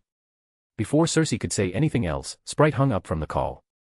From the distance, Sprite could see a certain god of thunder flying towards the spaceship, and of course, she followed it. As time went by, Thor and Loki were slamming themselves to Malekith the Accursed, Thor with his hammer and Loki with his magic. They jumped from portal to portal, duking it out from realm to realm, but eventually, they returned to Earth. Thor spat some blood from his mouth as he saw Malekith's body being covered by ether. You know, I thought you'd hit harder, said Thor with a smirk. But perhaps I was wrong. Malekith frowned at the jab, and red shards quickly launched at Loki and Thor. Great, now you've pissed him off, said Loki sarcastically. How are we supposed to stop this if we can't finish this fight quickly? Anger will breed misjudgment, brother, said Thor confidently. Don't talk about fighting with me, I have more experience than you. Well, the last thing I need is for you to delay this any longer. Loki countered. The portals are getting bigger and bigger. 'Tis only a matter of time before we can't stop it anymore. Malekith got more and more pissed off by the fact that the two brothers were fighting in front of him, seemingly ignoring him. At his rage, Malekith's eyes turned blood red, and the ether around him grew much wilder. As it grew, Malekith launched two huge shards, directed towards Loki and Thor. The two shards pierced through the air, and eventually, pierced the chests of Loki and Thor. Malekith had a huge smirk on his face, finally riding off the obstacle. But suddenly, he could feel a stab from his back that made him gasp for air. You know, for a man who has one of the most powerful objects in the entire universe, you seemed quite dull, said a woman's voice from behind him. And you're using it wrong. I mean, shards and tentacles. Really? Malekith then saw the illusion around him slowly vanish, with Loki and Thor standing healthy in front of him, and a woman grabbing him from behind. Malekith felt the humiliation that he could not bear. The ether around him grew wilder and wilder, and it eventually exploded, knocking everyone away from him. Malekith pulled the dagger that was lodged through his back, and turned towards the woman that had done it. Hey, don't throw that away, the woman whined, pointing at the dagger. That's you, are you? Expensive, you know. Malekith could only frown as the two princes stood beside the woman, seemingly unfazed by his power. Chapter 230, Chapter 200, Sprite's Bizarre Adventures. 2013 CE, 2. Sprite took out her other dagger as two of the princes looked at her. Her face was slowly covered with a mask, hiding her identity. Hello, Auntie, said Loki nervously. You look dashing. First off, don't call me Auntie, said Sprite straightforwardly. Secondly, what's with the pale elf? He's a dark elf, said Thor seriously, spinning his hammer readily.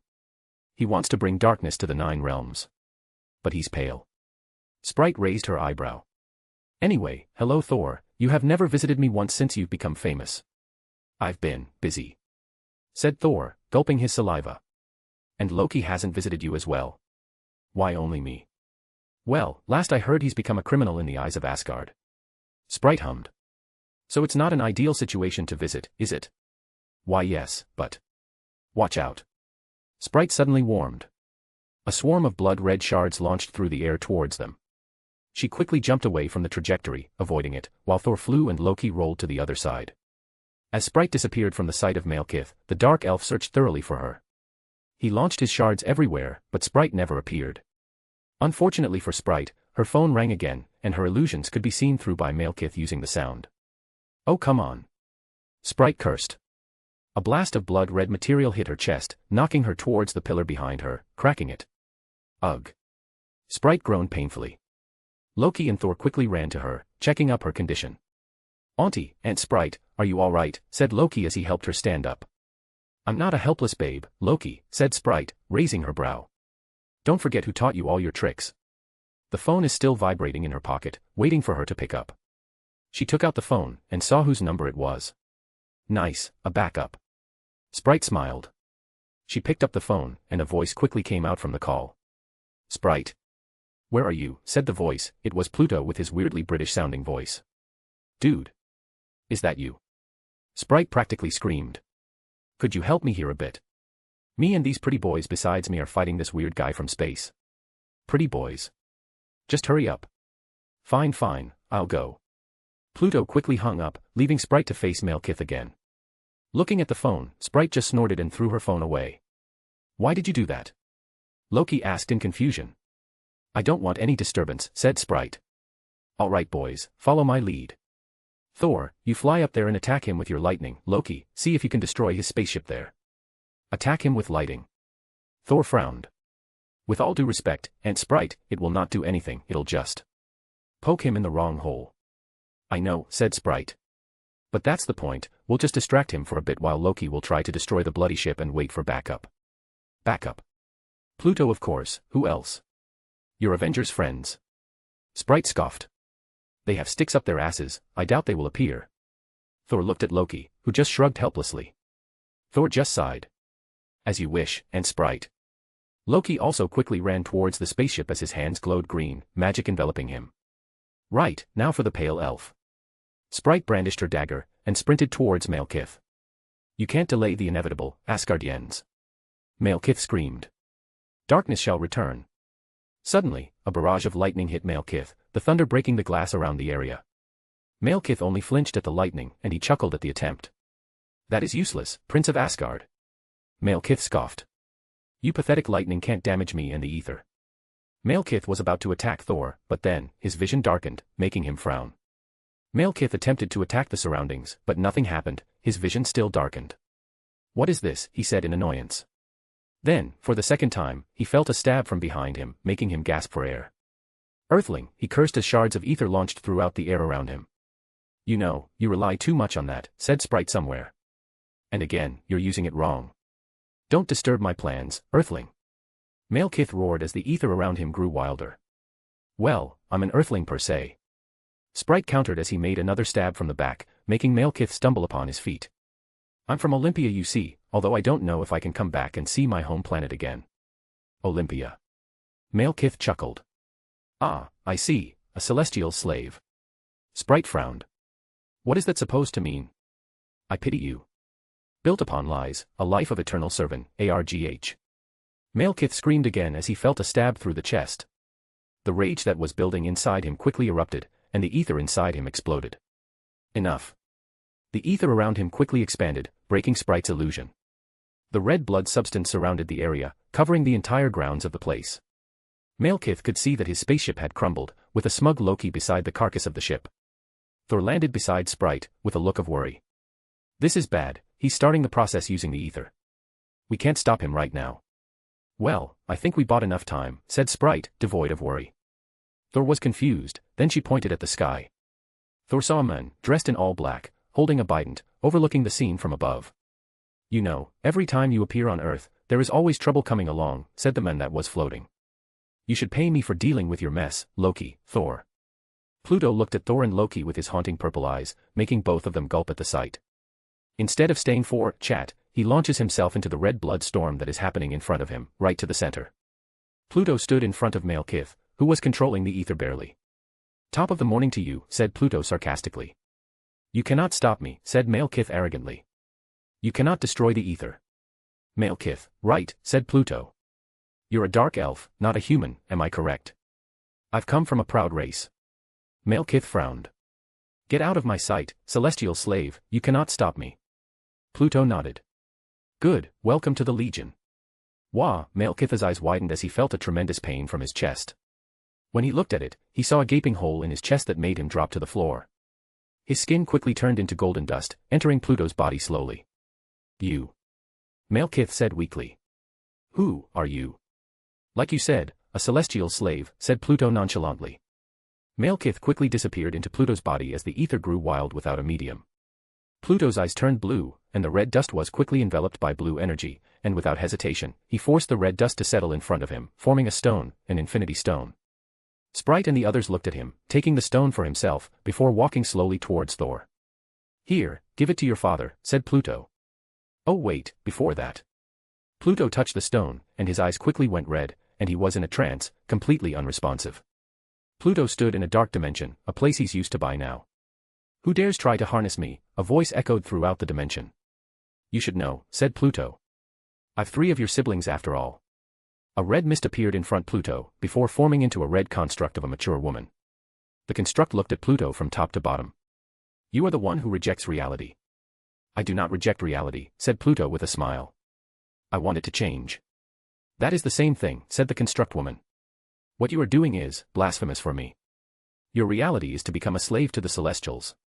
Like you." Pluto cut her off. "Like the other Infinity Stones. Do you not feel bitter about it?"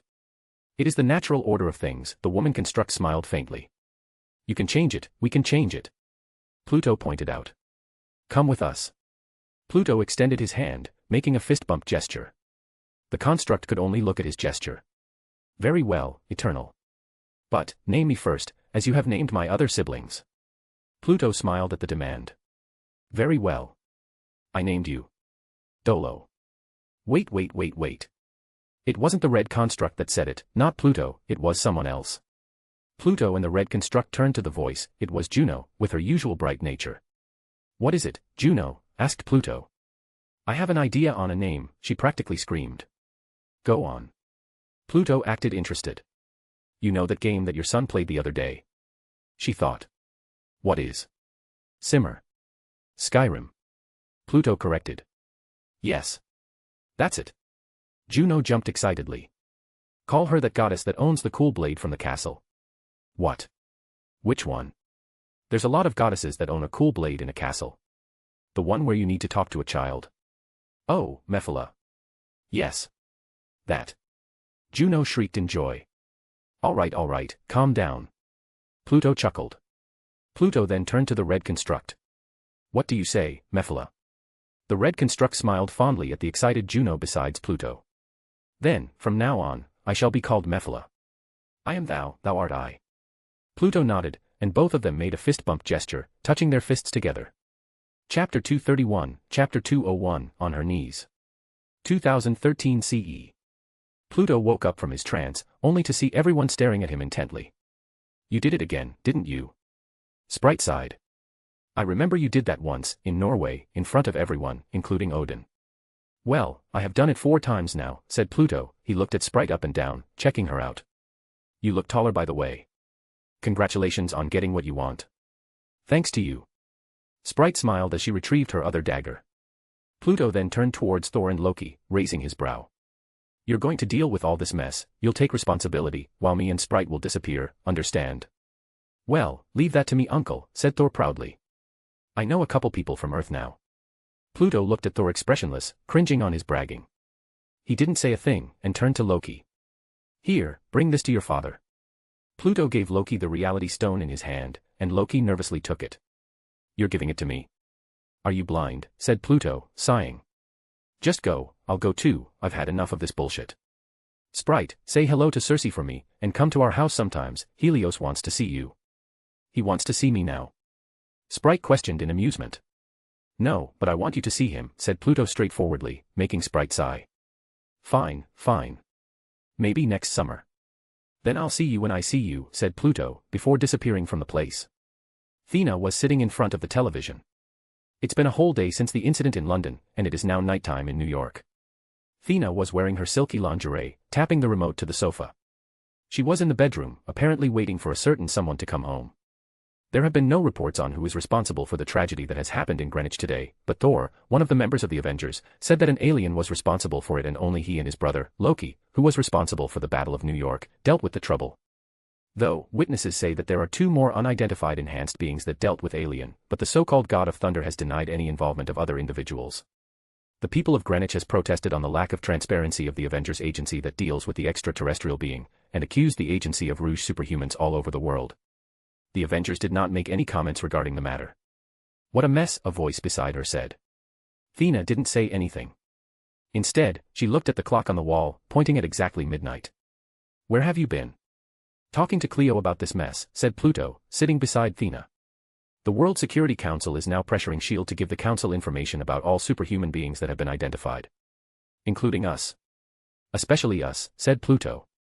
But it doesn't matter anyway, Fury and S.H.I.E.L.D. don't remember us, nor have any files on us anymore. Thea quickly stood up from the sofa, making Pluto stand up as well.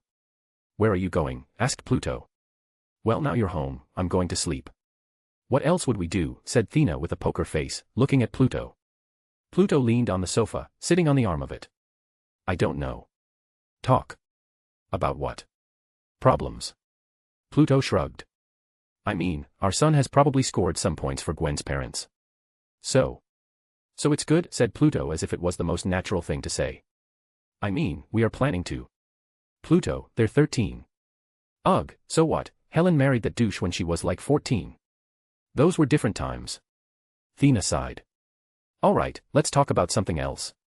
Pluto shrugged. Either I get some free time with my new, progressive wife. Thea just looked at him from top to bottom, a faint smirk on her face. Or. Pluto stood from the arm of the sofa and crossed his arms in front of his chair, also with a smirk. She could get on her knees. Thea just chuckled and shook her head at the jab. She was about to get on her knees, but suddenly, a door knocked. Ahem, is this a bad time for my interruption? An elderly voice knocked on the door. What the hell? Pluto grumbled. He opened the door, only to see Odin, standing innocently in front of his bedroom door. What are you doing here? It's trespassing. I just want to give you this back, said Odin, who cannot contain his smirk. He opened his palms, revealing the reality stone. What? Why are you giving me this? Said Pluto in annoyance. I remember that you asked me this a couple years back. Well, I don't need it anymore. Pluto grumbled. Think of it as a favor, said Odin. Take it, I insist. I trust that you can guard it with your life. Pluto sighed. Fine, just go away, you're ruining my night, old man. Odin laughed at the jab. You are an old man too, if I remember. All right, just go. Pluto pushed him away from the door, towards the front door. He opened it, and pushed Odin outside. Heimdall. Bring your king back to his place. Well, I'm truly sorry to ruin your night. Odin smirked at him, and didn't look sorry at all. Farewell then friend, might we meet again? I hope not. Pluto sighed. And after that, Odin was swallowed by the Bifrost, disappearing from the dark street of Queens.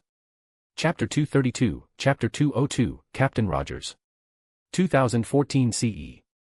Captain Steve Rogers is walking towards his apartment door when a young blonde woman comes out of her own apartment, bringing her laundry to be washed downstairs. Steve just nodded at her and greeted her. Hi. Oh hello, the woman smiled. I'm just going downstairs. You know, you can use my washing machine instead, it'll be cheaper. Offered Steve. Oh, the woman smiled. And what's the cost? Just a cup of coffee. Steve smoothly said. The woman just chuckled. I already have some of my laundry downstairs, so maybe next time. Steve could only smile at the soft rejection. Well, that's a shame. Yeah, oh, you left your stereo on, the woman pointed out as she walked towards the stairs. Might want to check that out. Steve frowned. Oh really? Thanks for the warning. The woman then climbed down the stairs as Steve stood in front of his apartment door. He slowly unlocked the door and opened it quietly. As he went inside, he slowly retrieved his trusty shield that is put beside the door and sneaked inside. His gramophone was playing, yet he didn't remember putting it on. He peeked from a side wall, towards his living room, only to see a man resting on his couch. He knew the man, it was Nick Fury, and his existence here could only make Steve sigh. I didn't remember giving you a key. Steve commented.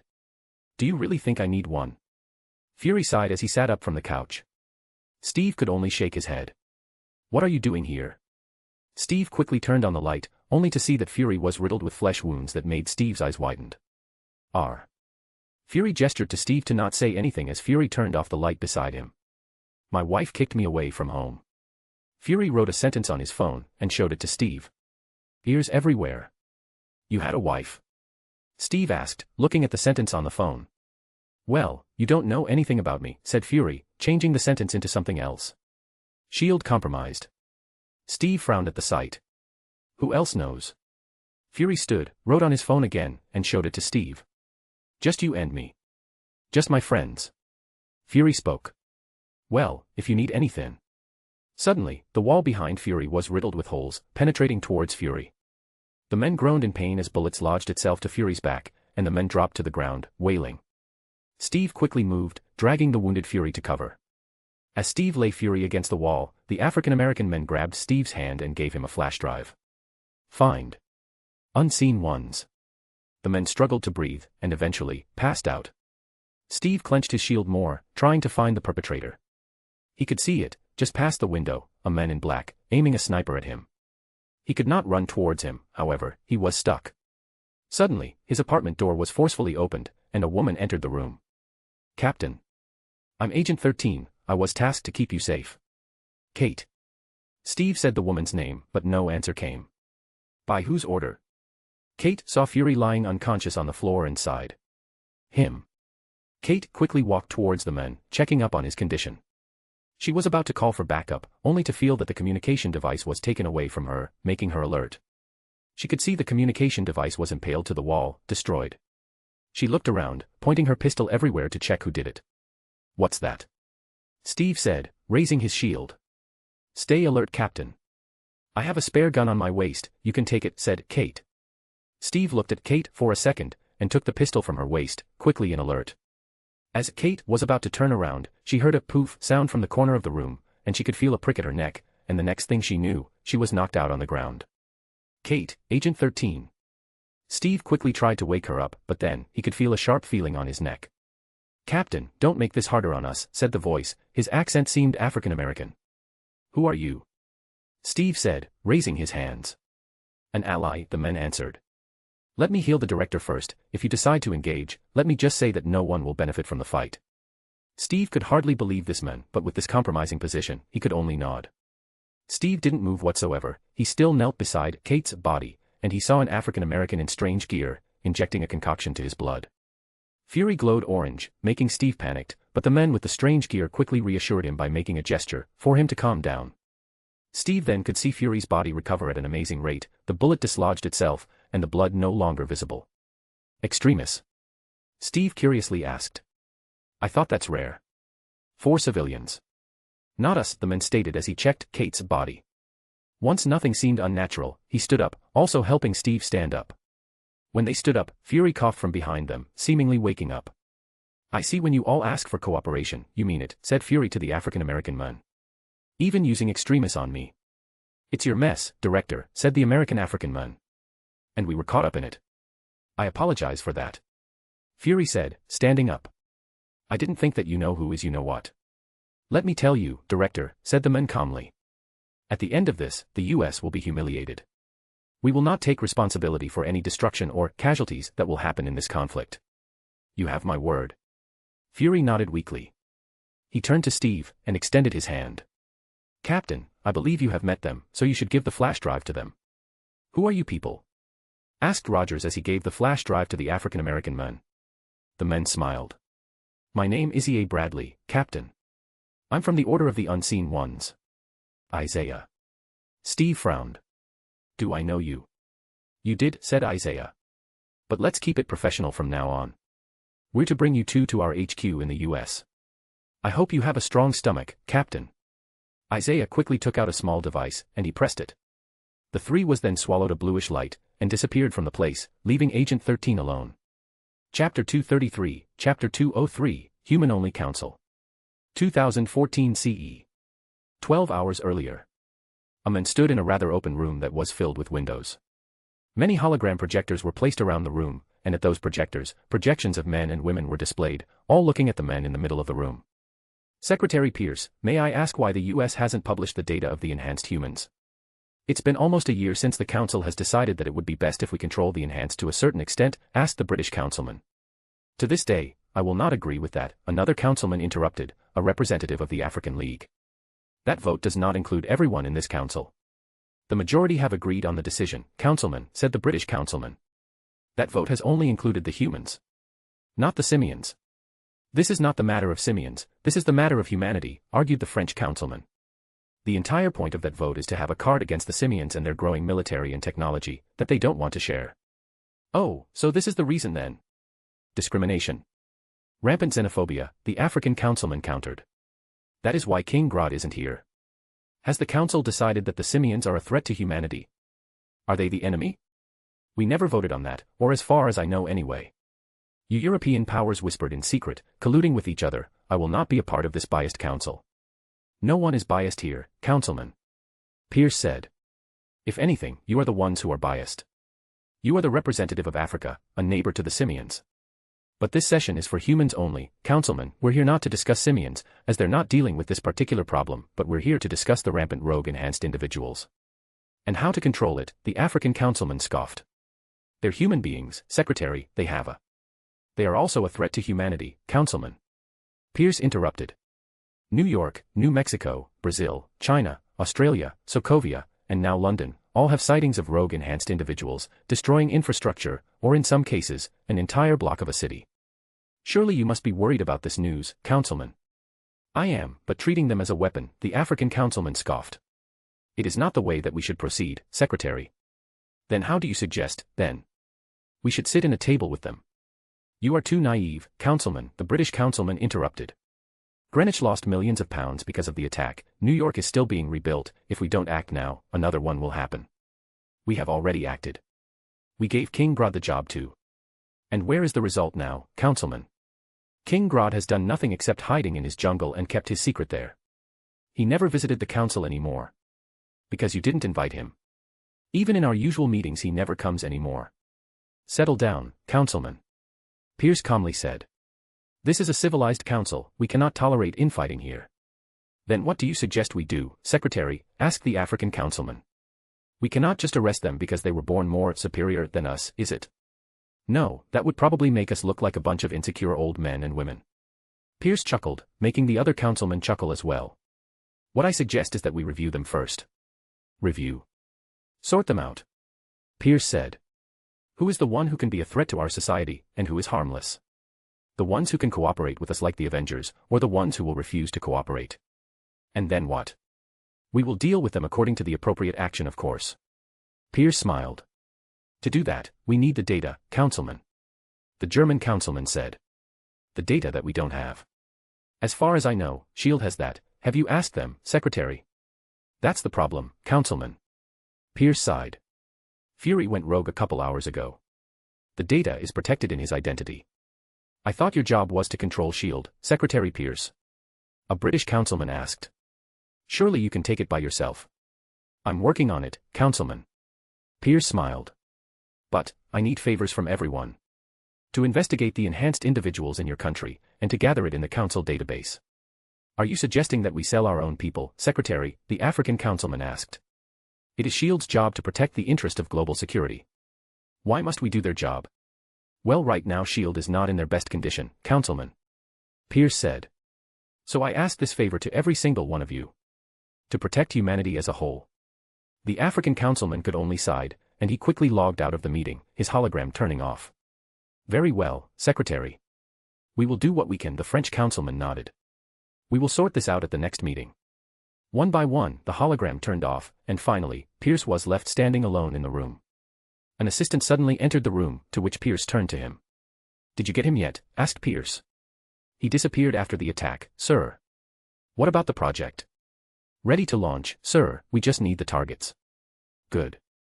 Pierce nodded. Schedule it to fly 2 months from now. Very well, sir. Chapter 234, Chapter 204, Winter Soldier. 2014 CE. 12 hours before Fury went rogue, New Orleans. In the darkness of the night, 2 people were standing in front of a chapel. One was a teenager, and the other one was an adult woman. One had blonde hair, and one had black hair. You sure this is the place? Said the teenager, Tandy Bowen. It looks empty. The boy has lived here for about 2 years now, said the other woman, Jean. Go on, I'll leave you 2 alone to talk. What? Tandy snapped towards Jean. You're leaving me to talk to the boy alone. Your bond is strong with him, Tandy. Jean smiled. It's best if you talk it out with him first, explain to him what's going on. Tandy looked quite nervous, she stared at the double door of the chapel, hesitating. What? You're not talking to your crush or anything? Jean chuckled. She pushed Tandy towards the door. Just go, he's not going to bite. I think. You think? Tandy snorted, but she kept going anyway. She took a deep breath, before opening the chapel. Jean only looked at the girl that had just entered the chapel. The doors closed by itself as if the wind was pushing it. Jean stood in front of the chapel, waiting for the girl to talk. She looked at her watch, it was around 9 p.m. local time, the streets were empty, all doors were closed, and no noise whatsoever. Suddenly, her earpiece buzzed. She clicked the button that was attached to it, and a voice spoke. Jean, there is someone stalking you, said the voice. I know. Jean hummed. It's painfully obvious. I mean, who walks with a metal arm? Find out who it is. He seems Soviet-made, but check it out just to be sure. Got it. Jean said. Just when she hung up the phone, she heard a gunshot from afar, and from the looks of it, it was heading towards her. Jean raised her hand, and the gun hit the palm, shattering on it. Jean dropped the lead to the ground. Her eyes glowed in the middle of the darkness, and a flash of light appeared around her. The assassin saw that Jean had disappeared after the flash had passed, and it made him alert. The man tried to look for her using his scope, but he didn't find anything. Looking for something, a voice said from behind him. He turned from instinct to hit the voice using his metal arm, but the woman behind him easily blocked it, even grabbing it by the bicep. The assassin then used his other arm to punch the woman's face, but the woman just grabbed him using her other hand. Jean stared at the assassin's face. He had a Google, red-tinted, and a black mask. Who are you behind that mask? Said Jean in Russian. The assassin's eyes widened at her voice. Before the man could do anything, Jean headbutted his face, cracking the goggles and injuring the man's forehead. The assassin's face was filled with blood, but he could only stare at Jean lifelessly. Jean kicked the man, launching him through the air. The assassin passed through the chapel's wall, and he hit a beam that was inside the place. Jean walked inside it, ignoring the 2 teenagers at the corner of the room. She approached the unconscious assassin, and tore off his mask. Anna. Jean spoke through her comms. I got his face. Let me check. Anna in the comms said. Jean's contact lens took a photo of the man, and Anna tried to find the identity of the men from the extensive database of the unseen ones. Got it, his name is Sergeant James Barnes. He served the US during the Second World War alongside Steve Rogers. Oh wow, I never saw that coming. How the hell does he have a Soviet-made gun? Jean asked, checking out James' rifle. Says here he was presumed dead during a mission gone wrong, but the body was never recovered. If I have to guess, he must have been saved by the Hydra, as he was presumed dead near a Hydra base. Oh wait, I got another data about him here. What is it? The Winter Soldier. He's been active since the 50s, so it must be him. Bradley apparently met him during the Korean War. He killed Kennedy, and, wow, even Howard Stark. That is quite a feat, Jean whistled. What should we do? It seems Hydra is starting to actively find us. Alright, Bradley's in the US right now. I'll tell him to contact Fury for cooperation. They're making some big moves here. What about Barnes? Bring him to HQ, see we can do something about him. Roger that. Jean hummed as he stood up. He turned around, only to see two frightened teenagers hugging each other. Oh wow, didn't think it would be this fast. Done with your business yet? We need to go home. Who is that? The African-American boy asked Tandy. My mentor, don't worry about it, she's always like that. Tandy sighed. She walked up to Jean, along with the African-American boy, and all of them teleported away from the place, leaving it half destroyed. Chapter 235, Chapter 205, Alexander's Insight. 2014 CE. 6 hours before the attempted assassination of Fury. Fury quietly walked into his dark office with his usual attire. As the door opened, Fury scanned the entire room, checking if there's any anomaly in the place. He didn't react at all, meaning that he thought that there was no danger. The director of S.H.I.E.L.D. continued to walk towards his desk. He didn't sit on the chair though, instead, he only tapped the desk, thinking deeply. Suddenly, as if he wanted to throw off the opponent, he pulled a pistol from his holster, pointing it to the corner of the room. No point in hiding anymore, said Fury coldly. Although, it's impressive you've been able to bypass all the security checks of my office. Cautious as always, Director, a voice sounded, but there was nobody. Though, you're aiming at the wrong corner. Fury frowned at the man's words, as if his pride had been wounded. A man then appeared right beside Fury, alerting him even further. Fury quickly turned, his pistol pointing towards the man. It was an African-American man, wearing a futuristic-looking black armor with a helmet that hides the face, but the visor is open right now. The armor had lines that looked like muscles. In fact, it probably looks more like an exoskeleton rather than the modern armor that Fury is used to. And you are? Fury coughed, trying to forget that he just aimed at the wrong corner. The man just smiled. He didn't mind that Fury kept pointing his pistol at him, but the man walked towards Fury's desk, and he suddenly tapped the glass part of the table. A projection of a computer screen was suddenly displayed in front of them, showing an empty folder. Subject attorney, said the man in an exoskeleton. Empty folder, huh? Are you the one who deleted it? Fury asked again, probing. Oh, we're not the ones who deleted it, the man shrugged. It's more of collateral damage. Care to elaborate? It's a long story, the man said while leaning on the desk. Anyway, as my intel suggests, you just got back from meeting Secretary Pierce, correct? Fury held his gun ever tighter, but didn't answer. You asked him if you want to delay Project Insight, right? Because there was some data you cannot access. Who are you? A mole. Fury asked again. We're just trying to do what's best here, Director, the man smiled. The name's Isaiah Bradley. Fury's frown deepened at the name, making Isaiah's smile even wider. Heard the name? Who am I kidding? Of course you have. Relax, Director, I'm not here to seek revenge against the state, in fact, I'm here to deal with her problems. Isaiah took out a flash drive from God knows where, and showed it to Fury. Mind if I show you what's inside? Though, I suggest you sit down, Director. Don't worry, we're not going to hurt you. Fury pointed out, but Isaiah didn't answer. Seeing that there was no threat, Fury put his pistol back to his holster, but his hand stayed holding it. Fury sat down, his body looking at the projector on the glass. Isaiah quickly inserted the flash drive, and files of data appeared. What do you know about Project Insight, Director? Isaiah asked. It's a top-secret project, I don't. The project involved 3 helicarriers that would patrol Earth and, with the use of an algorithm that evaluated an individual's behavior, eliminate humans who posed a possible threat. Isn't that right, Director? Isaiah smiled. Fury could only sigh at the statement. It was a response to the Battle of New York and all the incidents in the past couple of years. The algorithm will target highly dangerous individuals and eliminate them. That's the world you want to be in, Director. A world where you will be judged for a crime that you didn't commit yet. That's not how it works, said Fury calmly. At first, we will watch those highly dangerous individuals, and when they are about to commit the crime, we will strike them down. Well, Secretary Pierce seems to not like that. Fury frowned. Meaning? Look at this. Isaiah then displayed a list of names in the projector. Dr. Stephen Strange, Mr. Jonathan Smith, King Grod of Zimra, Dr. Maya Hansen, Dr. Helen Cho, and so on and so forth. Are these people a threat to humanity, Director? Where did you get this? Fury stood up, watching the list of names intently. He even spotted his own name in it. Alexander's server, said Isaiah. Well, more like Hydra's server. What? Fury frowned. Look at the file name, said Isaiah. Alexander's Insight. And I am supposed to believe you? Fury said accusingly. You haven't answered my question. From the looks of it, the armor you're wearing is Zimmerin Tech, King Grod's spy. We don't serve any kings or presidents, directors, said Isaiah. We serve Mother Earth, and those who stand with her. Fury pulled his gun once more and said to Isaiah. And what is your objective here? To show some lies to break S.H.I.E.L.D's trust with each other. To ensue chaos in our ranks. To show you the truth. Isaiah answered.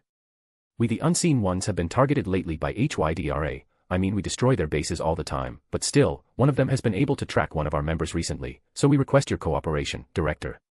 You show up here without saying anything about yourselves, yet you want my cooperation. It's your mess. Isaiah smiled.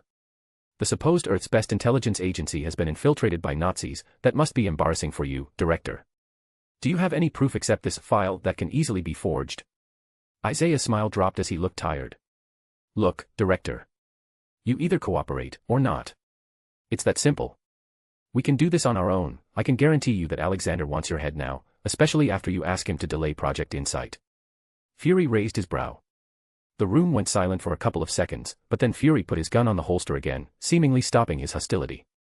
And what is your plan exactly, Mr. Bradley? Bradley chuckled. You're not going to like it, Director. But I can't tell you here. Fury just stared at him. He looked hesitant, but then, Bradley interrupted him.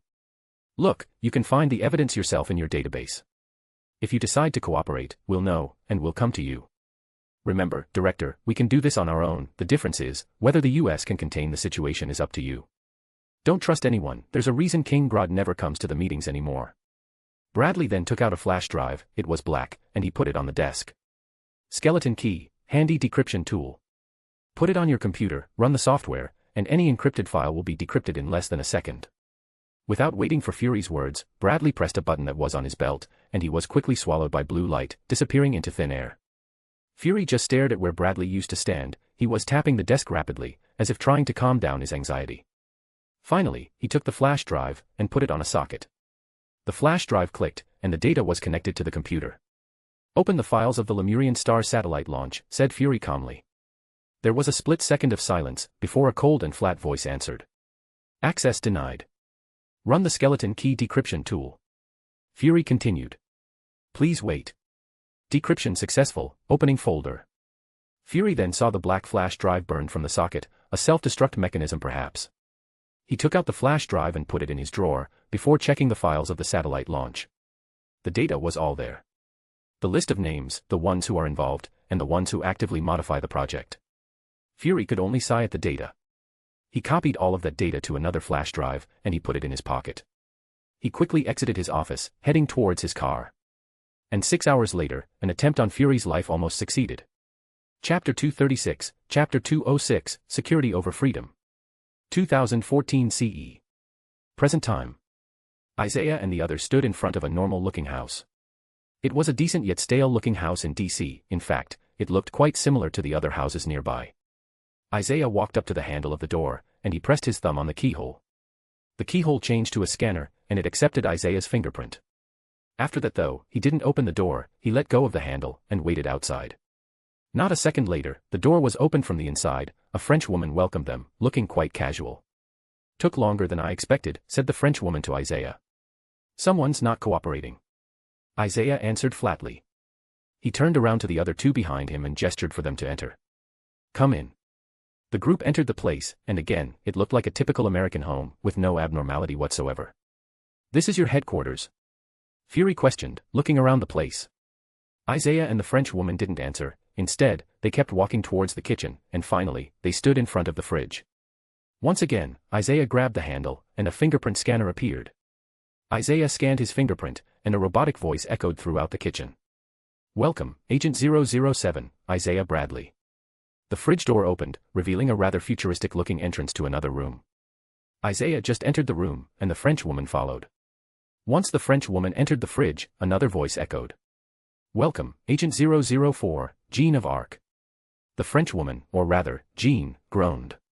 "You forgot to remove the of Arc part again. I don't live in Arc anymore. Yes, I was born there, but come on, that was centuries ago." "Then find a last name," Isaiah countered. "Cleo doesn't have one." Jean scoffed. "She has a full name," continued Isaiah. "Cleopatra Thea Philopater." "Do you even know what that means?" said Jean with a strange look. "No, what does it mean?" Isaiah asked curiously. "Thea Philopater means, the beloved of her father. Common for pharaohs. Typical." Isaiah chuckled at the information, but continued onwards. Meanwhile, Steve and Fury on the back looked at each other, seemingly confused. Their thoughts were cut short when they arrived at a rather open room. It was empty, but it was full of technology, computers on the side, screens attached to the walls, another door in the corner leading to another room, and in the middle of the room, a table with a hollow projector in the middle. "All right, we will debrief you too with what we have found," said Isaiah, leaning against the hollow. He pushed a button from the table, and the hollow appeared. "About yesterday, Jean here has been attacked by an assassin, Soviet-made.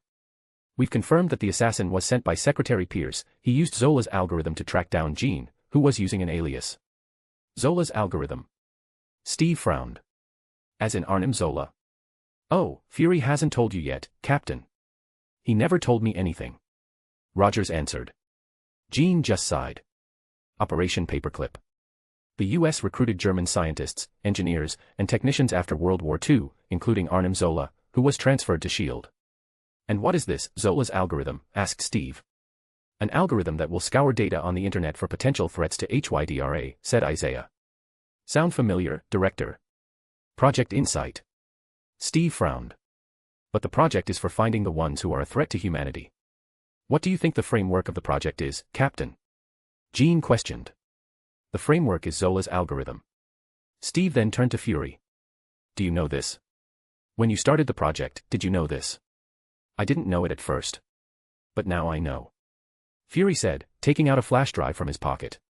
"The lists of names are in there, and the names are expanding, more than you showed me yesterday." "Well, we need to stop it," said Jean. "In about 2 months, Pierce will invite all the security members to DC for the launching of the Helicarriers, and I'm willing to bet he will kill all of the members right there and there." Isaiah then taps the hollow, revealing the schematics of the Earth. There, many dots could be seen. No country has none, but there was one peculiarity: Zimra has a big dot. This is the scale of Alexander's insight. As you can see, Director, Captain, and Zimra seem to be treated specially here, mostly because the algorithm doesn't work on simians because they really don't have a connection to the net. But we know that Pierce will still attack them. So I'm willing to bet that one of the helicarriers will go there manually and kill every single simian in that jungle. What is the goal of Hydra then if they're willing to go as far as genocide? Steve asked again. Security over freedom, Captain. Jean answered. Hydra had worked so well on instilling the fear of conflict over these years. Many wars were started by them, half of them are civil wars. They want to make the world fear for their security, and because of recent events, those fears have been spiked. You've been played, Director, said Isaiah. Your paranoia was used by Pierce, along with the paranoia of the members of the council that agreed to this project, to this mission. They want to take your freedom, for an illusion of security. Fury went silent for a second, before speaking up. So what will you do? Like we said before, we want to cooperate. To rid the world from Hydra. I don't know if you noticed, but my own shield is hunting me right now.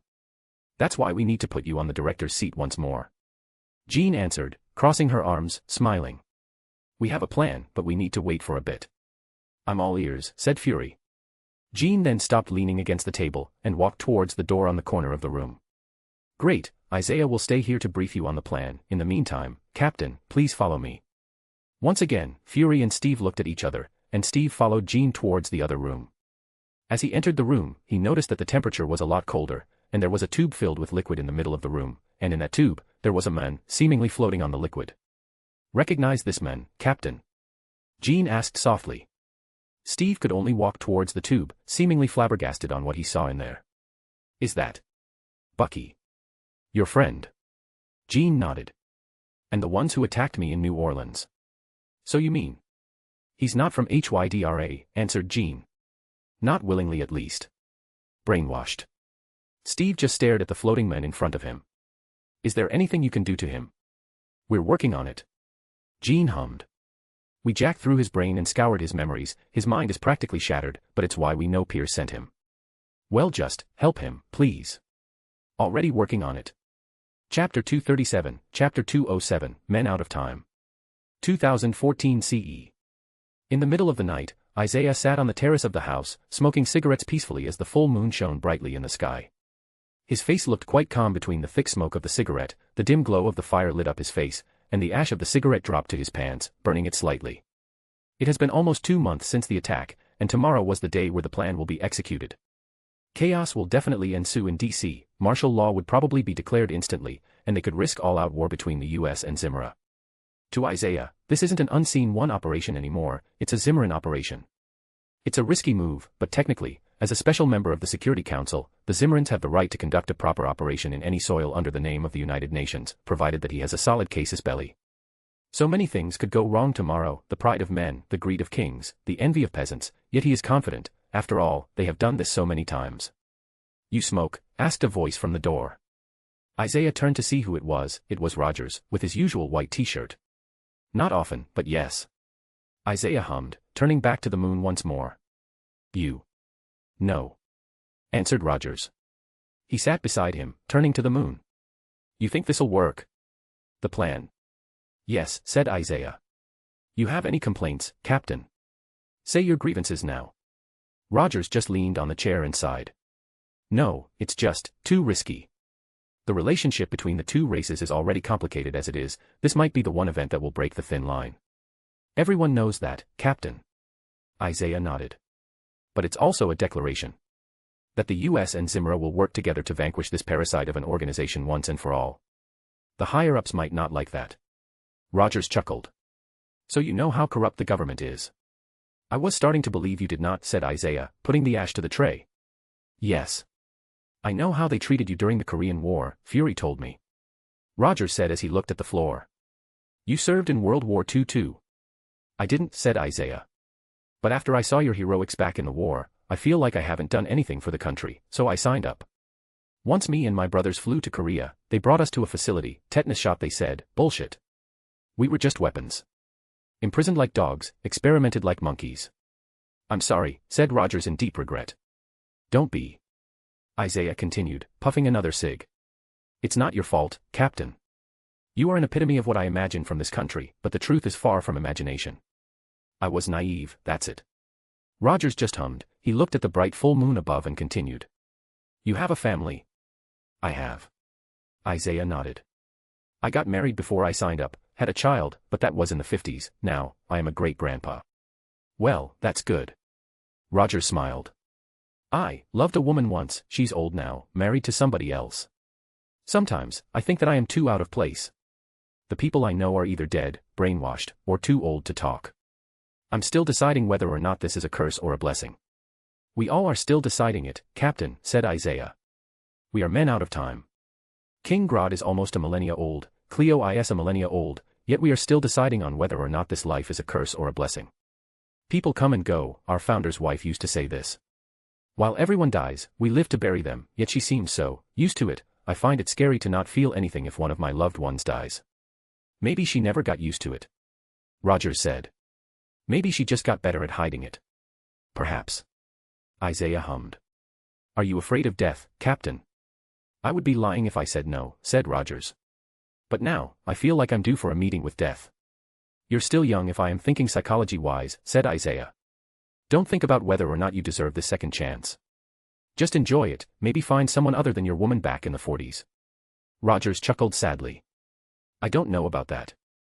I tried, but I couldn't, I owe her a dance. Isaiah just shook his head in amusement.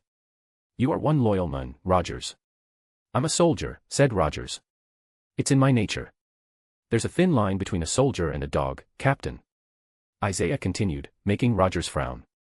You need to learn how to think for yourself, instead of taking orders all the time. What about you? Aren't you a soldier too? Isaiah sighed, the smoke of cigarettes permeated throughout the area. No. I have my own voice here. If I think a plan is stupid, I will say it, I will debate it, not just sit quietly in the corner, listening to bullshit.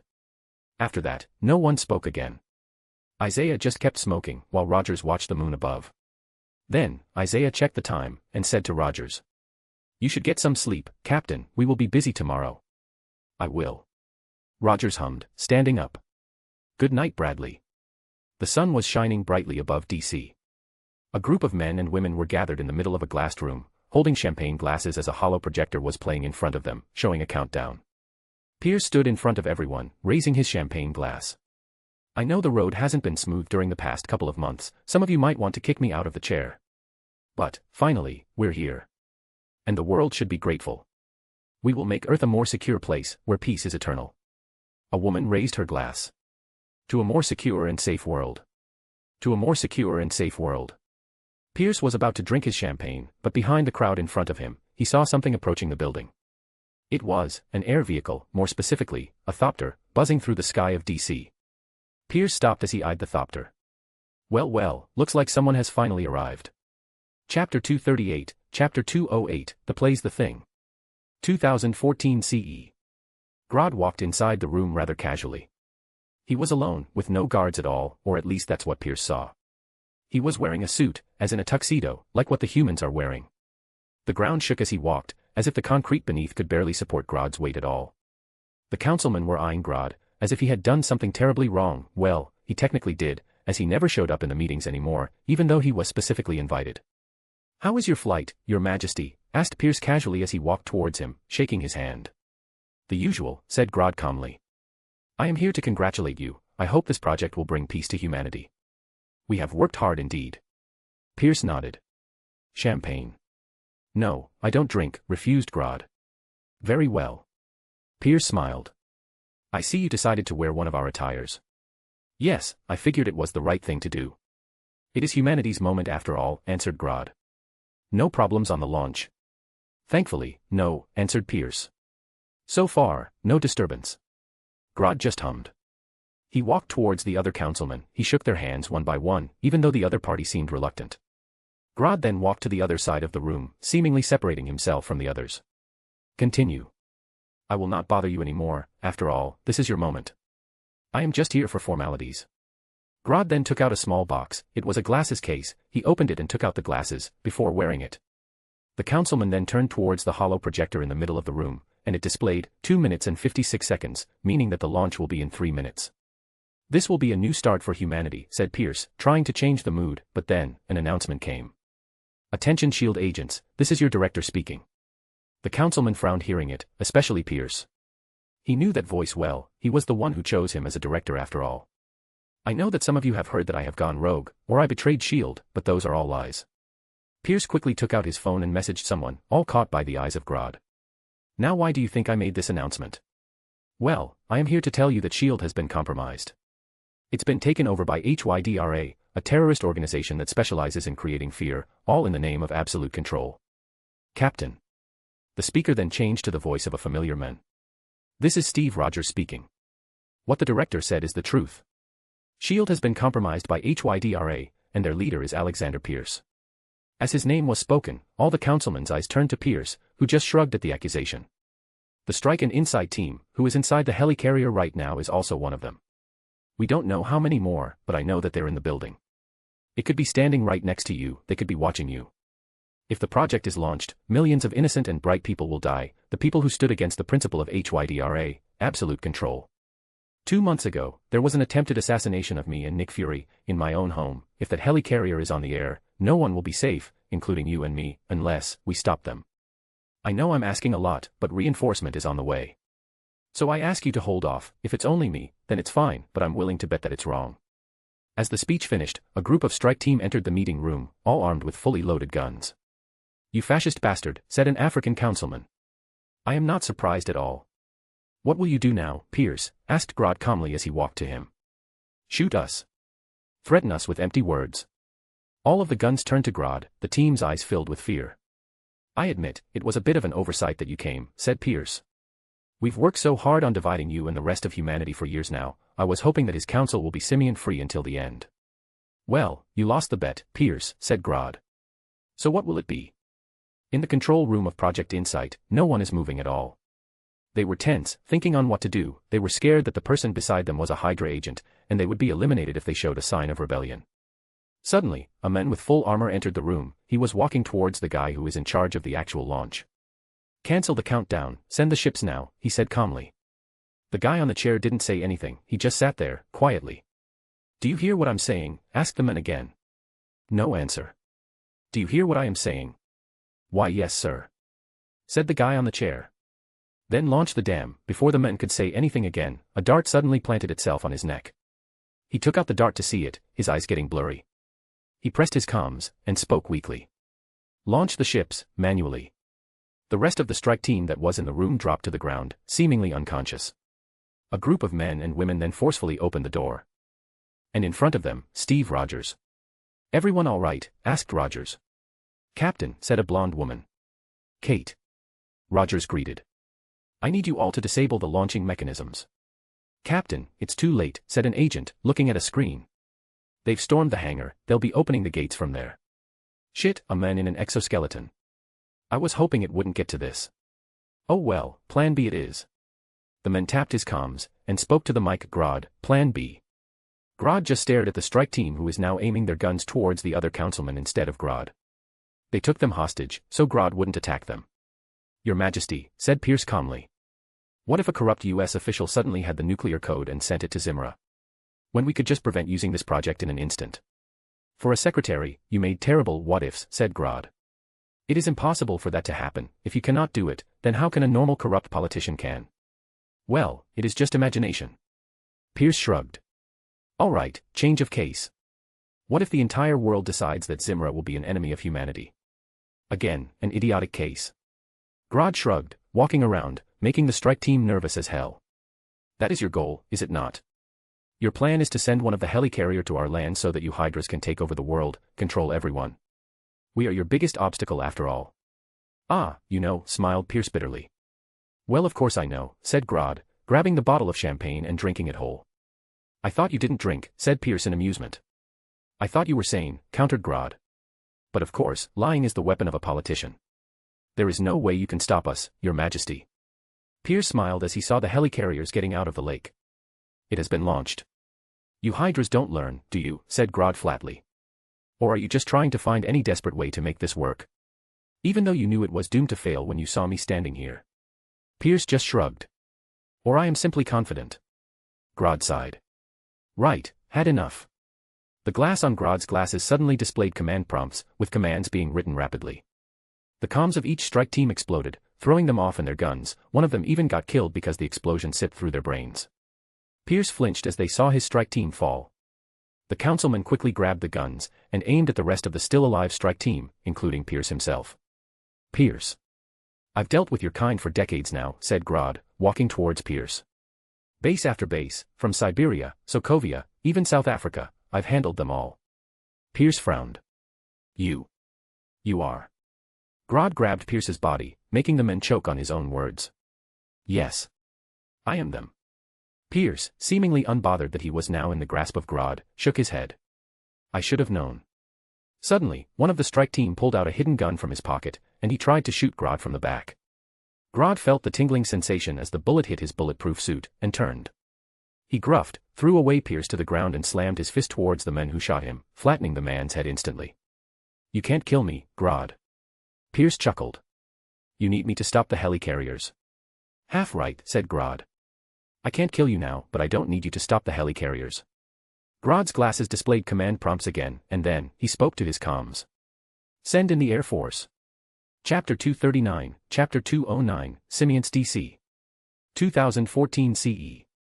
Alexander Pierce watched as hundreds of thopters appeared out of thin air in the sky, quickly approaching the three helicarriers. Pierce's eyes finally saw fear from the sight.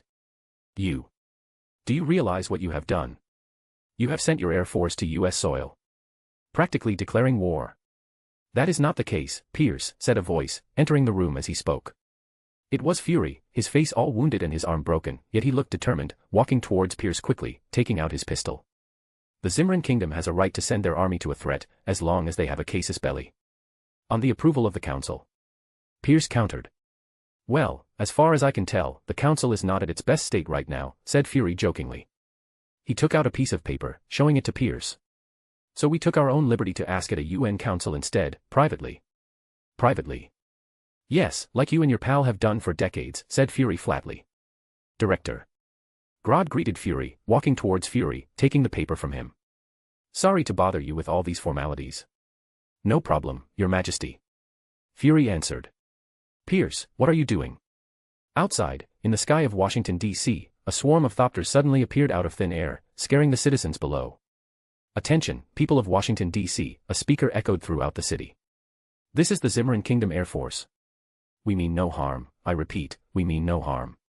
Under the United Nations order, we have been tasked to neutralize a hostile organization that has hijacked 3 helicarriers. Please, do not exit any building. If you are outside, please quickly enter your own home or go indoors. The thopters quickly surrounded the helicarriers. Simian soldiers jumped from the thopters, landing on the helicarrier, carrying Gatling guns. On one of the helicarrier, 3 Simian soldiers were deployed, all with Gatling guns. As they dropped to the runway, the asphalt cracked, making it hard for the jets to take off. They utterly decimated the ones who tried to fight back, and they quickly took control of the aircraft, seizing it entirely. Grod watched from behind the window as his forces overwhelmed the entire 3 aircrafts. He told the soldiers to not kill the soldiers that surrender, and a lot of them did, so there were many prisoners of war. People of DC were anxious by now, said Pierce as he was tied to the chair. Foreign army has invaded their city after all. You think? Grod smiled. He walked towards a terminal, and began typing there. Your Majesty, what are you doing? Asked a French councilman. Sharing what has happened to this organization to the public, he said casually. But, this is public embarrassment. The fact that the Security Council has been fooled by fascists is too damaging to the reputation. Grod continued, stopping any sign of protest. Don't worry, councilman, after this, there will be no more shield, and all the blame will be directed to Fury. Pardon, a councilman asked, turning to Fury. Yes. We've decided to disband SHIELD, said Fury calmly. SHIELD will not be a part of the US anymore, it will be focused solely on world security. The World Security Council alongside the UN will oversee this new organization. His Majesty King Grod has authorized the use of Zimran tech, on condition that all of the nations will be involved, not just the US. On whose approval? Asked another councilman. Again. The UN, said Fury, dropping an entire folder of paperwork on the table. We didn't just sit around drinking beer in these 2 months, councilman. One of the councilmen opened the folder. He was about to speak out, but Grod stopped him. The enemy is still in this room, councilman, please refrain from talking about the new organization after all of this is finished, said Grod, finally finishing his task. Done. Congratulations, Pierce, the world wants your head. This isn't over, Grod, said Pierce calmly.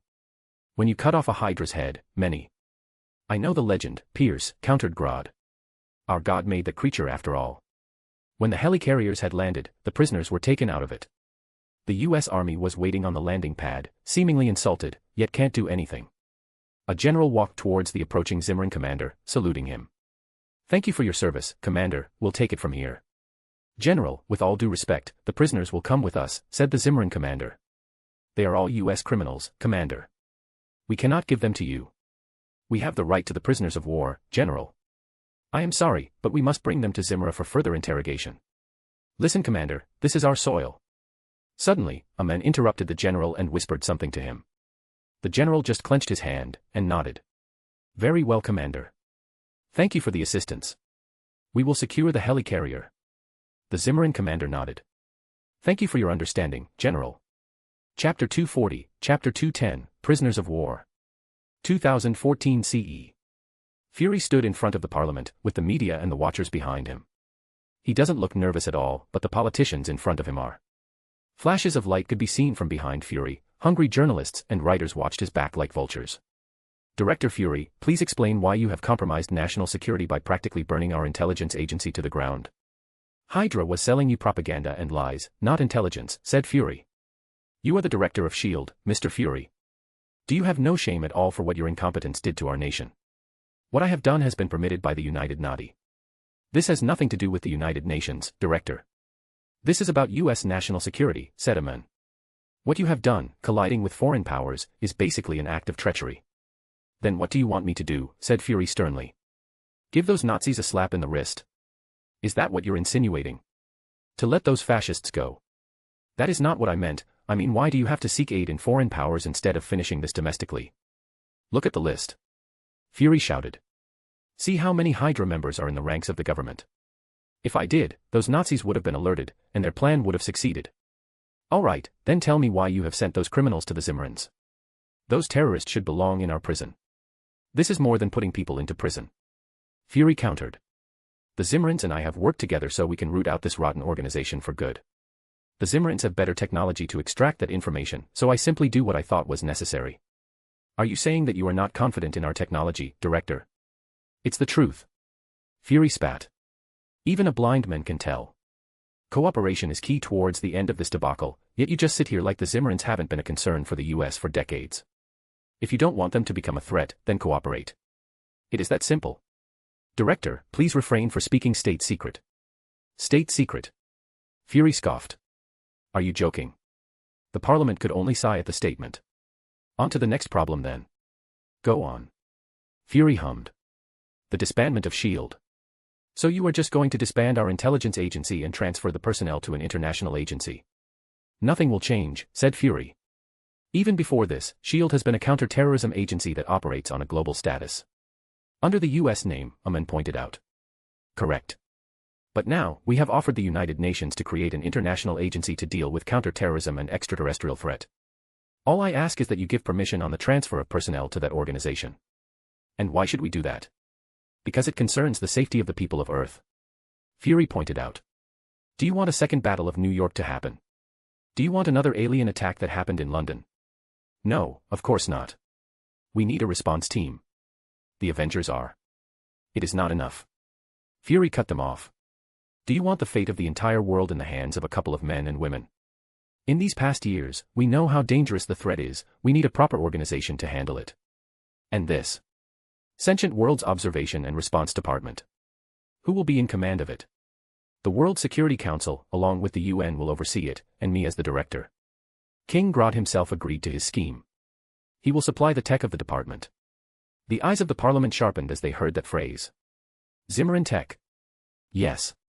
Explain to us more of this international agency, Director, asked another man.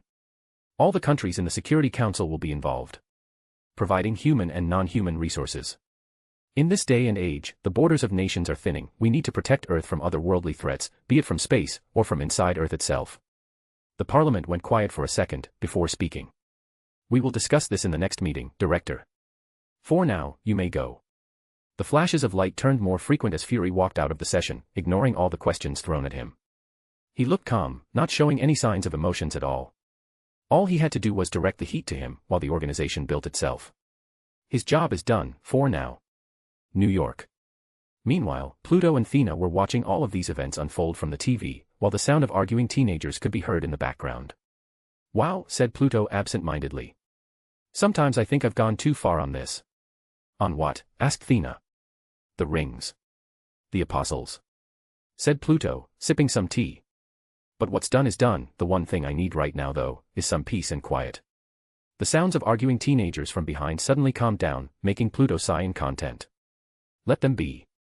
Thea chuckled. They're discovering new things. Well, maybe I need to get the two of them some workshop or something. They're disturbing the peace and quiet of this house.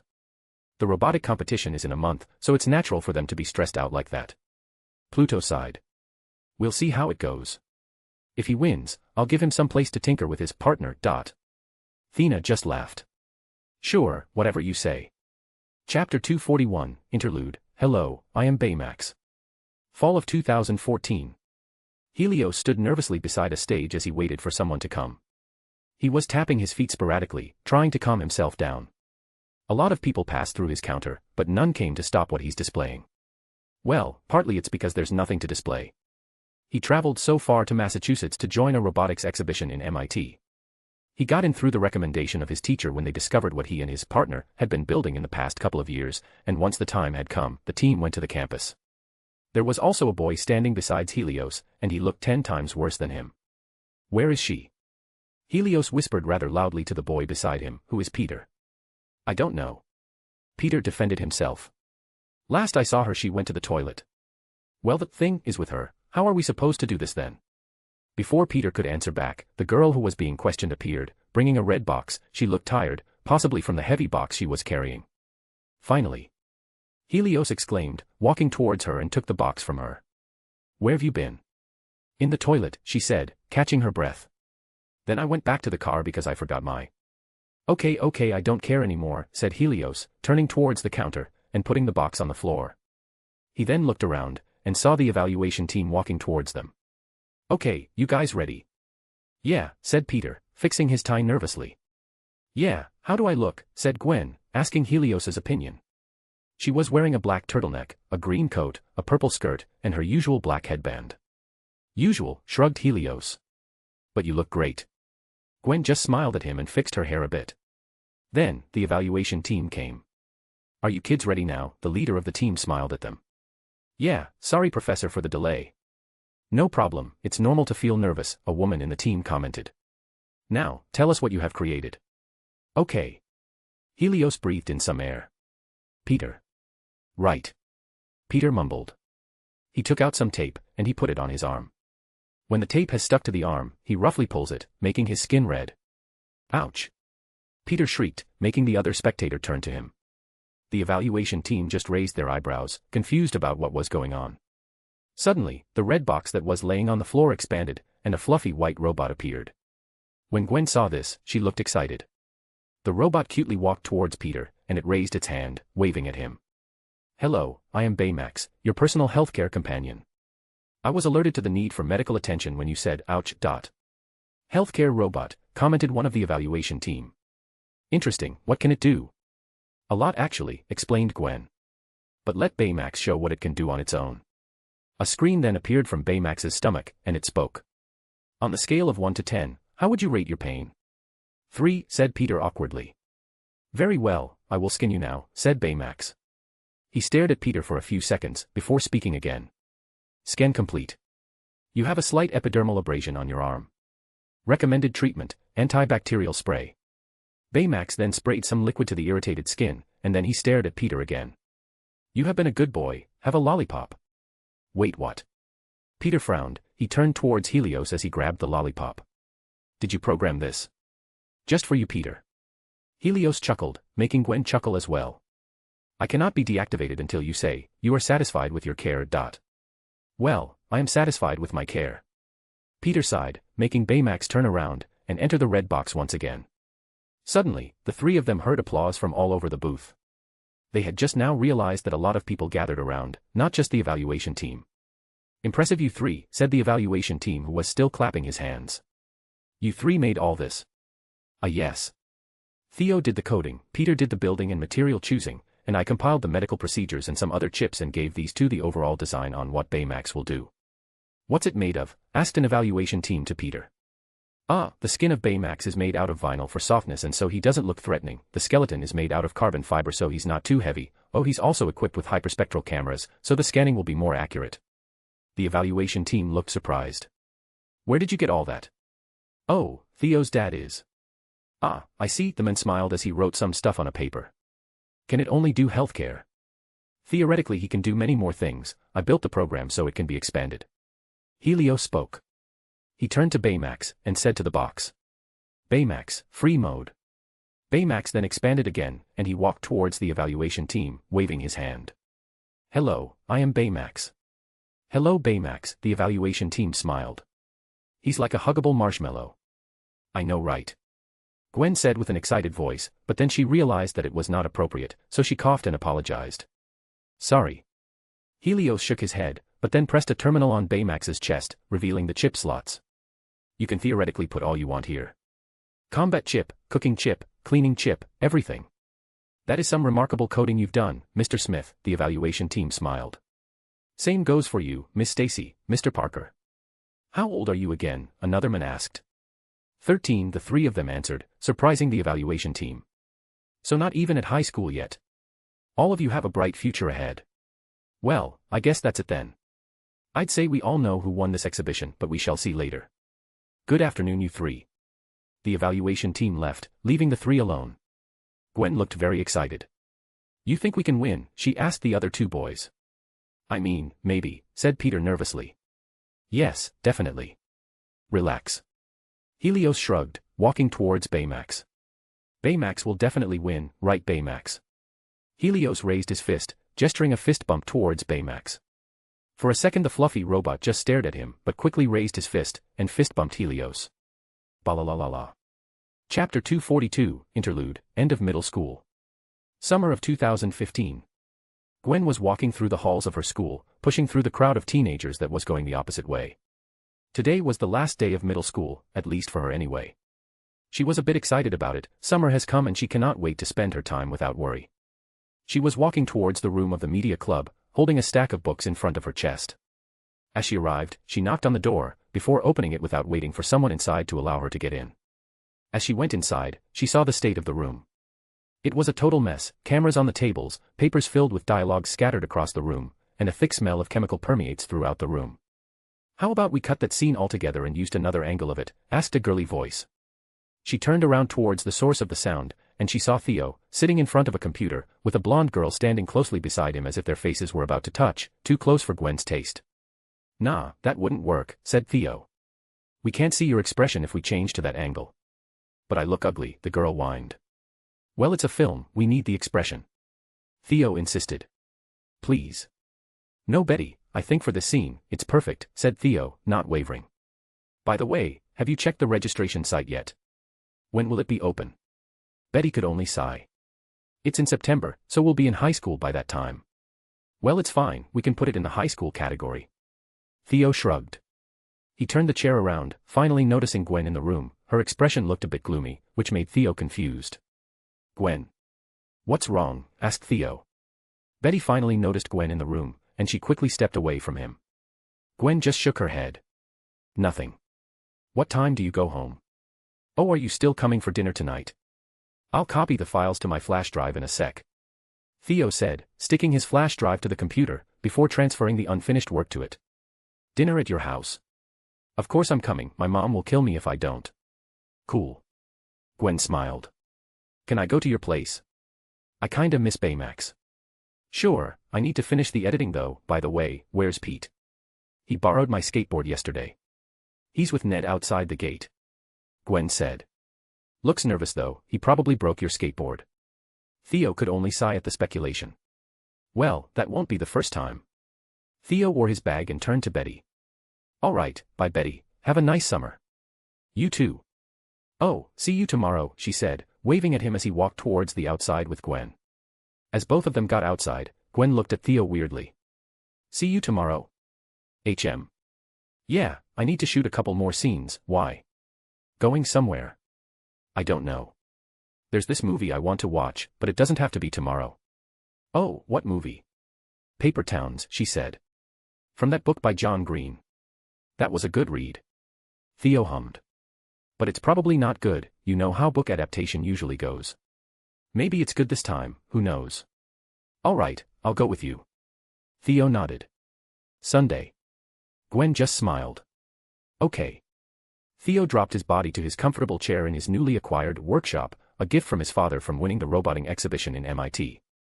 It's not Southwest much as another place, it's just a basement room located just below his own house, equipped with noise-canceling walls, so his father wouldn't complain from all the noise that was generated from there. You can enter the place without going inside the house, you just need to climb the fence and walk to the backyard, just beside a tree. Inside, there was a hella expensive computer rig, drum set, guitars, violins, piano, TV, game consoles, and a lot more. Such is the life of a rich boy. 4 people are now inside the place: Theo, Gwen, Peter, and Peter's friend Ned. "Dude, you have a Warhammer collection," said Ned with stars in his eyes. "Yep," said Theo, standing up from his chair again and walking towards the corner of the room, where there was a drawer. Gwen entered, and saw Baymax in the corner of the room, touching an aquarium rather curiously. "Hey Baymax," said Gwen, walking towards the fluffy robot and hugged him. "Hello Miss Stacy, would you like a medical checkup?" asked Baymax. "Yeah, sure," she smiled. But then, her eyes turned to the corner, where Theo stood. He was taking off his shirt, changing it to another fresh one.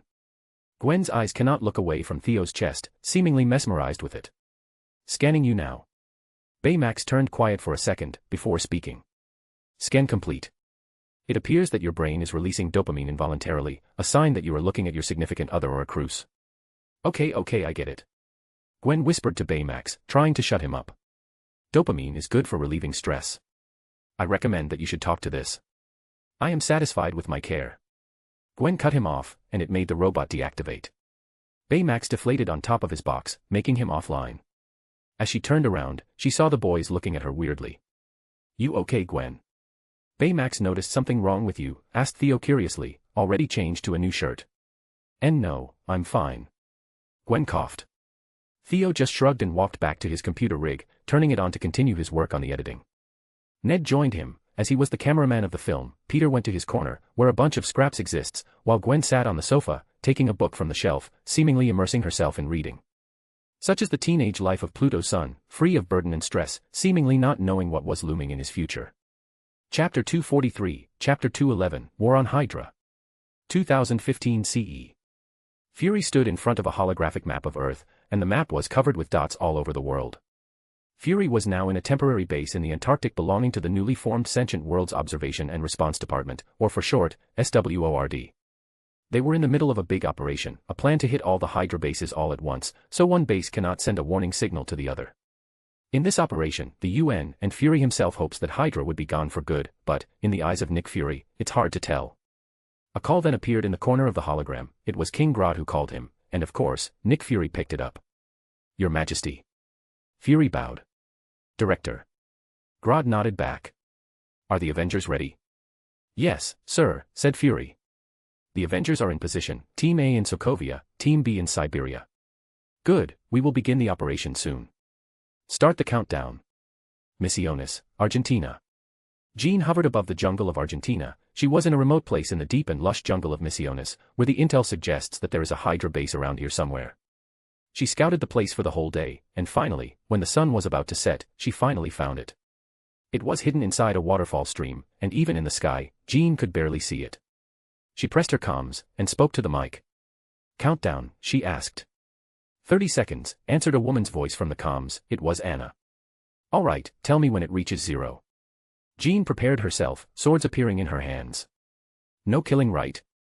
Yep, we need to interrogate them, said Anna. And 3, 2, 1, 0, and you are now allowed to engage. Jean's eyes quickly turned bright, and she rushed through the waterfall stream, slamming her body towards the 12-inch thick wall. It was easy for her to go through the concrete, and not a second later, she had entered the base.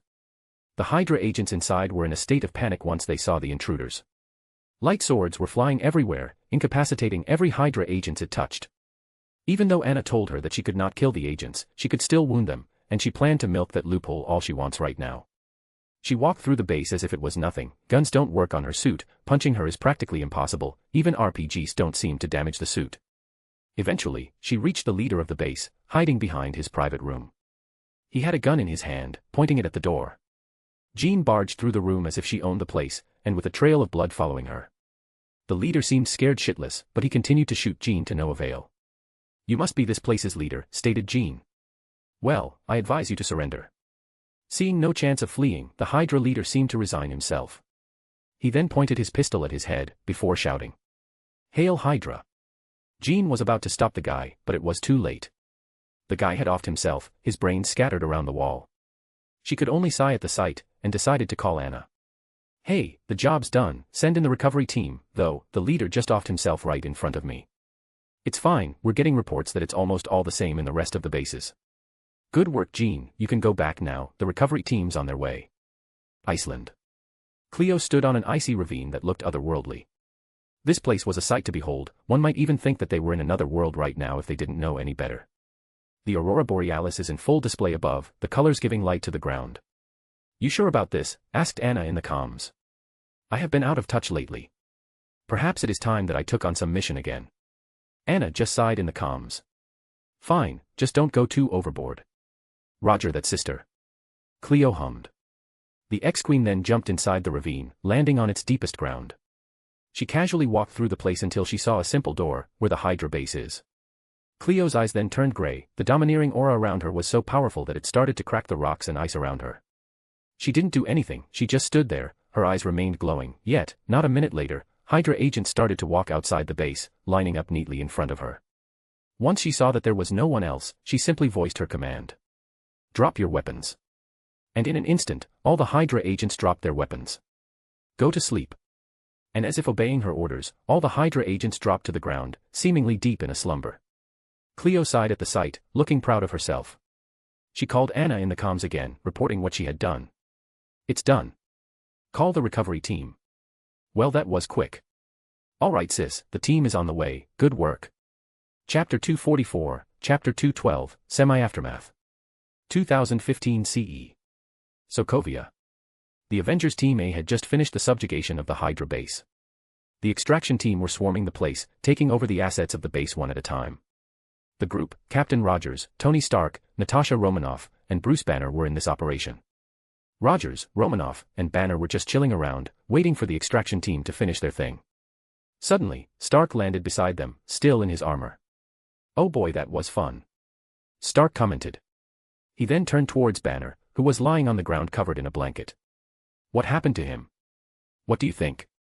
Banner grumbled. I thought you had sessions with the guerrillas, asked Stark again, his suit opening up. Banner just sighed at the comment. Yeah, well, it isn't working so far. Stark hummed, sitting cross-legged on a chair. Natasha had to babysit you again. Natasha just shrugged. I wouldn't call it that. It's humiliating.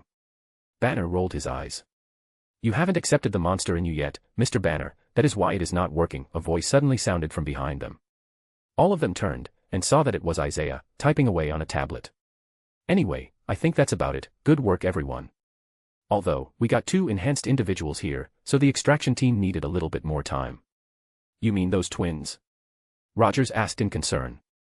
How are they? They are fine, Captain, said Isaiah. They will be transferred to one of our facilities for rehabilitation. You mean brainwashing? Stark jabbed. You know all about us, yet we don't know much about you. What is your organization really about? World domination. New World Order. Wait, are you guys the Illuminati? If so, I want to join. Isaiah just stared at Stark for a little while, before speaking. No, we are not the Illuminati, Mr. Stark. Let's focus on other topic. We have also recovered Loki's scepter, and I am here to tell you, Mr. Stark, that King Grod has authorized you to have a look at it, on the condition that he will be with you while doing it. Stark groaned. Great, the last thing I need is the King of the Simians to babysit me. Thank you, Agent. Natasha smiled, ignoring Stark's rant. How about the other targets? All of the targets have been hit, Agent Romanoff, said Isaiah. Also, I think we should talk in private, Agent, it concerns your familial matters. Natasha frowned. Right now. Whenever you want. Isaiah smiled weakly. Anyways, all of you can go to the shuttle, we'll be finishing in about an hour. 2 individuals were sitting inside a room, they looked similar to each other, but one was a woman, and the other one was a man. They had a power dampener around their wrists, as both of them are enhanced individuals. Suddenly, the door opened, and a woman walked inside. It was Cleo, already changed to a more formal attire. The twins were staring at her with hate, as if they wanted to bite her head. Good afternoon. Cleo smiled as she sat in front of the 2 of them. Let me introduce myself. My name is Cleo, and I'm here to talk to you both about something. You want to brainwash us? Make us work for Stark, scoffed the man, whose name is Pietro. No, not really, said Cleo. I just want to ask you 2 about something, why work with the people that experimented on you? Did you go willingly? Or? Yes, we volunteered, said the woman, Wanda. Why? Why? Are you really asking us that, said Pietro accusingly. Americans bombed our land, invaded our country, killed our kin, and you ask us why? They gave us a chance to fight, so we took it, continued Wanda. What are we going to do? Sit around. Let the Americans keep oppressing us. Yeah, well, if I were you, I would do that too. Cleo gave her a smile. But you've been played. Meaning? Pietro asked. The organization you're working for, Hydra, is the cause of the political turmoil of your country, said Cleo.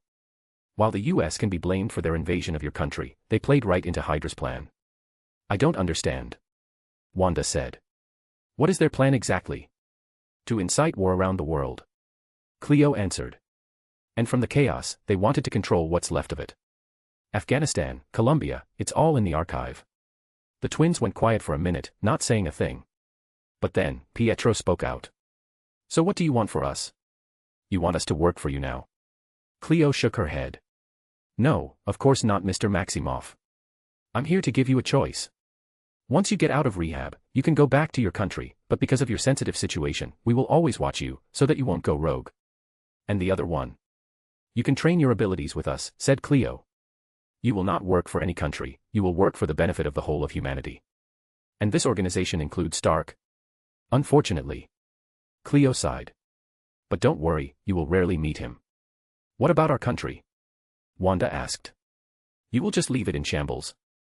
Your countrymen are wary of outsiders, we understand that, said Cleo. Right now, we have convinced the US to pull their military from Sokovia, and the UN is giving humanitarian aid for the rest of the year, as well as helping with the rebuilding of cities and towns. Cleo then looked at the time, and saw that it was lunchtime. Ah, it's lunchtime, your meal will be delivered shortly, as for the decision, you can think as long as you want. She then stood up, tidying up her uniform. Good afternoon then to the both of you. I trust you can choose the right choice when the time comes. Cleo then left the twins alone, giving them time and space to choose. Chapter 245, Chapter 213, The Dangers of Sentient AI. 2015 CE. Temporary Sword HQ, Antarctica. After the success of the Hydra Purge operation, the team decided to throw a small party in the HQ. All of the members were invited, even the Security Council were invited too. The Avengers were the so-called freaks of this party. They sat in the corner of the room, drinking champagne and eating pizza. Go on, try to lift it, said Thor, putting his Mjolnir on the ground. I'll go first, said Clint Barton, getting in position. He tried to pull Mjolnir off the ground, but it didn't budge whatsoever. Nope. Natasha. I'll pass, she said, forcing a smile. She seemed to have a lot in her mind. Dr. Banner. Why don't you try? Thor smiled, seemingly taunting him. Nah, I don't. Come on, Banner. Clint pushed Banner towards the Mjolnir. All right, don't blame me if something happens. Banner walked towards Mjolnir, and pulled it from the ground as hard as he could. His neck even turned green for a second, but ultimately, he failed. See? Didn't work. Cap. Clint asked Rogers, who acted shy for a second, but eventually gave in. He got into position, and tried to pull the hammer. He realized that it was quite light, but he didn't want Thor to embarrass himself, so he faked it, but it twitched, so Thor knew the truth. Can't, said Rogers with a fake smile. Thor recovered his smile, and shouted to the rest of the team. Anybody else? Suddenly, a Greek woman, Anna, walked into the crowd. She looked a bit impatient, and she asked the team.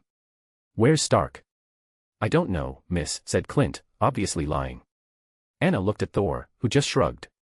She growled at the team, and suddenly grabbed Mjolnir, raising it, and pointing the hammer at Clint. Where's Stark? The entire room went silent. Thor's face literally fell, from a smile to a look of embarrassment. He's in the lab. Stuttered Clint. Anna smiled. Thank you, wasn't so hard, was it? In the lab. Stark was examining two holograms that were placed side by side. One was orange, and the other one was blue. He looked like he was deep in thinking, tons of ideas flooding right through his brain. It's beautiful, isn't it? A voice suddenly sounded from behind him. As Stark turned around, he saw King Grod, with his gigantic build, walking towards him. Your Majesty. Tony nodded. I'm surprised I didn't hear you at all. Ah, yes, said Grod, showing Stark his shoes.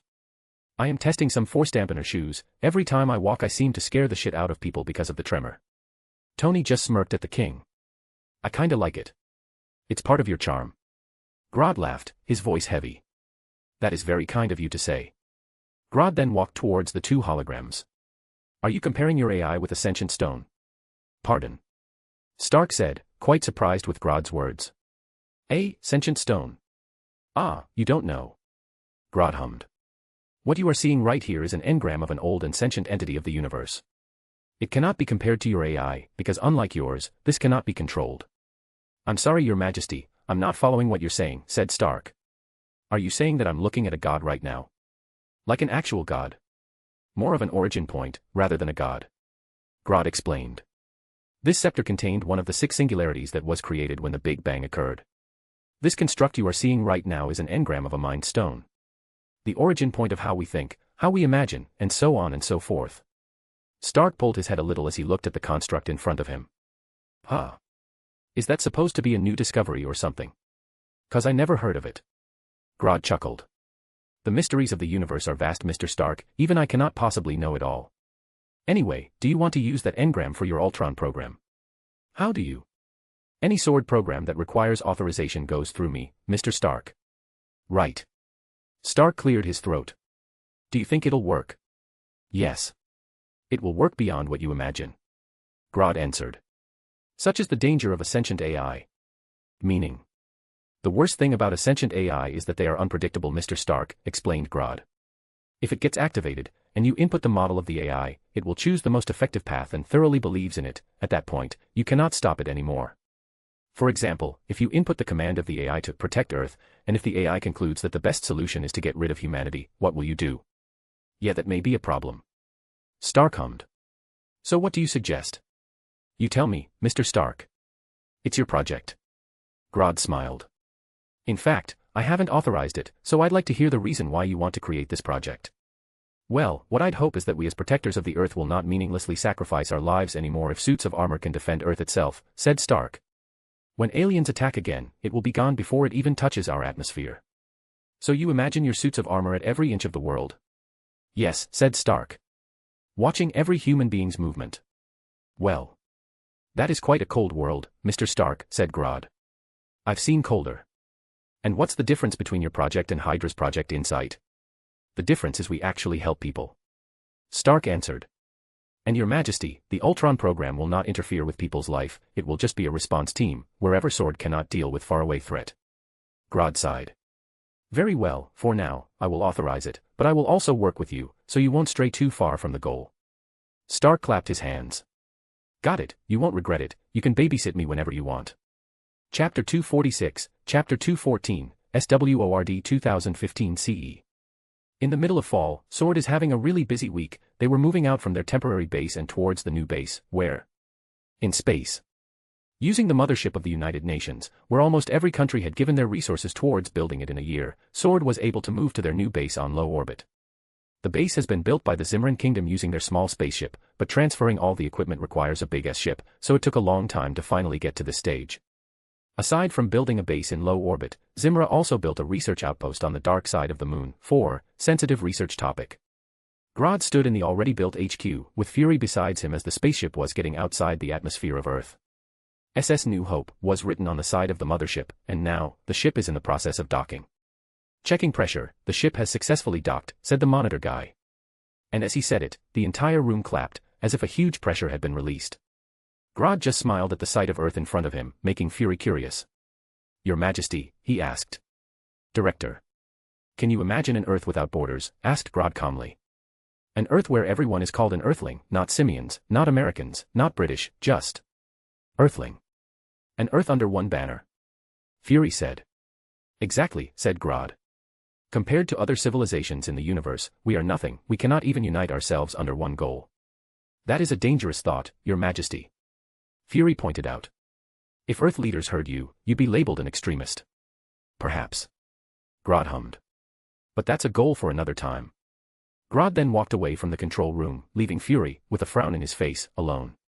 As weeks went by, the equipment and sensitive assets of Sword were finally transferred to the HQ. After that, the mothership undocked itself, before setting its destination to the moon, where it will stay for quite a while there.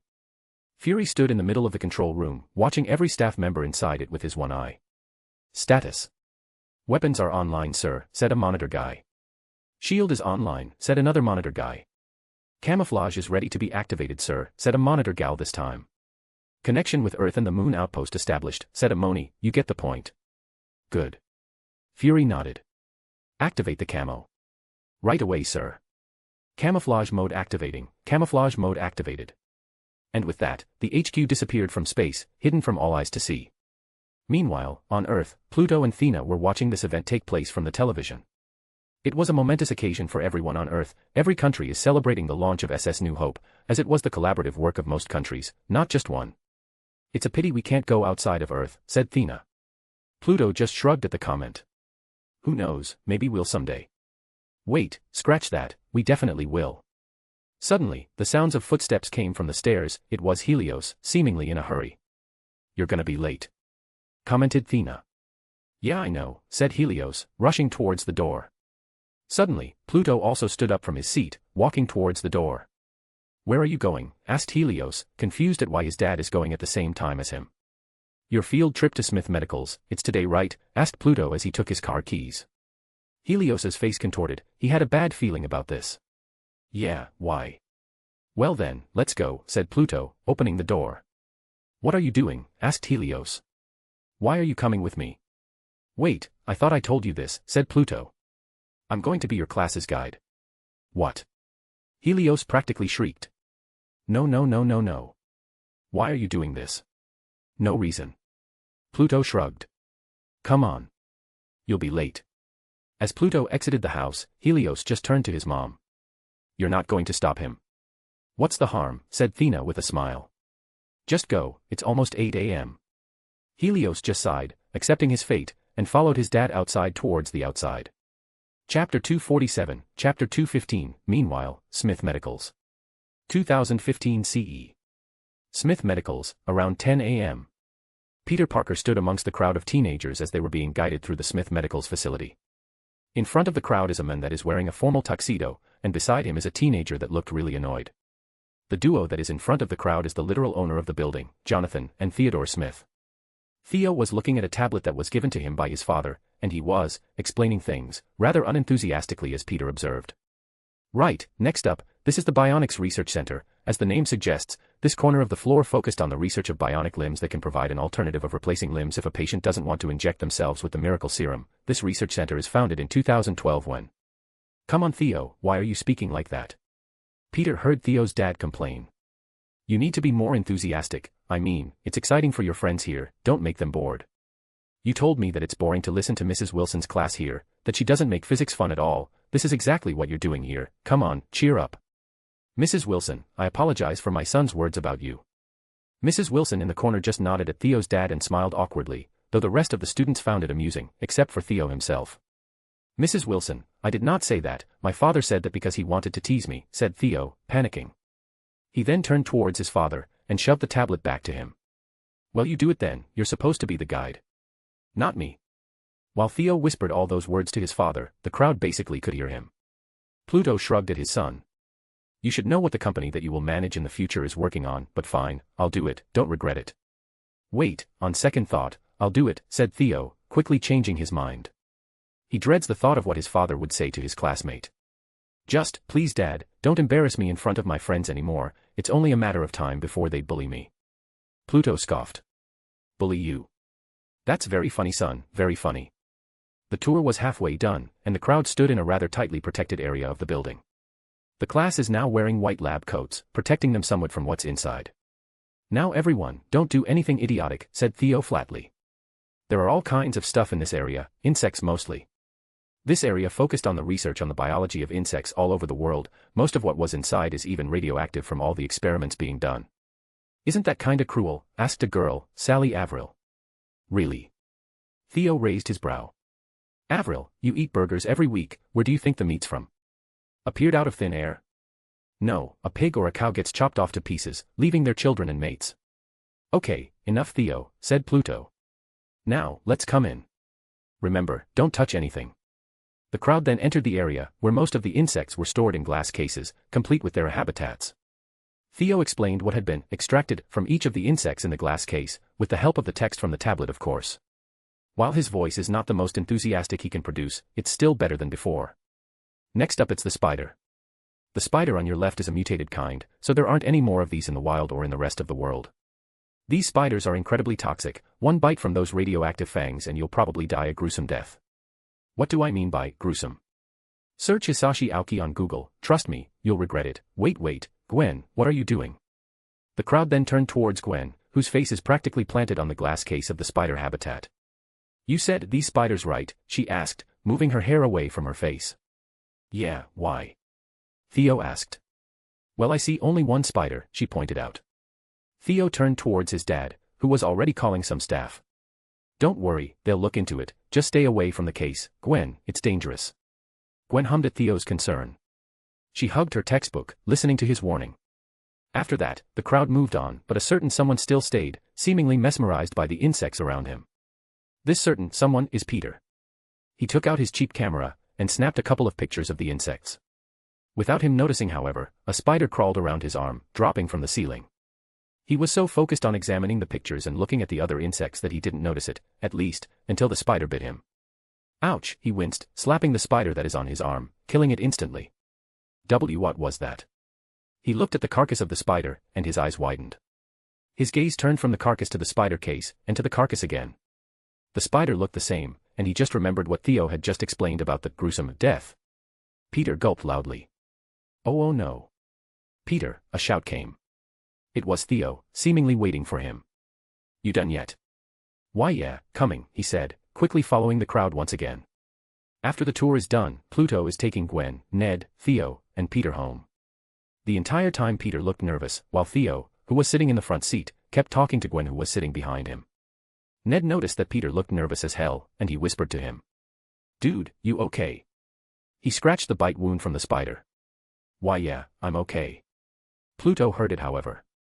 He looked from the rear-view mirror, and saw that Peter was scratching a wound. You sure you're okay, Peter? Why yeah, I'm fine, Mr. Smith. Wait, actually, you remember when Theo said that the spider bite could give the ones who's bitten a gruesome death? Is that really the truth? It depends, said Pluto calmly. You've been bitten, Peter? Well. Theo sighed when he heard the conversation. Great. Chapter 248, Chapter 216, Smith Internship. 2016 CE. Summer of 2016. A boy with a red and blue spandex costume was swinging through the streets of New York using a kind of spider web. Every time he swung, he shouted sporadically, as if he was having fun doing it. Helu New York. He shouted at the top of his lungs. The passers-by below him noticed him, a lot of people even greeted him, calling him Spider-Man. The boy kept swinging through New York, but suddenly, there was a call that appeared in his interface behind the mask. He immediately picked it up, as he doesn't want the person calling him to worry. Hey May, he shouted. What's up? Peter. Where are you? Asked the woman behind the phone, his aunt, May. We're waiting for you here, please don't embarrass our family in front of Mr. Smith. From the phone, Peter could hear someone talking to May. It was a woman's voice. After that, May went back to the phone. Oh, and Peter, is Theo with you? His mother's asking. Oh crap, he quietly cursed. Yeah, I'm in Smith Medicals right now, doing my internship, yes, definitely. At this hour? May questioned. Peter, the sun is setting, don't you remember that Mr. Smith invited us to a barbecue? I know May, I'm coming right now. You forgot, didn't you? Sorry.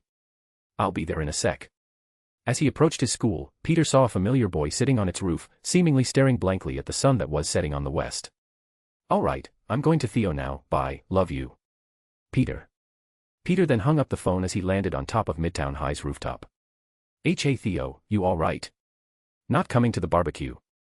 Helios turned around, he was wearing his newly made Eternal suit. Its design was a mix between Thena's and Pluto, with black as a base, gold laced around the suit, with a symbol of a sun on his chest. Oh shit, it's today. Well yeah. May just called, they're calling us, said Peter. Hey listen. They're not telling May about this internship, right? If she knows, I'm doomed. Theo shook it off. It'll be fine, said Helios, standing. They're not gonna tell her. I think. You think? Peter said, a bit nervous. Dude, come on man, if your parents say this Spider-Man thing in front of Gwen's dad, he'd pull a gun on me, you know he hates Spider-Man. Don't be such a wuss, Peter. My parents aren't rats. Helios sighed. He then suddenly floated, golden light surrounding him. Let's go, I'll carry you, much faster than swinging. Peter just nodded, and golden light surrounded him as well. Both of them quickly ascend from the rooftop, before disappearing from people's sight using a device given by Helios' dad. They sped up, traveling through the New York sky. Peter enjoyed the feeling of the air hitting his face, especially at the end of summer where the air is not too cold. Man, I wish I could fly. Peter commented, closing his eyes, fully enjoying the sensation. You have spider webs and that tingle thing, Peter, it's pretty good to me. Helios commented flatly. Weird calling it tingle thing. Peter murmured. Then name it, said Helios, as if it was the obvious thing to do. I don't know. I'm bad at naming. How about Peter Tingle? No, wait, if I said it outright they'll know my name, Sixth Sense. No, that's too cliché. Think it yourself, Peter, don't make me hear it. Helios groaned. Sorry. Peter mumbled. Hey, did you join the team? What team? The decathlon team. What? Why would I do that? Helios asked, confused. Wait, you join? Yeah, said Peter, shrugging. Why, wait, it's because Liz is in it, isn't it? Helios sighed. Peter, just ask her already. It's so frustrating seeing you just stare at her all day. Well, what about you then? Peter shot back. What about me? Helios asked, turning to Peter with a weird face. You and Gwen. Peter exclaimed. It's hard to hang out with the two of you anymore because it'd be really awkward. What? It's not awkward, what are you talking about? Dude. You are dumber than me, don't talk to me about asking Liz out. Peter sighed. Honestly, do you even like her? Like her? Helios hummed. Yeah, of course. No, I mean, like her. Like I like Liz. Helios thought about it, he paused for a long time before answering. Yeah, isn't it obvious? She's literally my only friend that is a girl, and she's really nice to me, even if I acted like an asshole. What? She's not your only friend that is a girl. No, what about Betty? She's just a clubmate. Helios shrugged. Besides, she's too touchy, it's weird. Dude. I bet even Liz has a crush on you. Peter mumbled. Why would she have a crush on me? Asked Helios, confused. I mean, your dad's rich, you're smart, pretty handsome dude, dress well, why wouldn't she? I don't even know her, said Helios, dropping both of them in front of his house. If she likes me because of my appearance and money, then I'd rather stay away from her. Why? Because the second you lose both of them, she'll leave you, that's what my dad said anyway. Helios answered straightforwardly. Change your clothes, dude, quick. You haven't changed either. Helios shrugged as he tapped the sun on his chest, changing his clothes to his normal ones. Why didn't I get one of those functions? Peter groaned, starting to take out his clothes from his bag. Helios rolled his eyes. Make it yourself then. Chapter 249, Chapter 217, Summer's End. 2016 CE. As the sun was setting in the west, a group of men and women were gathering in the backyard of a house in Queens, New York. It was the last day of summer. Tomorrow, the kids and teens will have to go to school again, and these groups of people have decided to celebrate it by doing a private barbecue party. The group consists of a bunch of families. First is the Greek gods-looking Smiths, then the Kopp family of Stasis, the Filipino leads, including their Lola, and finally, Peter's Italian MILF model-looking aunt, May Parker. Helios and Peter walked into the yard, where the rest of the group finally noticed them. Peter. May exclaimed as she walked towards him, hugging him. Where have you been? I was doing my internship. Peter murmured. May put her hands on her hips, making a mad face towards Peter. Peter, are you lying to me?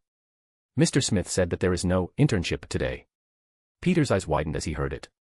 I was. He was stalking a girl he likes, May, said Helios besides Peter with a smirk, making even the other adults turn towards them. May raised her brow, seemingly interested in the topic. Stalking. Peter, I know it's natural for you to feel that way towards a girl, but stalking is not APPR. Okay. Okay, May. Can we talk about this later? Peter whined, secretly complaining to Helios, who just shrugged.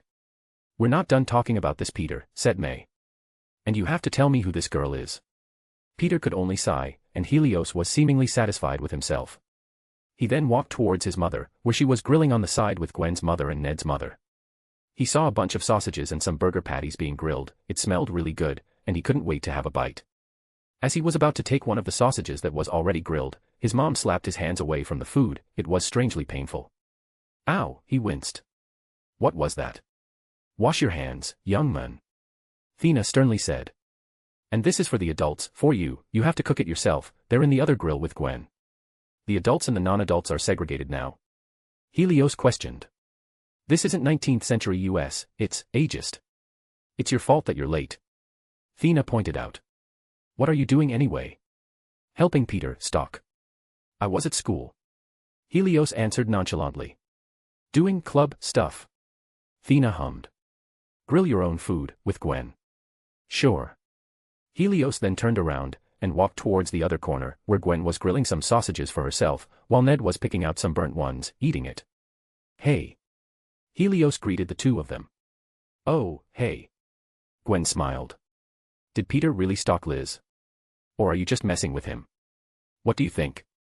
Helios smirked, positioning himself in front of the grill, besides Gwen. Gwen just shook her head in amusement, but soon, the smell of burnt meat entered the two's nostrils. Ah crap, she cursed, quickly picking up some tongs and taking out some burnt sausages out of the grill. Again. You're not really good at this. Helios chuckled. Tell me about it. Gwen grumbled. Hey, I can eat these too, right? Ned suddenly asked. Gwen smiled rather forcefully. Sure, Ned. Sweet, and Ned dug in. Gwen just sighed at the sight of Ned eating the burned food. She burned a lot of food, trying to seemingly grill the food for everyone. The fire's too big. Helios pointed out. He crouched down so his eyesight was right in front of the fire, and pointed his fingers at it. Not a second later, golden lights appeared around the fire, seemingly putting out the fire inside the grill. Gwen panicked a bit, she looked around, and sighed in relief as she noticed that no adults were watching. What are you doing? She whispered to Helios. My dad could have seen you. What? I was crouching down. Helios shrugged. He then conjured a lighter, where he continued to make a fire on the grill again. The fire was much smaller this time. Helios nodded and stood up. There, the barbecue shouldn't burn too quickly now. Thanks. Gwen murmured. So you gonna help me grill all this or what? Sure. Helios hummed, opening another batch of sausages and vegetables, before cooking it with Gwen together.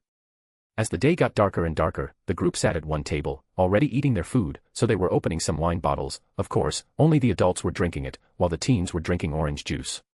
Hey Mr. Smith, have you seen the news about the magic stuff in Greenwich? Asked Ned's dad. As a man of science, what do you think of that? Well, with all those enhanced and aliens detected around the world, at least it can be explained with science. But magic? The world's getting weirder and weirder. Before Pluto could say anything, Ned's Lola tapped her son on the shoulder. Anik Ko, don't you forget. We are also a family with magic. Maybe Ned can go to that place in Greenwich, and he could do magic too. Ned's dad just sighed, but he didn't say anything. Instead, he looked towards Pluto, expecting an answer. Pluto just shrugged. Magic is just science that we haven't learned yet, he said. When Thor summoned his lightning, was that magic? I've read a paper on the research of Asgardians. In their world, magic and science are the same thing, so it's not healthy to assume that science and magic are two different entities, as they are not. So you're saying that we, normal humans, can do magic? George raised his brow. If what you're saying is true, then maybe I'll bring my boys to that place, and maybe we can finally catch that spider menace. You're listening to J. Jonah Jameson, George? Thea questioned curiously. You have a deep hatred for that hero. I prefer the term vigilante. George scoffed. First we have a big green guy destroying Harlem, yet he becomes a hero instead of getting arrested. Then that Loki guy, he's still out of prison for all his crimes. And now there's the spider guy who doesn't even act like an adult. I don't know, he seems harmless, said Ned's mom. Harmless? George exclaimed. He's a menace. He's undermining the authority of the police. If everybody starts to wear a suit and swing around the city without accountability, this city will collapse. This spider guy and that guy with a red suit in Hell's Kitchen is just the start, I know it. I'm more worried that spider boy's going to hurt himself, said May, drinking her wine. I mean, from the photos he doesn't even look 18. As the adults bicker about the existence of Spider-Man, Peter just sat there awkwardly, listening into the complaints and hopes of the adults. Suddenly, Pluto said something to him. What do you think, Peter? Peter froze. What? What do you think of this Spider-Man? Do you idolize him? Well. I think he's cool. Peter murmured, making Gwen giggle, amused at the sight. Cool? What do you mean? Do you want to be like him? Asked Pluto again, seemingly enjoying Peter's suffering. Why yes, I mean, no. No, he said flatly. It's a dangerous thing to do. Good, said May. If you see those kinds of things happening, turn around and run as quick as you can, got it? Sure. As the barbecue event came to a close, the parents took their kids to their home. However, Helios seemed to escape his room, and he flew to Gwen's home.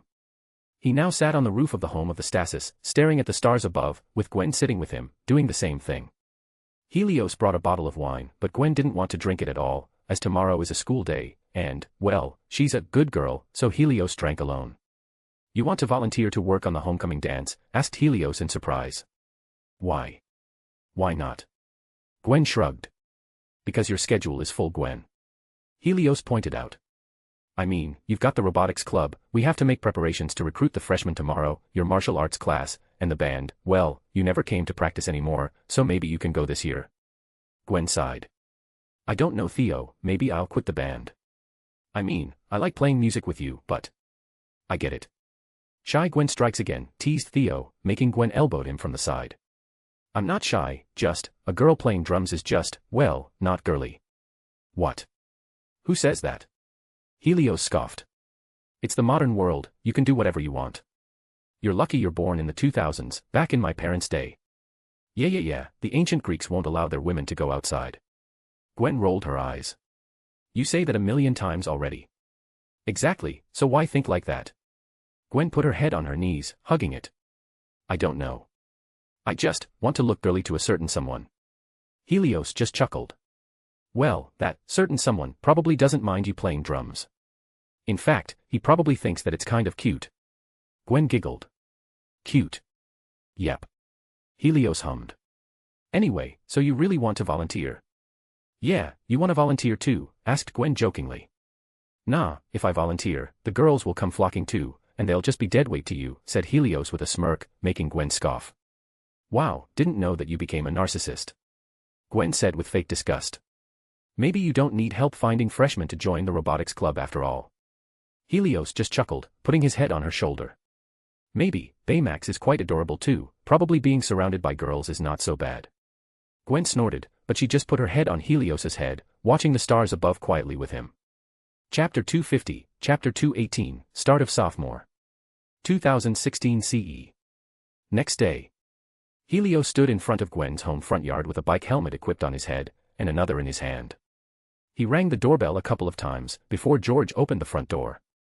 Good morning, Mr. Stacy. Helios greeted. Is Gwen ready yet? Good morning, Theo. George nodded. She's upstairs, should be done in a couple of minutes. George looked at the back, where there is a bike parked in front of the fence. Gonna go to school by bike? Yeah, less pollution, a bit of exercise wouldn't hurt too. Helios shrugged. No cars. Your dad didn't buy it for you. George raised his brow. I'm still 15, Mr. Stacy, said Helios flatly. Unless, you're allowing me. Nope, your dad's made the right choice, said George, cutting Helios off. George then turned around towards the living room, and shouted. Sweetheart. Your boyfriend's here. Helios was surprised for a second, before raising his eyebrow, a bit suspicious. Boyfriend. George just stared at Helios, before saying. Don't get ahead of yourself, I just wanted to tease my daughter. But you're still a spoiled brat in my eyes. George continued, but he looked like he didn't mean it. Okay. Helios coughed. But. Can I take her to the homecoming dance? George looked deadpanned. Why are you asking me? Ask her yourself. Helios just sighed. So I have your permission, great, thanks Mr. Stacy. Whatever kid. Both of them then heard a whine from upstairs, and sounds of hurried footsteps came from the stairs. Dad. What did you say to Theo again? George just smiled at her as he kissed her forehead. Nothing honey, be careful on the way. Gwen just turned towards Helios, her expression looked suspicious as the door closed behind her. What did he say to you? Helios shrugged. Like he said, nothing. You two were talking about me, were you? She asked again. And what's up with my dad calling you my boyfriend? I'm not. Helios teased, making her elbow him from the side. Helios just chuckled, then he put the helmet in his hands on top of Gwen's head, strapping it tight. Helios just mounted his bike, with Gwen sitting behind him, and both of them hurried off to school. On the way, both of them enjoyed the air that is starting to cool down, welcoming the fall season. While New York might smell a bit, it's still a pretty good feeling. You didn't bring Baymax. Today's the club fest, right? Asked Gwen, looking round the bike to find signs of the fluffy bot. I already brought him to school yesterday, he said, crossing the street, almost arriving at school. So that's why I didn't see him at the barbecue. Gwen murmured. As the two of them entered school grounds, they quickly traversed through the parking lot, towards the bike parking area. On the way to the parking spot, a lot of people greeted them, more specifically Helios. And almost all of them are girls. Helios just either wave at them, nod, or smile. Gwen sighed. Here we go again. What? Getting jealous now? Helios teased again. It's annoying. Gwen flatly said. They only act like that with you because they know your family's rich. I'm not blind enough to not know that, Gwen, said Helios. He then saw two of his friends walking to the school building, and he decided to greet them. He rang his bicycle bell a couple of times, before shouting. Coming through. The two dudes turned to the voice, and widened their eyes as they saw Helios and Gwen were coming towards them, trying to crash themselves onto them. The two teens quickly dodged, making Helios chuckle a bit. He quickly parked the bike, took the helmet from Gwen, and walked towards the other two. Hey Pete, are you ready for the club fest? Asked Helios. Oh, I quit. Peter murmured. What? Why? Helios questioned. I'm busy, dude. I have decathlon practice. And besides, you know, the internship. Jesus Christ, Peter, you don't have to do it every evening, you know, said Helios. Besides, what are you gonna do? Help lost grandmas. Not so loud. Peter whispered. And for the record, helping lost grandmas feels nice, they usually give me free food. Helios sighed. Really? Free food? What? It's nice. Peter shrugged. Look, man, I really want to do this, so I can't do that in robotics club at the same time. Great, so it's just me and Baymax alone. Helios hummed. Wouldn't be too bad, I guess. The freshmen look harmless, he said as he turned towards the curious freshmen looking at him, again, mostly girls. On second thought, I think I'll help you today. Gwen smiled. I just need a few minutes to sign up for the homecoming dance volunteer. Nice. Helios grinned. I fucking love you, Gwendolyn Stacy, you are my knight in shining armor. Gwen just rolled her eyes, amused at his attitude. Sure, sure. And so the sophomore year for Helios began, a calm period in his life, before the storm that will come.